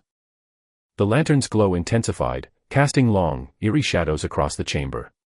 Whatever secrets it held, they were now clawing their way to the surface. Chapter 60, Forgotten Past. More than hundreds of years ago. In the southwest of the Lefandal Empire lay the March of Bastos, a land ruled by one of the most prominent noble families of the Kingdom of Lamar. The Bastos family was old, so ancient, in fact, that legend spoke of their existence long before the Lefandal Empire itself rose to power. Renowned not for their military might but for their staggering wealth, the Bastos family wielded influence that could rival the 7 kingdoms of the empire combined. Yet, despite their strength, the Bastos family showed no interest in power struggles or the throne. They neither bowed to the emperor nor rebelled against him outright. Instead, they stood apart, a looming dragon too proud to kneel but too dormant to provoke. Even the emperor himself, after years of failed attempts to undermine them by empowering rival nobles, had resigned himself to their coexistence. Their territory flourished, unbothered by the turbulence of imperial politics. But beneath the surface of their pristine image was a problem, one that simmered within the walls of the family's opulent mansion. Where is Van Dyke? The furious roar of Dante Bastos, patriarch of the Bastos family, reverberated through the marble corridors of the grand estate. He stood in his study, a man as imposing as the castle itself. Towering at 2 meters tall with a frame like a bear, Dante's presence alone could cow the boldest of warriors. Before him stood a trembling maid, her head bowed low. Though she appeared to be a simple servant, she was anything but a 4th-tier sword master trained in assassination techniques. Her mere presence was enough to unnerve even seasoned warriors. Yet here, in the presence of her enraged master, she dared not lift her gaze. "My lord," she said, her voice laced with fear, "Lord Van Dyke is not in the palace. We've searched every room." Dante's fist slammed down onto the mahogany desk, splintering it into fragments. He held a crumpled piece of parchment in his other hand, his knuckles white with tension. "That idiot son of mine. Bring Celine to me, now." "Yes, my lord." The maid melted into the shadows, disappearing as swiftly and silently as she had come. Moments later, a tall woman in full military regalia entered the room. Her gray hair was pulled into a severe bun, and her icy blue eyes bore a sharpness that rivaled steel. This was Celine, Dante's daughter, a commander whose presence exuded authority. "You called, my lord," she said, her tone as calm as the sea before a storm. The old man sighed. "I told you many times, when we're together, call me father," he said. He then waved the parchment at her, his face red with frustration. "That brother of yours. Do you have any idea what he's done this time?" Celine's lips quirked in a small, knowing smirk. "Which incident are you referring to, father? Was it the time he sold your prized river and sea painting for wine? Or the time he set the Duke of Montana's wig on fire in front of his entire court? Or perhaps the night he drank more than an entire viscount's yearly income?" Dante groaned, collapsing into his chair. "That boy is going to be the death of me. My old heart can't take this." Exaggerating his antics to get some sympathy of his daughter. Celine moved behind him, her hands deftly massaging his tense shoulders. "Father, you can't have heart problems, you're a true vampire, let alone a heart attack. Now, stop the whinging and tell me what he's done this time." Dante sighed, his frustration bleeding into melancholy. "It's not just his antics, Celine. He's changed since your mother died. Unlike you, he doesn't share my condition. He'll age. He'll grow old. And one day, he'll be gone. It is the fate of all mortals. I can see why you dote on him a lot. Francesca was a gentle and kind woman. What happened to her was out of any of our control. I should have been there if only she kept my keepsake with her," the old man said. "She gave it to him, that's what parental love does, father," Celine replied as she rubbed on her father's shoulders. Dante's gaze fell to the parchment in his hand. "Still, this time, he's crossed a line." He handed it to her, and Celine's eyes scanned the contents. Her lips twitched. Even for him, this is bold. Meanwhile, in a lively inn on the outskirts of the Bastos territory, the air was thick with the scent of ale, roasted meat, and the faint tang of spilled beer. The dimly lit interior glowed with the warm orange hues of lanterns and a crackling hearth. Wooden beams lined the ceiling, their surfaces scarred from years of rowdy brawls and the occasional drunken axe throw. Laughter and shouts filled the room, mingling with the cheerful tunes of a bard strumming a lute in the corner. Adventurers, merchants, and laborers crowded around tables, their mugs sloshing with frothy ale as they toasted to victories both real and exaggerated. At the center of the chaos stood a young man, shirtless and wiry but brimming with reckless energy. In his hands, he held a massive keg of beer, his grin wide and challenging. "Old man, I'm taking that beard of yours tonight," he shouted, his voice cutting through the din. Across from him stood a burly dwarf, his chest puffed out with the pride of his race. He cradled a keg of his own, his expression one of equal parts amusement and determination. "For a twig of a human, you've got guts," the dwarf bellowed. "But tonight, lad, you'll be the one running naked through the streets." The crowd erupted into cheers and chants of "Chug! Chug! Chug!" as the two competitors raised their kegs and began to drink.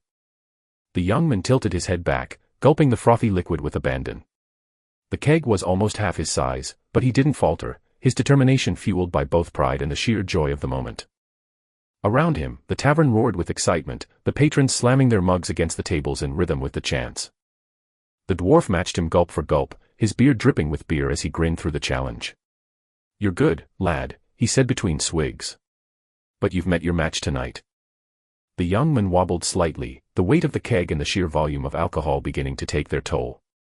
But he didn't stop, his grin never faltering even as his legs threatened to give out beneath him. Finally, with a dramatic flourish, he drained the last of his keg and slammed it onto the table. "Ha! Take that, you stubby bastard." But before he could revel in his victory, his knees buckled, and he collapsed onto the floor in a fit of drunken laughter. The dwarf roared with laughter, pounding his chest. "You've got spirit, boy. I'll give you that.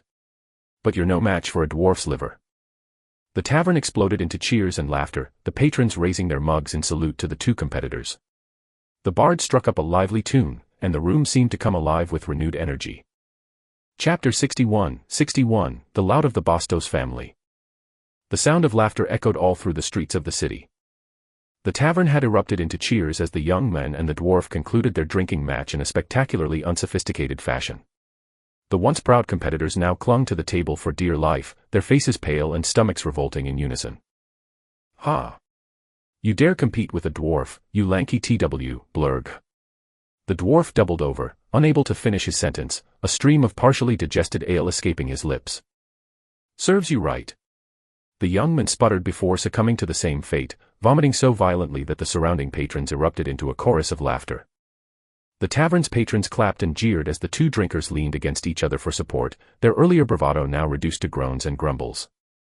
The smell of stale ale, sweat, and roasted meat mingled with the earthy tang of spilled beer, creating an atmosphere as intoxicating as it was overwhelming. The dim glow of lanterns and the flicker of the hearth cast long shadows across the wooden beams and rough-hewn furniture.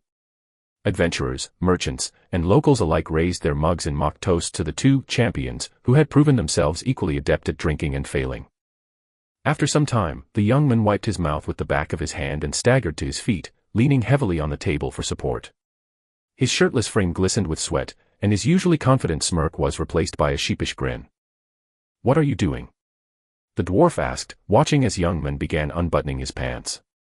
"A loss is a loss," he declared, his voice slurred but firm. "I'm not someone who'll shy away from a bet or fail to honor it." "Oi, you noble bastard, you'll get me in trouble."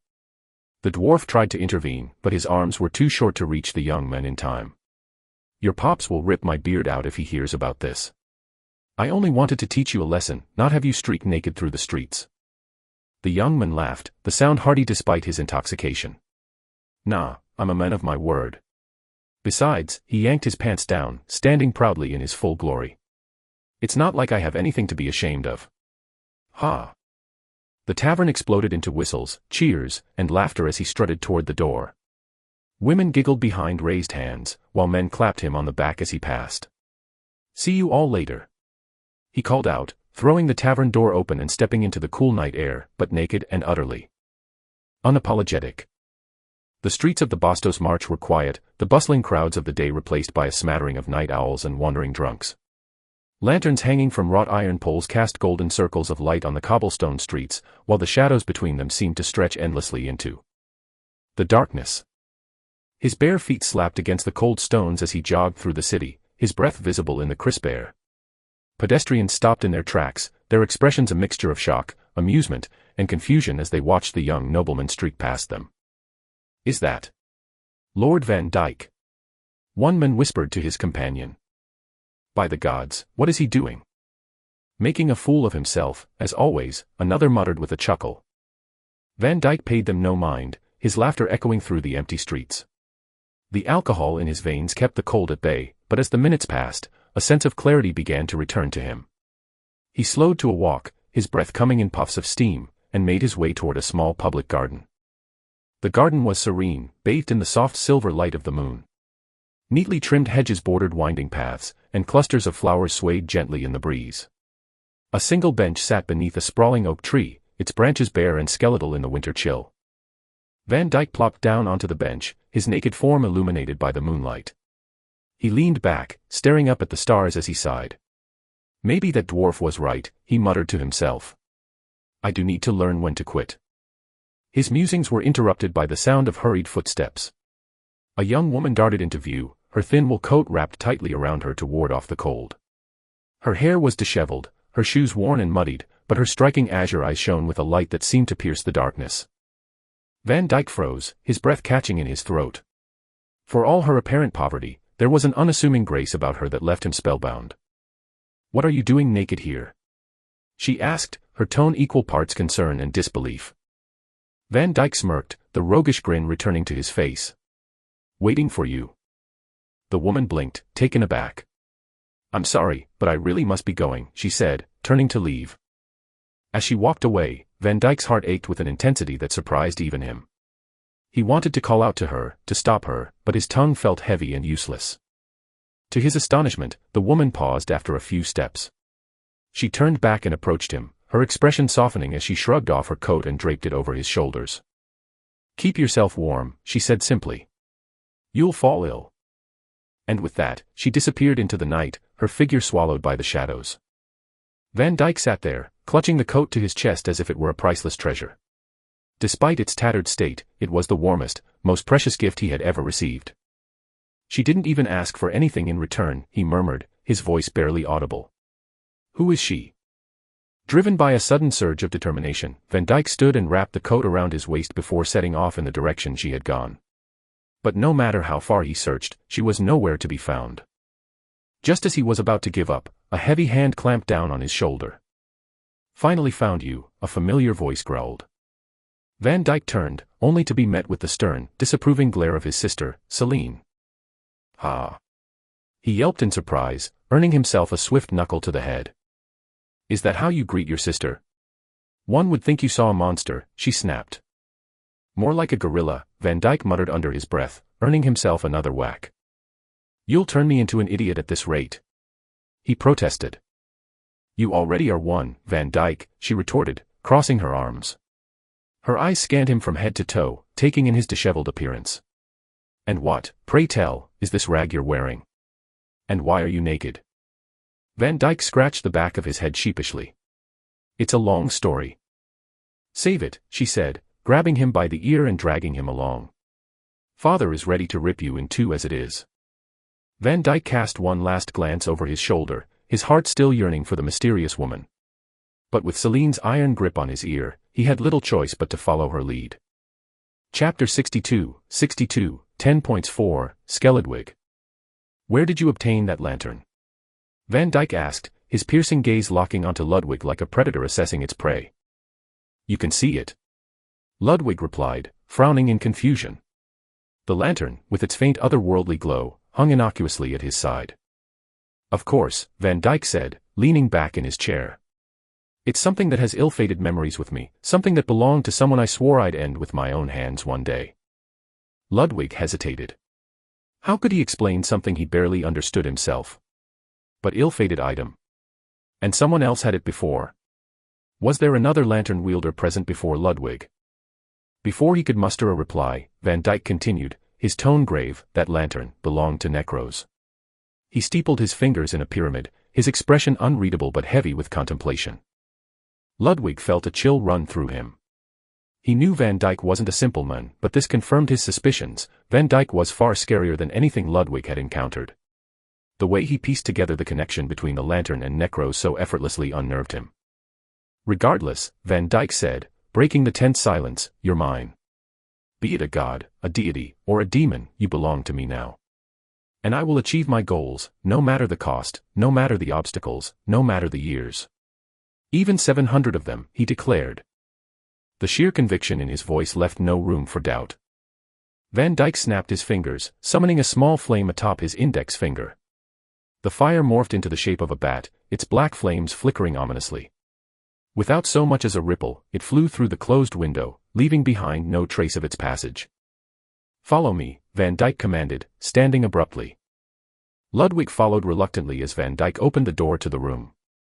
But instead of the familiar stairwell leading down, Ludwig was greeted by the sight of a laboratory, a chillingly familiar one. It was the very lab where his operation had taken place. He clenched his fists as the memories of that day resurfaced.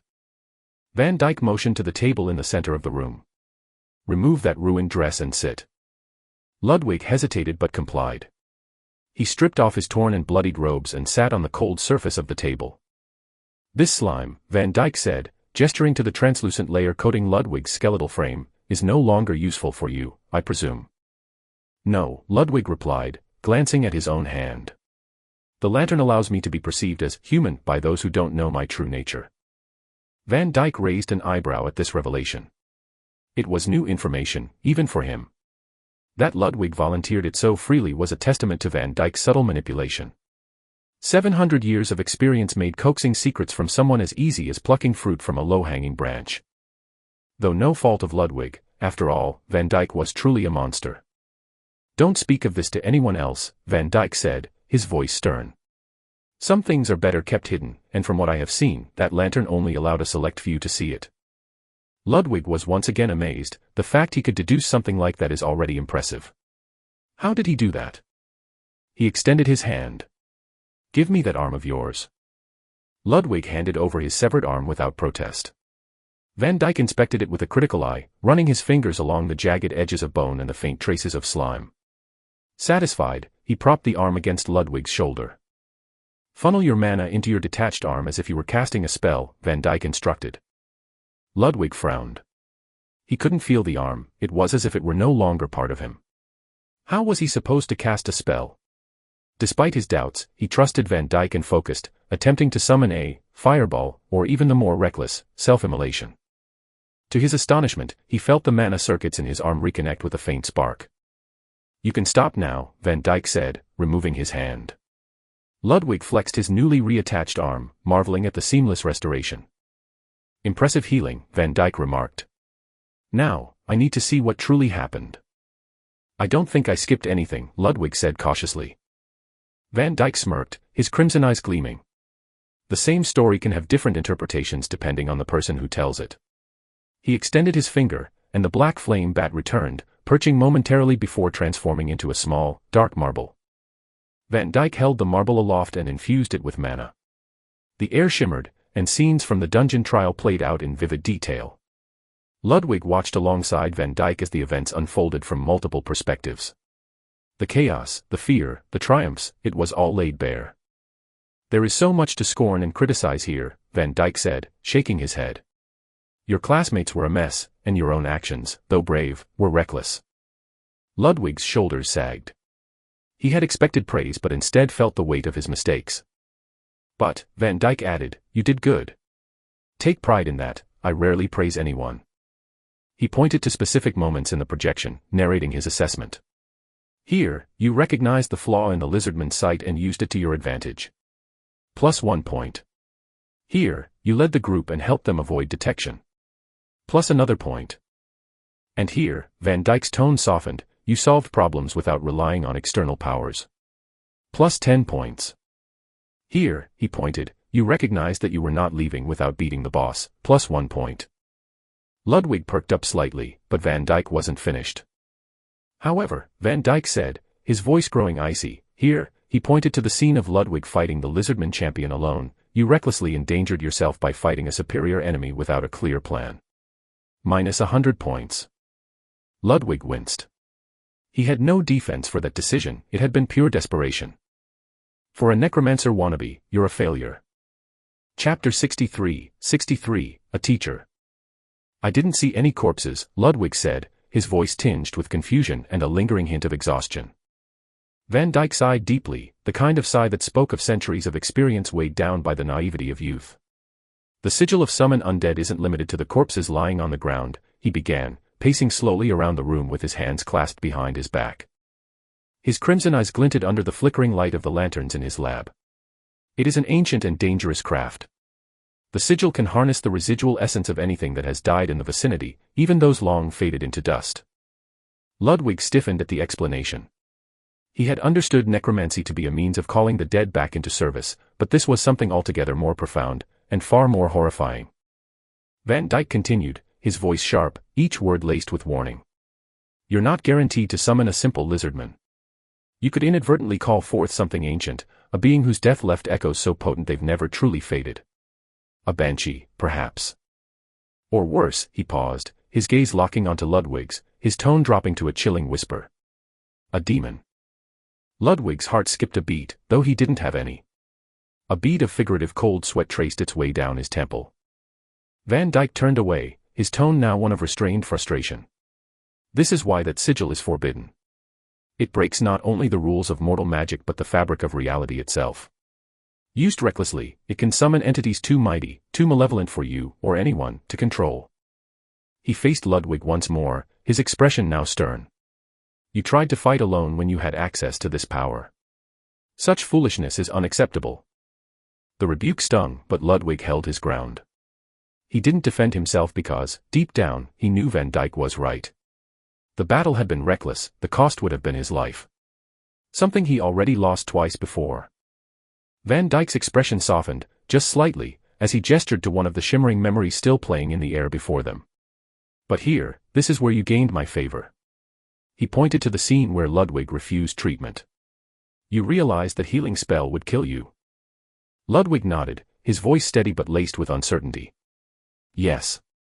I thought heal spells would destroy me if I received them." Van Dyke laughed, a sound as dark and chilling as a cold wind through an ancient graveyard. "It wouldn't have."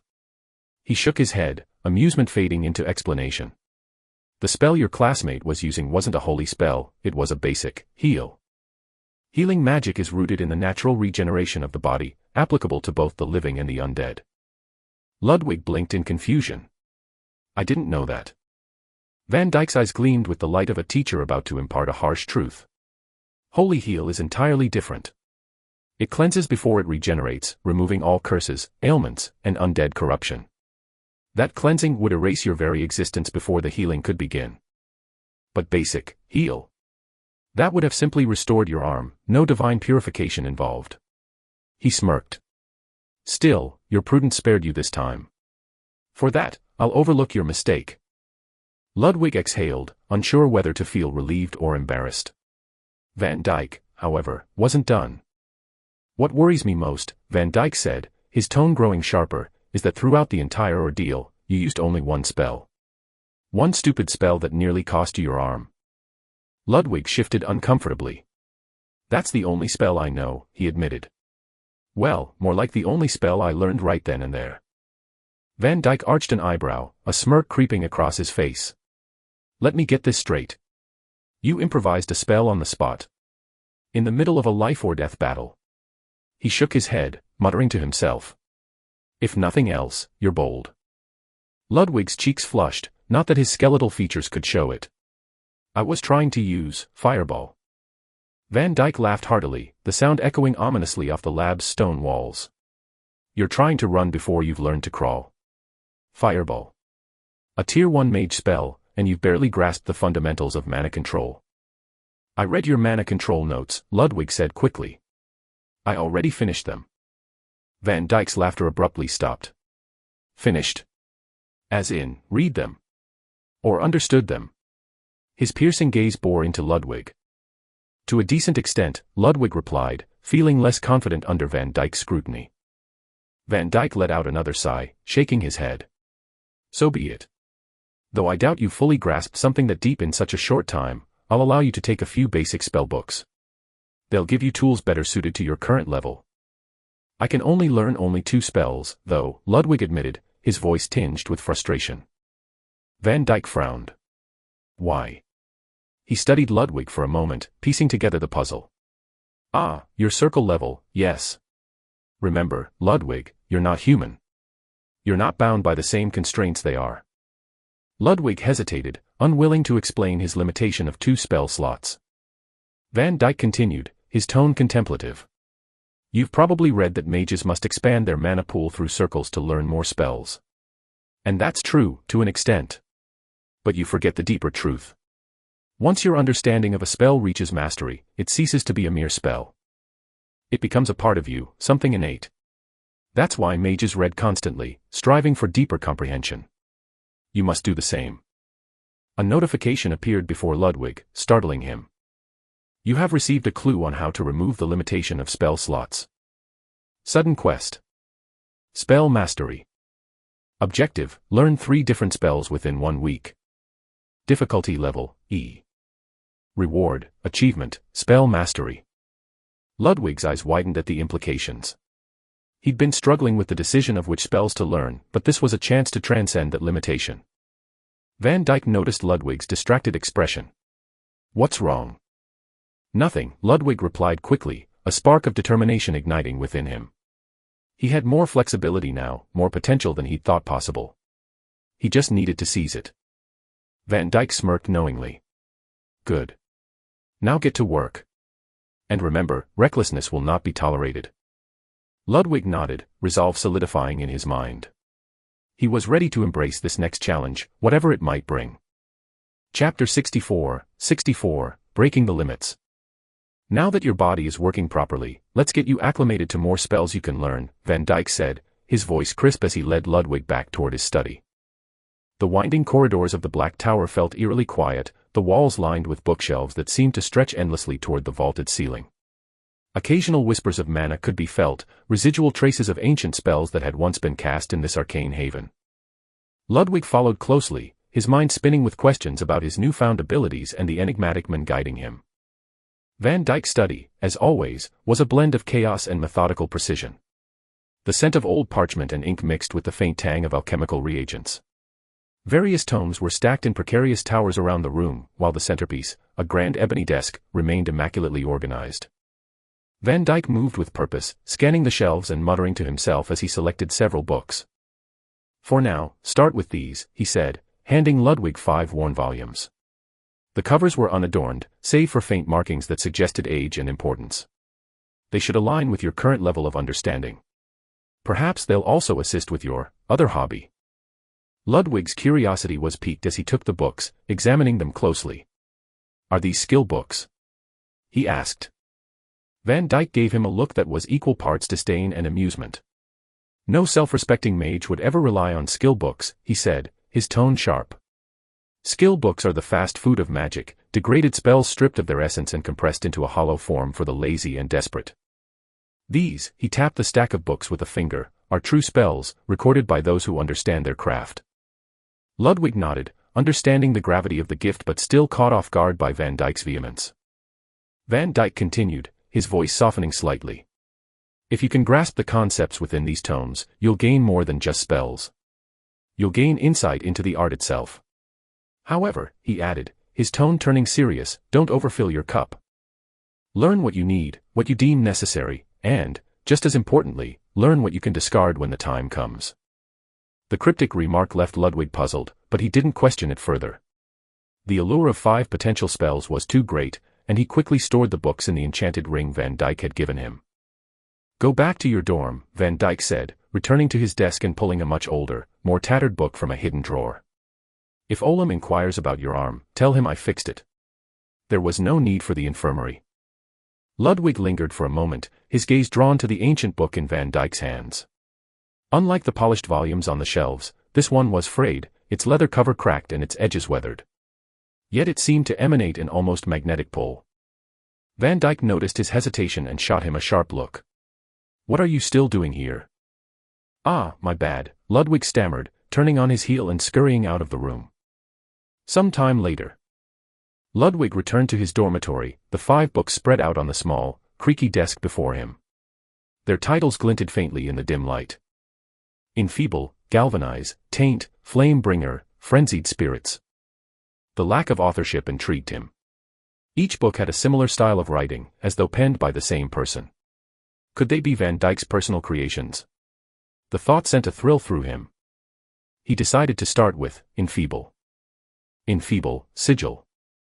The opening pages of the tome were dense with diagrams and symbols, each meticulously annotated. The sigil was intricate, its curves and lines speaking of a dark, ancient art. Ludwig's brow furrowed as he read. In matters of curses and hexes, the most loathed are sigil curses. Enfeeble dances on the line of immoral and forbidden, creating an area of influence that saps strength and dulls abilities. Any who step within the sigil's bounds will find their power reduced, spells weakened, bodies slowed, minds dulled. It is not a permanent curse but a fleeting one, fading with time or distance from the sigil's locus. The book delved deeply into the mechanics of sigil creation, explaining the purpose behind every rune and line. It wasn't just about copying the sigil, it was about understanding its language. Ludwig found himself immersed, his mind piecing together the logic behind each stroke. 2 hours later, the sigil was seared into his memory. His fingers twitched as though tracing its outline, and the runic language felt like second nature. You have learned the spell, Enfeeble. Your mastery over the spell, Enfeeble, has grown to amateur. You have learned 2 half spells. Ludwig frowned at the notification. His spell slots were full, yet the quest from earlier suggested he could overcome this limit. For now, he resisted the urge to test, Enfeeble, knowing it might draw unwanted attention. He turned to the second book, Galvanize. Galvanize. The text opened with a bold claim. All bodies have limits. Yet, with the right application of mana, those limits can be shattered, if only briefly. Galvanize was a self-enhancement spell, pushing the body beyond its natural constraints. It detailed how mana could be channeled into muscles and nerves, forcing them to exceed their limits. The potential was enticing, enhanced speed, strength, and even cognitive function. However, the cost was steep, rapid stamina depletion and potential strain on the user's body. For someone alive, that cost might be fatal. Ludwig, however, was not alive. He read on, fascinated by the meticulous instructions. The spell demanded constant mana control, something Ludwig knew he lacked. Still, he couldn't resist imagining the possibilities. You have learned the spell, Galvanize. Surprise flickered across Ludwig's face. He had no blood or muscles, yet the system registered the spell. Was his skeletal form adaptable in ways he didn't yet understand? The thought excited him. Quest progress, 2/3 spells learned. Ludwig glanced at the remaining books. The prospect of learning even more spells spurred him on. He cracked his knuckles, or what passed for them, and prepared to delve deeper. The night was young, and the promise of power lay waiting within the pages. Chapter 65, Unlimited Power. You have learned the spell, Galvanize. Your mastery over the spell, Galvanize, has increased to amateur. You have exceeded the limit of spells you can learn. Your understanding of spells is enough to bypass the spell limit. Congratulations. You have successfully cleared the quest, Spell Mastery. You have obtained the achievement, Spell Mastery. Spell Mastery, you are no longer bound by your inherent ability to learn spells. You may learn as many spells as you can, provided you understand their basic functionality. However, the potency of each spell will depend on your wisdom. The higher your wisdom, the more powerful and faster your spell proficiency increases. Ludwig's breath caught in his chest, a chest devoid of life, yet one that still carried the weight of his ambition. His skeletal hand flexed reflexively as the notification sank in. This changes everything, he murmured to himself. A newfound excitement bubbled in his hollow form. The system's limitations on spell learning had been a looming shadow, one that now seemed banished by his growing understanding. But the victory came with an immediate realization. I'll need more wisdom to make the most of this. And for that, I need souls. His enthusiasm dimmed momentarily. Acquiring souls wasn't easy. The dungeons like the Lizardman trial provided a rich harvest, but he couldn't rely on those regularly. Killing students, while theoretically an option, was a moral boundary he wasn't willing to cross, not to mention the paltry value of their unbloodied souls. Monsters, Ludwig concluded. Monsters are my only viable path forward. With his resolve set, he turned his attention to the third book on the desk. Taint. The book's opening pages were stark, the first line written boldly in crimson ink. This is a curse. It is forbidden by the laws of Lefondel. Use it, and you may find yourself at the gallows. Ludwig's eyes scanned the page, his mind racing as he read on. Taint is a harmful curse that diminishes the resistances of its target. Physical, magical, and even infernal resistances are reduced, leaving the afflicted vulnerable to devastating attacks. Taint is particularly effective when paired with necromantic spells, such as Corpse Explosion. The curse spreads like a miasma upon the death of its host, potentially affecting nearby enemies in a chain reaction of devastation. The concept was enticing, a tool for whittling down defenses, ensuring maximum impact for future attacks. But the warning etched into the margins was equally daunting. This curse is dangerous, not just for its effects but for its implications. Once cast, its miasmic energy leaves a trace, a beacon that skilled mages can detect. Use it with extreme caution. Ludwig frowned, weighing the risk. The potential was undeniable, but the consequences of being discovered were severe. Necromantic spells were already forbidden, and this one screamed trouble. Still, he knew he couldn't afford to overlook it. The versatility it offered could be the edge he needed in a desperate situation. He decided to proceed, knowing full well he might regret it. The spell required an infusion of necromantic energy, something Ludwig wasn't sure he possessed or could even generate. The instructions outlined a complex chant, paired with a deliberate release of miasmic mana into the air. Ludwig practiced the chant silently, committing it to memory. You have learned the spell, Taint. A flicker of satisfaction crossed his mind, though it was tinged with uncertainty. He lacked the means to test it, yet. But the knowledge itself was a victory, and he turned to the next book. Flame Bringer. Opening the fourth book, Ludwig noticed something unusual. Book description adjusted by Necro's Blessing. This line immediately caught his attention. The system had reinterpreted the spell's description, providing clarity in a way the denizens of Ecos wouldn't have. The text began to shift, rearranging itself into a format Ludwig could easily digest. This is not a spell but a training method. Flame Bringer allows the caster to temporarily switch their mana pool to a specialized flame pool. During this period, Fire spells no longer consume mana but instead draw from the flame pool. Ludwig leaned forward, intrigued. The method seemed advantageous, but as he read further, the risks became apparent. While active, Flame Bringer increases the potency of fire spells but inflicts the caster with burning flesh. This debuff amplifies fire damage dealt but simultaneously decreases the caster's resistance to heat. Furthermore, the flame pool has a strict limit. Once depleted, any remaining percentage of the pool is directly converted into damage to the caster's health. The example provided chilled him.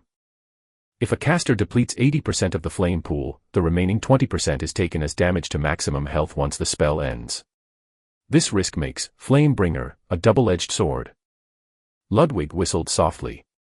The spell, or rather, the method, was as dangerous as it was powerful. It promised a surge of destructive potential but demanded caution and precision. This could kill me faster than my enemies, he muttered. But if used right, it could also save me. The fact that Necro's blessing had rewritten the description reassured him. The system's game-like simplifications gave him a clearer understanding of its mechanics, something the original Ecos mages would never have.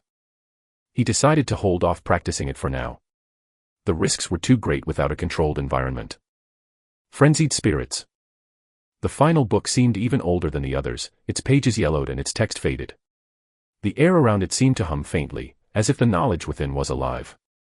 Ludwig opened it carefully, his skeletal fingers tracing the lines of text. Call forth the echoes of the departed. Frenzied Spirits summons a swarm of spectral entities that attack indiscriminately, feeding on the mana and vitality of anything in their vicinity. Their power scales with the number of targets present, growing more frenzied with each additional entity. However, the caster must maintain control, lest the spirits turn on them as well. The spell required a deep understanding of spiritual energy and control, a level of finesse Ludwig wasn't sure he possessed yet. The warnings were clear. Should your concentration waver, the spirits will break free, and the first target will always be the caster. The prospect of losing control sent a shiver through his bones. But the potential, a swarm of spirits feeding on an enemy's mana and health. It could turn the tide of any battle. You have learned the spell, Frenzied Spirits. Exhausted but exhilarated, Ludwig closed the final book. His mind buzzed with the new possibilities each spell offered. The night stretched on, and Ludwig knew one thing for certain: he had taken a monumental step forward in his journey.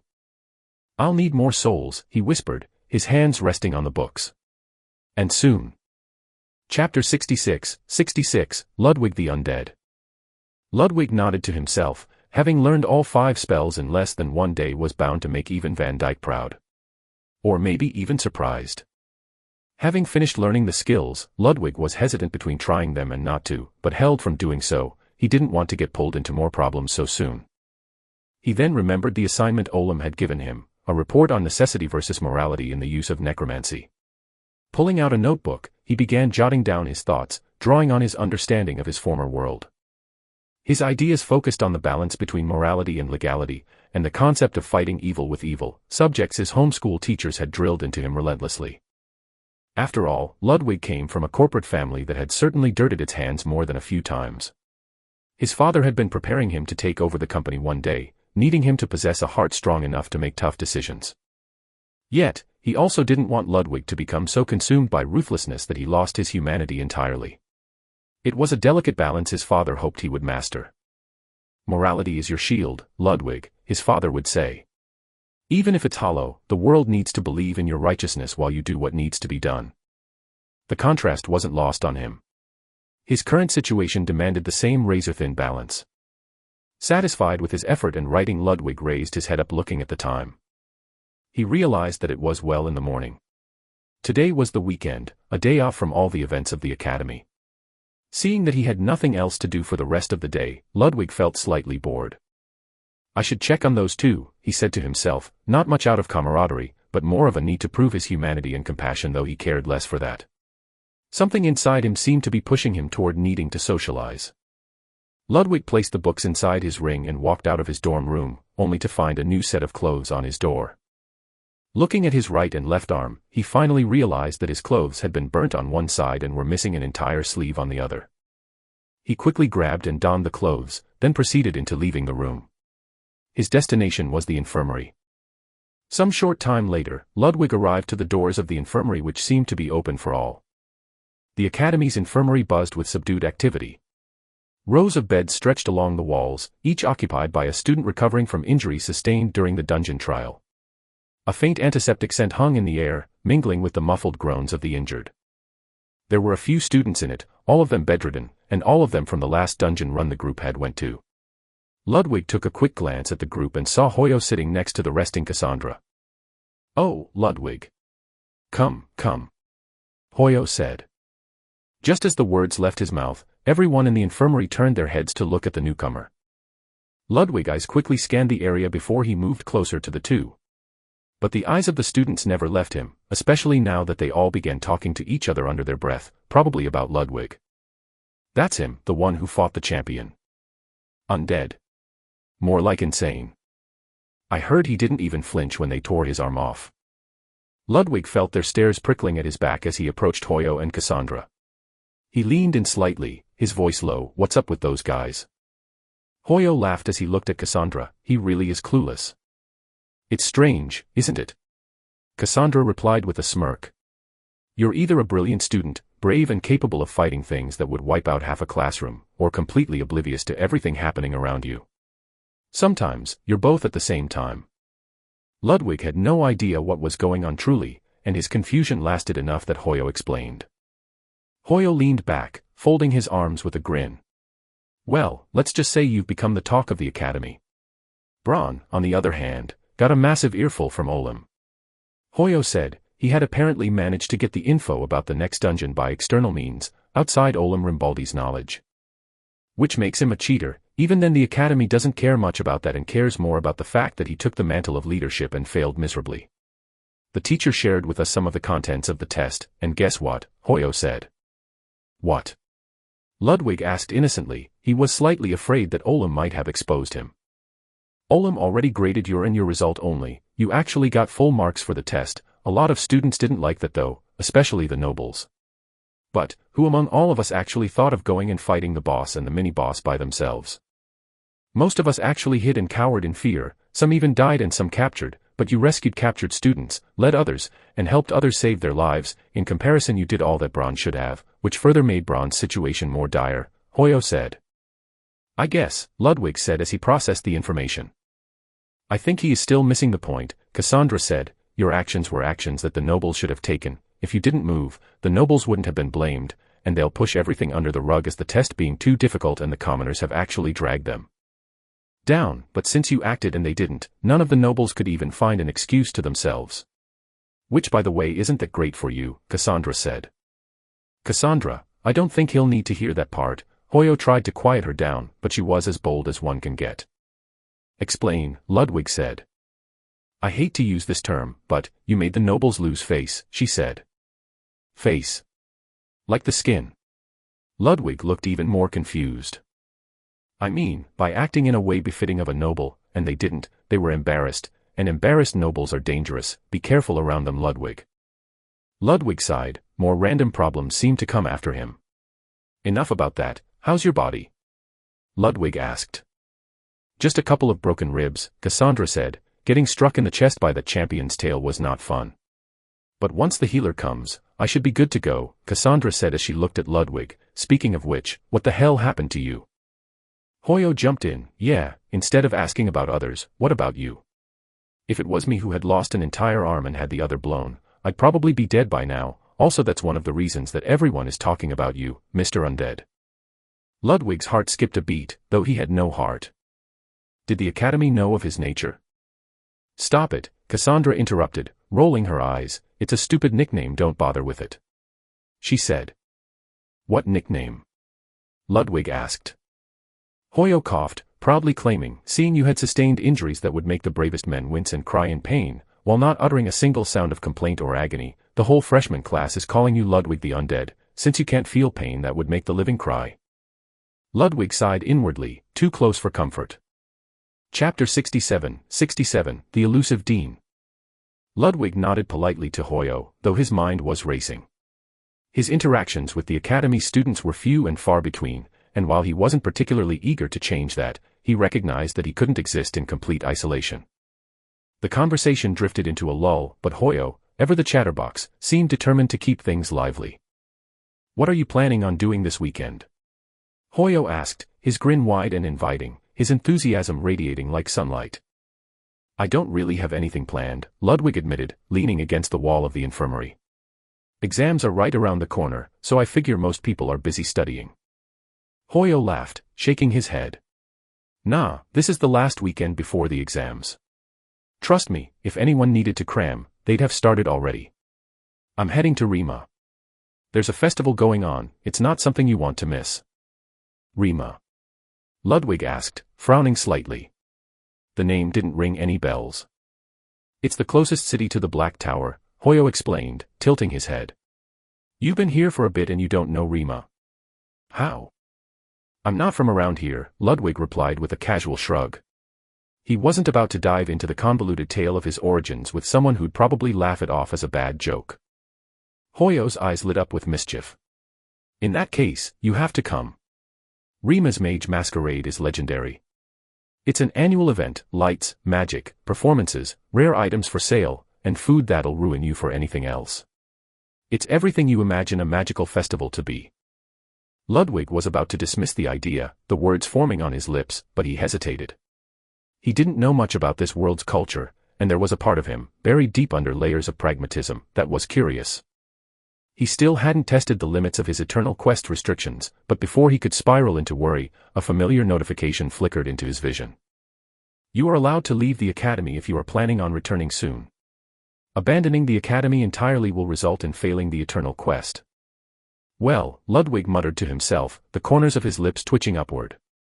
I guess I don't have much of an excuse not to go. What's the festival about? He asked, pretending his curiosity wasn't already piqued. It's the Mage Masquerade, Hoyo repeated, his expression softening as he leaned against the infirmary wall. A hint of nostalgia flickered in his eyes. I went there once as a kid. Back home, my family, and I would, he trailed off, the wistful look on his face speaking volumes.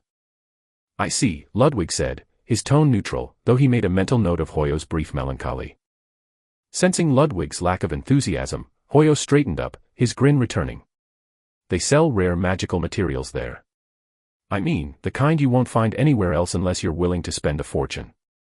Trust me, you'll thank me later. Ludwig reached into his pockets, he pulled their insides out showing how they were embarrassingly empty. Yeah, about that. Hoyo's eyes widened. Wait, don't tell me, you're broke. Broke doesn't even begin to describe it, Ludwig said dryly, brushing the non-existent dust from his tunic. Did you blow through your allowance already? What allowance? Hoyo's jaw dropped. You mean to tell me you've been here all this time and you didn't know about the academy stipend? They give us coins every month for food, supplies, and whatever else we need. I've been managing, Ludwig said, though the truth was, he hadn't even noticed his lack of funds. After all, he needs no food or drinks, nor does he need sleep and rest. What value does coin have for one who is dead? Cassandra, who had been quietly listening from her bed, chimed in. Wait, you didn't claim your allowance. Aren't you Van Dyke's apprentice? You're probably entitled to a larger stipend than the rest of us. Well, I haven't seen a single coin, Ludwig admitted, scratching the back of his head. Cassandra and Hoyo exchanged glances, their eyes gleaming with unspoken plans. What if we helped you claim it? Hoyo offered, his grin turning mischievous. Ludwig smirked. I won't say no, and I understand. Then let's go. Hoyo said, practically bouncing out of the infirmary. Hoyo led Ludwig through the labyrinthine halls of the Black Tower with practiced ease, chatting animatedly about the festival as they went. Ludwig followed, his thoughts drifting back to the first time he'd visited the dean's office, a dark, foreboding place that had left an indelible impression on him. Because this pathing was the exact same he took that time. When they arrived, Hoyo knocked twice on the heavy oak door. It swung open, revealing an office that looked nothing like Ludwig remembered. The room was warm and inviting, illuminated by an elaborate chandelier that cast a soft golden glow over polished floors and ornate furniture. Bookshelves lined the walls, filled with tomes and artifacts that radiated faint magical energy. At the far end of the room, a young woman sat behind a grand desk, her glasses perched low on her nose as she scribbled notes with a quill that moved of its own accord. Her sharp eyes flicked up, locking onto them like a hawk spotting prey. What business do two freshmen have here? We're here about missing allowance funds, Hoyo said, flashing a disarming smile. The woman arched an eyebrow, her gaze shifting to Ludwig. And you look like you've seen a ghost. What's on your mind? It's nothing, Ludwig said, though his confusion must have been written all over his face. The woman narrowed her eyes. Spill it. You're either hiding something, or you're terrible at pretending otherwise. It's just, Ludwig hesitated, then gestured around the room. This office, it wasn't like this before. Maybe I walked into the wrong one. The woman's expression froze. What do you mean, wasn't like this? How exactly did it look? It was smaller. Darker. The dean was here with his crow, Bulgasel. The moment he mentioned the dean, the woman stood abruptly, her chair screeching against the floor. What exactly did you do? How did you meet him? Her voice was sharp, almost frantic. I just walked in, Ludwig said, taking a step back. Tell me everything. She demanded, her voice cracking with urgency. And if you do, I'll personally double your allowance. Chapter 68, Event. Ludwig had no idea what was going on after all, and couldn't help but wonder what the hell was she even talking about. Hoyo looked at Ludwig and pitted his confusion. You really met the dean? He asked. I mean, yeah, that's what he called himself, unless I'm wrong, Ludwig said. There is no one crazy enough to call themselves the dean, and from the looks of it you're not lying, but tell me what happened, the woman said. I just got here, on my first day and was led by his crow here, to this very office. Like I said before, he stalled as he was waiting for their reactions. Spatial magic. I should have known. Ah. The woman was groaning. Now this just makes things even more annoying. He could literally be anywhere, she said, contemplating the information. The gears in her brain seemed to be spinning in overdrive. What's going on? Ludwig asked in a hushed tone. The dean isn't someone you can simply meet. He's both the administrator and at the same time a teacher, but he doesn't teach students only, even the academy staff and teachers. Among all the people of the Dark Tower Academy, he's probably the highest circle mage, and there is a rumor going around that if you find the dean, he can take you in as a student and teach you his own magic. But he hasn't been seen or heard of inside the academy for like 80 years or something now, but he does exist as he still, through his crow Bulgasel who attends major events, Hoyo explained. The woman sighed. Regardless, a promise is a promise, but tell me your name first, she said. Ludwig Hart, he said. Ludwig Hart, she began repeating the name as she scrolled down a list in front of her. Here, it says that you received your allowance 4 days ago. Well, technically it was Seabass Morgan who claimed it as your delegate. You're telling me you never received it? She asked, the frown on her face was apparent. Something didn't seem right. Ludwig shook his head. After all, he knew only one person that had Seabass in their name, and it was one of the 2 asshole necromancers that made him this way. Give me a second, she said, immediately pulling out a communication jewel. After several rings, the jewel didn't respond. Frustration grew on her face, and then she switched to a different ID. There was hesitation before she called, but she steeled herself and dialed it. The reply was almost instant. Ruby, quite a rare call, did something happen? She heard through the communication jewel. The voice was obvious to Ludwig, it was Van Dyke's. Tower Master, there seems to be some missing funds which were supposed to go to a student in this academy. And how is that related to me? Van Dyke replied. The man who received the funds was supposed to hand them over to a boy called Ludwig Hart. I see. Ludwig is indeed my personal student. Are you saying he never received them? Van Dyke seemed surprised. He is right here with me, he told me so himself, she said as she was looking at Ludwig. He wouldn't lie about something that simple. Get me on video call, Van Dyke said. Hoyo immediately took a couple of steps back. Seeing how terrified he looked, Ludwig understood that Master Van Dyke wasn't a simple persona in this academy. Besides all his weird antics, he was still someone who commanded fear and respect in equal doses. Ludwig, Van Dyke said. From Ludwig's point of view, Van Dyke's hands were gloved up and bloodied, as he wore a formerly white apron that turned almost half red. Probably one of his experiments going wrong, or worse, went right. Ludwig gave a small pray for whatever unfortunate soul had to stain Van Dyke's drabs with that much red. Van Dyke spoke as he continued working on whatever was in front of him. As you can see, I'm quite busy right now, but shouldn't Seabass have handed you your allowance the first day you left for the academy? I didn't receive such, Ludwig said, shaking his head. Van Dyke sighed, annoying. Regardless, what are you planning on doing with said allowance? I doubt that it's simple food that you're lacking. Van Dyke said, hitting the nail on the head. I was leaving for Rima with a few academy mates. Van Dyke tapped his chin a couple of times with his finger, bloodying it a bit, but he didn't seem to care. I see, it's the mage masquerade in Rima this time. Sure, go on, I also need you to bring me something from there. Ruby be a doll and give him next month's allowance in advance. I'm not currently available. I would have solved this myself. As for Seabass, I did send him on a mission yesterday. I'll deal with his lack of attention to such delicate details later. As you wish, Tower Master, but is this amount correct? She asked. What is it? Van Dyke asked. This is 1,000 golden krona, that's a third of my salary, she frowned. Van Dyke could only smile as he cut off the call. You really have a good master, not to mention this is just your expense as a freshman. Next year starts you'd probably be paid the same as I do. She sighed as she signed some papers and pulled a small pouch from under the drawer. She did a quick count and handed the pouch to Ludwig. This should take care of the expenses of this month, and I also added something there for the hint about the dean. Regardless, don't waste it all on random things. You won't be getting anything from me next month, she said as she dismissed the two. Hoyo's grin was wide enough that it reached his ears. We're rich, he said. I'm rich, Ludwig replied. Once he saw Hoyo's expression sour, he added after a laugh, but I'll never let the homies suffer. Let's see what this mage masquerade event is all about. Chapter 69, nice.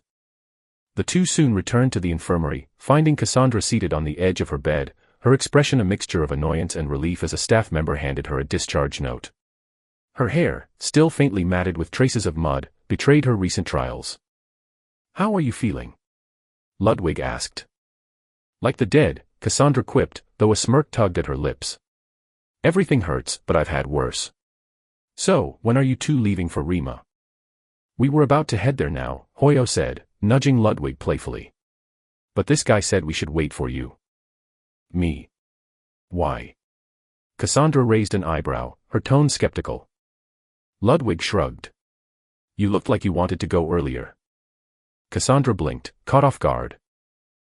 She hesitated, but before she could continue, Hoyo jumped in. Have you ever been to a mage masquerade before? Not really, she admitted, brushing a stray strand of hair from her face. I've heard about them, though. Their caravan moves all over the country. People talk about how amazing they are, magic shows, enchanted goods, even fortune tellers. And then there's the rule about masks. You can't enter without one. Exactly. Hoyo said, grinning. That's the beauty of it. Nobles and commoners mingling together without all the usual societal garbage getting in the way. No status, no titles, just people enjoying themselves. And if someone tries to pull rank, they're banned for life. It's one of the few places where the rules are actually fair. Sounds like a fun place, Ludwig mused.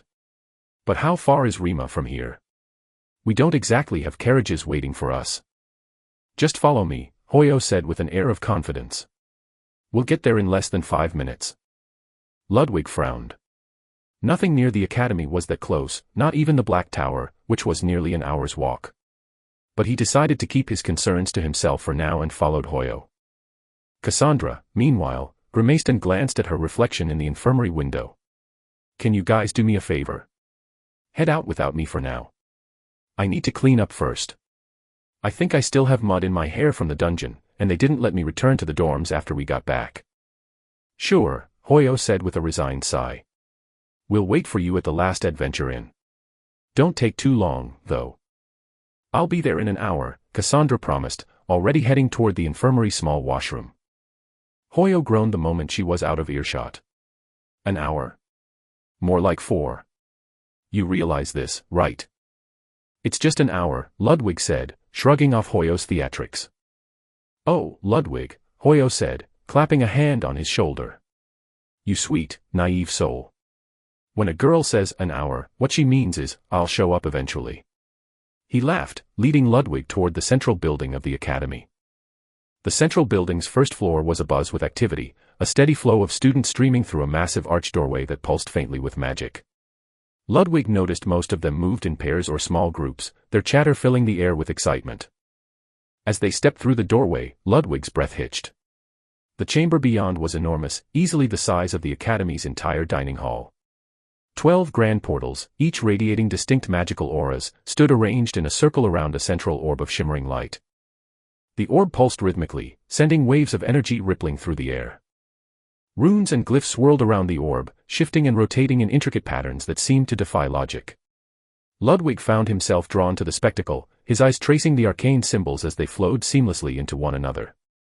You have witnessed the intricacies of spatial magic, a true testament to mastery. +1 wisdom. Hoyo nudged him with an elbow, snapping him out of his trance. You good there, buddy? It's quite incredible, Ludwig said, his voice barely above a whisper. First time seeing a teleportation hub? A staff member asked as the two approached. The man was middle-aged, his robes neatly pressed, though his expression betrayed a hint of boredom. Yeah, Ludwig admitted. The staff member chuckled. Names and destination. Hoyo Drac and Ludwig Hart, Hoyo said confidently. We're heading to Rima. Ah, the mage masquerade, the man said, his demeanor brightening.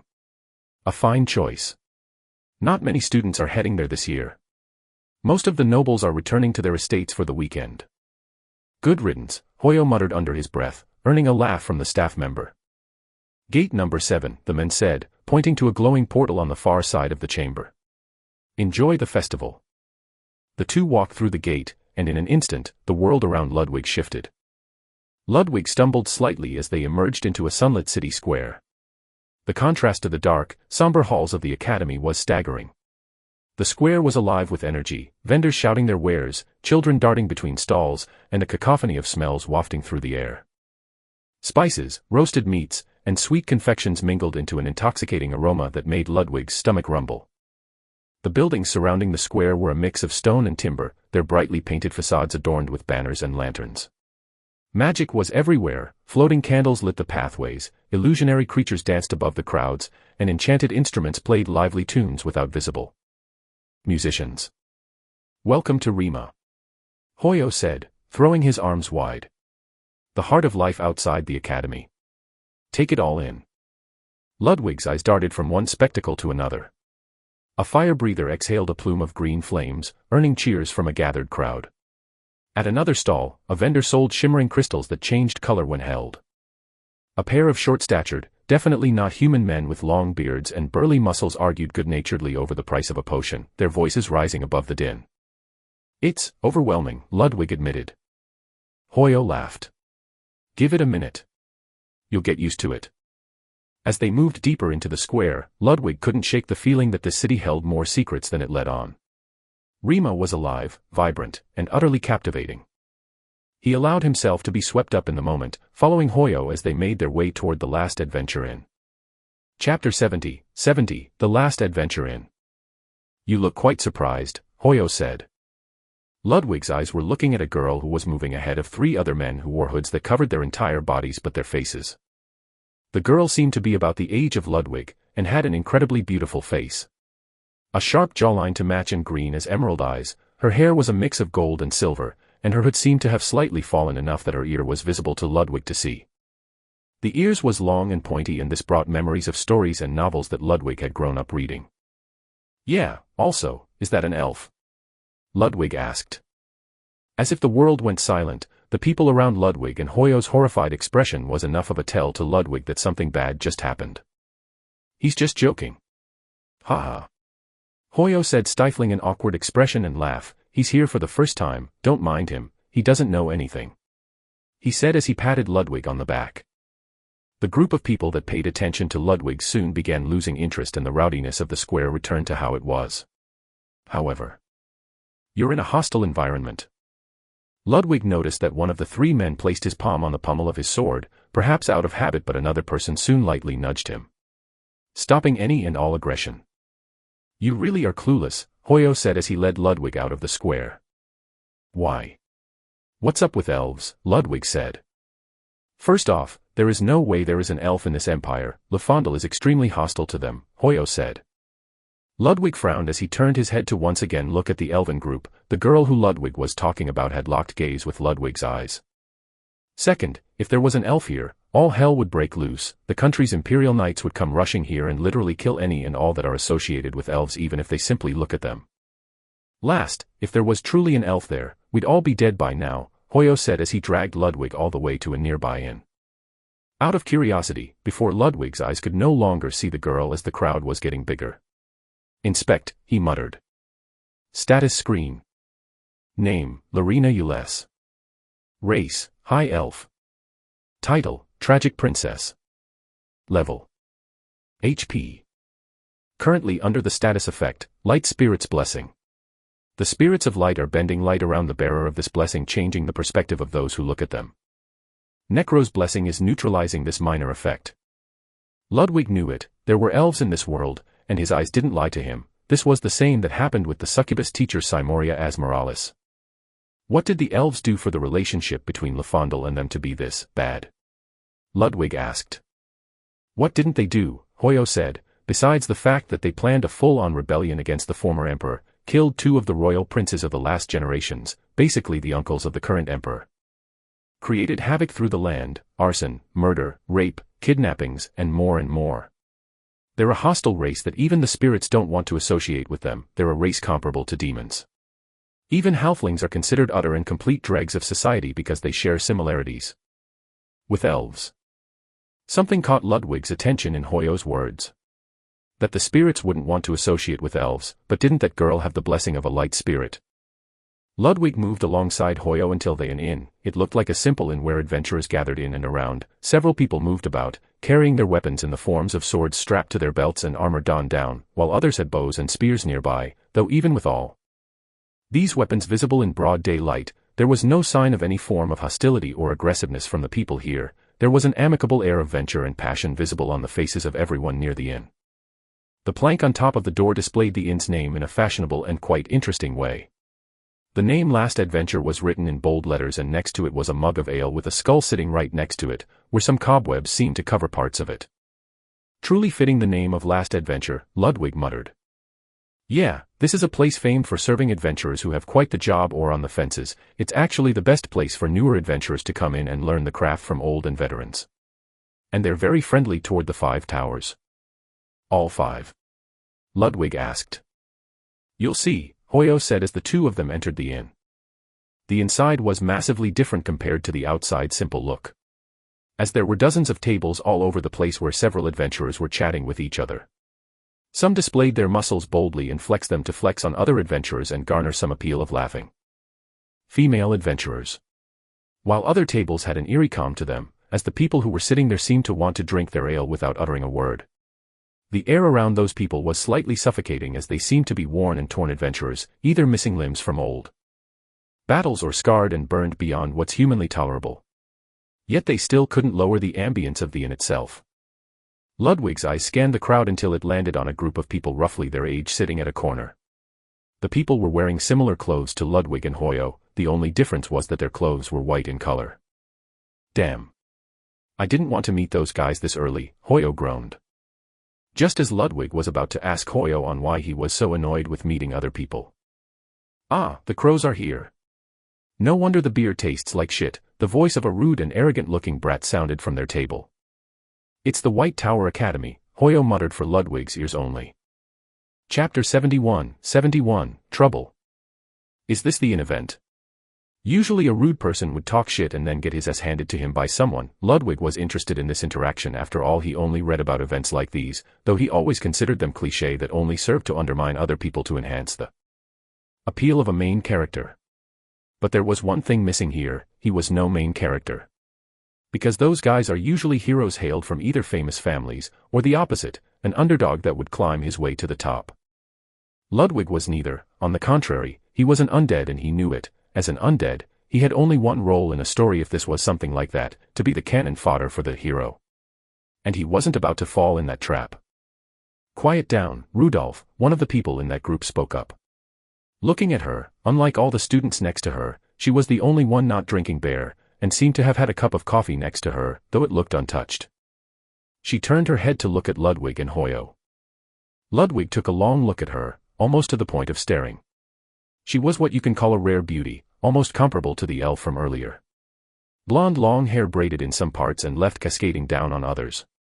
Under her white coat, there were some straps of leather and metal plates. And to her side was a rapier that was a strange-looking sword. It was too thick to be called a rapier, but too thin to be called a long sword. A mix of both that she had sheathed and had leaning on their table. Her jawline was sharp and her eyes were of an azure blue color. Though she had an emotionless stare, she still would strike anyone as a noble woman of a pure and extremely prestigious lineage. She too didn't look away at first as she scanned Hoyo and Ludwig with her eyes for a few good seconds and then turned her head back to her group. Leave them alone. And that was that. One of the people who worked for the inn arrived to Ludwig's side. What can I do for you? He asked. We'll need a table for 3, a companion of ours will arrive shortly, Ludwig said. Right, and what would you like to order? The busboy asked as he pulled a small note. Beer, Ludwig asked, as he never had a taste of it before. He really wanted to try it out this time. Though he had regretted the moment he said so, after all, he's a skeleton, wouldn't beer simply just fall down his throat? As he was about to cancel his order, Hoyo jumped up. Same for me, give me a large mug for now, we'll wait on our friend if we want something else. Right, follow me to your table please, the busboy asked and led the two to a table that was unfortunately too close to the group of the White Tower students. The two sat down reluctantly near the White Tower students who seemed to also soften their voices. It seems that what they were talking about was something secretive. Ludwig paid them no mind as he talked to Hoyo. By the way, Master never told me what he wanted me to bring him from Rima, he said. Hoyo shrugged. I have no idea either, perhaps he'll notify Cassandra. Regardless, what do you want to do today? Hoyo asked. Beats me, this is the first time I've ever attended something like this, Ludwig said. Well, the mage masquerade starts in the evening, it's a pretty big event and would last for 2 days, so we'll probably go around the entire venue. What sort of events are there? Ludwig asked. Hoyo thought for a second. Well, first things first, you need a mask and you can't enter the masquerade without it, hence the name. After we get your mask, how about we go around the games and shows? For example, a show of strength and another of puzzle and intellect. There are also stalls that sell weapons and magic artifacts. And the main event is the ball at the end of the event. There are other attractions too that we can check out. You never know, it's different each time but these are the main stuff, Hoyo explained. Must be fun, the sound of the same rude person echoed once again, for these crows to have such free time and have fun here, while other people are tending more critical matters. Rudolph. The girl with golden hair snapped. My bad, it just leaves a bad taste in my mouth to see such childish tendencies. I'll be leaving first, he said and left the group. 3 more students who seemed to share the same vision as Rudolph followed after him. The girl sighed as she was left alone, turning to Ludwig and Hoyo. I apologize, please don't take what Rudolph said to heart, he tends to be rude sometimes, she said. Ludwig shrugged. Doesn't really matter, seems like you guys have a mission to do here. I understand the stress, Ludwig said. Her face flushed a bit, as if exposed. She turned her face around, perhaps embarrassed that the fact that they were doing a mission was exposed or simply because she had finally taken a good look at Ludwig's face up close. No one truly knows the reason. Here, your bear dear customer, the busboy said as he placed 2 large wooden mugs of beer next to Hoyo and Ludwig. Drinking the golden frothy content, Hoyo slammed the mug on the table. This is the shit. He said as he licked the froth from his lips. Ludwig hesitated for a second and then took a sip. Seeing nothing spilling, he was finally able to relax. And almost instantly, his throat or what should have been felt a slight tinge and burn. A refreshing memory of a taste long since forgotten.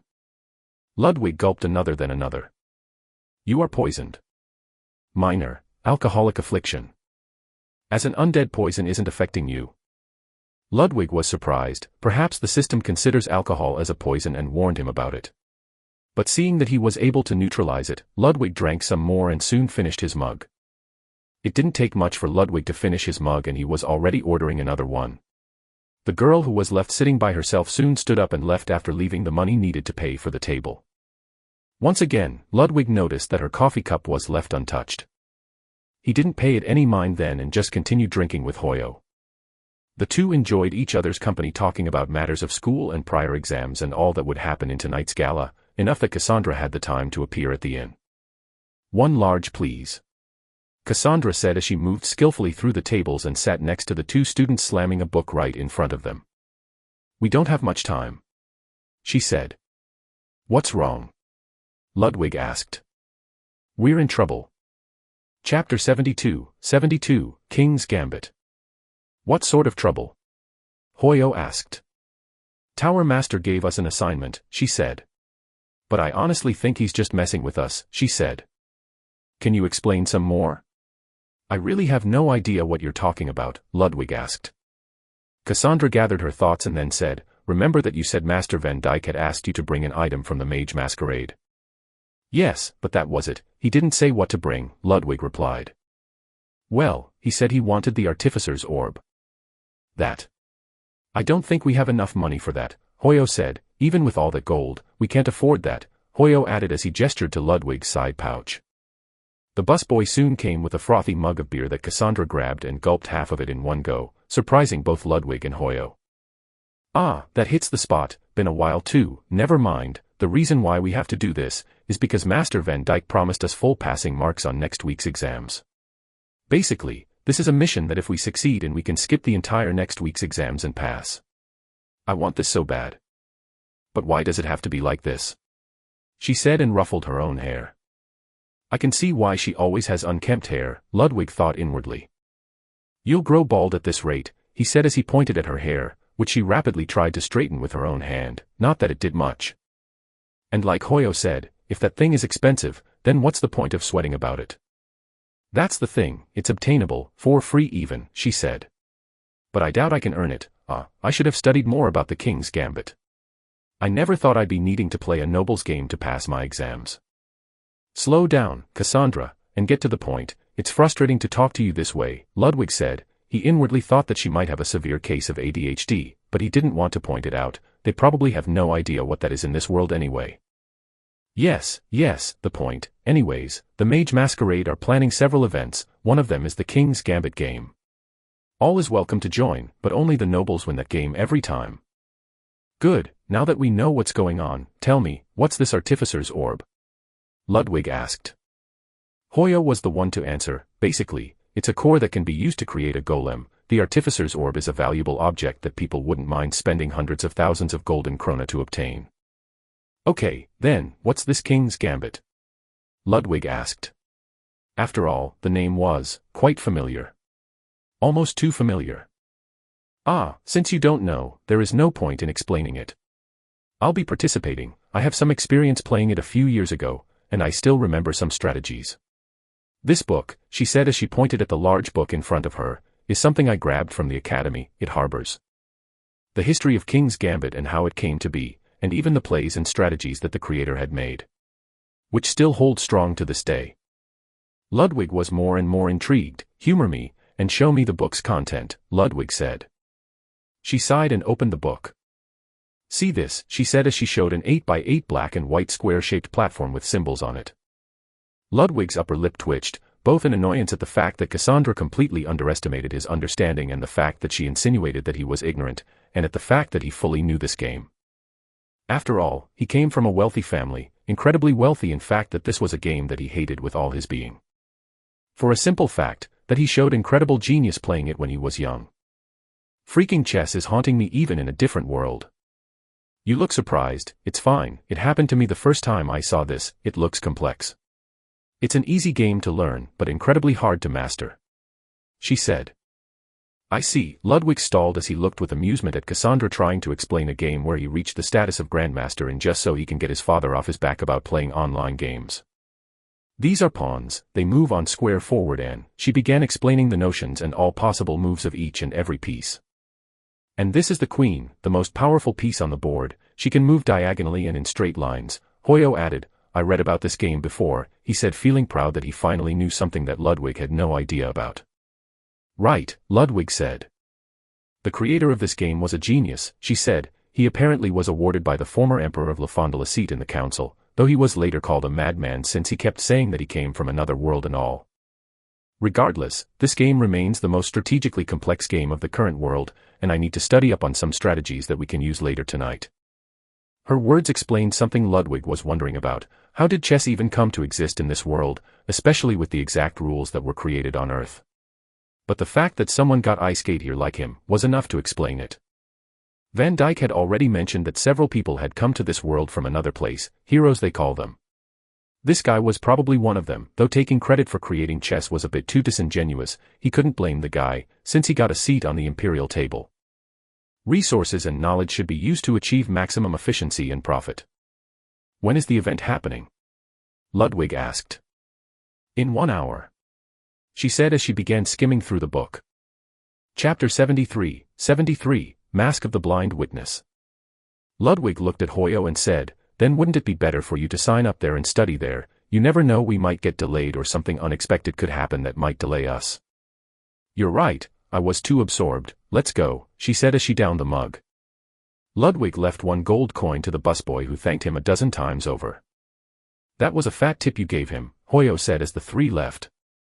Oh, I have no idea what's the value of money here, Ludwig shrugged.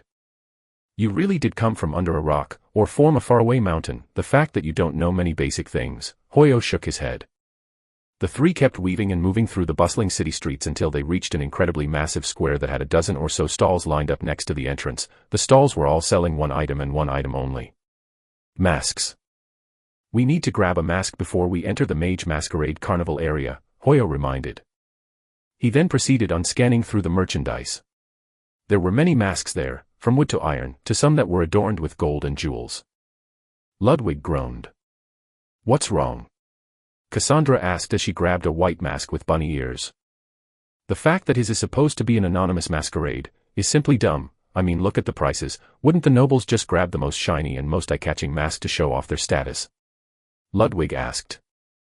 They do, but that doesn't matter. Even if they do that, they can't remove the mask or reveal their identity, and if a commotion happens they can't use their influence. It's basically a bait for nobles who still want to showcase their wealth, because that mask doesn't give power, it only takes it away.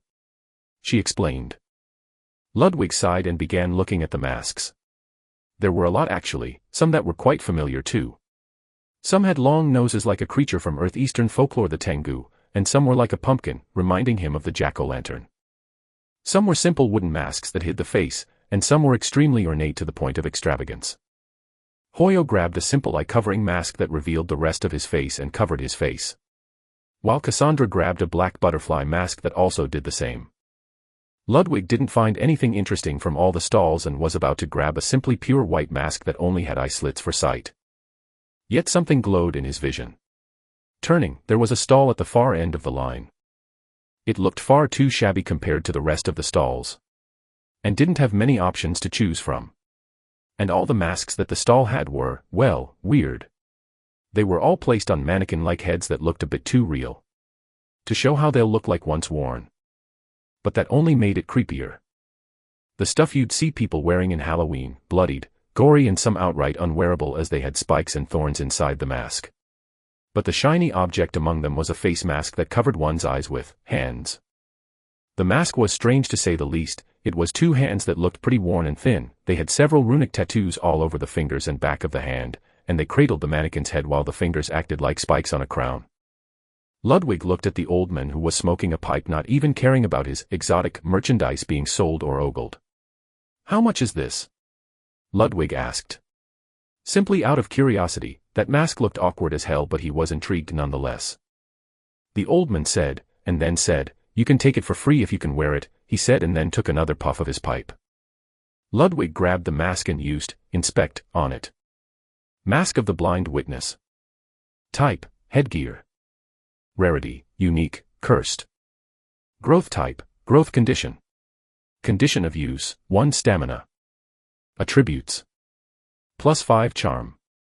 +5 wisdom. +5 strength. +5 dexterity. +5 luck.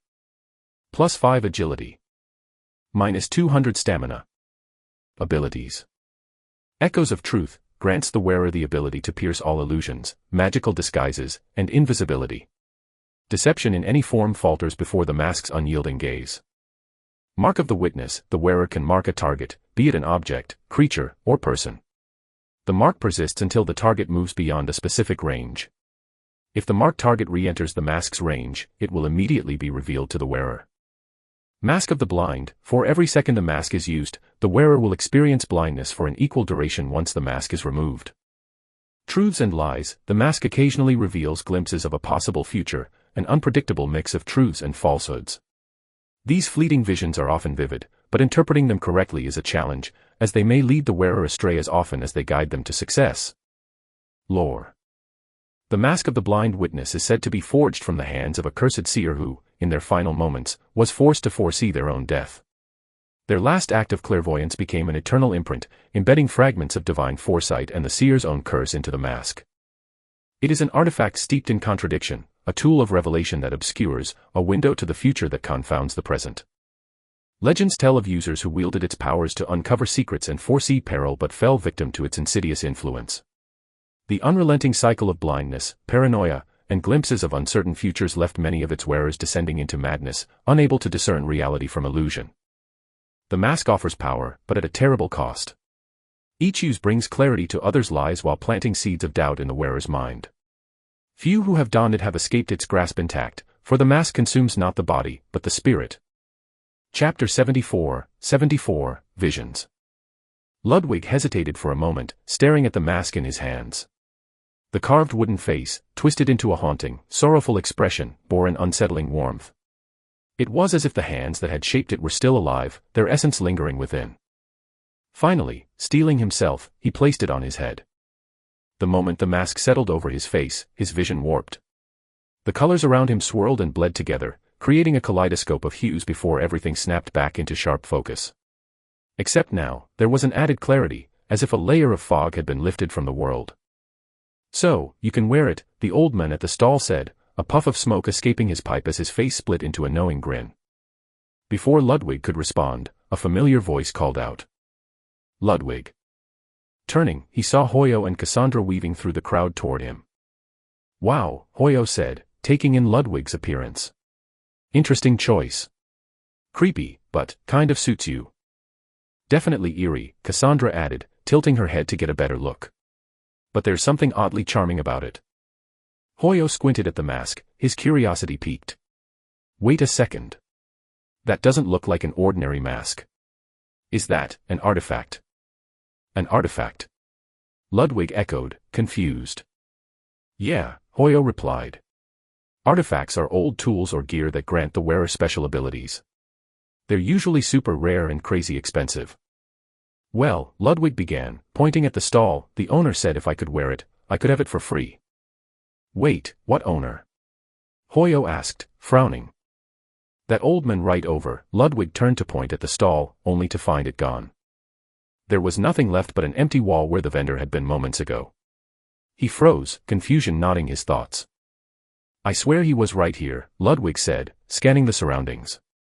"How could he pack up an entire stall and vanish so quickly?" Hoyo and Cassandra exchanged a glance, their skepticism evident. "It's not unusual for artifact peddlers to be a bit eccentric," Cassandra offered. "Yeah, but disappearing into thin air," Ludwig muttered, pulling the mask off. "Since you are an undead and have no eyes, the mask of the blind effect has been neutralized. You can use your sight freely." The notification added another layer to his confusion, but he didn't have time to dwell on it. "We don't have time for this," Cassandra interrupted. "The event is starting soon, and I still need to sign up." She pushed Ludwig and Hoyo forward, steering them toward the entrance to the mage masquerade. The trio arrived at the event's entrance, where they were greeted by a towering figure who looked like he belonged more in a gladiator arena than at a festival.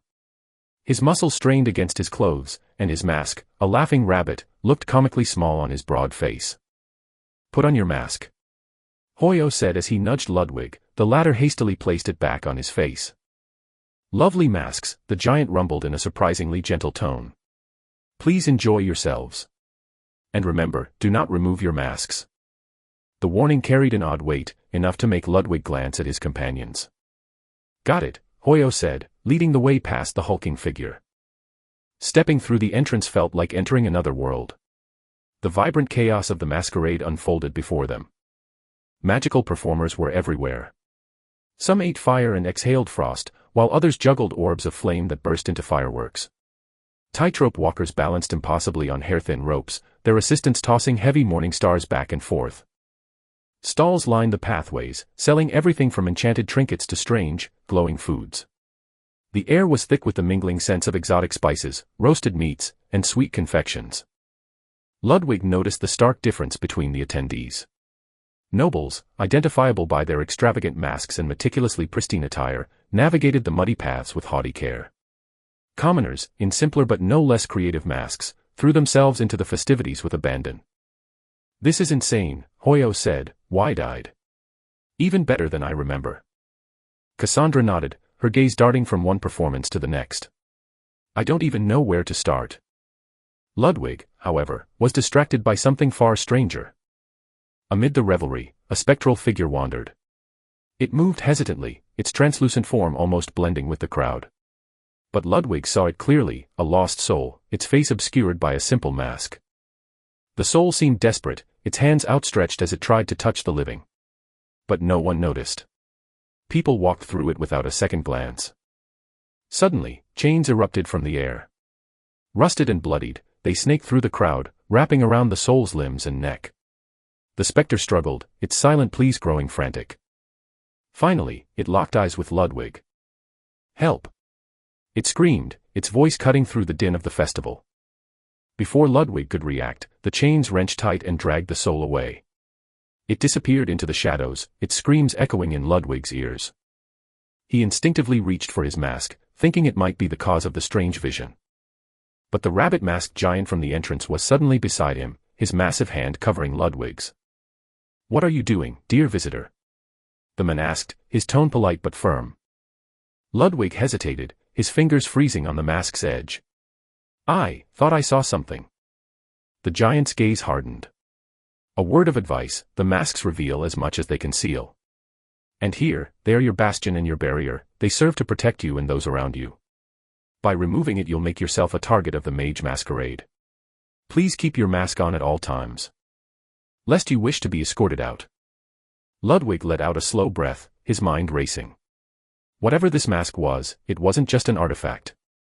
It was something far older, far stranger, and far more dangerous. "Ludwig!" Cassandra called, snapping him out of his thoughts. He turned to see her and Hoyo standing a few steps away, watching him with concern. "Let's go," he said, his voice steady despite the unease churning inside him. The masquerade awaited. And Ludwig had the distinct feeling that this was only the beginning of what the night had in store. Chapter 75, Re-Encounter. Ludwig frowned slightly beneath his mask as Cassandra dragged him and Hoyo through the lively festival streets. The vibrant stalls and event venues seemed to blend into a chaotic swirl of colors, scents, and sounds. Merchants called out their wares, competing to outshout one another, while performers drew crowds with their feats of magic and acrobatics. Yet, Ludwig's mind was elsewhere, lingering on the earlier strangeness he had felt while donning the mask. "Perhaps it's just the mask messing with me, but I should still be careful," Ludwig muttered under his breath, his words barely audible amidst the noise. "What was that?" Hoyo asked, glancing sideways. "Nothing," Ludwig replied, shaking his head and forcing himself to focus on the present. Come," Cassandra exclaimed, her voice cutting through the cacophony of the festival. She led them with purpose, her excitement contagious as she weaved through the crowd, dodging stray performers and bustling vendors. Finally, they arrived at a section where neatly arranged tables held over 30 chessboards. Players, both masked and unmasked, had gathered in groups, some already locked in intense matches while others observed with curiosity. "We're in luck," Cassandra said, practically bouncing on her heels. "There are a few spots open." She hurried to the event organizer, a young woman wearing a bear mask, and eagerly signed up. "Do you wish to join the King's Gambit?" the woman asked, her voice calm yet inviting. "Yes," Cassandra said with confidence. "Please write your nickname here," the organizer said, gesturing to a sign-in sheet hung beside the entrance. Cassandra hesitated for a moment, then scribbled butterfly mask. "You should join too," Hoyo said, nudging Ludwig. "That won't do," Cassandra interjected, turning to Ludwig with a skeptical look. "No offense, but this game is far too advanced for someone who hasn't played before. You'll just embarrass yourself." Ludwig considered her words for a moment. "I mean, I'm wearing a mask. No one will know who I am anyway," he shrugged. "Fair enough," Cassandra conceded, though she raised an eyebrow. "Are you also joining?" the organizer asked, tilting her head slightly as she looked at Ludwig. "Why not?" Ludwig said, picking up the pen. He paused for a moment before writing, Blind Witness. Quite the interesting name, the woman said with a small chuckle. And an equally curious mask. Hoyo smirked. That's Ludwig for you. Always finding a way to stand out. The event will start in half an hour, the organizer explained, gesturing to the tables. Most participants have already taken their seats. Please return in time if you wish to also enjoy the Mage Masquerade Parade afterward. I'm not going anywhere, Cassandra said, claiming an empty chess table. I'll study some strategies. Ludwig, at least learn how the pieces move before embarrassing yourself. Before Ludwig could respond, a familiar voice rang out. The crows are here again. I'm telling you, they're following us. Ludwig turned to see a group he recognized from the tavern earlier. Though their attire was altered for the masquerade, their bearing and mannerisms were unmistakable. The female leader, whose sword rested conspicuously at her side, stood out with her ivory eye mask adorned with small gemstones. By her side, a man in a crow's mask grumbled loudly, his voice laced with irritation. Quiet down, Rudolph, the woman said sharply, silencing him with a glance. She turned to the organizer and asked, Are there any spots left? 2 more, the bear-masked woman replied. Sign me up, Rudolph said eagerly, stepping forward. Add my name as well, the woman said, her voice measured yet commanding. As the 2 signed up, Ludwig couldn't help but feel a flicker of tension. The woman's air of authority and Rudolph's boisterousness left an impression, though Ludwig wasn't entirely sure why. I'm going in, Cassandra announced, her focus shifting back to the game as she settled into her seat and flipped open a strategy book. What about you? Hoyo asked, turning to Ludwig. No point wandering off now, Ludwig replied. Not enough time before the match starts. True, Hoyo said with a resigned shrug. Still, I don't have high hopes for this. King's Gambit is a game of strategy, not luck. You never know, Ludwig said, smirking faintly. Luck can play its part too. Hoyo snorted. Beginner's luck in King's Gambit? Doubtful. But hey, if nothing else, we'll get to say we tried. Although I really don't want to lose to those pompous nobles. We probably won't even face them, Ludwig said, though inwardly, he wouldn't mind teaching the rude woman and her companion a lesson. The tournament organizer's voice rang out across the venue, drawing everyone's attention. We are pleased to announce the start of the King's Gambit tournament. Please check the board for your matchups and table numbers. This year, we're introducing a special feature, enchanted play pieces. These pieces will move upon vocal command, bringing a new level of immersion to the game. We hope you enjoy. The crowd murmured in excitement as participants rushed to check their pairings. Ludwig scanned the list until he found his name, Table 11. Taking his seat, he studied the chessboard in front of him. The pieces were masterfully crafted, each exuding a lifelike quality. Pawns donned intricate armor and brandished spears, their posture ready and vigilant. Rooks were miniature circular towers, strikingly similar to the Black Tower itself. Knights, mounted on regal steeds, carried themselves with an air of confidence, while bishops embodied wisdom, draped in flowing robes. The queen held a delicate fan that concealed her enigmatic smile, while the king sat imposingly on a grand throne, radiating authority. Each piece seemed almost alive, their craftsmanship breathing personality into the game. Impressive, isn't it? Hoyo said, leaning over to glance at Ludwig's board. More than that, Ludwig replied, his fingers brushing over a pawn. It's surreal. As Ludwig's opponent approached, he straightened in his chair. The man wore a crow's mask, his presence marked by an air of practiced arrogance. Well, this should be interesting, Ludwig muttered, settling into his seat as the tournament officially began. Chapter 76, A Fool. Oh, guess I'm in luck, I'll get rid of one of you crows early on, the boy smugly spoke. Ludwig didn't deem him with a proper reply and simply ignored him, waiting for the time for when they'll both start. On the side of the table you'll see a clock. You all have 15 minutes of time, use it wisely. Each time your turn ends, press the clock on your side so the timer starts for your opponent. Please do note, if the timer hits 0, regardless of the state of the match, the victor is always the 1 inch. With time remaining on their clock. As for who gets white or black, it will be luck-based. Please wait for the monitor to come to your side so you can get to pick which side you're playing on. You can also have an agreement between yourselves to start early. You may start now, she said. Soon, most players chose to wait for a referee to pick their sides, while the crow in front of Ludwig asked, You should take black, since you're from the Black Tower and all, he said smiling. Sure. Ludwig replied, and the whole board turned, allowing Ludwig to start on the black side, while the crow mask got his preferred white. From what I saw earlier, he stalled and said, F2 to F3, he said, and the pawn on the board moved forward by itself, as would a person do, then took the same stance with his spear. Ludwig frowned, not from the surprise of the pawns moving by themselves, but because that's one of the dumbest starts of a chess game ever. Are they playing some strange chess game, or is it something I don't know about? I should be careful, Ludwig thought to himself. The man continued, you probably don't come from a noble family, so I suppose you have no idea how this game is even played, he finalized and pressed on the clock. Ludwig didn't reply, and grabbed his own king's E7 pawn. Like I said, you definitely come from a commoner background. After all, you grabbed it with your hands. They can move by voice commands. Voice commands?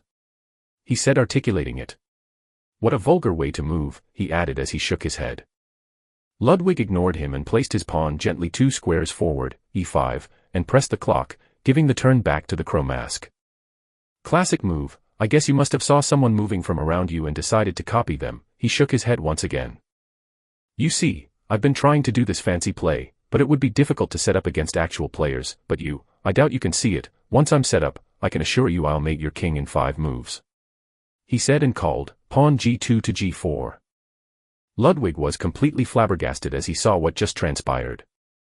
What in God's name is he doing? Ludwig asked himself as he saw the pawn moving to his inevitable doom. What? You look surprised. This is called the Torrigian offense. It starts slow, but once all the pieces are in play, you'll be cooked.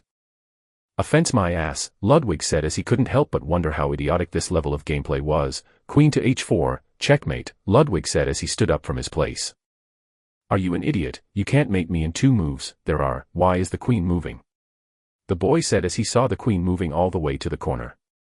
The boy's head began spinning and one could feel the gears in his brain turning and churning as he tried to find a way out of his mess. One of the referee who just finished fixing the sides for a nearby table saw Ludwig standing up and approached him. Dear guest, do you need any assistance? Not really, I'm done, he said. No. That's impossible. This can't be. The boy said, completely unbelieving of what just happened. No, this isn't right, let's replay, I made a mistake, he kept trying to find excuses. Let me see, the referee said and then frowned. He pressed on the side of the table, and then said, a mate in 2 moves, wait, this is actually unprecedented. The referee said, then turned to Ludwig, what is this move called? He asked. Ludwig thought for a second, looked at Crow Mask and said, the fool's mate, he said, and then left the area, leaving Crow Mask trying to understand what the hell was going on. Make sure you're back for your next round. It'll start in half an hour. He said. Ludwig left the area where many players were too focused on their own games to even notice that he already ended the match. A lot of questions were going on his mind. The first was how idiotically easy the first opponent was. It was too easy, in fact, that he was still conflicted. How come he sucks that much? Ludwig could only ask himself. Though he removed himself from the tables, he found no reason to leave the venue. So he just watched the rest of the players play. And only then did he soon come to a few realizations. First thing was, most, if not everyone playing, were absolutely bad at this game. Most of them were moving using terrible openers, some were also leaving a lot of weaknesses on their defenses. And others had absolutely no idea what to do besides moving their pieces. It was as if he was watching a full amateur tournament, where everyone had just dipped their toes in the game. But the more annoying part was that when one of the competitors moved one of his pieces, fully exposing his own king to a checkmate, the other completely missed the obvious win and decided to defend. They don't know how to properly play the game, it's like they just learned how to move their pieces and that was it. Why are they this bad? Most are noble, so they should have at the very least some semblance of experience. Chapter 77, Jin. The response to that question came far too soon to Ludwig as he finally realized something important. The person who taught them the game had been given a seat at the former emperor's table. So that means that at most that would be about like 50 maybe years ago. If that's so, then this world, though they know this game, are extremely novice at it, and have yet to develop their own play styles and methods. He grinned inwardly, then that just means that he can bully them all. Because no one here would ever know how to deal with a Sicilian defense, or an Evans gambit. There is no Bobby Fischer or Kasparov here, they're all just newbies, and from what he could see, the highest rating of any of these guys would be at the 600, while he already touched the 3000 once before, earning him the title of Grandmaster. Though it was only a brief period. While Ludwig was thinking about how he'll bully these unaware players, something once again caught his vision, turning to see the source. Another soul was strapped and wrapped in ethereal chains, then yanked across the street far deep into the venue of the mage masquerade. Then more chains began spreading from the deeper part of the masquerade, some bore through holes into buildings and pulled souls out from the walls themselves without damaging any of the structures, and some grabbed souls from the crowds and took them away. The event was terrifying, something was happening in this parade, and it seemed like no one was aware of such a thing. And just as Ludwig was wondering what was going on, a bundle of chains flew right past him and landed onto the kid he just played against, the boy with the crow mask. The chains wrapped around his body and yanked his soul out, pulling it with them while the boy struggled and cried out in agonized misery. The boy shouted and cried out for no ears to listen, but Ludwig's, who watched with attention as the soul was removed from the arena and then taken away across the ground in a heap of struggle and desperate grabbing on things that his hands simply phased through. Ludwig moved back toward Crowmask. "Are you okay?" he asked. The later looked up at him, a feeling of hollowness left his mouth as he said, "I'm fine. I feel a bit tired, I should go back," he said, and stood up, almost like a zombie. Ludwig inspected him. Character screen. Name, Rudolf Astra. Race, human. Title, not applicable. Level, 23. Currently under the status effect, Cursed, Soul Effigy. Soul Effigy, a hollowed body that had their soul taken away from it. It has no essence of its own, and cannot be called alive nor can it be called dead. The body is only functioning by sheer memory and the body's will to survive. If the soul isn't returned in 3 days to the body will realize the missing soul and will perish. What the hell is going on here? Ludwig wondered, as he himself had no idea what was going on. Just as he was about to speak, a man wearing a bunny mask showed up. He looked quite similar to the same person at the gate. "Is something wrong, dear guest?" the man asked. Ludwig turned to see the man, noticing the uncanny resemblance of the build between this person and the same guy from earlier that was guarding the entry to the parade. Besides the difference of the skin tone, you'd think they were the same person. "Nothing really, my friend here is still shocked that he lost that badly," Ludwig said. "Ah, I see, that tend to happen a lot. I'll guide this guest of ours to a place where he can have some refreshments. Please continue playing and may fortune be with you," the man said, and gestured to Crow Mask, who meekly followed after him. While the man was moving away, Ludwig used Inspect on him. This caused the man to startle up and turn to look around, failing to realize who used what on him. The man simply ignored it and continued guiding Crow Mask to a separate bar area where he could have a drink. Ludwig, on the other hand, was fully focused on what was in front of him. This explains a lot. Name, Shamhar Rausch. Race, Lesser Jinn. Title, Slave. Level, 25. HP, 2500. Status effect, Enslaved. Abilities. Fire infusion. Whenever there is a flame, a jinn will manifest. As long as there is a source of fire nearby, a jinn cannot perish. Faster than a blink. Jinns are unnaturally fast if they're in their fire infusion form, and are almost unnoticeable to the normal human eye. Twisted manifestation. Once successfully applied, the user will have an almost exact reproduction of the entity's stats and appearance, but will have half their power and health. Once used, fire infusion becomes disabled. Addendum. Jinns are creatures of fire. They have been thought to have existed far longer than the human civilization, though they rarely if ever meet humans. If they do, they usually do it under the guise of polymorph. Jinns by nature are curious, yet at the same time will hold great hostility towards those who offend them. Old scriptures speak of powerful sorcerers using them to do their bidding and enslaving them, but without knowing the true name of a jinn they cannot be compelled or enslaved. So, that's not human. No wonder his physical build is pretty massive. But what is the relationship with what's going on right now in the event and these guys? Ludwig began thinking about the implications of all that was going on, and none of the results were good. Something terrible was going on right now, and he had no idea how to solve it. If only he could contact Van Dyke, but the latter would probably not even care. Not that Ludwig needed to talk to him regarding this anyway. Chapter 78, A Scholar. "What's up?" Ludwig heard as Hoyo showed up right next to him with a roasted squid on a stick that he was eating from. "Oh, Hoyo, Nothing much. Ludwig didn't want to share what he was thinking out loud, lest that it's nothing and he's just overthinking, nor did he seem to want to reveal what he had in mind, because one of the guards seemed to pay too close of an attention to him than others. The same person that escorted Rudolph to rest. You lost already, Hoyo laughed as he said, but it's okay, I mean it's a pretty tough game. Ludwig, who was in full thought, only replied in, yeah, completely absorbed in his own mind and what was going on. Seems like a lot of players are out, Hoyo said as he saw several players standing up with dissatisfied looks on their faces while others looked around seeing if anyone had saw their brilliant moves. Soon, Vanessa came over, sighing, you lost? Hoyo asked. No, I won, but it wasn't easy. Those guys from the White Tower are really good. Especially their leader. She was next to me and took down her opponent in 10 moves. Wow, really? Damn, that must be some sort of record, Hoyo said. Well, not really. Someone else apparently in this room won in 2 moves, which I'm not going to lie sounds like a lie, but I heard the monitors talking among each other about it. Regardless, how did you do, Ludwig? Was it difficult? Cassandra asked. Oh, I did well, Ludwig said. Though his expressions were still focused on what was going on in the matches. So it didn't sound too sincere. Don't worry about the games, Ludwig, I'll do my best to get the Artificer's Orb.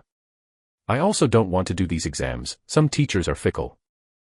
Ludwig nodded to her once again. Soon, the monitor of the games clapped their hand. Dear guests, the first round has ended, please get ready for the second round, you have 10 minutes. He said. Already? Cassandra said, sighing, I need to prepare. Let's see the bracket, she said as she looked at her name and traced it up. Damn, I'll eventually play against her, she said as she noticed that after a match she'll play the leader of the White Tower Academy freshman. Wait, isn't that your name? Hoyo said, frowning. Cassandra looked at Hoyo's finger and noticed that he was pointing at the name Ludwig used, Blind Witness. Did they advance you? Or did you get a bye? Hoyo asked. Huh. Ludwig said as he was finally woken from his own mind. No, I won, Ludwig said. Both his friends looked at each other and instantly understood. Beginner's luck, they said at the same time. Or they seemed to have understood. Ludwig smiled, saying, yeah, something like that, and he wasn't wrong. He was a beginner in this world, and his luck was that everyone else was shit at this game. Good luck then, Cassandra said as she headed back to her seat. Ludwig proceeded into heading back to his own seat as he once again noticed the chains. This time, however, it grabbed 3 people instead, and they were all people that lost the earlier round. The souls screamed and roared out as they were yanked from their bodies. Some slid right in front of Ludwig. The people who had lost all had the same air about them that Rudolph had, a depressed atmosphere and lack of emotion, and looked like puppets as they left. But at the same time it was awfully similar to the feeling expressed by others who had lost but didn't get their souls taken. Those who lost and those who got their souls taken all express similar air about them, even if one still have their souls, and seeing that the chains aren't taking everyone and choosing just a few is to make it not seem too obvious. If the chains took everyone that lost, then that is just asking for trouble. Whoever is doing this is pretty smart and very careful. Ludwig's mind was still thinking about all that until an older man sat in front of him. He had a white jeweled mask covering his eyes and seemed to have a regal and bright air about him. Greetings, young man, the man said to Ludwig, waking him from his thoughts. Oh, greetings, Ludwig replied. Seems like you're focusing on the game. Something like that, Ludwig replied, hiding his thoughts. The conversation seemed to stop as Ludwig wasn't the best at socializing, nor did he have any intention to do so. The old man also began by organizing his chess pieces and asked Ludwig, which side do you want to play? Either is fine, Ludwig said. Usually people like to pick the white since it has the advantage of offense, but it seems that you're confident enough to take me on regardless of which side, the old man said.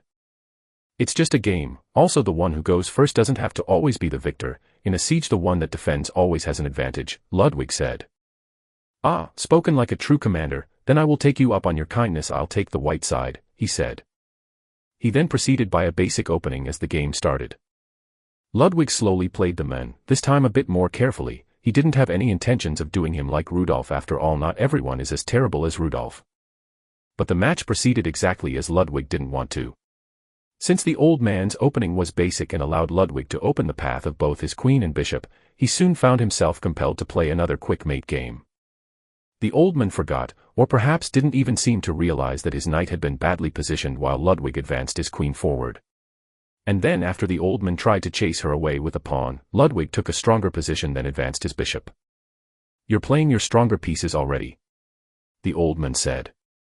I can feel that you want to switch my offensive into yours, then what if I do this? The old man said as he advanced the already weakly positioned knight forward, threatening a fork in his next round. Chapter 79, yeah, just be lucky. That would have been a good play, Ludwig said half-heartedly. He then moved his queen to take over the pawn on the diagonal of the king. Ah. Are you giving up your queen for a pawn? The old man laughed. Not really, the game is already over, Ludwig said as he stood up. The old man thought for a second. Why? I can just take the queen with my king, he said. Ludwig pointed at the bishop all the way in the corner. You can't, you lost, Ludwig said as he once again beat another opponent in a few moves. The monitor had paid more attention to Ludwig this time and approached him faster. What's the name of that move now?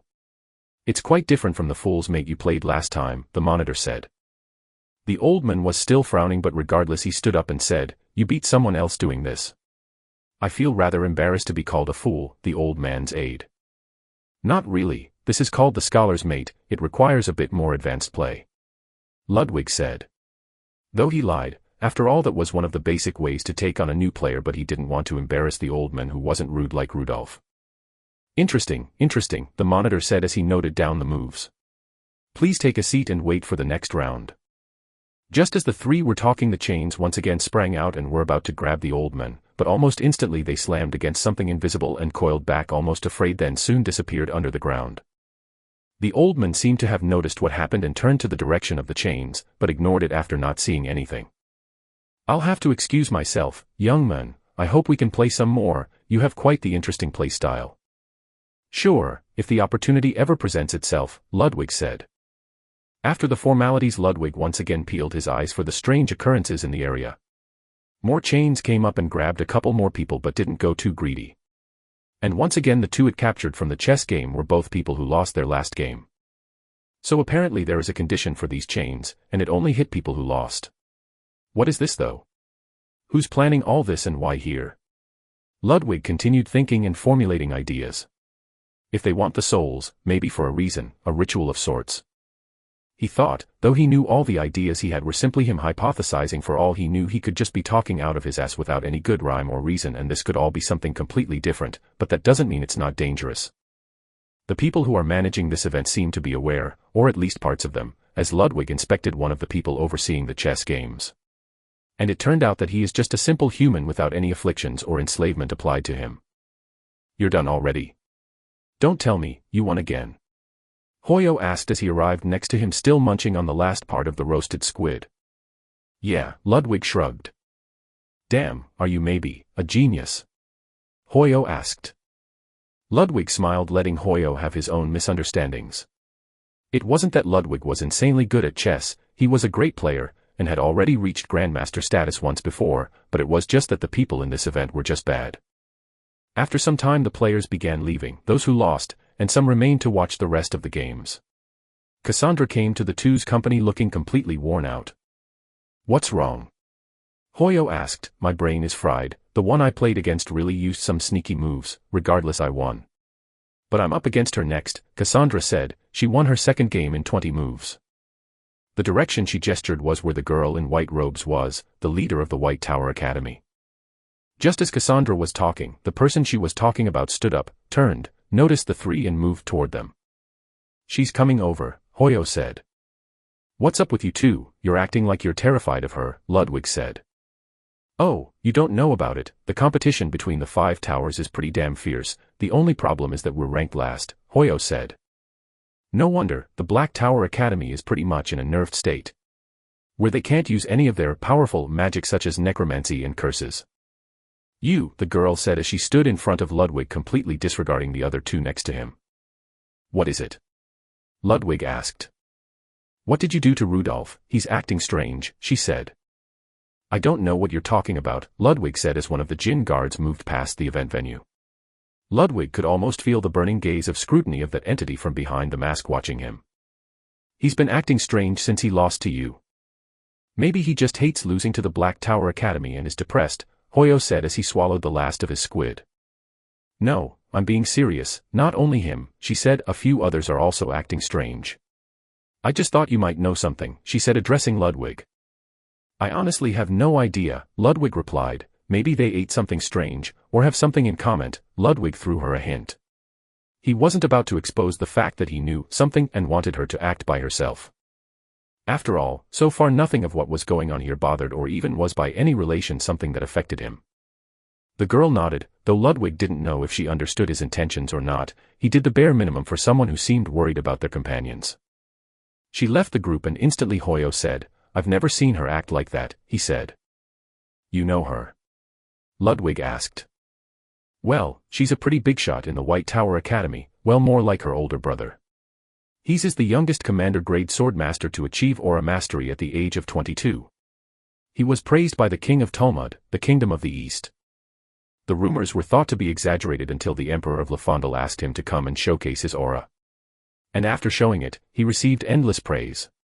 The House of Urbaf, where she comes from, is now a ducal house and is second to none but the King of Tulmud, and they are highly regarded by the Empire. Though she on the other hand has quite the unlucky circumstances," Hoyo said.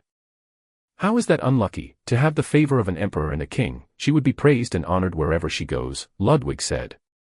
"Ah, you know so little of the world, Ludwig," Hoyo said as he patted Ludwig on the back. "The fact that her brother is that bright and shining of a star makes it that she became nothing but a bargain chip in political affairs. Unless she overshoots and outshines her brother, she'll never be her true person. That is the one disadvantage of nobility," Hoyo said. "Definitely speaking from experience." Hoyo looked at the woman who took a seat waiting for her next match. Pity. Sympathy. Maybe empathy. None of them fitted what he currently felt, even he didn't know. "Please proceed to the semi-final rounds," the administrator said. Ludwig headed to his seat and waited for his opponent. This time it was another person from the White Tower Academy. Hoyo on the other hand decided that this time he wanted to watch. He wanted to see Ludwig's luck in action, or maybe hidden genius. The game started and ended almost as fast as Ludwig used the many holes in his opponent's opening to completely overwhelm him. The game this time took longer than before, at least 14 moves from Ludwig before he pinned his opponent's king. For others that might sound like a short time for a game to end, but for Ludwig it was too long, and he did it on purpose. He already beat 2 others in the first few moves, so he wanted to take longer this time. He didn't want to draw too much attention, and at the same time he wanted to have a better look at what was going on in the venue from his seat. The chains, however, didn't come to his opponent this time. Ludwig stood up after having beat his still unbelieving opponent and moved along Hoyo to the waiting area. Not long after, Cassandra came over with annoyance clear in her face. "What's wrong?" Ludwig asked. "I lost," she said, sighing. Ludwig frowned, not because she lost, but because she looked completely fine. Perhaps the chains aren't grabbing those who advanced far enough that they're noticeable by the people. It's picking up those who are either less known or don't have power, otherwise it would have taken that old man from earlier. And since Cassandra advanced all the way to the semifinals, she was probably not a good target for the chains. "Let's leave then. I guess I'll have to study for the exams," she sighed. "What do you mean?" Hoyo asked. "Well, I lost to that White Tower noble, and that means I can't get the Artificer's Orb, so we'll have to study. Unless you have 100,000 extra gold krona that you don't mind spending," Cassandra shrugged. "No, I mean, why buy it? We still have a chance," Hoyo said. Cassandra frowned. "There is no loser bracket in this event. If you lose, you're out." Hoyo pointed at her. "You lost." Then he pointed at Ludwig. "He didn't. He is a finalist." Cassandra's eyes almost bulged out. After all, even beginner's luck has a limit. Chapter 80. How did it feel? "Wait, how?" Cassandra asked, completely baffled by Ludwig's placement in the finals. Ludwig couldn't help but flash her a knowing smile, leaving her to figure it out on her own. "Regardless, this gives him a good shot at grabbing the orb." "Please do, I don't want to study for the exams anymore," Hoyo groaned, half serious. "Don't worry about it," Ludwig replied nonchalantly. For him, the entire tournament was more of a casual distraction than a test of skill. His true concern lay elsewhere, the ominous chains he'd seen earlier, and the unsettling feeling of souls being tampered with. Something darker was happening behind the masquerade's festivities. Cassandra, however, seemed far more invested, nervously tapping her foot as the minutes dragged on. Her tension seemed to grow with every passing moment. Finally, the announcer's voice broke through the low murmur of the crowd. "Ladies and gentlemen, the King's Gambit tournament has reached its final match. Please direct your attention to the main chessboard, where our final contenders will compete for the grand prize. Ludwig stood, brushing imaginary dust from his coat. I'll head to the final table, he said, walking toward the board set at the center of the venue. So many people are watching, Hoyo muttered as he scanned the crowd. Though the number of spectators had thinned since the start of the tournament, a decent crowd of enthusiasts remained, discussing strategies, analyzing matches, or eagerly awaiting the final showdown. Cassandra leaned forward, eyes narrowing as she spotted Ludwig's opponent. That's her, the daughter of the House Urbaf, she said softly, more to herself than to anyone else. Her voice carried a mix of awe and concern. As she had just lost to her earlier. As Ludwig took his seat at the board, his opponent arrived shortly after. She strode confidently to her side of the table, her ornate rapier clinking softly as she rested it against the edge of the table. Her mask, a delicate creation of ivory and gemstones, gave her an air of elegance and authority. You made it, she said, her tone cool but with a hint of amusement. Ludwig didn't bother with pleasantries. He focused on arranging his pieces, his movements calm and deliberate. You know something, don't you? She pressed, lowering her voice. He glanced at her briefly before murmuring, too many years. Understanding his meaning, she didn't push further. I see, she said quietly, her expression unreadable behind her mask. The referee approached. Are you both ready to begin? Yes, she said, her tone steady. Go whenever, Ludwig added, his voice as calm as ever. Have you agreed on sides? The referee asked. I'll take black, Ludwig said without hesitation. I'll take white, then, she replied. The referee nodded. Very well. Best of luck to both of you. As the game began, Ludwig quickly noticed her skill. She was a decent player, her moves were calculated, and her strategy solid. Yet, cracks began to show as the match progressed. She made small but critical mistakes, likely a result of her divided focus. You're pretty scatterbrained, Ludwig remarked after exploiting a weak opening. What do you mean? She asked, her voice tinged with irritation. You're not focused, Ludwig said simply, moving his knight into a stronger position. Her hand hesitated over the board. One of my teammates isn't doing too well, she admitted, frustration evident in her tone. And your being distracted isn't helping him, Ludwig countered as he continued to reinforce his position. Her jaw tightened as she moved another piece by vocal command. Then tell me what you know, she demanded. Like I said, too many ears, Ludwig replied, his voice unwavering. No one would dare go against my house, she said, her tone sharp. They sure as hell can at this event, Ludwig shot back. Remember, you're not the daughter of Urbaf here. You're just another person with a mask. Her lips pressed into a thin line as she made another move. Check, she said. Ludwig frowned slightly but didn't let it show. Seems like this is the end, she said with a small smile. Is it? Ludwig replied, calmly repositioning his knight to block the check. She seized the offensive, pressing her advantage and claiming several of his pawns. You seem distracted yourself, she said. I've seen you beat others in 2 or 3 moves. Why not here? Doing the same trick over and over gets boring, Ludwig said as he moved another piece into position. For me, what's boring is the way you're defending without any counterplay. That's another pawn down, she said triumphantly. Pawns are made to be sacrificed, Ludwig said, his tone cool and detached. Even pawns can become queens, she retorted, moving her own queen forward. Not everyone deserves to be sacrificed. Ludwig's lips curved into a faint smile as he positioned his queen near hers, blocking her next check. And even a queen, he said, can be sacrificed. Her confidence faltered for a moment. That just loses you the game. I still have an advantage, she said, swiftly capturing his queen. Check, she declared. You die next move. Ludwig didn't move his king. Instead, his hand hovered over his knight, repositioning it to block the check once again. You're prolonging the inevitable, she said as she took his knight, eliminating one of his last defenses. Now your queen and knight are gone. Who will protect your king? Ludwig didn't respond immediately. His gaze flickered over the board, his expression unreadable. Then, with deliberate precision, he moved his bishop into play, a piece she hadn't accounted for. Her eyes widened as realization dawned. How did it feel? Ludwig asked, his voice calm but laced with a quiet intensity. That short-lived hope of yours? The bishop's move, supported by his remaining knight, clamped her king into an inescapable checkmate. She stared at the board in disbelief. How? No, you sacrificed your queen and knight just to pull my own queen out of position. Ludwig leaned back slightly, his voice even. She was the only piece that could have protected your king. And you were too blinded by the sight of victory to notice that you had no allies left defending it. Everything is to be sacrificed for the king. Her hands trembled as she stared at the board, the reality of her loss sinking in. The crowd, which had been murmuring softly, erupted into applause and cheers. Ludwig stood, offering her a faint nod before turning to leave. For him, the game was over. But the questions he had about the strange occurrences at the masquerade remained unanswered, and he intended to find those answers. Chapter 81, in motion. The victor was clear, and the applause rippled through the crowd. Congratulations were given freely, but not everyone was so quick to accept what they had witnessed. I can't believe it, Cassandra muttered, her arms crossed tightly across her chest. What do you mean? Hoyo asked, tilting his head. You're telling me that someone who didn't even know what the king's gambit was managed to play that well?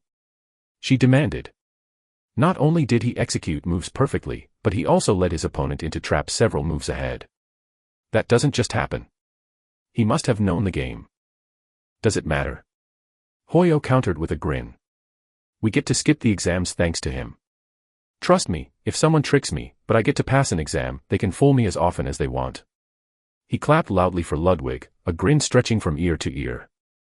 Ludwig had just finished shaking hands with his opponent, her expression still a mixture of disbelief and frustration. As she gathered her things, she turned to Ludwig and asked, "When are we meeting?" "I still need to go around the event," Ludwig replied, his tone measured. "The mage parade closes for the night in 2 hours," she said. "I'll be at the inn by then." "Sure," Ludwig replied casually. She nodded curtly before leaving, her footsteps brisk and determined. The announcer approached Ludwig, her energy bubbling over as she peppered him with questions about his performance. "How do you feel about your victory?" she asked with a wide grin. "It was a tough match," Ludwig said, though it was an obvious lie. "And your opponents?" "They were all skilled players. Each game pushed me to my limits," Ludwig replied, his tone steady and unconvincing. The announcer, oblivious to his disinterest, nodded enthusiastically as if every word he spoke was profound. The referee, meanwhile, jotted down notes as though Ludwig's strategies were groundbreaking revelations. Finally, Ludwig was presented with a small ornate box. Opening it, he found a metallic orb covered in intricate, swirling designs. The Artificer's Orb. One of many cores created by an unknown craftsman known as the Artificer. These artifacts were discovered within ancient ruins and machinery attributed to a long-extinct race. The Artificer's Orb serves as a potent mana conduit, capable of optimizing and sustaining mana flow. It is a critical component for creating and maintaining magical constructs, particularly golems.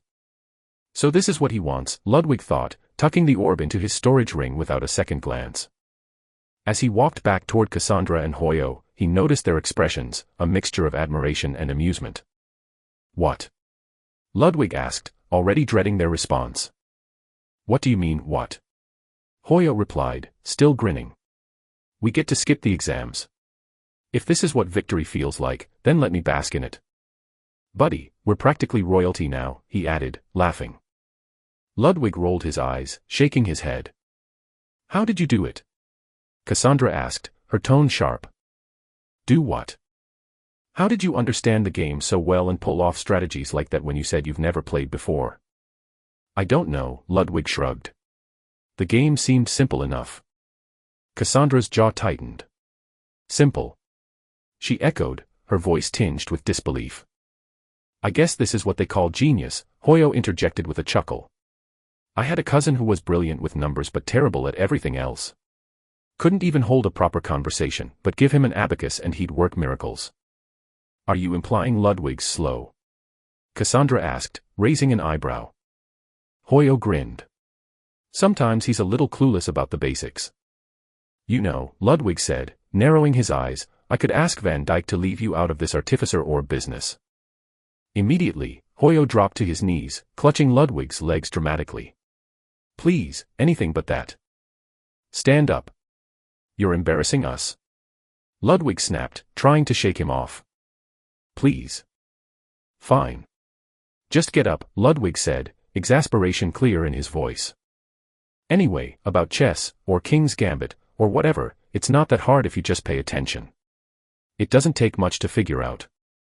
Then play me at the academy, Cassandra said, a challenge glinting in her eyes. Sure, Ludwig said, indifferent. Cassandra beamed, her smile as bright as if she'd won the tournament herself. Perfect. I want to learn some more strategies. Now what? Ludwig asked, eager to change the subject. Now, Hoyo said, rubbing his hands together, we enjoy the rest of the masquerade. Let's see what the stalls have to offer. You just want to stuff your face, Cassandra said, rolling her eyes. Maybe, Hoyo replied with a grin. The three wandered through the bustling crowd, weaving between colorful stalls and performers. Laughter and music filled the air, and the scent of roasted meats and sweet pastries wafted through the streets. The Mage Masquerade truly lived up to its reputation, a vibrant celebration of magic and culture, with something to captivate every sense. Elsewhere, beneath the commotion. Far below the festival, in a dark and stifling chamber, a man sat atop a mound of cushions and pillows. He wore wide, floppy pants and a vest that left his chest exposed. Atop his head was a black turban adorned with an enormous emerald that gleamed in the dim candlelight. The air was thick with the scent of incense, mingling with the coppery tang of dried blood. Around him lay the corpses of 4 women, their desiccated forms twisted in eternal agony. Gather the bodies, he ordered, waving his hand lazily. 2 young boys in plain robes scurried forward, dragging the corpses away. In front of the men, a line of burly, kneeling figures remained motionless, their heads bowed. So, the man said, his voice low and commanding, what of the souls? I felt a disruption. One of the kneeling figures spoke, his voice trembling. The King's Gambit event, my lord. Someone of Lefondal royal lineage participated. I see, the man said, stroking his beard thoughtfully. But that's not all, is it? One of my jinn sensed something strange. He was a student from the Black Tower Academy. Yes, my lord. He wore the robes of a first year. He seemed unaware of what was happening. Shall we dispose of him? The man considered this, his emerald glinting ominously as he rubbed it between his fingers. No. If he's truly ignorant, there's no need to risk provoking the academy. Not to mention, we can't kill anyone directly. The Sultan would be furious if we're exposed, though he'll be more than happy if we succeed. What about the royal? Monitor them closely. Their every move must be accounted for, the men ordered. And if the student becomes a problem, deal with him, quietly. The room fell silent save for the crackling of the candles, their light casting eerie shadows across the chamber. Chapter 82, Dream. While the group strolled through the bustling event, Hoyo and Cassandra seemed to be having the time of their lives. Hoyo, as expected, was engrossed in sampling food from every stall, his enthusiasm boundless as he commented on the flavors and textures of each dish. Cassandra, on the other hand, was drawn to the equipment and relics on display, her eyes lighting up as she admired ornate weapons, enchanted trinkets, and other curiosities. Despite her interest, it was clear that most of the items were far too expensive for any of them to afford. Ludwig, however, was not as carefree. His eyes roved across the crowd, sharp and calculating. Though none of this is really my business, things are spiraling out of control here, he mused, watching yet another soul dragged away in glowing chains. The sight was becoming disturbingly common. For every moment of laughter and joy among the festival goers, there seemed to be an undercurrent of something darker. More troubling was the jinn tailing him. Using the mark of the witness ability from his mask, Ludwig had tagged the creature earlier, ensuring he could sense its position at all times. The jinn had disguised itself as part of the event staff, exuding an air of authority as it roamed the streets, but Ludwig's instincts told him it was watching him specifically. It was not the first time Ludwig had felt eyes on him. His father, back in the old world, had been strict about teaching him the importance of vigilance. As the heir to a prominent corporate family, Ludwig had learned to spot a tail, detect threats, and prepare for the unexpected. These lessons, though seemingly irrelevant at the time, now served him well in this unfamiliar and dangerous world. What frustrated him most, however, was Cassandra's unharmed state. Though she had lost in the King's Gambit tournament, no chains had appeared to drag her soul away. This shattered Ludwig's earlier theory that only the losers of these games were being targeted. With no clear pattern, he was left without answers, and the growing mystery gnawed at him. Are you planning on staying here for the night? Cassandra asked, interrupting his thoughts. What do you mean? Ludwig replied. The city's packed, she said, gesturing toward the throngs of people. The inns are probably all full. We should head back to the academy and come back tomorrow. Not a bad idea, Ludwig thought, considering her suggestion. I could also talk to Van Dyke about this mess. Maybe he'll know more about what's going on. Sure, but I need to take care of something first, Ludwig said. Your date with the Urbaf chick. Hoyo teased, a sly grin spreading across his face. Date? What date? Cassandra asked, her tone sharp as her gaze narrowed. He's just talking nonsense, Ludwig said quickly, hoping to defuse the situation. I'm only meeting her to discuss the tournament. Don't worry about it. Sure, Cassandra said, clearly unconvinced. The trio continued walking, their pace leisurely as they wove through the colorful stalls and performers. Ludwig, however, was far from relaxed. He maintained a careful facade, blending into the crowd while keeping tabs on the djinn shadowing him. The creature kept its distance but never strayed far enough to lose sight of him. When they reached the edge of the event, Ludwig decided it was time to part ways. I'll head out first, he said. Right. See you back at the academy, Hoyo said, waving him off as he and Cassandra continued exploring. Ludwig moved swiftly through the streets of Rima, weaving between vendors and performers with purpose. He didn't attempt to lose the djinn tailing him, doing so might tip it off that he was aware of its presence. Instead, he acted as though he was just another festival-goer, though his heart pounded with tension. When he reached the last adventure inn, the djinn stopped just outside, lingering like a shadow. Through his mask, Ludwig could still sense its position clearly, a faint pulse of awareness confirming it hadn't moved. Inside the inn, the young woman from the tournament was already seated. Her rapier rested neatly against the table, and her mask sat beside an untouched cup of black coffee. Her posture was composed, but there was an air of impatience about her as she tapped her fingers lightly on the table. Ludwig hesitated for a moment. Everyone else in the room had removed their masks, and his own felt conspicuously out of place. He reached up to remove it, but the moment his fingers brushed the edges of the mask, his mind was assaulted by a vivid and disorienting vision. The vision came with the force of a tidal wave. A young boy stood at the head of an enormous army. His dark skin gleamed in the sun, and his smile was radiant, almost disarming. This boy's jubilant and honest appearance accompanied his expression as if all the joys of life were etched onto his face. Yet what the boy was doing was anything but joyful. Nothing was comforting about this scene. The boy's white robes billowed in the wind as thousands marched behind him, their gleaming maces and white armor glowing ominously. Clerics and paladins, their faces stern and unyielding, followed his lead with unwavering loyalty. In the boy's hand was a staff, taller than he was and adorned with a design both celestial and eldritch. Its presence was a paradox, simultaneously divine and profane, like a relic born of light and madness. The boy's voice rang out, soft yet commanding. How peculiar, one who is asleep but dreams of nothing, he said, tilting his head as though studying Ludwig. Though his words seemed directed at no one in particular, Ludwig felt their weight, as though they were meant solely for him. But all must sleep one day, the boy continued, and all who sleep must dream. Let me fix that for you. With that, the boy raised his staff high before slamming it down toward Ludwig. Chapter 83, it begins. You have encountered the presence of eldritch might. You are still lacking the understanding needed to obtain eldritch mastery.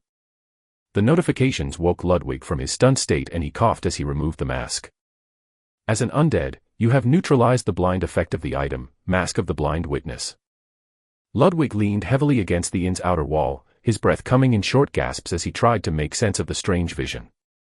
The image of the boy, radiant yet unnervingly sinister, lingered in his mind like a persistent shadow. I suppose this is one of the abilities of the mask, and if I could take a wild guess, that's probably the guy that Hoyo spoke about, though I'm not sure, I'll have to ask him. The mask's abilities were as unpredictable as they were powerful. It showed glimpses of truths and lies, weaving them together in a way that made it impossible to discern one from the other. For all Ludwig knew, the vision of the boy and his celestial eldritch staff could be pure fiction. Still, he couldn't shake the feeling that it was important. Ludwig focused on the task ahead, deciding to let the matter of this vision for a later time, so he can't be too trusting of what the mask showed him. Ludwig headed toward the table and sat next to the young woman. You sure took your time, she said. It's you who is in need of me, not the other way around, Ludwig said as he placed his mask on the table and sat across from her. Dear customer, what can I bring you? The busboy appeared immediately. Beer, Ludwig said as he wanted to get another taste of alcohol in him. The boy hurried up to bring Ludwig's order, while the two remained staring at each other. What? Ludwig asked. You said you know something, she said. You're quite rude for a noble person, Ludwig said. What do you mean? She said, frowning. Do you even know who I am? He asked.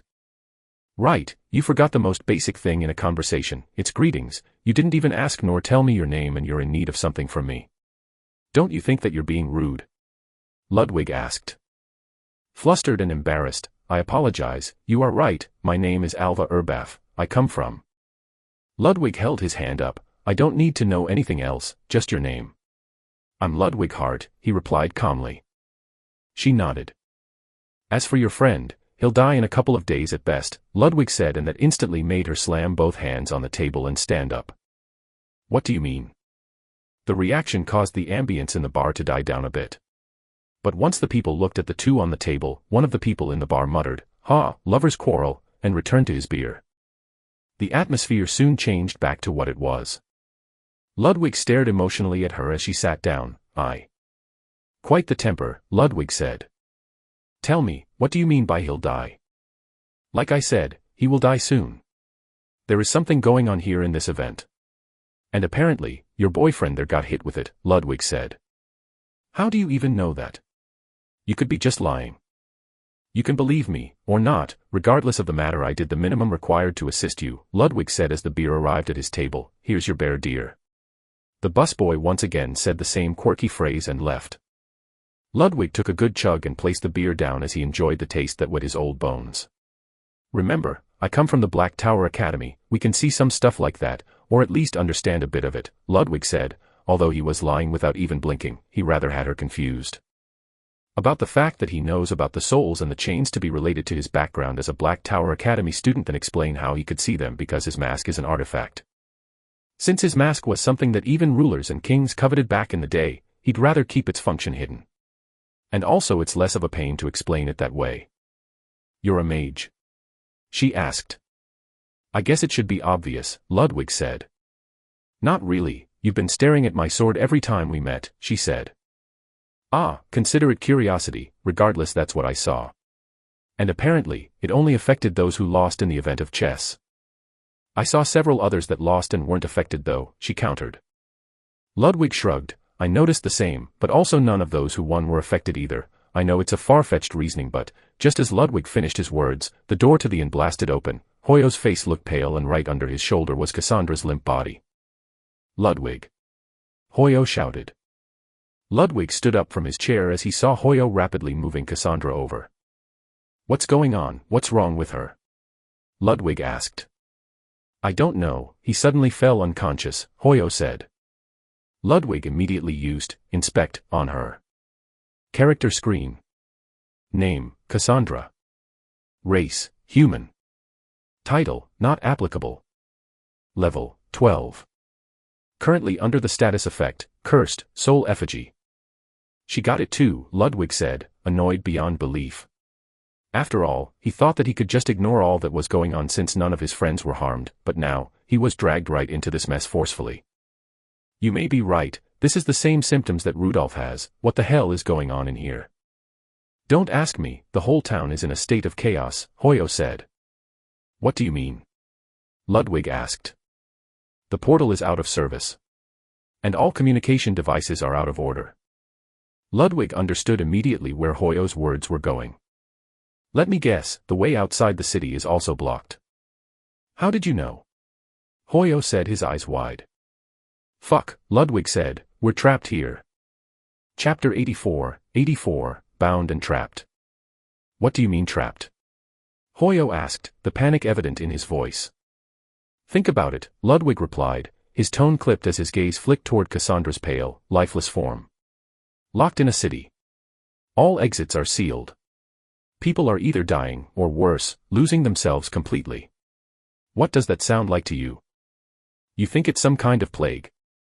Hoyo frowned, his hands clenching into nervous fists. Ludwig exhaled sharply, a mix of frustration and exhaustion bubbling beneath the surface.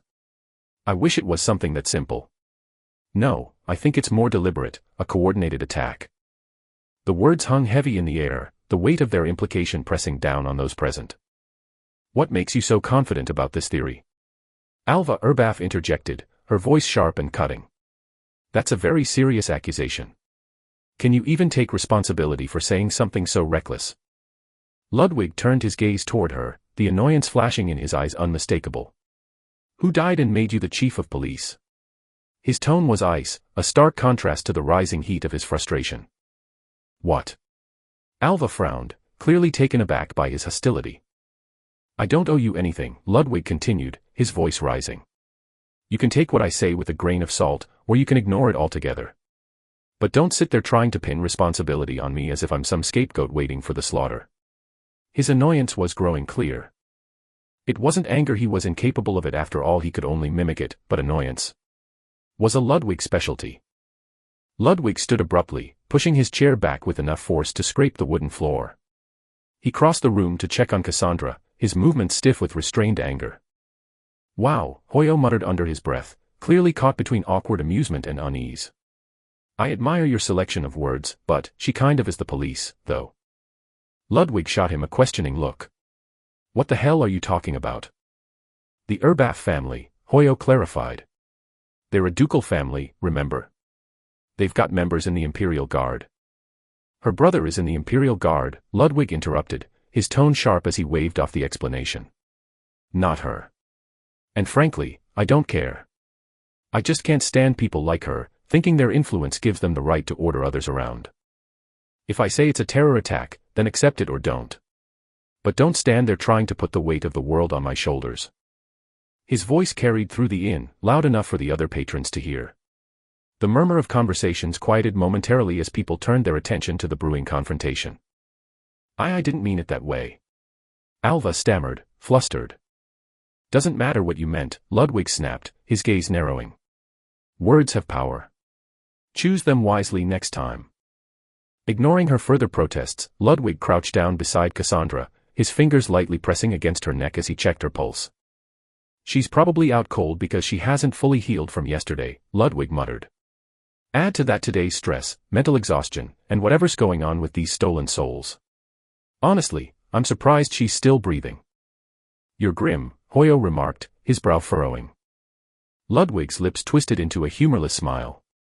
The faster you accept reality, the faster you can deal with it. I'm heading out. He grabbed his mask from the table, sliding it over his face as he made for the door.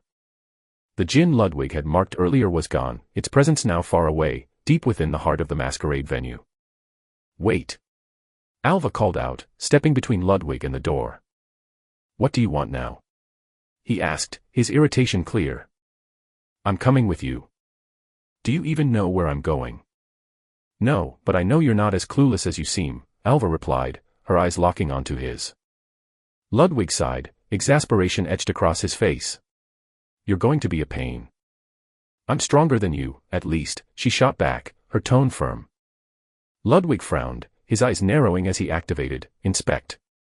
Name, Alva Erbaf. Race, human. Title, not applicable. Level, 35. The sight of her status gave him pause. Stronger than me, huh? What was that just now? Alva asked, a shiver running down her spine. She hugged her coat tighter as if trying to protect herself from an unseen gaze. It doesn't matter, Ludwig replied curtly. If you're coming, don't lag behind.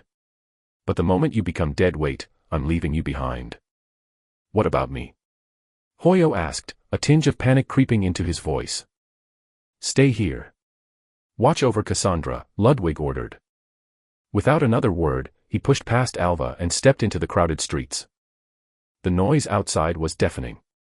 People milled about, some confused, others enraged, as they discovered the severed communication lines and barred exits. Alva hurried after Ludwig, pulling her mask into place as she tried to keep up. Where exactly are we going?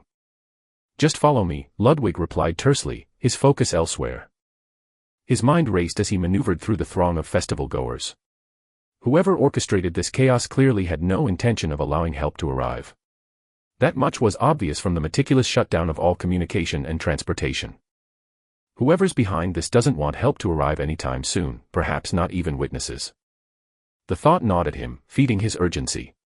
Cassandra's condition was deteriorating rapidly, and if he didn't act soon, she wouldn't survive. But Ludwig wasn't naive. He knew the risks. If things went south, he had the lantern as a backup. The souls he'd collected would allow him to cheat death a few times if needed. It wasn't ideal, but it was all he had. "What's your plan?" Alva pressed, her voice barely audible above the din of the crowd. "Find the source," Ludwig replied. "Shut it down. And if it's too strong to handle." Ludwig glanced over his shoulder, his expression grim. "Then I guess I'll die trying." The weight of his words silenced her, but her determination didn't waver.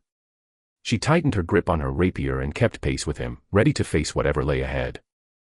Chapter 85, Infiltration. Ludwig's speed was unnerving. Despite the chaos and the bustling streets filled with panicked citizens, he moved with uncanny agility, weaving through the crowd with a precision that Alva could barely match. Her lungs burned as she struggled to keep pace, her breath coming in labored gasps, though she prided herself on her endurance as a swordswoman. Yet Ludwig didn't even seem winded. When he finally came to a halt at the mouth of a shadowy alley, she nearly stumbled to a stop behind him, her hands braced on her knees as she fought to catch her breath. The alley opened into a dim, narrow street where silence reigned, a stark contrast to the distant cacophony of the masquerades. Turmoil. "Hold on a bit." She wheezed. Ludwig turned to her, his finger pressed against his lips. "We're close," he whispered, his eyes fixed on an unassuming building at the end of the darkened lane. Alva followed his gaze. "That place." Ludwig gave a slow nod. "Traces of souls. They're pouring into that house." She blinked, bewildered. "What do you mean, traces of souls? How can you even?" Questions later, Ludwig cut her off. "Black Tower Academy student, remember?" He tapped his chest with mock confidence, hoping she wouldn't push further. Alva crossed her arms, clearly unconvinced, but she held her tongue. She looked at the building more closely. Its weathered exterior and dimly glowing windows gave it the appearance of just another old, forgotten home. "It doesn't look out of place," she muttered. "Look closer," Ludwig said, his voice sharp. "See that big guy near the door?" She squinted, finally noticing the two hulking figures stationed near the entrance. At first glance, they seemed like ordinary men draped in flowing cloaks. But as she stared, unease settled over her. "What about them?" Alva asked as she took in the view. "They're not human," Ludwig said, his voice low. Her frown deepened. "I can understand your aversion to harming humans, even I don't want to do that even if they're criminals, but if they're not human then what are they then?" "Jinn," Ludwig said bluntly. Her stomach turned, though she tried to hide it. She wasn't well versed in dealing with supernatural entities, but apparently, she seemed to know what that was. Though Ludwig had no idea if the common folks knew what a jinn was since only he could see their information through his, her reaction told him that she knew of their existence. "Are you sure that they're jinn?" she asked, tightening her grip on her sword. "Completely. And this building reeks of black magic," Ludwig added, his eyes narrowing as he stared at the ethereal chains spiraling into the house, visible only to him through his mask. Alva hesitated, gripping the hilt of her rapier tightly. "So what's the plan?" "I'm going in," Ludwig said. She raised an eyebrow. "The door is locked, and those not-human guards will see you coming a mile away. How do you plan to?" "I'm not sneaking," Ludwig interrupted. "I don't have the skill for that." "What then?" "Step back," Ludwig said, extending his arm. "I have no idea what's about to happen, so you might want to give me some space." She didn't argue.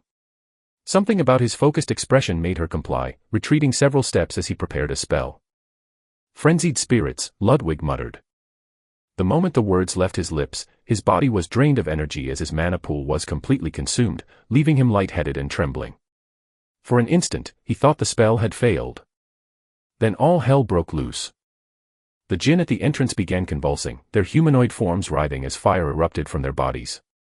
Screams that sounded both human and otherworldly echoed through the alley as their robes disintegrated into ash, revealing their true forms, searing masses of unbridled flame struggling to maintain coherence.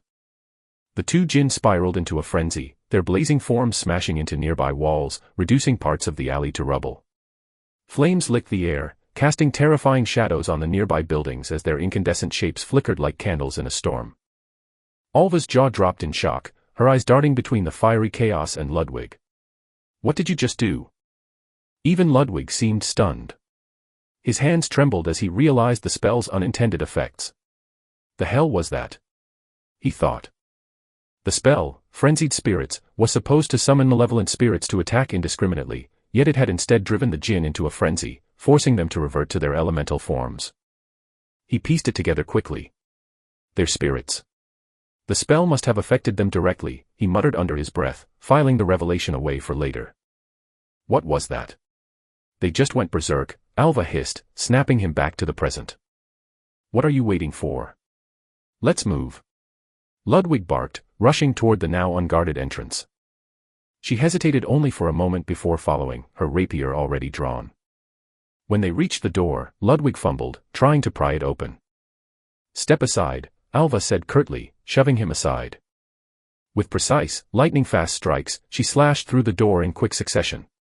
The wood fell apart, cleanly sliced into perfect sections, leaving the entrance exposed. I apologize for doubting you earlier, about them being human, she said, her tone earnest but tinged with sarcasm. Seems Black Tower students do know their stuff. Save the compliments, Ludwig said, stepping into the darkened threshold. We don't have much time before they realize what's happened.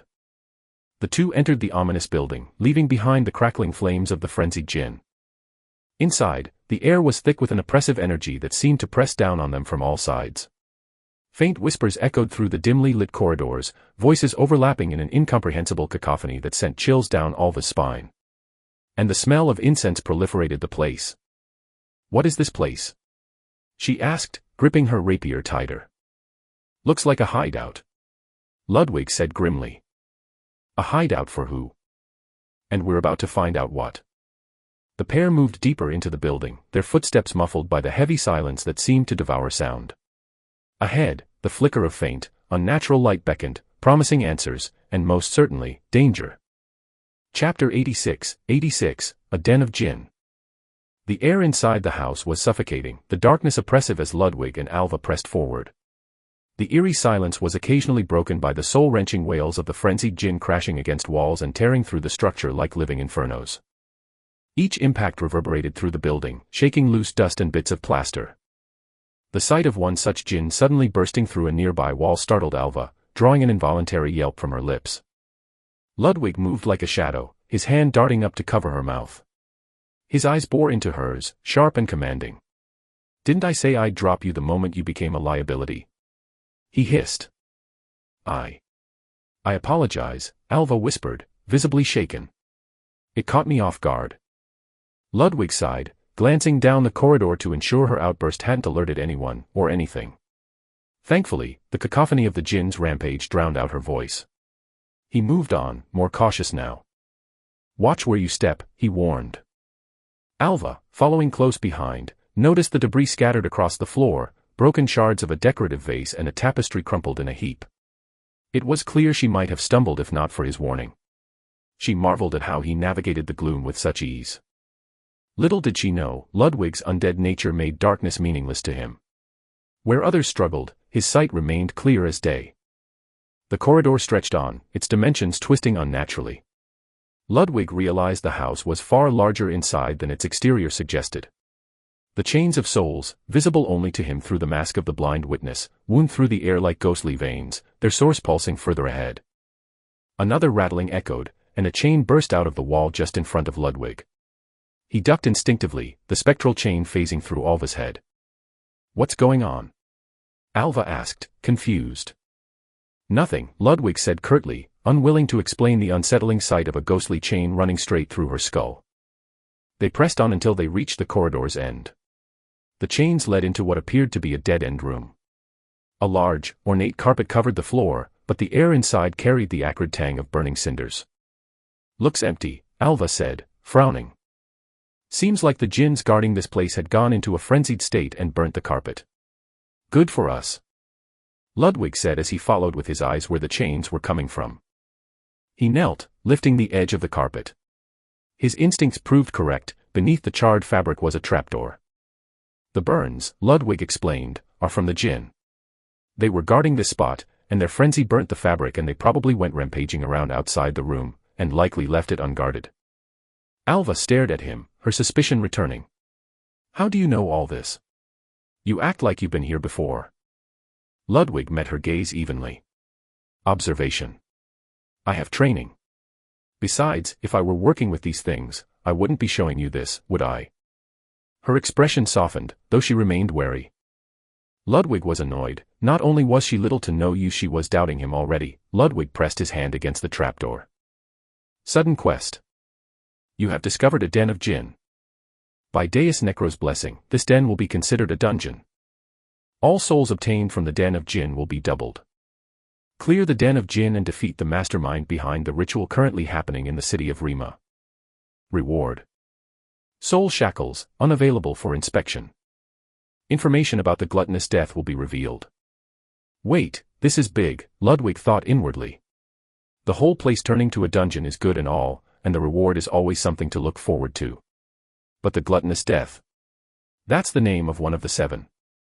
Well, since the first is called the Wrathful, and this one is gluttonous, I can already guess the names of the other 5.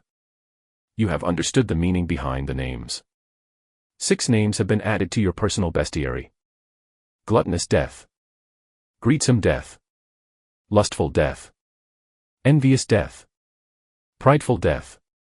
Slothful death. No additional information has been added since only the titles have been discovered. I guess I was right. Well, that's some progress in Necro's eternal quest. Guess I was right, Ludwig muttered. His mind raced. This discovery tied directly into Necro's eternal quest. The implications were immense and dangerous. Are you going to open it, or just stare at it? Alva's voice broke his thoughts. Ludwig gripped the edge of the trapdoor and heaved it open. The smell of incense hit them immediately, pungent and cloying, carrying with it a sense of dread. You are being affected by a mind-numbing poison. As an undead, you have negated the poison's effects. Ludwig glanced at Alva, who staggered slightly, her eyes fluttering as if trying to clear a haze. Poison, she muttered, taking a step back. Careful, she said after a moment, gathering her focus and enveloping herself in a faint aura of mana. It dulls the mind.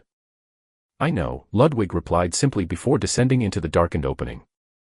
Alva followed, landing lightly behind him. The basement stretched out before them, its walls made of damp cobblestone that seemed to absorb the flickering torchlight.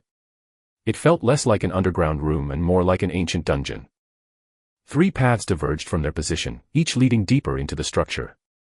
Ludwig glanced down the center path, where the ethereal chains converged. This way, he said, gesturing toward the middle. Alva raised an eyebrow. And you know that because? Dust, Ludwig lied smoothly.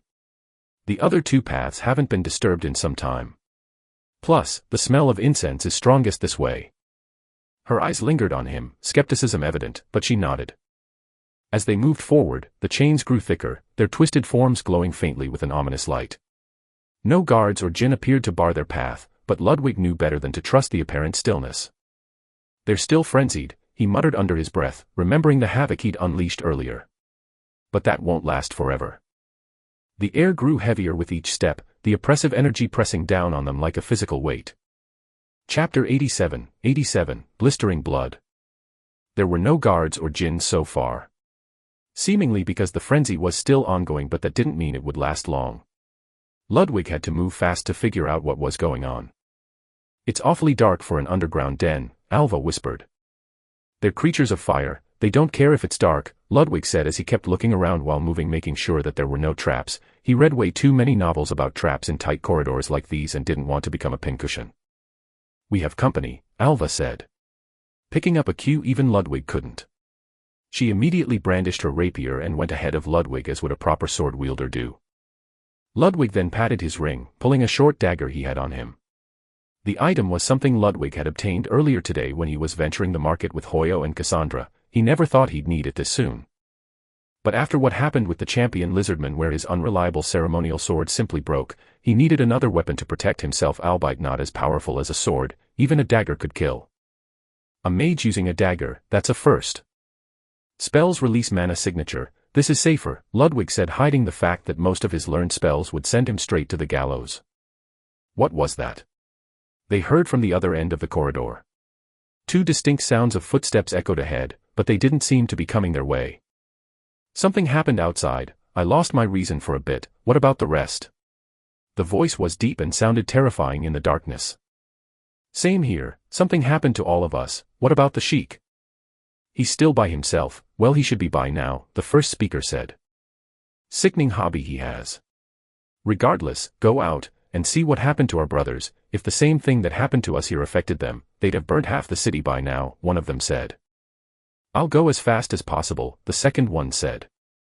No, use your feet. You can't use fire infusion. The city is already in an uproar. We can't be caught using jinn magic here in Lafondle, he said. All right, I'll use these feet then. See you later, brother. The reply never came, and the set of footsteps began moving toward Ludwig and Alva. Ludwig gestured with his hand for her to withdraw, and hurriedly backed away to the junction of pathways. What now? She asked. We have to take him out, Ludwig said. Do we? If we hide here, she pointed at one of the other paths, he'll just leave past us, she said. Then he'll notice the door you cut apart and come back to report. We can't let him leave, Ludwig said. Hesitation was clear in her eyes. She wasn't too sure about taking out another person, especially if she didn't know their full intention. Your hesitation will get us in trouble, Ludwig said. The moment we're exposed, all we did here will be for naught, and you heard T yourself, they're the ones that are causing this ruckus. Her hesitation soon switched to resolution. The duty of her family to serve and protect had kicked in because of Ludwig's words. The two of them hid under the shadows of one of the pathways near the exit and waited patiently for the men to arrive. He slowly walked up until he reached the ladder. Thankfully he didn't have his mask on, as it was strapped behind his back. But his massive form was still something that didn't feel too comfortable to deal with. Ludwig wasn't short or weak by any means. Compared to a normal human his age, he was far stronger just thanks to his undead strength and the points he invested in. However, what he was dealing with was a djinn that was taking the form of what looked like a miniature giant. The moment the djinn comfortably grabbed at the ladder to go up, Ludwig hopped right behind him, grabbing the djinn by the mouth and pulling it back. The two of them fell back, Ludwig first as he received the full weight of the creature. 16 HP. The mere fall was enough to make Ludwig's bones creak, while the men struggled to shout where only muffled groans came out of his mouth. Ludwig's eyes looked at Alva, who was stunned and suddenly unable to move. Hurry! He hissed. But she didn't move, though her weapon was pointing at the struggling man who was slowly overpowering Ludwig's grip. For fuck's sake! Ludwig hissed again as he grabbed his dagger and swiftly rammed it into the man's neck, cutting away his vocal cords. The blood sprayed out like a fountain, and it steamed and boiled as if it was broiling water. The djinn are weakest when they impersonate something that Ludwig clearly remembers from their passive, twisted manifestation, that they gain the exact body composition of whatever they possess. Or take the form of at the cost of half of its power. And since he picked a humanoid, he'd die like one. Critical. You have ended someone's life in one strike from full ambush. You have unlocked a new path. Additional path unlocked for the quest: Black Tower Academy, Skeletal Assassin. You have obtained Weak Soul. Ludwig ignored the notifications and pushed the body aside. I don't even have to say anything, do I? Ludwig muttered, completely feeling hopeless about this swordsman's wannabe. I was just surprised. Ludwig sighed, as he muttered to himself, use Weak Soul. You have obtained 100 souls. The notification informed Ludwig of what he just got. Interesting, this is the same value as what I got from the champion lizardman. Still, I'll take all I can get. Use 10 points to upgrade wisdom. Your wisdom stat is now 31, you have used 40 souls. Your soul level has gone up by 1. Upgrade agility by 10. Your agility stat is now 30, you have used 50 souls. Your soul level has gone up by 1. You are now soul level 6. Ludwig decided to save the last 10 souls he obtained from Weak Soul and carry on. He needed to have a balanced set of stats for the moment. Since his wisdom was lacking behind the rest of his stats alongside his agility, he decided on upgrading them. The two stats were crucial in both his casting and his ability to move. Ludwig wiped the blood on his dagger on his own robe and tried to check if the djinn had anything valuable he could use. A large beefy curved sword was hidden underneath his baggy clothes. Ludwig picked it up. Category: Weapon. Durability 100/100. Tier, Common. Damage 40 to 60. Requirement, 40 Strength, 30 Dexterity, requirement not met. Slash Fest, active weapon ability, once used will cause the weapon to summon 3 similar images that will all strike at the same time doing triple the damage. Lore, a common weapon mainly used by Saharan peddlers and warriors of the Kingdom of the Sand. Warning: you lack the dexterity needed to use the weapon's ability. Ludwig ignored the warning. It didn't allow him to use the special skill, but this was still a fine weapon to use. And definitely better than his current dagger. Or at least something he can use to defend himself better with now. I guess you better get your grip on reality as soon as possible, if not you can just leave right now. You don't need to dirty your hands if you think it's too unbefitting of your noble lineage, Ludwig said as he moved forward. No, I'm coming with you, she said and followed close behind. Chapter 88, Blood and Chains. Ludwig moved ahead, back on track following the chains with his eyes. He needed to act fast, as he realized that the chain that had sprung out earlier must have caught its target and is now withdrawing as it began to pull back. If he were to lose the only trail he had, he would probably not find the source of what's going on and be lost in this dungeon. Finally, the corridor opened into a large, dimly lit chamber. The room was a stark contrast to the narrow passages before it, with vaulted ceilings and walls lined with faded tapestries depicting abstract, nightmarish scenes. At the far end, a massive, iron-bound door loomed ominously, faintly glowing with arcane energy. Scattered around the room were 8 figures. All jinns, their glowing eyes betraying their otherworldly nature despite their humanoid forms. Some sat at a crude wooden table, gambling with worn dice and laughing raucously. Others leaned lazily against the walls or nursed drinks from grimy mugs. 8 people, Ludwig said. He knew they didn't have much of a chance in fighting them if they were all to come at them at the same time, then he'll probably get a fast meeting with Necros tonight. His mind racing as he assessed the situation. His eyes flicked to the door, where the chains disappeared through small gaps at the edges. He clenched his fists. That door was the key to this whole mess, but there was no way to approach it without drawing attention. Should we go back and call for backup? She asked. Ludwig thought for a second. He didn't have the power to overtake 8 of these jinns and he knew it, especially with how enclosed this area was. The moment he steps in, he'll be exposed and they'll surround him and Alva. And from what he saw from her, she was completely useless. Though he wanted to know what's behind the door where the chains were coming from, it wasn't worth the risk. So far, they can still withdraw. He was about to reply when the chains were retreating had finally brought its victims with it. Several dozen people were wrapped up in the chain and were dragged across it, their souls screaming in agonized hoarseness that only Ludwig could hear. Let's head back, Ludwig said. Though he couldn't help any of the souls here, he didn't find it in him to risk his life for any of them as of now. Though unfortunate as it may be for Cassandra. He was no hero. This was as far as he could personally go. Intruder. The voice shook Ludwig's heart though he had no heart. And almost instinctively, without missing a beat, his mind already spun into action alongside his body. Alva was left stupefied as she saw Ludwig sprint forward while everyone who was sitting was still trying to understand the situation. Ludwig's scimitar had already lobbed the first jinn's head. Critical. You have slain a jinn in 1 hit. Obtained 2x weak soul. His scimitar immediately flew with undead strength at the second jinn who was still confused about the situation as he has yet to realize that the hot liquid that sprayed over him was his drinking companion's blood. The scimitar sliced right into his eyes, followed by a powerful kick to the chest that threw him back. The closest jinn tried his best to pull out his scimitar only for Ludwig's own weapon to find his heart first, dropping him in 1 hit. Critical.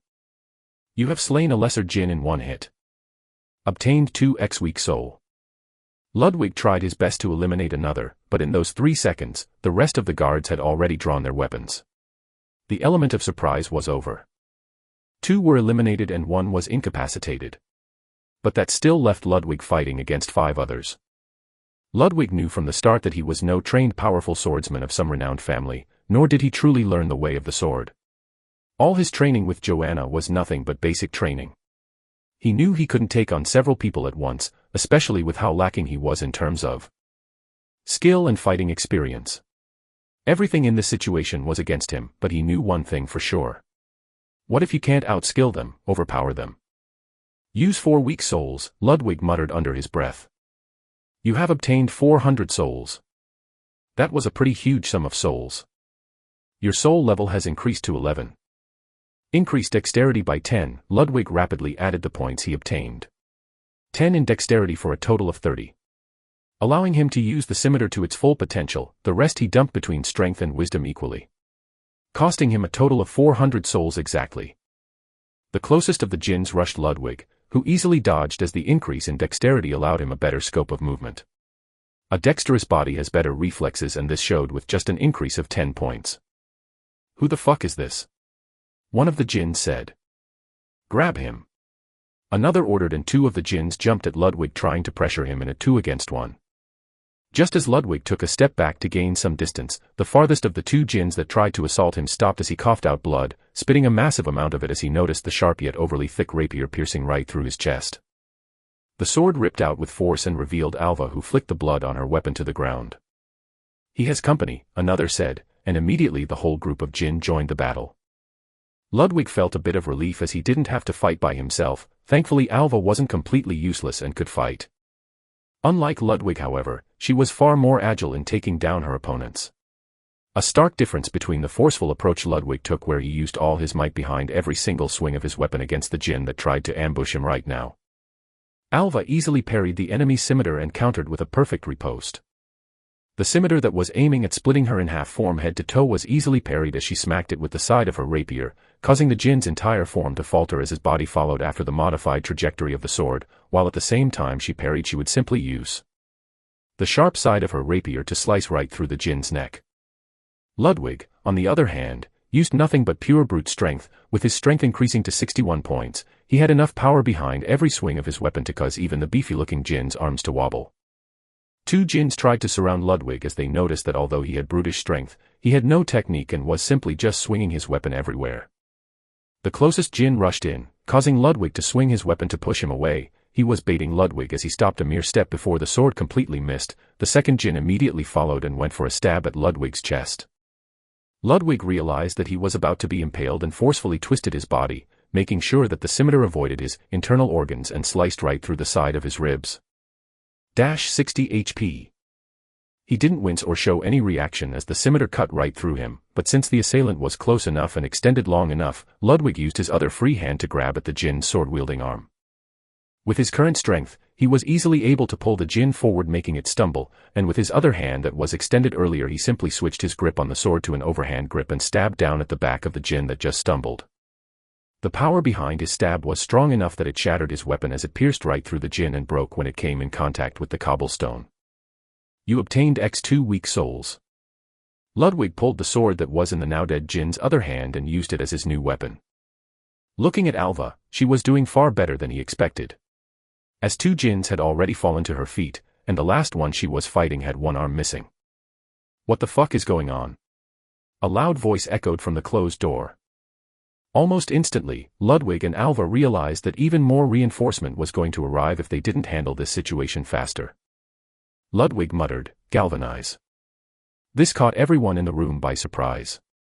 Especially the djinns that were focused on Ludwig, who seemed the less skilled of the two. "He's a caster," one of the djinns said in terror. Immediately Ludwig's body began radiating a powerful aura as all of his basic stats began increasing. For 30 seconds, all your physical stats have increased by 20%. Let's get this over with.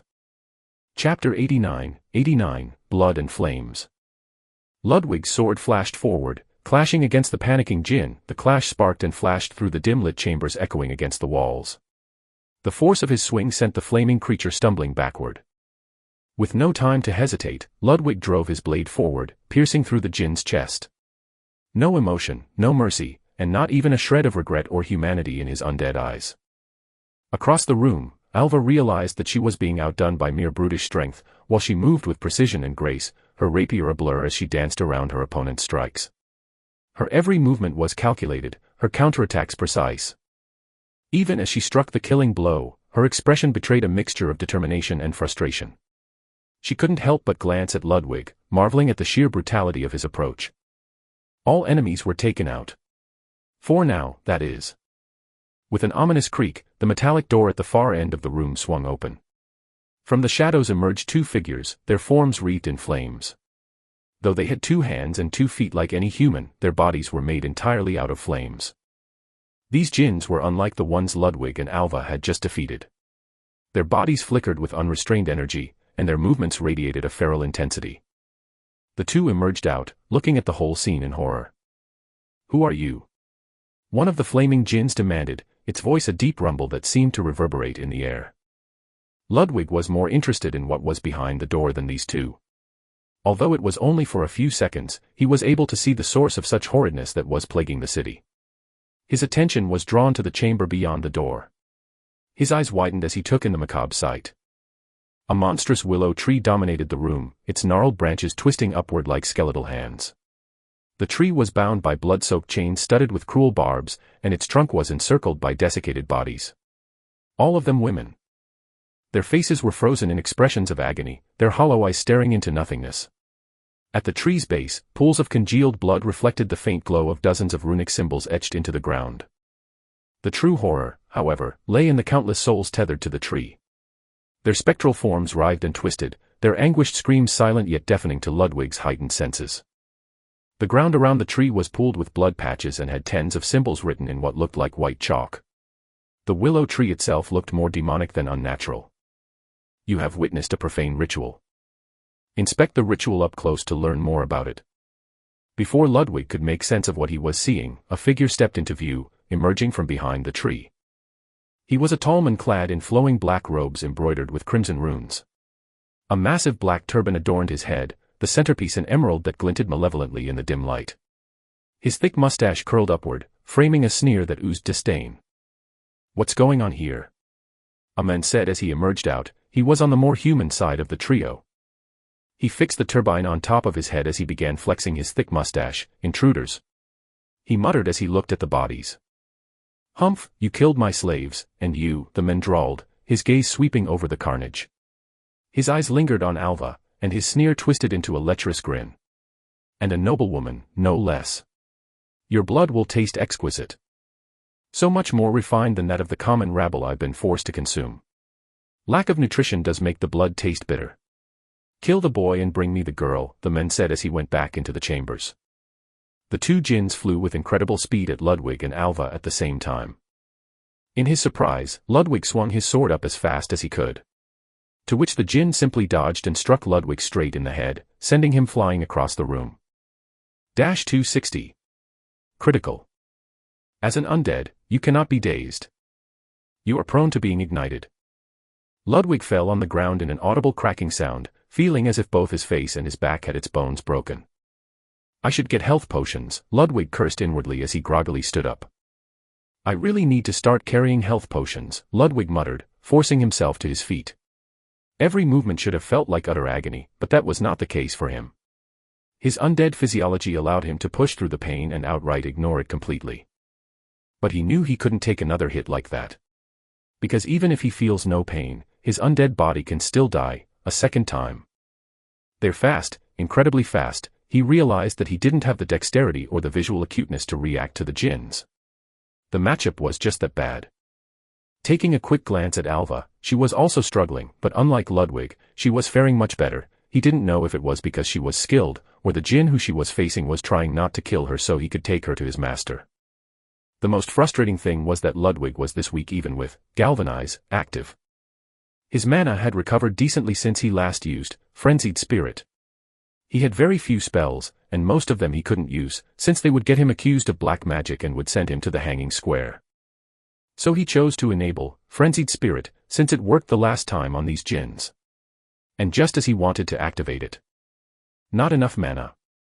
The level of the jinns you're facing is too high. The notification appeared like a herald of doom.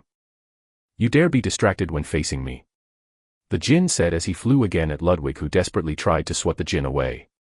He already knew the latter would easily dodge it, but just as he swung his scimitar, he jumped back, causing the jinn to miss. Enfeeble, Ludwig shouted, channeling some of his remaining mana into the spell. Immediately, right where Ludwig's eyes were focused, the ground manifested a round sigil of emerald color. Runic writings manifested rapidly the moment the jinn took a step on the ground. Surprised by what happened, the jinn tried to run away, but the symbol had activated and almost dropped him to his feet from the sudden effect of Enfeeble. Ludwig followed immediately, exhaust. Your opponent is already aware of your casting, exhaust will only have half effect. The flames making the djinn dimmed considerably and his speed was no longer as prevalent. But this wasn't lasting for long. Ludwig's galvanize was seconds away from ending. He needed to finish this fast. The moment the djinn realized that he was in a tough position, he tried to back away from Ludwig. After all, Ludwig was a caster. He shouted as he backed away. Too late. Ludwig said as he jumped forward, able to easily reach the djinn and grab him by the neck. Your hand is on fire. You have been ignited. You're taking damage over time. -10 HP. -10 HP. The notifications kept going up declaring to Ludwig that he was burning up, something he didn't need to bother with right now even if his hand was blistering. He had finally caught the slippery bastard and a third-degree burn on his hand wasn't going to stop him. With a roar of effort, he slammed the djinn onto the ground. The force of the impact sent cracks spidering across the stone floor. The effects of galvanized coupled with his own already high strength level allowed him to completely overpower the djinn. With his other hand, he twirled the sword until it was in an overhand grip, and in one fluid motion, sent it right down the djinn's head. Critical. X4 weak soul. The djinn in his hand had his flames die out instantly, turning to a semblance of a burnt skeletal figure, then soon turned to ash. You bastard. The other djinn roared out.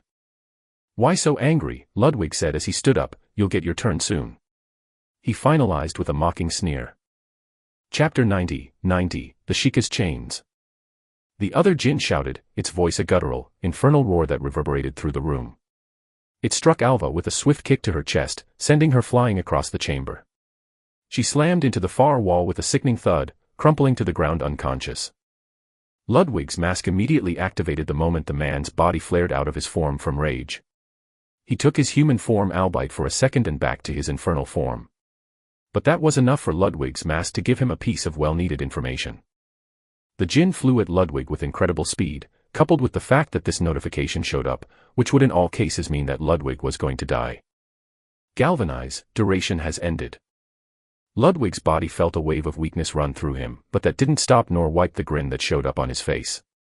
Shamharausch. Stop. Ludwig shouted. It was the same name of the djinn that Ludwig identified back at the chess event. The same true name. As if the world for the djinn had stopped, he couldn't even move as his burning hand stopped a few centimeters from Ludwig's face. The look on the djinn's face was obvious. But he couldn't even say it. You must be wondering how I know your true name, Ludwig said. Ludwig's grin widened.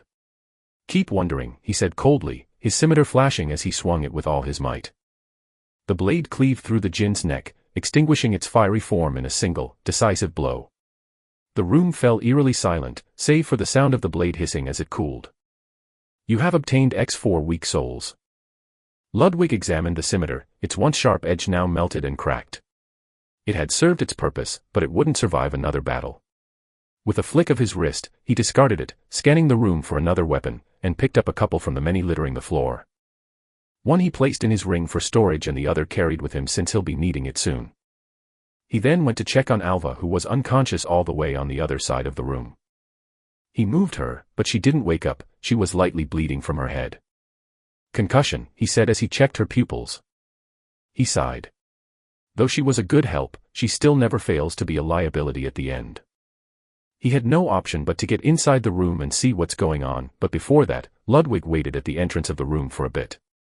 The sound of footsteps was getting closer and closer, and just when the person walked through the room saying, "What's going on here?" There was an intrude. The realization of the djinn was too slow as Ludwig pierced him with his sword, ending his misery as fast as possible. That's done, Ludwig said as he looked at the door. Time for the boss, Ludwig said as he moved forward. All of his robes were charred, tattered and blood-covered. The blood of the djinns was hot, but it was still red nonetheless. Ludwig placed his bloodied and burnt arm on the door and pulled it to the side. You got the girl, surely she isn't too harmed, Ludwig heard from the other side of the room. The man was too preoccupied with the tree than looking at who entered the door. Yeah, she's not too harmed, unconscious though, Ludwig replied. The man realized that the voice didn't belong to any of the servants he had on him. He turned to Ludwig and said, "You got some skill, I see. Let's see what you can do against this then." he said, and rammed both his hands against the bloodied chains that were wrapped around the tree. The spike pierced right through his palms, absorbing some of his blood in the process, making the men groan in pain. But it was a disgusting-sounding groan, almost as if he was enjoying it. Ludwig didn't hesitate a second as he threw his scimitar as fast as possible at the men. There was no way Ludwig would ever allow a villain or foe to power up. Screw the power-up agreement in all the novels and shows he saw before, this was his life. The man panicked as he saw the swirling sword coming his way and hastily pulled his chain-gripping arm up.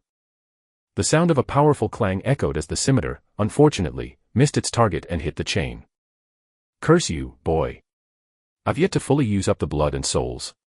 The man cursed as he wrenched the chains free. The chains manifested a heavy cuff that slammed tight around his wrists. 2 sets of chains dangled on the ground, heavy and spike-covered.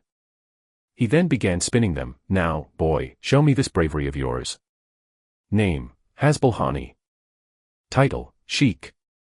Level: 40. HP: 4000. Status effect: Soul saturated, ritualistic binding, half mortal. Soul saturated, the soul of the bearer has been inflated with foreign souls. Increase in mana capacity and strength on the expense of sanity. Ritualistic binding, the bearer cannot leave the area of the ritual lest all the souls he ingested will leak out before he is able to digest them. Half mortal, as long as the bearer is within the domain of the ritual, he cannot die. Whenever the bearer receives mortal damage, one of the bound corpses will receive the wound instead, allowing the bearer to remain alive. Lore: Hasbulhani was once a prominent figure in the Kingdom of the Sands. Yet after contacting one of the apostles, he sought to obtain similar powers to them, to seek immortality and soul power. Yet he was never approved by Necros, thus he sought nefarious and darker means. If he couldn't be blessed by Necros, he believed that his foe would aid him. The gluttonous death had thus given him the means to reach pseudo-immortality, but only if he pays tribute in the form of the soul ritual. Quest update: you have figured out that the gluttonous death is responsible for the ritual. Kill Hasbulhani and take away his soul shackles. Let them be your strength. Ludwig's eyes shone. I always thought I had no reason to get myself into this mess, but now, things seem to have changed. Chapter 91, Blade S&D Chain. The Sheik spun his chains faster, each rotation kicking up a whirlwind of dust and dirt that filled the dimly lit room with choking debris. The metallic clinking of the chains echoed ominously, a precursor to the impending assault. Without warning, the Sheik flung both of the chains at Ludwig with devastating speed and force. Reacting on pure instinct, Ludwig dove to the side, narrowly evading the first chain as it whistled past his ear. In one seamless motion, he reached into his ring, pulling out one of the scimitars he had collected earlier. He brought the blade up just in time to intercept the second chain, the impact sending a jarring vibration through his arm. The Sheik grinned maliciously, yanking on the chain and wrenching the scimitar from Ludwig's grasp. The weapon clattered uselessly across the floor, but Ludwig barely flinched. He was already closing the distance between them. "Fool!" the Sheik barked. His voice was thick with disdain, but his movements were calculated and precise.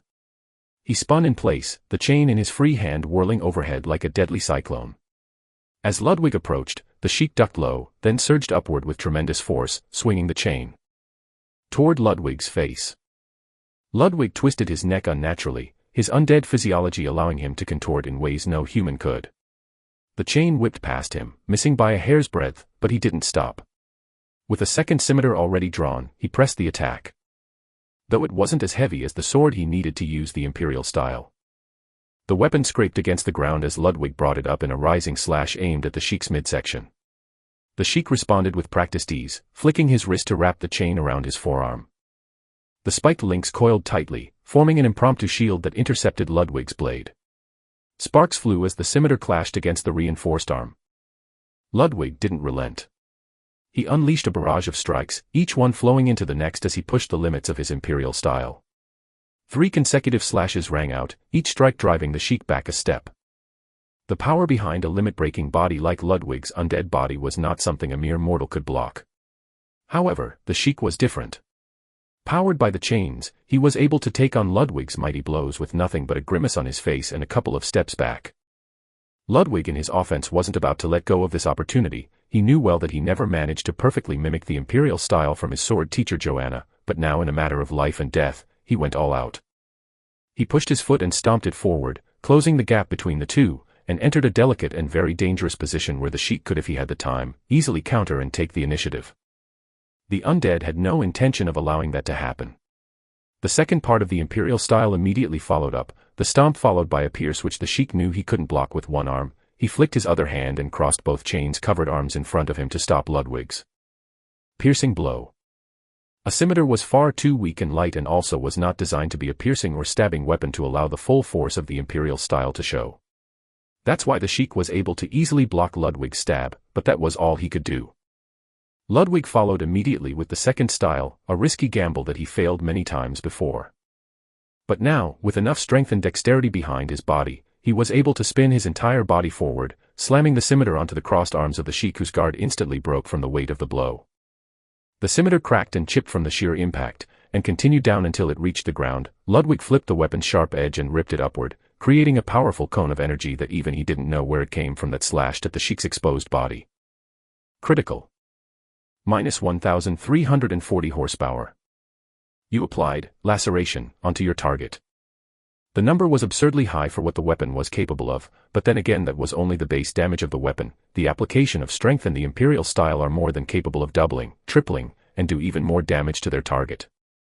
The Sheik was flung back as a gaping wound appeared on his body. He groaned in pain as he realized that this boy was overpowering him.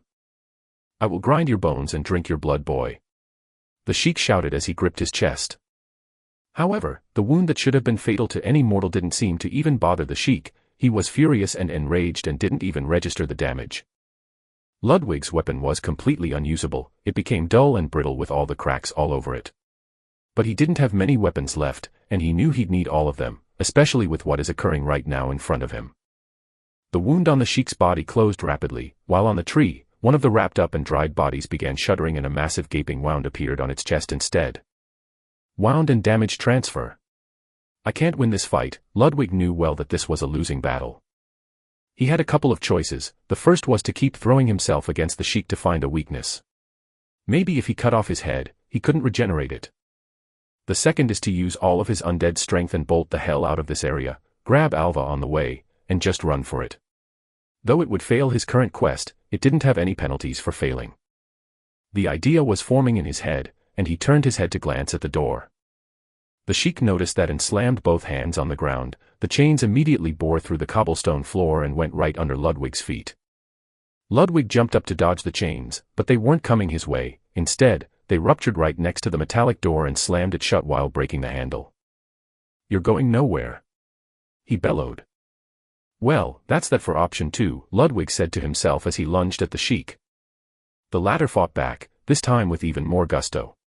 He slammed both palms together, calling the chains up to smack on Ludwig's sides. 152 HP. Ludwig cursed under his breath as his sides felt like they were crushed. Ludwig's body was rat-eeled as the force of the impact nearly toppled him. His health pool, increased by his recent level up to 11, bumped his base health pool to 1100, provided a buffer, but he couldn't afford to take hits like that for long. The Sheik's laughter boomed through the chamber. What's wrong, boy? Losing your nerve? Ludwig gritted his teeth, ignoring the taunts. His mind raced as he analyzed the situation. If the Sheik's immortality relied on the corpses bound to the tree, then perhaps severing that connection would weaken him. But how could he reach the tree with the Sheik standing in his way? But from the looks of things, this fight was not going to be an easy one. Ludwig needs to figure out a way to win against an immortal enemy before his health drops to 0. Chapter 92, An Undead Smile. Ludwig still had a couple of weak souls, but those are going to be saved. After all, the best he can do with what he has left is to level up to soul level 12 once, and since he doesn't have a health potion, he'll need to save those souls to emergency cases since it could heal him up. Ludwig gritted his teeth as he eyed the Sheik, whose chains clattered menacingly with every swing. The towering figure exuded confidence, his current chain-whirling form a testament to the immense power granted by the ritual. Meanwhile, Ludwig was bloodied, battered from the fight earlier and the fight he was having right now. One would think he's on the death's doorstep. He wasn't. Cat got your tongue. You're awfully quiet, boy. The Sheik laughed mockingly as he whipped the chains at Ludwig, who desperately dodged away. The force sent air rippling through the room, causing Ludwig to scramble sideways, finding himself backed up by the willow tree. The souls surrounding the tree began wailing as they noticed Ludwig's presence. They love the taste of the living, you know. The sheik sneered, his eyes gleaming with sadistic glee. But something strange happened. After all, he wasn't one of the living. The souls began pulling back, retreating from Ludwig as if repelled by his presence. Their spectral forms twisted, their ethereal chains rattling, yet not one dared approach him. What's going on? The sheik muttered, his voice thick with confusion. Capture him. He roared, pointing an accusing finger. He shouted some more, but his words fell on deaf ears. The souls completely ignored Ludwig. Guess you messed up your little ritual, Ludwig sneered, a sly grin spreading across his face. Pretty amateurish work if you ask me. Ludwig taunted some more as he threw his weapon at the sheik, who simply deflected it, causing the scimitar to blow up in pieces. Shards of it stuck to his face, making him cry out. Infuriated, the sheik snarled. Silence. He whipped his chain with the full force of his rage. Ludwig rolled to the side, avoiding the blow that struck at the tree's base. Shaking its branches, the souls around it began roaring as if they themselves received the pain. Only then did Ludwig notice Cassandra's soul. It had the same face as her in appearance, only she looked meek and pitiful, and the powerful strike from the chain seemed to harm her immensely. The sight of her suffering ignited something deep within Ludwig. A cold fury welled up inside him, consuming his thoughts and sharpening his resolve. Rage. Was it? Yes, that feeling was something Ludwig only experienced when he pressured Thomas's soul. Which wasn't his own emotions, it was borrowed, but this one was his. And now he was feeling it welling deep inside his heart, though he had no heart. Ludwig pointed two of his fingers forward, making the sheik frown. Fireball, Ludwig said. The sheik laughed, dismissing the gesture with a wave of his hand. Are you mocking me? Yet his eyes widened immediately, and his words were cut short as a glowing orb of fire materialized at Ludwig's fingertips. The flames roared to life, swirling with barely contained energy. Ludwig let go, and the ball flew like a freight train at the surprised sheik, a caster. He shouted as he tried to block the blow by once again crossing his arms. The fireball blew up in the sheik's arms, singing his body and clothes and burning off half of his massive turban. His face, half of his clothes were charred black from the fire. 280 HP. You caused ignite on your target. They will take damage over time as long as their body isn't cooled down. Ludwig grinned. This was the first time he successfully used Fireball. You have learned the spell, Fireball. Your mastery over the spell, Fireball, had increased to amateur. Ludwig's lips curled into a grin. It was the first time he had successfully cast the spell, and the satisfaction was palpable. Good. Ludwig said while his hand was still pointed at the sheik. Filthy mongrel. He roared as his body immediately began recovering while one of the corpses on the tree started burning and charring instead. Futile. No matter what trick you do, no matter how hard you try, you will die here. For I am immortal. The sheik roared as he struck the chains at Ludwig's side. He failed to dodge this one and was grabbed by the arm, the barbs biting onto his slime flesh. Fuck. Ludwig cursed as the sheik yanked him off his feet. Puny mortal. The sheik bellowed once again. He raised Ludwig using the sheer force of his chains high up and then slammed the chain down with Ludwig on it. His body slammed into the ground with bone-crushing force. Enough of it to kill any mortal and make even the immortal wheeze in pain. Since you're an undead, you cannot be dazed. The sheik didn't relent. He swung Ludwig again and again, from left to right. Each impact sends shockwaves through the floor. The final swing launched Ludwig across the room, his body colliding with the wall so hard that spiderweb cracks spread across the stone. His shoulder dislocated with a sickening pop, and his arm tore free, leaving a trail of blood as it flew in the opposite direction. Though this was only visible to the sheik. Your arm has been removed, acquire the debuff, amputation. The notification could barely be registered in Ludwig's and could only recognize being treated like a rag doll. Ludwig's form remained stuck in the wall for half a second, before he crumpled down on the ground. For the onlookers, what they would see was a bloodied young man, from head to toe, with an arm completely severed from him, blood pooling from his torn shoulder, while broken parts of his bones were extruding out of his flesh and bones. Since the soul-letting lantern allowed him to be seen as a mortal, the current scene was far different from reality. While for Ludwig, all that truly happened to him was, you have broken 62 bones in your body. It wasn't as bad as it looked, but it was still bad. Ludwig's health had dipped to the decimal numbers. He gazed at the sheik, who began shirking in laughter. Is that all you amount to? With this utterly insignificant skill of yours, you thought you could fight me? Mortal. I have witnessed gods and devils. And I have claimed their power as mine. And you dare. Ludwig wasn't about to stop a villain from monologuing. It was rule number 1, if someone is talking shit, don't stop them, let them drop their guard. Because though Ludwig was in a terrible state, the upper part of his lip lightly curled up. I should have done this before, he said to himself. Use 2 weak souls, add 10 points to wisdom, Ludwig muttered. These were the final 2 weak souls he had on him, which came from the unfortunate djinn who arrived late to the party. Now was the time for him to use them. Your soul level has increased by 1. You have recovered. The notification informed him of his current situation. And with this, he knew he could shake things up a bit. Time to get serious. Thankfully, the soul-letting lantern is making sure that Ludwig remains as what people perceive him as. Though he is completely recovered, minus the arm that isn't attached to him right now, for the sheik nothing seems to change, the bloodied mess that Ludwig was in is still the same. The lantern proved an impeccable source of deception that Ludwig is benefiting of. Slowly he raised his hand forward, pointing it at the sheik.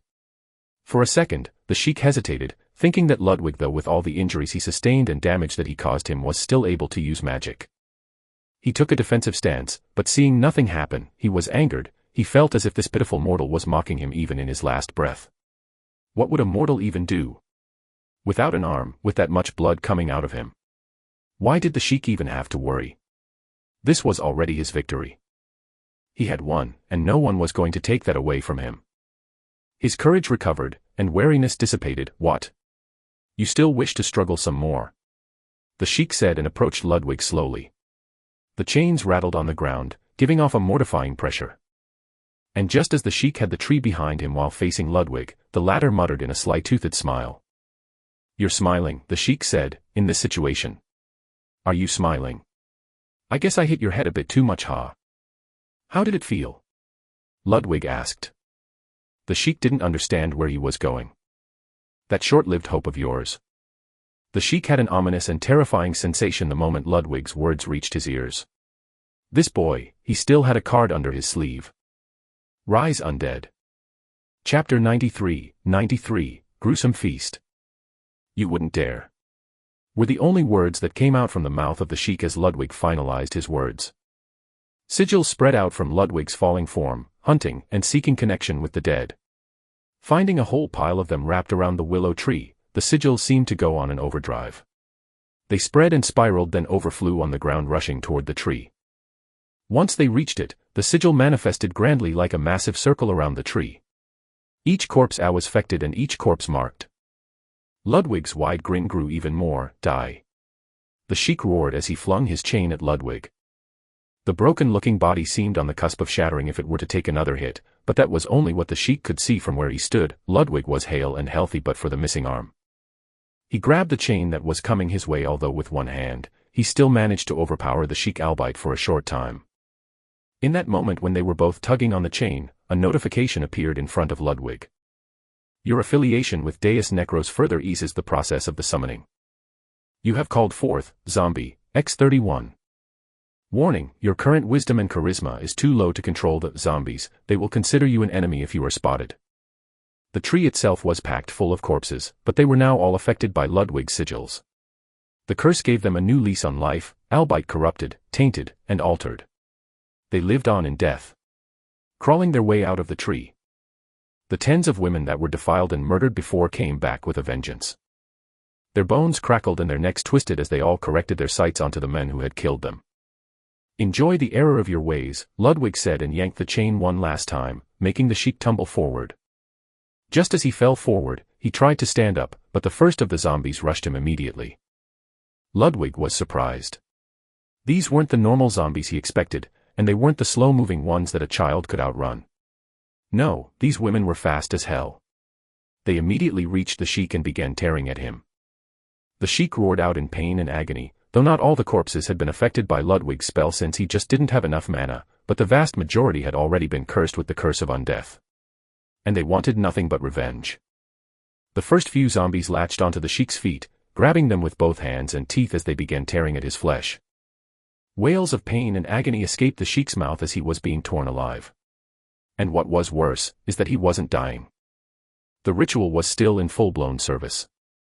His flesh, which was torn and consumed, soon recovered only for another zombie to tear it once again. The cheeks of his face were ripped, his neck was slashed and gouged out, and his eyeballs were pulled out and crushed under the rotting teeth of the zombies only for more to emerge. He desperately tried to shake the zombies off of him, only for them to pin him down even more aggressively, feasting on his innards, his liver, and heart. They tore and ruptured, crushed and severed, ripped his arms apart and his legs off, only for it to grow again, putting him in an endless circle of pain and agony. An agony that was not going to end, as the corpses on the tree that weren't affected slowly lost pieces and parts of them for the Sheik. Please. Make it stop. He would scream only for his mouth to be ripped apart. He would try and crawl away with hands missing fingers, only to be dragged back. The power behind the zombies was inhumane. They had no limit on the amount of force that their muscles could exert. And thus, for a normal human, they were no different than cardboard. Ludwig watched with a still heart, though he had no heart, as the man was slowly falling to insanity. He didn't even have the power to swat away the zombies that were slowly consuming him. He couldn't fight back, and even when he tried to call the chain to his side, all he would receive is the rage of the zombies that enjoyed a feisty and struggling prey. Blood continued pooling on the floor, while the Sheik was losing his life, slowly but surely. Even his pained voice began decaying and was replaced with a hoarse moan of contorted anguish. The corpses on the tree soon became no more, as the zombies had consumed the Sheik more than a dozen times over. Only then did the Sheik's body finally let out, as he was completely torn apart and rendered to nothing but broken bones, an empty husk that had nothing in it but filaments of flesh and bloodied tendons. You have completed the sudden quest. Approach the ritual tree to receive the information needed for you to learn about the gluttonous death. Approach the remains to obtain the soul shackles. Approach the remains to obtain Emerald Mana Stone. You have obtained Corrupted Soul. The zombies soon realized that the food was gone, yet their hunger for human flesh was never satiated. They stared at each other with bloodied mouths and hands, asking for more. Ludwig realized that he was going to be their next meal. After all, his charisma was sadly still too low for him to control these zombies. And just as he feared, one of the zombies noticed him, a broken human, wounded and injured beyond what anyone should to be called alive. An easy meal. More zombies noticed that, and they all began walking slowly toward him as if gauging the enemy. You are in a hostile environment. Well, shit. Chapter 94, Echoes of the Past. Ludwig cursed inwardly. He needed to leave this place as soon as possible. Because although the rewards were tempting, what's the point if he were to die right now from these zombies? Necrosa's blessing is interfering. Again. Ludwig cursed inwardly as he lost control over his body. This time, however, he didn't lose his consciousness. Ludwig's hand moved toward his lantern and tapped it once. You have disabled the lantern's divine camouflage option. Suddenly, Ludwig's body turned to its real form, a skeleton wearing torn human clothes. The hostility of the zombies has been nullified. Immediacy, as if the zombies became blind to Ludwig, they all stopped in their tracks, noticing that there was no flesh on that skeleton. They all gave up on trying to eat it. And thus they began wandering around. Quite a convenient trick, Ludwig thought. Necrosa's blessing has disappeared. Ludwig regained control over his body and slowly stood up. He walked up toward the tree, while the zombies completely ignored him. They had no use for a moving skeleton. He soon arrived to the mangled remains of the Sheik, where nothing but the chains remained, clamping tightly around shattered wrist bones. Ludwig grabbed the chains and inspected them. Soul shackles. Cannot identify. Your inspection skill is lacking. You cannot use this item. You're missing several of the requirements needed. Well, that was useless. Ludwig sighed and placed the chains inside his storage ring. He looked around and found the bloodied emerald that had been adorning the Sheik's turban. He inspected this one. Necrosa's blessing is modifying the details of the uncovered item. Name, Emerald Mana Stone. Type, accessory. Abilities. Increases your mana pool by 20% as long as the user's mana is above 1000 and below 3000 base mana. Allows the user to cast up to Tier 3 magic spells. Condition of use. Soul level 15 wisdom, 100 vigor 50. This is something I can't use right now, Ludwig said. Status screen, Ludwig Hart. Race, skeleton. Soul level, 12. Health, 1200/900-300, status effect. Explore more at my virtual library empire. Stamina, infinite. Mana, 10/610. Wisdom, 61. Charisma, 20. Agility, 20. Strength, 62. Dexterity, 30. Vigor, 10. Luck, 15. Class, Skeleton Grunt. Status effect, dismembered. Title, Apostle of Death. Achievement, unyielding, increased mental resistance when lower on health. Increase in all physical and mental abilities proportional to the damage taken, up to 10%. Skills, Trace, Basic Undead Summon Sigil. Spells, Flame Bringer Fire, Self-Immolation Fire, Frenzied Spirits Fire, Fireball Fire, Taint Biohazard Symbol, Enfeeble, Exhaust, Galvanize Heartsuit. Passives. Basic Swordsmanship, Undead Resolve, Blessed Body, Overt Genius. He took a good look at his status screen, noticing that it had noted all of his achievements so far and all of his progress. This wasn't that great in the grand scheme of things, but it was far better than what he started with. The status window also reminded him that he had an arm missing. He picked up the arm and did as his mentor taught him before, fusing his arm with a bit of mana. The whole thing popped right back in its socket. Ludwig flexed his newly attached arm a couple of times, finding it perfectly responsive. He nodded and approached the tree. Just as he stood there waiting for the notification to tell him about the gluttonous death, his mask activated. His mind went into a sudden burst of light as he began seeing visions from the mask. Within a vast closed domed room was a man kneeling on the ground with his head bowed to the floor.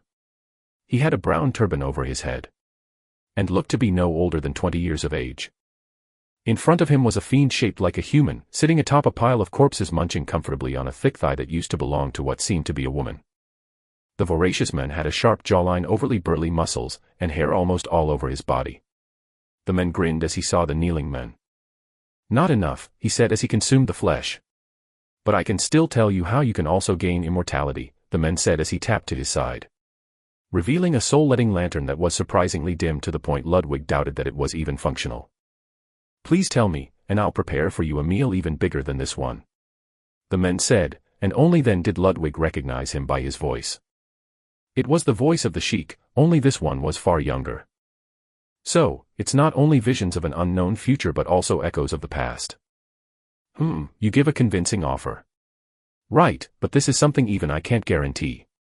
Though you cannot obtain what I have, you can have the second best thing," the creature atop the corpses spoke with a vile-sounding tone. "I'll accept anything, great immortal." "Right, go to the west within La Fondle at the borders of the newly constructed tower. What was its name? The Black Tower Academy, right? There is a bog there, an old and ancient one. In the depths of this mire, you'll find what you're looking for. But be careful, it's very gluttonous. Satisfy it, and it will give you what you want." It offered the same to me once, though I refused since I have something better, the creature said, shrugging as he pulled out the warm heart out of another corpse. The more he ate, the less humane he became, to the point where his eyes turned golden yellow, and his muscles began thickening some more. "Leave," the man said, "my hunger is growing some more. Leave lest you trigger my hunter's instinct," he finalized as he dove into the pile of corpses. His body grew more and more hair while he ate and tore apart the corpses. The sheik soon stood up and then bolted out of the room. Later on, his entire body shivered up in terror as the sound of a long wolfen howl echoed through the night. Chapter 95, Caught in the Act. Ludwig's vision returned to the present, and he shook off the lingering unease from the mask's strange abilities. The artifact on his face held many secrets, some useful, but it was not something he could fully trust. It was both a boon and an affliction. "Congratulations. You have stopped the ritual by killing the preparator. All the souls attached to the ritualistic tree have been freed. If their bodies are still alive, they will find their way back." "Well, at least that's some good news," Ludwig muttered as he watched the souls unchain themselves from the cursed tree. They ascended into the air, a swarm of ethereal lights breaking free and disappearing into the void, their torment finally at an end. As the last of the souls vanished, another notification popped into his view. You have received the information regarding one of the usurpers of death, the gluttonous death. I see what the quest meant by information regarding the gluttonous death, Ludwig muttered to himself. So the gluttonous death is close to the Black Tower Academy, that's not that good. As for that guy, Ludwig thought to himself as he remembered the inhumane look that Feralman had on him. That amount of unnatural hair all over his body, and those canine-like features and jawline. Werewolf, and that lantern, it's similar to mine, he's an apostle of death. Ludwig confirmed the thought because what that creature had was definitely a soul-letting lantern. Over there. A loud booming voice sounded from afar. Ludwig's head snapped toward the sound. Voices echoed, the heavy tread of boots growing louder with every second. People were coming in, perhaps Jin. Great, Ludwig muttered, tightening his grip on his scimitar. He readied himself for another battle.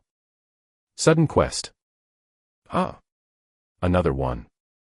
Sudden quest. Survival. Another challenge approaches. A group of humans have noticed the location of the dark magic.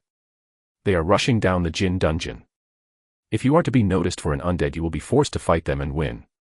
You have been given two choices. You have two options. Fight the human intruders and defeat them all to hide your secret. Reward, 1 pseudo-eternal soul. Difficulty, skull and crossbones, skull and crossbones, skull and crossbones, skull and crossbones, skull and crossbones. Impossible, find a way to survive without engaging in combat. Reward, not applicable. Difficulty, unknown. You have 30 seconds to decide. Ludwig scanned the choices and let out an exasperated sigh. The first option promised a tempting reward, but the word impossible flashed ominously in his mind. He knew better than to overestimate himself, especially in his current state. The second option was far more tempting. Enjoying wealth and souls needs one to be alive after all. But how is he going to get himself out of this mess? He glanced around the room, weighing his options. The broken handle on the door, courtesy of the Sheik's final tantrum, would only delay the intruders briefly. If the quest stated 30 seconds, then he had even less time to act. He needed a way out. The gears inside Ludwig's head spun rapidly as he was thinking of a solution. A cacophony of voices echoed from outside. Here. The daughter of the Urbaf family. She's heavily wounded, healers. Any healers? The voice of many more people were far too close outside the room for any semblance of comfort.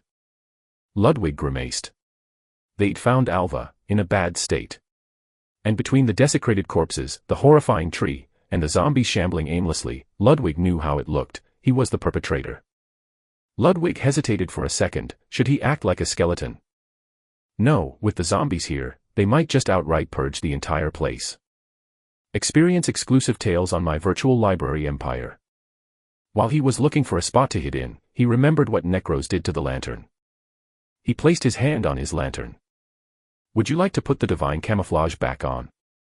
Yes. Ludwig mentally shouted. His appearance shifted in an instant. Gone was his skeletal, undead visage, replaced by the broken, bloodied, and all too human figure he had used to fool others before. Only this time he had his arm attached to his side. He had one last move to make. Help! Ludwig shouted, his voice hoarse and desperate. A pause followed. Did you hear that? Someone on the other side of the door asked. The guttural growls of the zombies slowly rose. The sudden shift in Ludwig's appearance agitated the undead.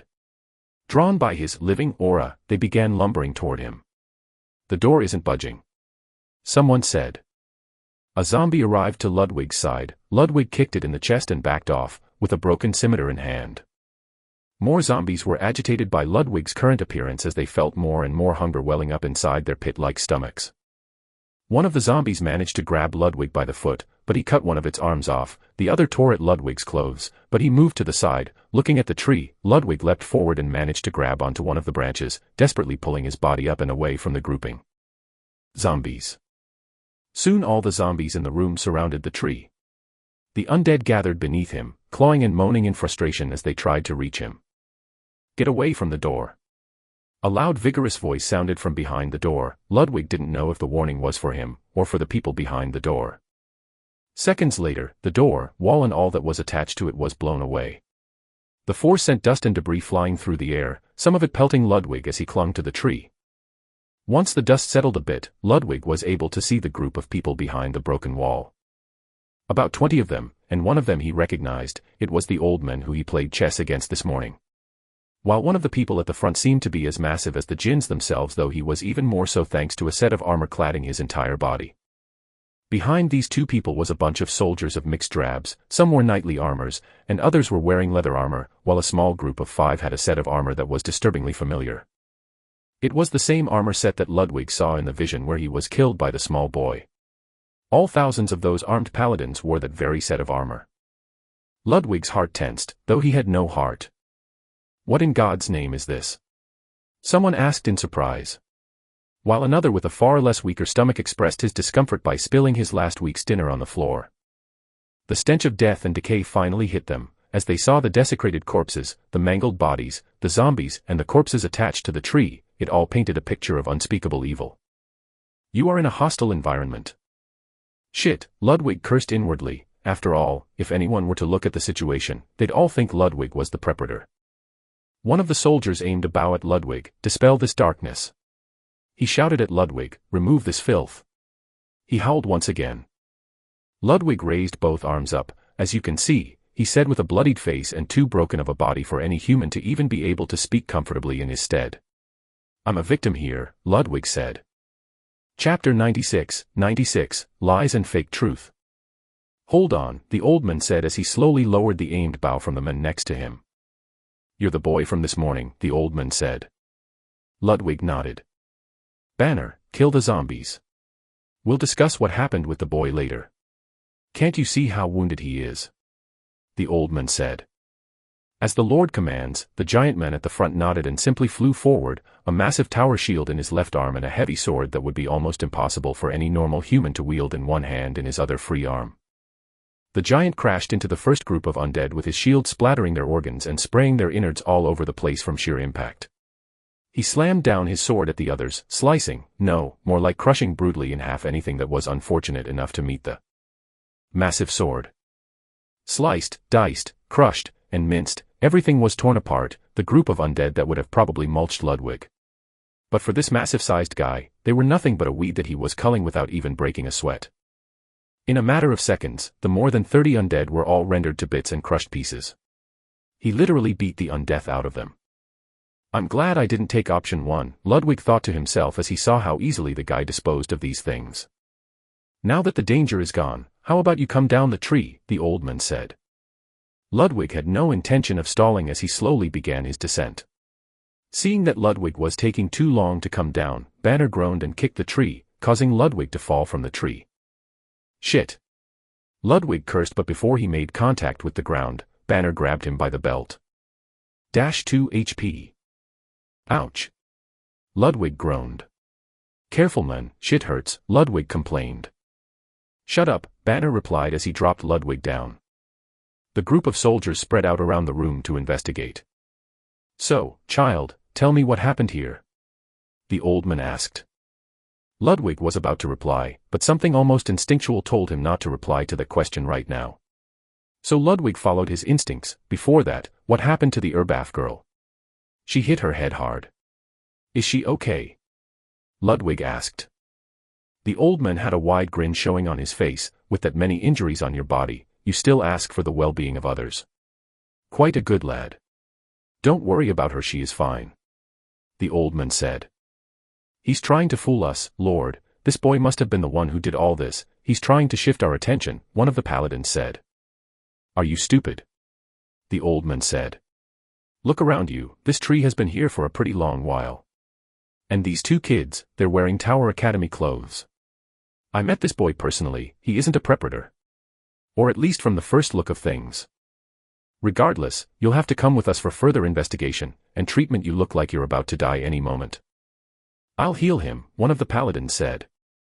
I'm fine, Ludwig said, shaking his head. Most of this isn't my blood anyway, Ludwig said. You still need treatment, the old man said. Well, at least not from those guys, Ludwig pointed at the Holy Order. They killed one of my family members, that was a lie. The old man frowned. But Ludwig was betting his lie on what he learned from Hoyo. Hoyo's entire family was killed off by the Holy Order.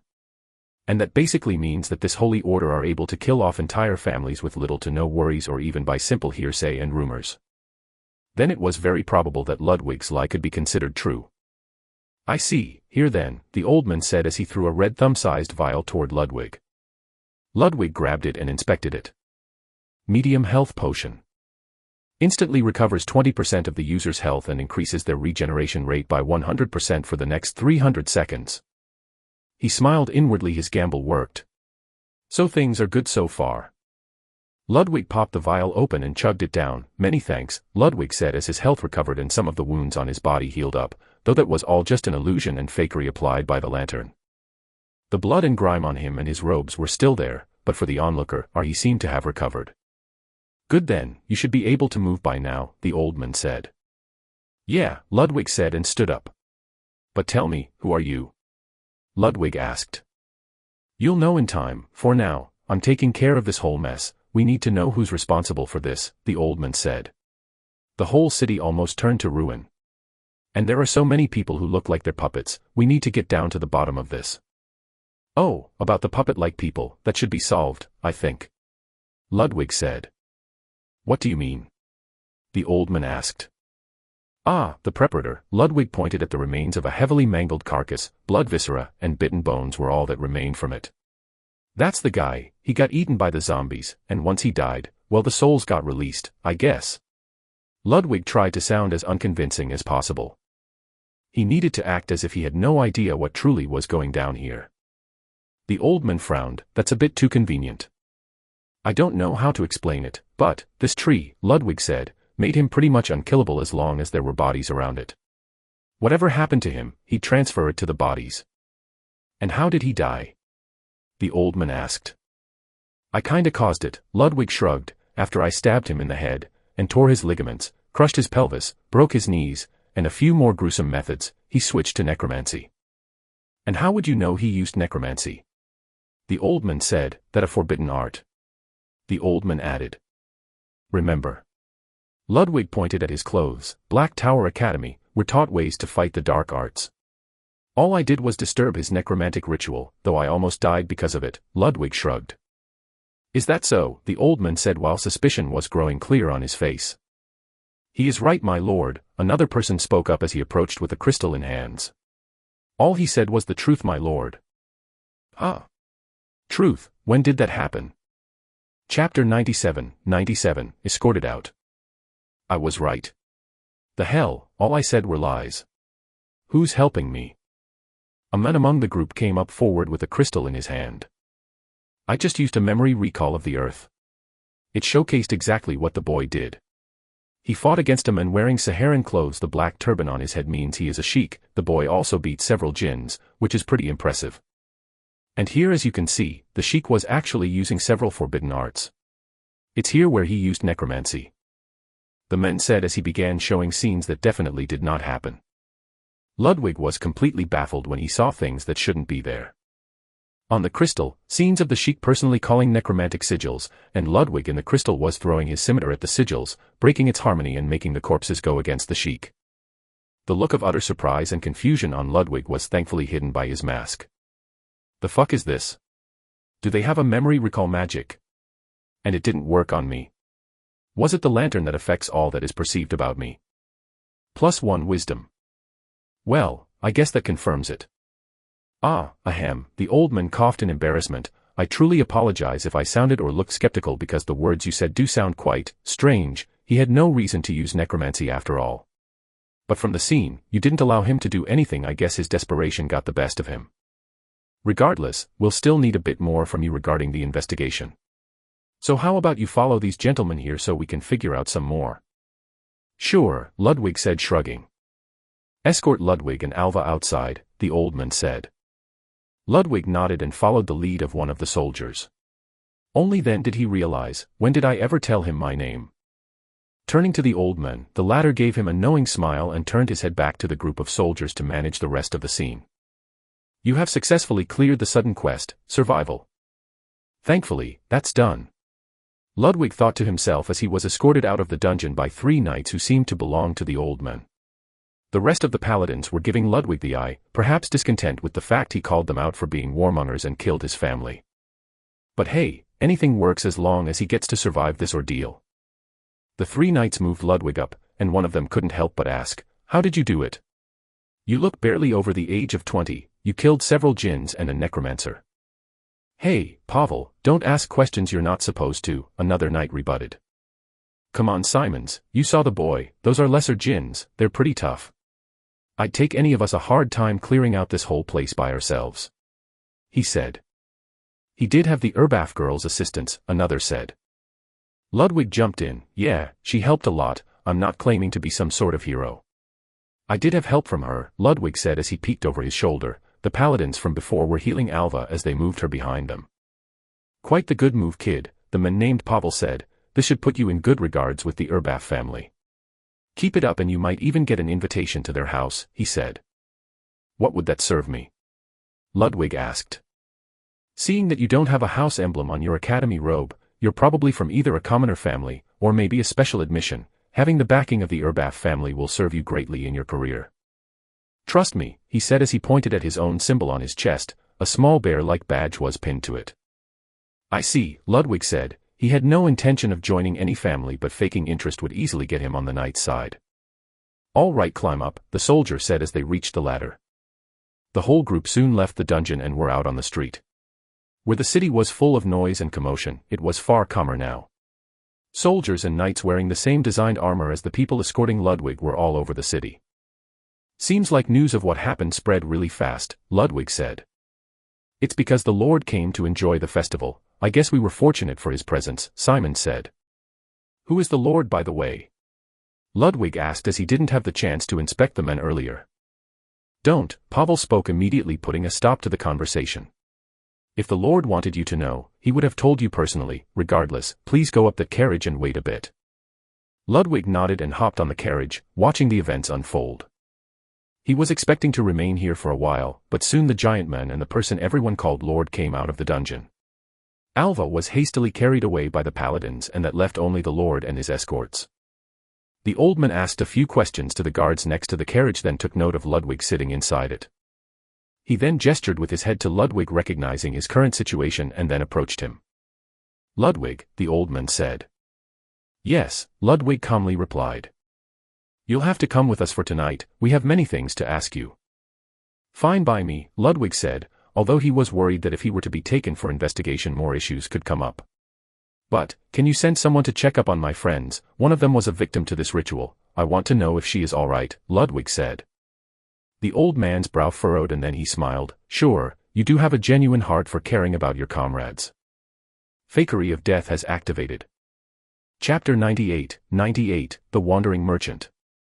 Fakery of Death has activated. Finally, he's here. Ludwig breathed a sigh of relief. "That won't be needed," the voice sounded like the words of the devil himself as a tall man wearing gothic robes and clothes from head to bottom showed up right next to the old man. Completely out of thin air, wearing a top hat and a pair of black sunglasses during the dark pitch of the night. Everyone around the old man drew their weapons. "Identify yourself," the giant man said as he too was surprised by the presence of this person. "Seems that you're taking good care of my disciple, little brat," the man said, who looked at least a third of the old man's age. "There is only one person who still has the guts to call me a brat in this empire," the old man smiled. "Withdraw your weapons. If he wanted us dead, none of yous would have even realized it," the old man said as he turned to face the newcomer. "Bastos van Dyke, the Great Plague, the Fiend, the Unholy, and the Black Tower Master." The old man gave a proper introduction to Ludwig's master. And visibly, everyone around Van Dyke seemed to have lost a few years of their lives when they heard his name. A toothy smile appeared on Van Dyke, revealing a little too unnaturally long fangs with a small glint of redness as the moon reflected on his eyes.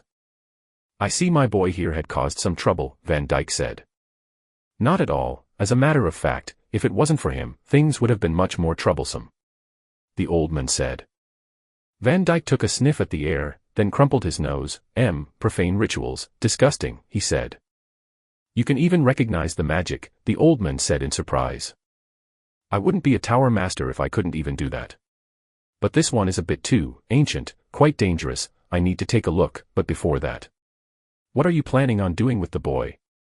We need a few answers and we'll send him back once our investigation is over. The old man said. Van Dyke looked at Ludwig for a bit and said, if you don't feel like going with them, just tell me, they won't take you anywhere, but seeing you sitting there comfortably. I don't mind going with them, I already told them everything I know, Ludwig shrugged. You do enjoy finding trouble, also what happened to those clothes of yours? You look like you were thrown into a blender, Van Dyke said, and that's a new set that I sent you just this morning. Ah, Ludwig couldn't find a way to reply. I guess the nickname you got in the academy fit you well, Van Dyke grinned. What nickname? The old man seemed a bit too interested in that part. Well, you know about our academy's tests. Olam took over, Van Dyke said proudly. Oh, that psychopath. For him, that's a compliment, Van Dyke said. Yeah, I know, what did he do this time? He threw freshmen into a lizardman dungeon. Oh, how many died this time? The old man asked. Only 3, and that guy over there, fought a champion lizardman, got his arm torn off and most of his bones broken, and now he's being nicknamed Ludwig the Undead. Quite a young age to get a title already, but he does make a master proud. The old man looked at Ludwig for a second then asked, could you tell me the reason why you came to Rima? That seemed out of the blue. I needed to bring Master Van Dyke an item, Ludwig said as he pulled the artificer's orb from his ring. Oh, you got it. Impressive, Van Dyke said as he took the orb. Oh, I should have known, since this was the reward for the event, the old man said. What do you mean? Van Dyke asked. This boy is a monster when it comes to playing King's Gambit. I got beaten without a chance to even fight back. He turned to Ludwig, regardless, since you had a proper reason to be in Rima, and you actively assisted in fighting against the evil plaguing the city, you are not required to come with us for investigation. If I need anything I'll ask Alva once she wakes up. Other than that, please remain within the academy in case we need to ask more questions. Ludwig, please come down from the carriage, you're free to go. Sure then, I'll go check on my friends, Ludwig said. Good lad, the old man said. Still, Ludwig said as he turned to the old man, how did you know my name? Ludwig asked. It was something that was plaguing him. You don't need to know that now, the old man said. Annoyance was clear on Ludwig's face, but he didn't voice it. Cool mask you have there, Van Dyke said. That was strange, cool is not a word that someone like Van Dyke would ever use. Yeah, I got it from a strange vendor, though he disappeared the moment he handed this to me, stall and all. Van Dyke was taken aback, and the old man's eyes lit up. Where did you say you met this man? At the entrance of the mage masquerade, a short grandpa had a stall there, he was selling masks. I guess things are about to get interesting, the old man said. That hasn't been confirmed yet, Van Dyke replied in a stern tone. What is going on? Ludwig asked. What you just described sounds awfully like the wandering merchant. He sells items that are priceless and could even be caused to wage wars for, but he only does that when the time for great strife is nigh. I'd recommend you don't say anything about him to anyone else, otherwise it might just bring you more trouble, the old man finalized. Chapter 99, All-Seeing Eyes. Ludwig, Van Dyke spoke, his voice carrying its usual authority, though his eyes betrayed the weight of the situation at hand. Yes, master, Ludwig replied without hesitation, his tone brisk. Go and meet up with your friends. I'm still needed here, Van Dyke instructed, his gaze sweeping across the area, scrutinizing every detail of the outer carnage left behind. The jinns must have put up a fight against the forces of the old man. But nothing but bodies remained, if you can call them bodies. Oh, is the Black Tower Master staying to help us uncover this ritual? The old man nearby interjected, his voice a mix of awe and intrigue. His hunched form leaned forward, revealing a face lined with decades of experience, yet still keen with curiosity. Yes, Van Dyke replied evenly. This type of dark magic falls squarely under my expertise. With a nod of acknowledgement, Ludwig excused himself and began retracing his steps, heading toward the last adventure inn. The streets were quieter now, with much of the city no longer engrossed in either the festival or the confusion of the earlier chaos. Ludwig's boots tapped against the cobblestones as he navigated the alleyways, his mind running through everything he had just experienced. The ritual, the sheik, the freed souls, all of it was a blur of danger and cryptic revelations. As he entered a particularly dimly lit pathway that served as a shortcut to the inns, Ludwig's pace slowed. Something about the silence felt off. It was the kind of silence that weighed heavy in the air, like the calm before a storm. His instincts were proven correct when 6 figures emerged from the shadows, their movements precise and deliberate. 3 blocked the path ahead, while the remaining 3 cut off his escape route from behind. Ludwig immediately tensed, his thumb brushing against the storage ring on his finger. Though no hostile notification appeared, he wasn't about to take any chances. He could sense their intent wasn't friendly, even if it wasn't outright malicious. The figure in the center of the trio blocking his way stepped forward, her smaller frame and deliberate movements drawing Ludwig's attention. Slowly, she raised her hands and pulled back her hood, revealing her face. Ludwig's eyes narrowed slightly. It was the elf woman from that morning. "Seems like you recognize me," she said, her tone calm but laden with curiosity. "And what are you going to do about it?" Ludwig retorted sharply. "Since you're waiting for me here, I'm guessing you knew I'd come this way. Did you have someone tail me?" She smiled faintly, the gesture not reaching her eyes. "Quite sharp for someone so young," she replied, tilting her head slightly as if appraising him. Ludwig's gaze hardened. "Then you must know who my master is if you've been following me." "We do," she confirmed simply, as though the knowledge was of little consequence. Ludwig's grip on his ring tightened. If they knew Van Dyke was his master and still chose to intercept him, it could only mean one of 2 things: either they were reckless beyond reason, or they were confident enough to handle whatever came their way. "You don't need to be so tense," she said, her voice taking on a soothing tone. "I just want to ask you a question. How did you recognize me as an elf? And why didn't you report it?" Ludwig frowned, his mind working quickly to gauge her intent. "First, I have a special set of eyes," he replied curtly. "Illusions don't work on me." The elf's composure faltered for a fraction of a second. She didn't appear entirely convinced, but she couldn't refute his claim either. "And second," Ludwig continued, "why would I report you? What does it gain me to do that?" He shrugged, feigning indifference. The group exchanged uncertain glances, their body language betraying a mixture of confusion and suspicion. "You mean, you don't care that we're elves?" she asked, her voice tinged with genuine surprise. Ludwig let out a short, humorless laugh. "What difference does it make? Whether you're elves, demons, or angels, it's none of my business. Besides," he gestured to the wolf mask hanging from her belt, "you look like someone who just wanted to enjoy the mage masquerade without drawing attention. Though," his voice trailed off as his eyes sharpened, "you're probably here for something more serious. The ritual, perhaps." The elf's expression stiffened, a subtle tension creeping into her posture. Before she could respond, a small figure leaped from her shoulder and zipped toward Ludwig's face.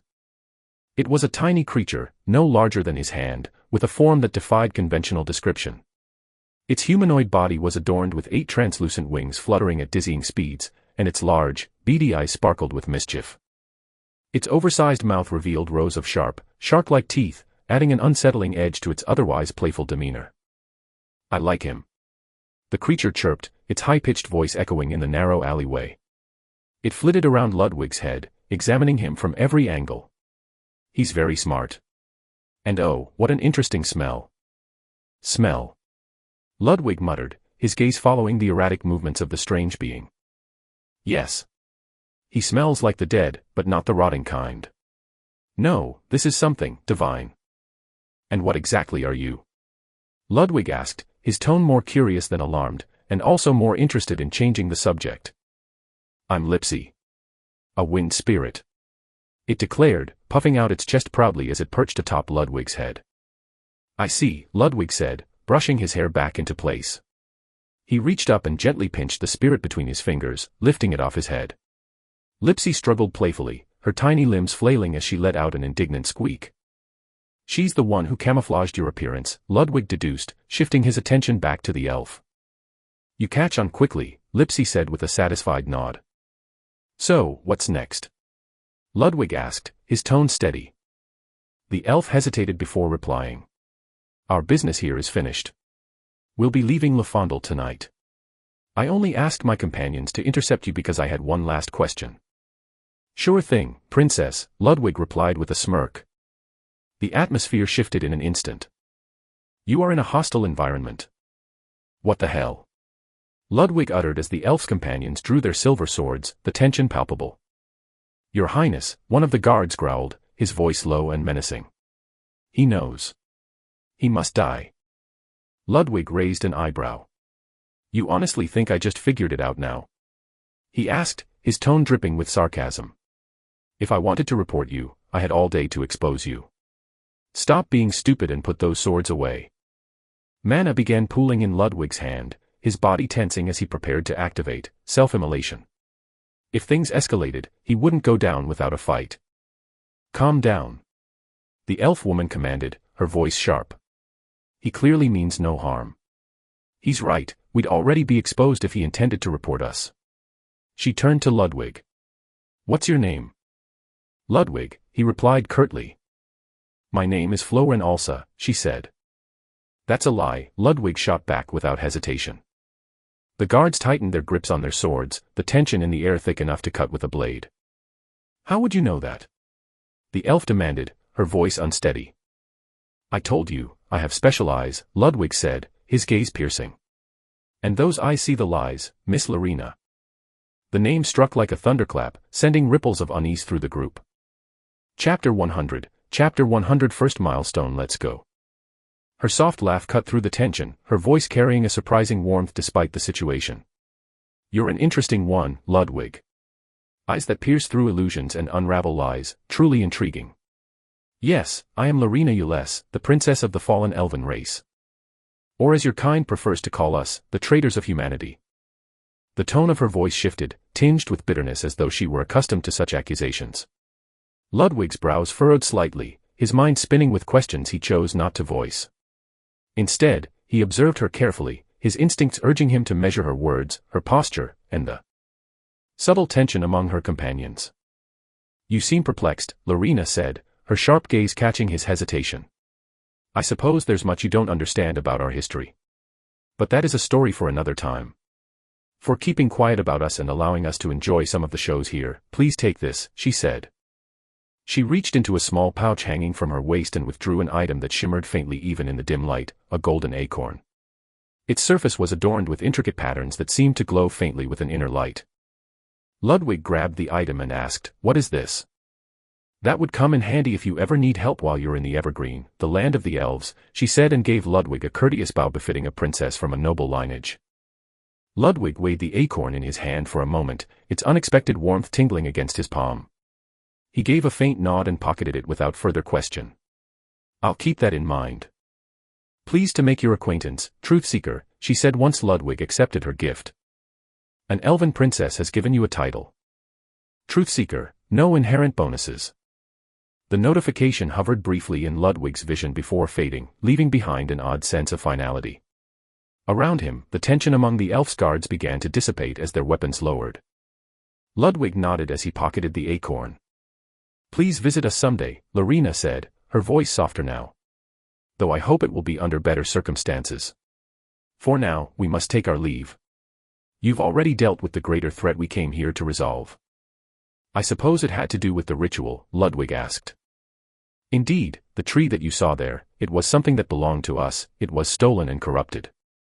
Though sadly we couldn't recover it, it is already too late for that tree to be saved, still you helped prevent a great calamity, though I fear our kind will still bear the blame for its presence here. You'll only be blamed if someone sees you, Ludwig replied bluntly. The city's on edge, if any trace of elves is found, they'll jump to conclusions. You should leave before someone spots you. The princess's expression hardened briefly before she nodded in agreement. You're right. Brothers, sisters, let us be swift. The other elves exchanged quick glances before vanishing into the rooftops above with fluid precision, their movements eerily silent. Only Lorena remained, pulling her cowl over her head. She met Ludwig's gaze one last time, her voice carrying a note of quiet resolve. Let's meet again, Truthseeker, under clearer skies. With a graceful leap, she was gone, leaving Ludwig alone in the now deserted alley. Ludwig then took a look at his hand that was grabbing the spirit, finding nothing there he realized that his small threat served no purpose. So, he just cancelled his mana and smiled as he gazed up ahead. The city lights glimmered faintly ahead, their warmth beckoning Ludwig forward. The streets were unnervingly quiet compared to the earlier chaos, though signs of the disruption remained. Guards patrolled in greater numbers, their eyes darting suspiciously toward every shadow. Though everything that happened took about a couple of hours and some change, it was enough to cause a lot of issues within Rima. But thanks to the troops of the old man who everyone seemed to call a lord, the whole situation fell under control rather rapidly. Ludwig walked through the streets of the city and was asked by a guard what he was doing there. After all, it was very strange for someone to be this badly worn at this time of day. He just showed him his torn clothes. "Victim here, let me go and have a drink, man," Ludwig said in the most boring solemn way possible. Another guard came rushing. "Let that boy through, the Lord himself asked us to be mindful of him. He's actually the one who contributed the most into shutting down this whole fuckfest." The first guard was surprised. This boy did.